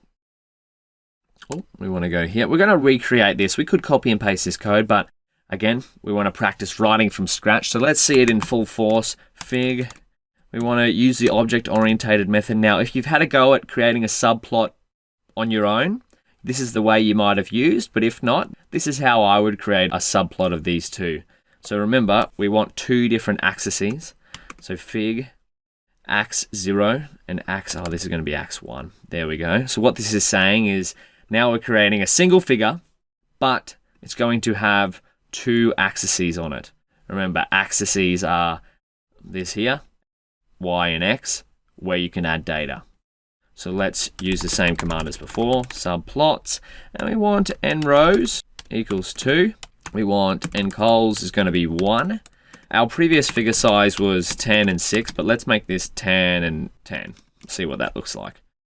And now we want to go add data to ax 0. Actually, let's see what this looks like before we even plot. Fig size, forgot an equal there. Beautiful. So now we've got two blank canvases to start adding our data on here. So we want to add data to axis 0, which is this one here. So just going to be this exact same as before. We'll do something like this. So now we're going to add some data to axis 0. Just like we've done up here, we're going to do something similar to this. But again, we're not copy and pasting. We'll do it from scratch. So we want scatter equals ax 0 dot scatter. And we're going to go x is going to be the over 50 age column. Y equals over 50. And this is going to be just a cholesterol column. Beautiful. And then we're going to go C. equals, we're going to color it with the over 50 target column. Now let's see what that looks like. Beautiful, we've seen this before. So customize ax0, and we want to go ax0.set, and we want to add a title. This is going to be heart disease and cholesterol levels. Wonderful. And then we want an X label, which is going to be age. And then we want to go Y label, which will be cholesterol. Nothing new here. We've seen this before, but now it's only on axis 0, which is amazing. Maybe we add a legend to ax0, same code as before, ax0.legend scatter.legend elements. And then we're going to go title equals target. Beautiful. What did we have up here? We had a mean line, so that's what we can do with the H line. So add a mean line. So we're just replicating the plot we've done before. ax.0.ax H line. Then we need to pass H line to Y. So we want over 50. It's going to be the cholesterol. So we'll do chol.mean, and then we'll add a line style as dash dash. And that should be the same plot as what we've got above. But now it's on a subplot. So I want to challenge you to, before we go through it, see if you can replicate what we've done here, but with the fel-ach column instead of the cholesterol column on this subplot here. I'll give you a second. All right, if you've had a go, all good. If not, let's go through it. So now we want to add data to ax1, because remember, we've got ax1 up here. Excellent. Same thing we've done as before, but this time all we're going to do is change it from ax0 to ax1, and then of course the column will be different. Or the data that we use will be a little bit different. So in this case, it's one x. The x is still going to be the age column. What's going to change is what's on the y-axis. So we are over 50. fel-ach, wonderful. Color is going to be the same because we're focused on our target variable, which is whether or not the patient has heart disease. So there we go. Let's see what this looks like. Okay, so we're starting to get somewhere now. We've got some data on both our axes. Let's customize it just like we've done with axis 0. We're going to do that with ax1. ax1.set. Let's add a title. Title, this one will be heart disease and max heart rate. Wonderful. And then we're going to go X label. Can you remember what that is? Just the age, because we're using the same column for the X. Now the Y label. This is going to be fel-ach. So we'll actually put in max heart rate because we want it to be a bit more communicative than just fel-ach. So if someone came and had a look at our plot and didn't know what fel-ach meant, they'll know it means max heart rate. Okay, starting to make some progress. Now we still have a couple more things to do. We want a similar setup to what we've got here. So let's add a legend to ax1, ax1.legend. Now again, we're creating quite similar plots here with the subplot that we're making. So these two are quite similar. As you've seen before, you could have a scatter plot here and you could have a histogram here or something like that. But we're just using this as an example. So title equals target. Wonderful. We'll add a mean line as well. So ax1.ax H line. Now we're going to color it with the Y is going to be, this time instead of cholesterol, it's going to be fel-ach. Wonderful. .mean. And then the line style, we're going to keep it with our trusty dash. And then we'll add a semicolon here. And let's have a look. What have we messed up? We got an error. Line 2D has no property line style. This is classic. Typos everywhere. There we go. So it's okay to make errors, right? You're never going to type out all the code correctly every time, the first time. Beautiful. This is starting to look really good. Okay.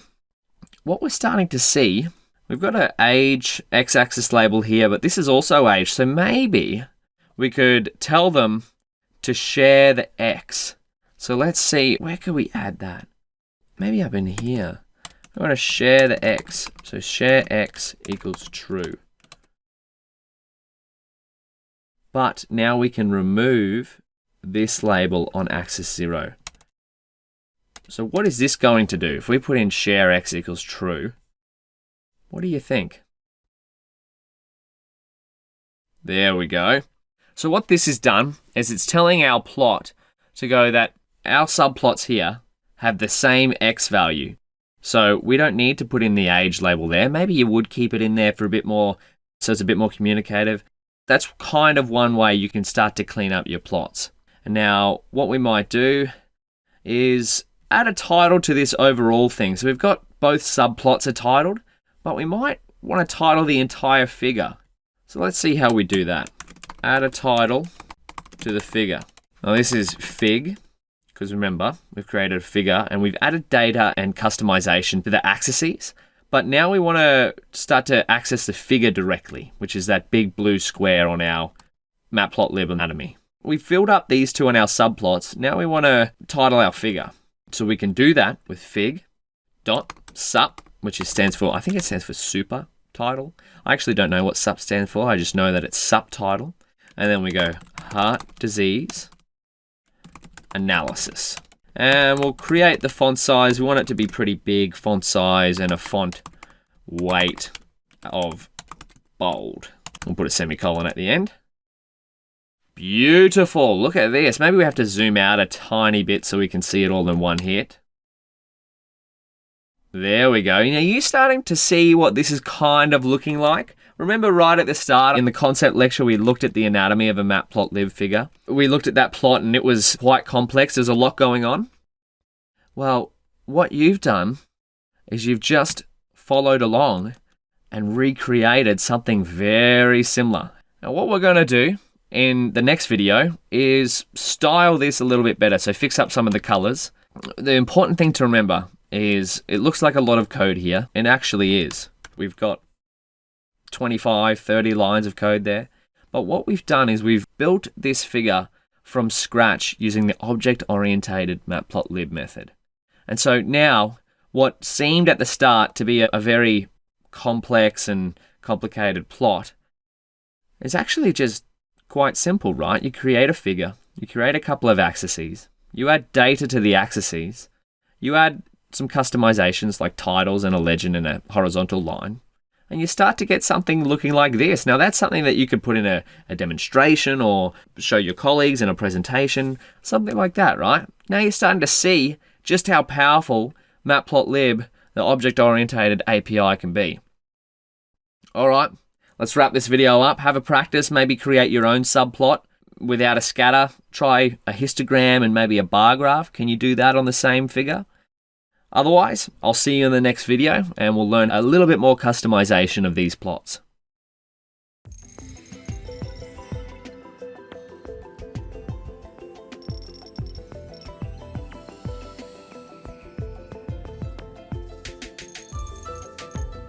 Alrighty, so we've seen how to create quite a complex plot, but in terms of customization, we've kind of glazed over these set parameters and title and X label and Y label and not. So what we're going to do now is look at customization of plots a little bit more in depth, and by the end of this video, perhaps the next video, we're going to replicate or transform this plot into something which looks exactly like the one we've got here. So the data is still the same, but you can kind of see that there's a different style in terms of color, line, and just the text is a little bit different. The font, the axes are a little bit different. So let's get into it, eh? So what we're going to do first is have a look at some different styles of Matplotlib. So the beautiful thing about Matplotlib is that, again, one of its other customizable parameters is the style of plot that you're using. So if the default one, which is what we're kind of using now, doesn't quite look how you want it to look, you can try other different styles. So let's go down here. We'll make a little section, customizing Matplotlib plots and getting stylish. Yeah. That's what we're going to do. We're getting stylish. See the different styles available. Now what this is going to do is if we call plt.style.available, it's going to tell us what kind of styles Matplotlib has available to us. Right now, by default, by just importing Matplotlib right at the top, we're using the default style. But as you can see, there's about 20 other styles that you can use. So let's try out a few of these, but first we'll remind ourselves of what the default style looks like. That way we can compare and see which one we like best, because I've tried a few of these and I kind of know which ones I like, but again, it'll come down to personal preference of what kind of style you want to use. So this is the default style. We're plotting the car sales data frame that we've seen a few times now. So car sales.head. This is our car sales data frame. We plot the price column. We've got a beautiful line graph there. Now that's pretty good on its own. So let's have a look. Maybe we want to use plt.style.use, and I'm going to choose the Seaborn white grid. Let's see what that looks like. We'll type that in.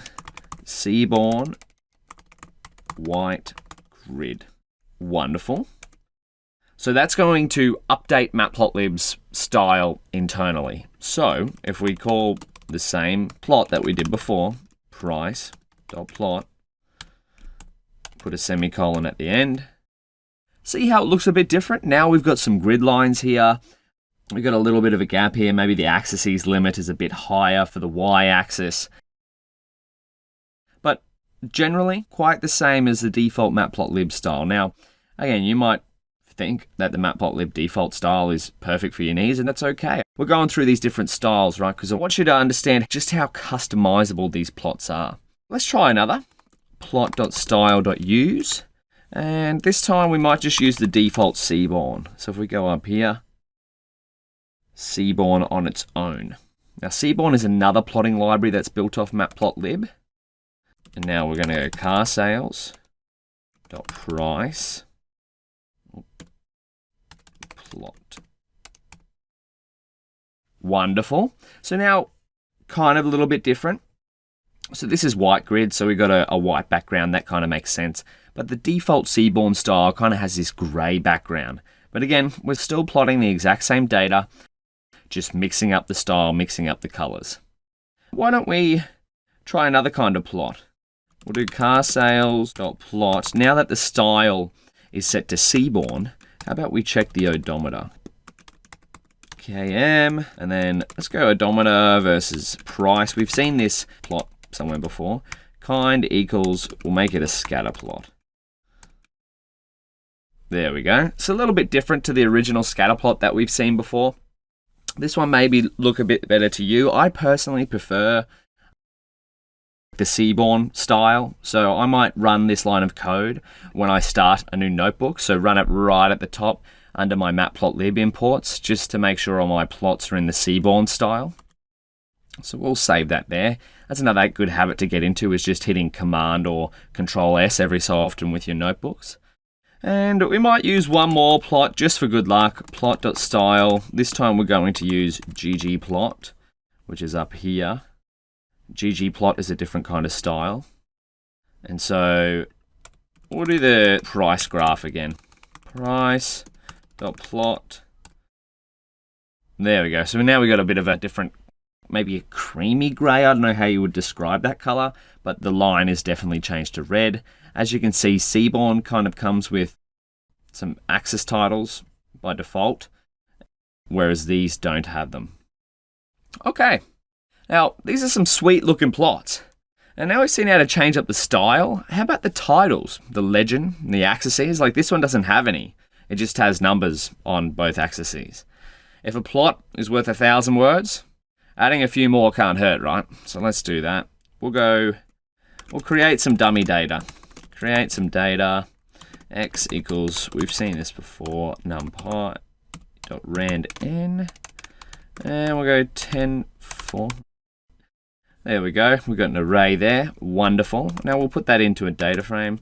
We've created a data frame like this before, but we're just going to practice reworking some of the things we've already done. That way they start to sink into memory a bit more. C, D. Wonderful. Now this should give us a data frame. Yep. 4 columns, 10 rows of some random numbers. Beautiful. And now we're going to create a simple plot. Now this, we're going to use a PyPlot API because we want to just create a plot quickly. If you wanted to create something more in depth like we've done here, where is it? There. You would probably use an object-oriented API.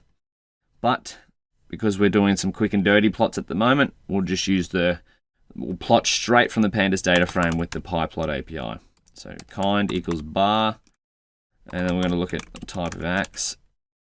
Beautiful.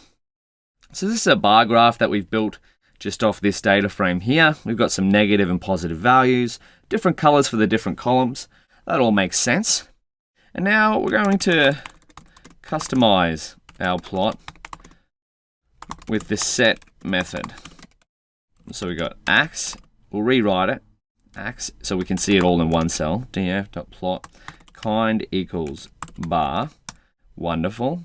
And now we want to add some labels and a title. So we want ax.set, and we got title. So as you could probably guess, this is going to set the title. Random bar graph from data frame. Wonderful. I've spelt graph terribly. That's all right. There we go. And then within this set has a few parameters here. So if we go shift tab, there we go, shift.keyword args. So this is probably another one you probably want to look into the documentation to start to figure out all the different kinds of customizations you can add to it. But we're just going to go through the main ones, which are title, X label, and Y label. They're probably the bare minimum you'd want on any plot or figure that you create, right? You want to know what's on the X-axis and you want to know what's on the Y-axis, rather than just it having numbers there. Row number, random number. Simple titles. And then we'll make the legend visible. Now this one is kind of confusing because the legend already is visible. But if it wasn't visible, some plots do have a legend already built in. So you can use this ax.legend.setVisible and then set visible to true, which won't really change ours because it's already visible. But let's see what happens. What do we got here? Axis plot has no property title. Oh, another typo. There we go. Wonderful. So now we've got the exact same plot as up here, but now we've just used the set method to add in an axis label on the Y and the X and a title. So that's starting to look a lot more communicative right there. All right. Now, what if the style we're using doesn't quite suit the plot we're trying to make? So that's what we'll probably look into the next video. We'll change around the style within a set style. So if that sounds a little confusing, don't worry, we'll go through it in the next video. But in the meantime, try out creating some of your own plots using plot.style.use and pick anyone from this list and just start to get a feel for what the different styles look like. My personal favorite is probably Seaborn or Seaborn White Grid. Seaborn generally just has some great styles down here. All right, let's take a little break, write some custom code, and I'll see you shortly.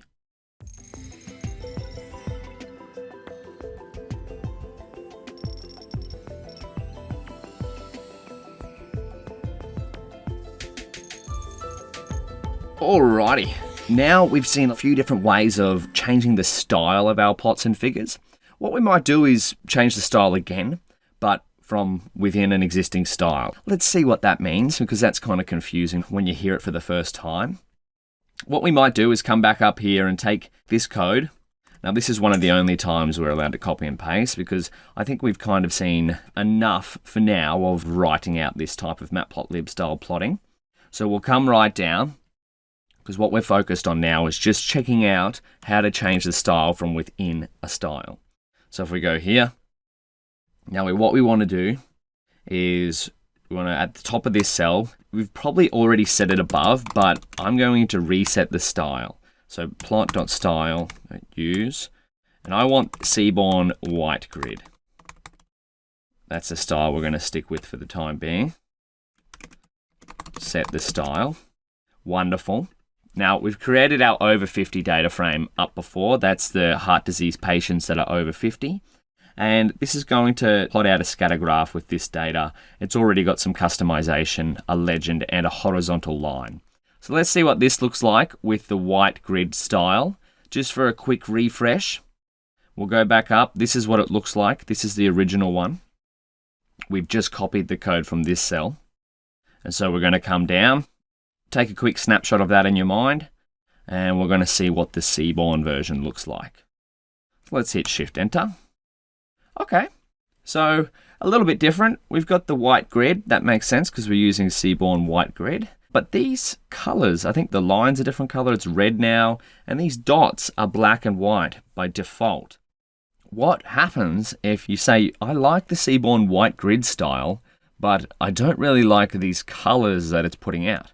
Well, as you might have guessed, the beautiful thing is Matplotlib, it's got a whole bunch of different colors, and we can change up the colors. So if we go in here, there's a little parameter called CMap, which stands for color map. And there's a whole bunch of different styles. I've kind of explored them myself. I personally like winter or summer. You're thinking, Daniel, this is seasons. All it's going to mean is that this changes the color scheme. And let's see what happens. Beautiful. So now our black and white dots are of a wintry color scheme. You can tell the difference a lot more than just pure black and white. Now, if we have a look, if we go to, I believe it's Matplotlib colors tutorial. Now, this should show the Matplotlib documentation where you can see a whole bunch of different colors. If we go here, Control F, so colors, that's what we're after. Choosing color maps in Matplotlib. So again, there's a lot of information here. If we go down, so it's got some different patterns here. If we keep going down, you'll start to see, if you type in this as a string, plasma, let's see what happens here. That's going to change the color map. So let's go back to our notebook. We might type in plasma. Okay, so it's changed it back. I personally prefer winter. You can also do summer. Let's see what that looks like. Okay, that's all right, but still I think winter's my favorite. I've had a practice with these C maps. There we go. That looks great. But this is in the Matplotlib documentation. So tutorials/colors/color maps.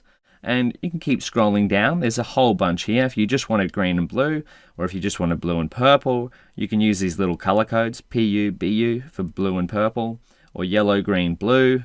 We'll keep going. There's actually quite a few, right? So it's all about experimenting and trying to figure out which colors you personally prefer, or which colors best demonstrate what you're trying to show in your Matplotlib plot. But this line over here, that's not really offering much. So let's check out how we can kind of constrain our plot to certain widths and certain heights on the different axis values using xlim and ylim. Let's grab our double-sided plot from before, our subplot. We'll grab that code. Again, this is one of the only times you're allowed to copy and paste code because there's quite a lot of it. So to save time writing it out, we'll bring down the graph because what we're focused on is customizing the Y and X axis limitations. We'll put that down there. So now we've just copied and pasted the code. Take a snapshot of this one as well. From up here down to here. Now if we run this,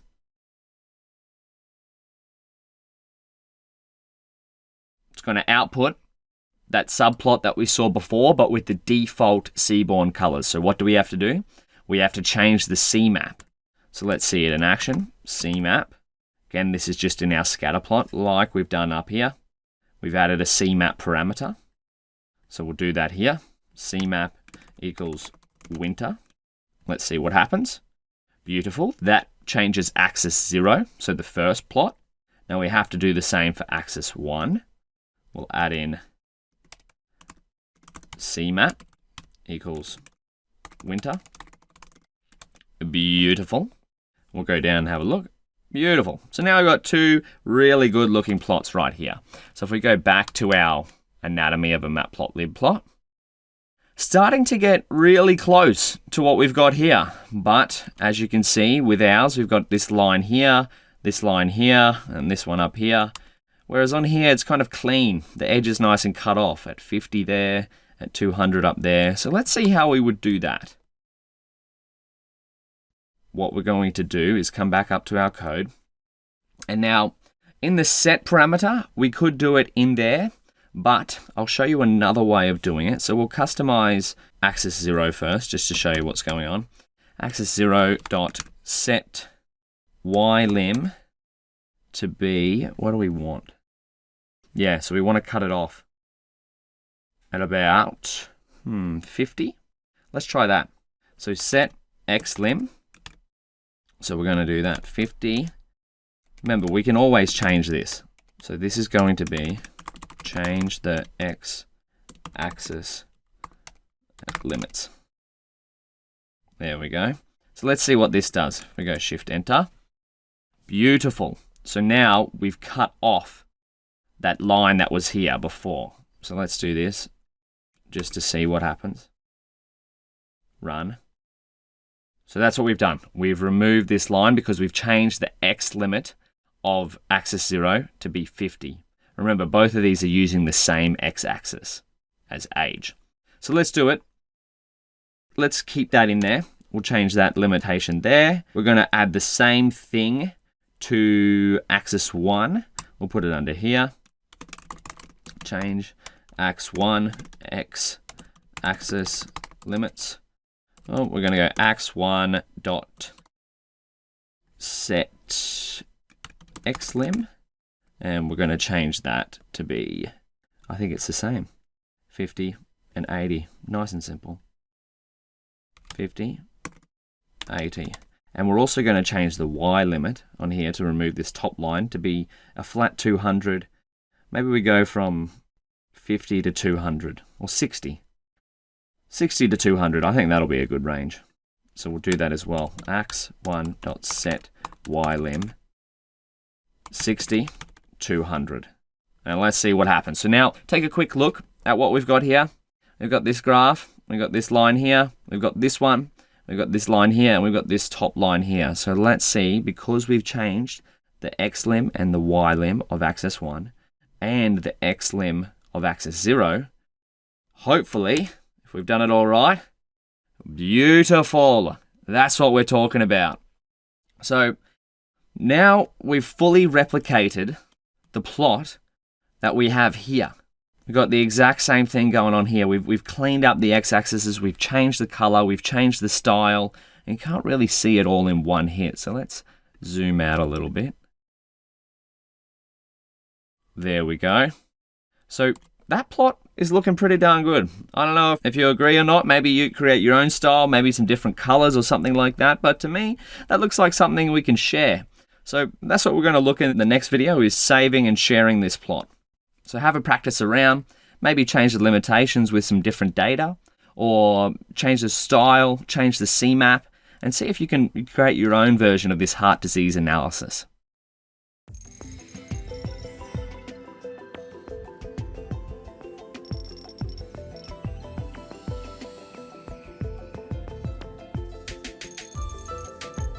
Whoa, you've come a long way. Check out this. We've created, in the past few videos, we've worked towards creating our own customized plot.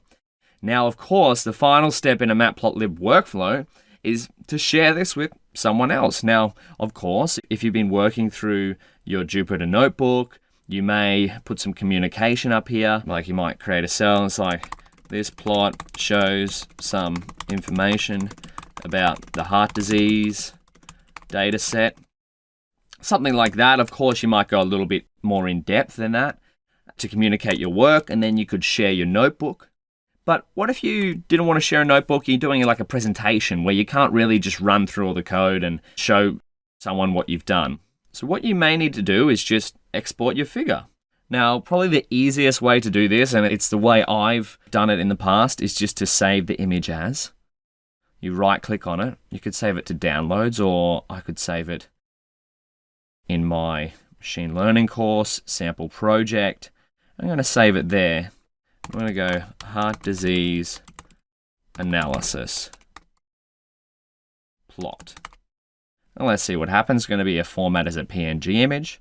We'll click save. So that's going to download it. But then if we go back to here, we can see here, we've got heart disease analysis plot. Beautiful. So that's something that you could put into a keynote presentation. It's exactly what I've done to do this, but I've just added some of my own custom drawings on the side here. So if you had to go into, say, a meeting or, say, a project presentation, you needed to show what you'd been working on in a visual format, because that's often how most people will understand things pretty quickly. You can take something like this with you. Another way to do it via code is with the save fig method. So again, when we first created this up here, we've created a fig, aka a figure. So this figure is going to be stored in Python memory at the moment. And so what you can do is call fig.savefig on this, and then we can go heart disease analysis plot saved with code.png. So this is going to save it with code. So potentially in the future, if you were creating a lot of these style plots, you may put this code here, instead of retyping it out all the time, you may put something like this into a Python function, and that way you could put this line of code at the end of it to export your figure after the code is run, after the function's been called. So let's see what happens if we call this fig.savefig. It's not really going to output anything, but if we go back to here, we've got heart disease analysis plot saved with code.png. Beautiful. And that is the default style. So if you export it with save fig, I believe PNG is the default style. So yeah, save the current figure. All right. So I think a congratulations is in order. You've made it to the end of the Matplotlib section. We've come a very long way, right from the top. If we go right back up, let's see. Far out, we've covered a lot here.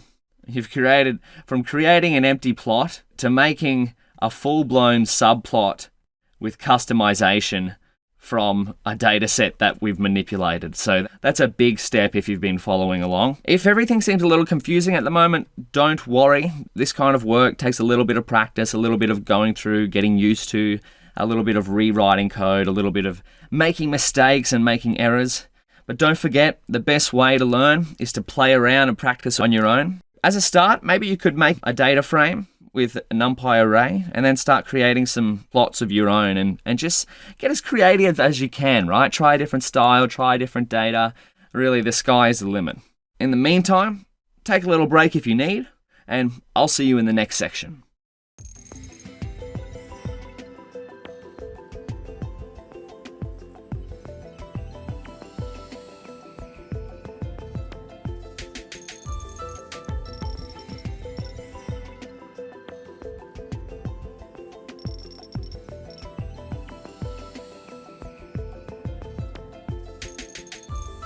Hey, it's Bruno here.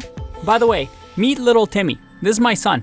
Since today is Bring Your Kid to Work Day, I told him all about you and how you are data science machine learning expert, and he was super interested because he heard about machine learning and he's super excited and he wants to build his own model. That's easy to do, right? Right? Okay, well, anyway, I gotta run. Here's Timmy. Hope you can teach him and let him build a model by himself by the end of the day. All right, see you later. Don't disappoint. All right. Oh boy, Bruno. Not only does he give you a ton of work, now you have to babysit Timmy as well. Oh boy. By the way, what's with that family? They both have perfect hair. I'm jealous. All right, anyway, I'm getting distracted. Now, Bruno wants us to just build some quick machine learning models, but how can we do that? We barely have scratched the surface. Luckily for us, we have a library called Scikit-learn. And Scikit-learn is standard across the industry as the machine learning library to use. So we're going to try and break down this library so that even little Timmy can understand. With that said, we have to give you a warning here because Scikit-learn is a massive library. There are textbooks written about Scikit-learn. There's so many tools, functionalities, and abilities that Scikit-learn allows. So don't expect to just understand everything about Scikit-learn by the end of this section. It is a long section. It is going to be extremely tough, and some of it might seem overwhelming.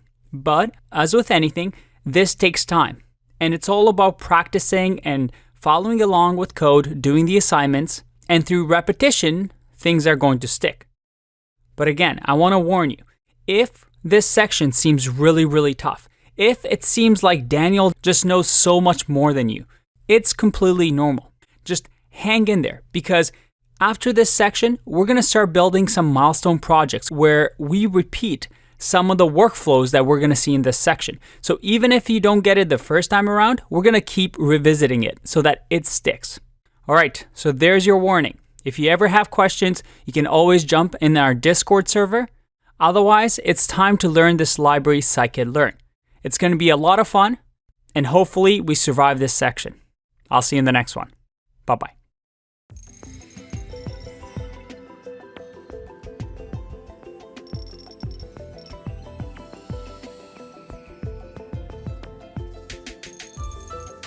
I'm sorry to be the bearer of bad news, but this crash course has come to an end. And I know some of you may be thinking, are you serious, Aldo? The best part was coming up next. And you'd be right. Like Andre stated, this next section is a big one. You get to learn about the famous Scikit-learn library and finally start building your own models. Outside of that, you have 2 milestone projects and sections all on data engineering, deep learning, and even career advice. But don't you worry, because your learning doesn't have to stop here. Andre and Dan's complete machine learning and data science bootcamp course features over 40 hours of video time alone, and this crash course is only about a quarter of that. So if you're serious about becoming a machine learning engineer, keep that ball rolling and take the rest of the course. You can check it out in the description below, or watch the video right there on your screen to see everything you'll learn in the rest of the course.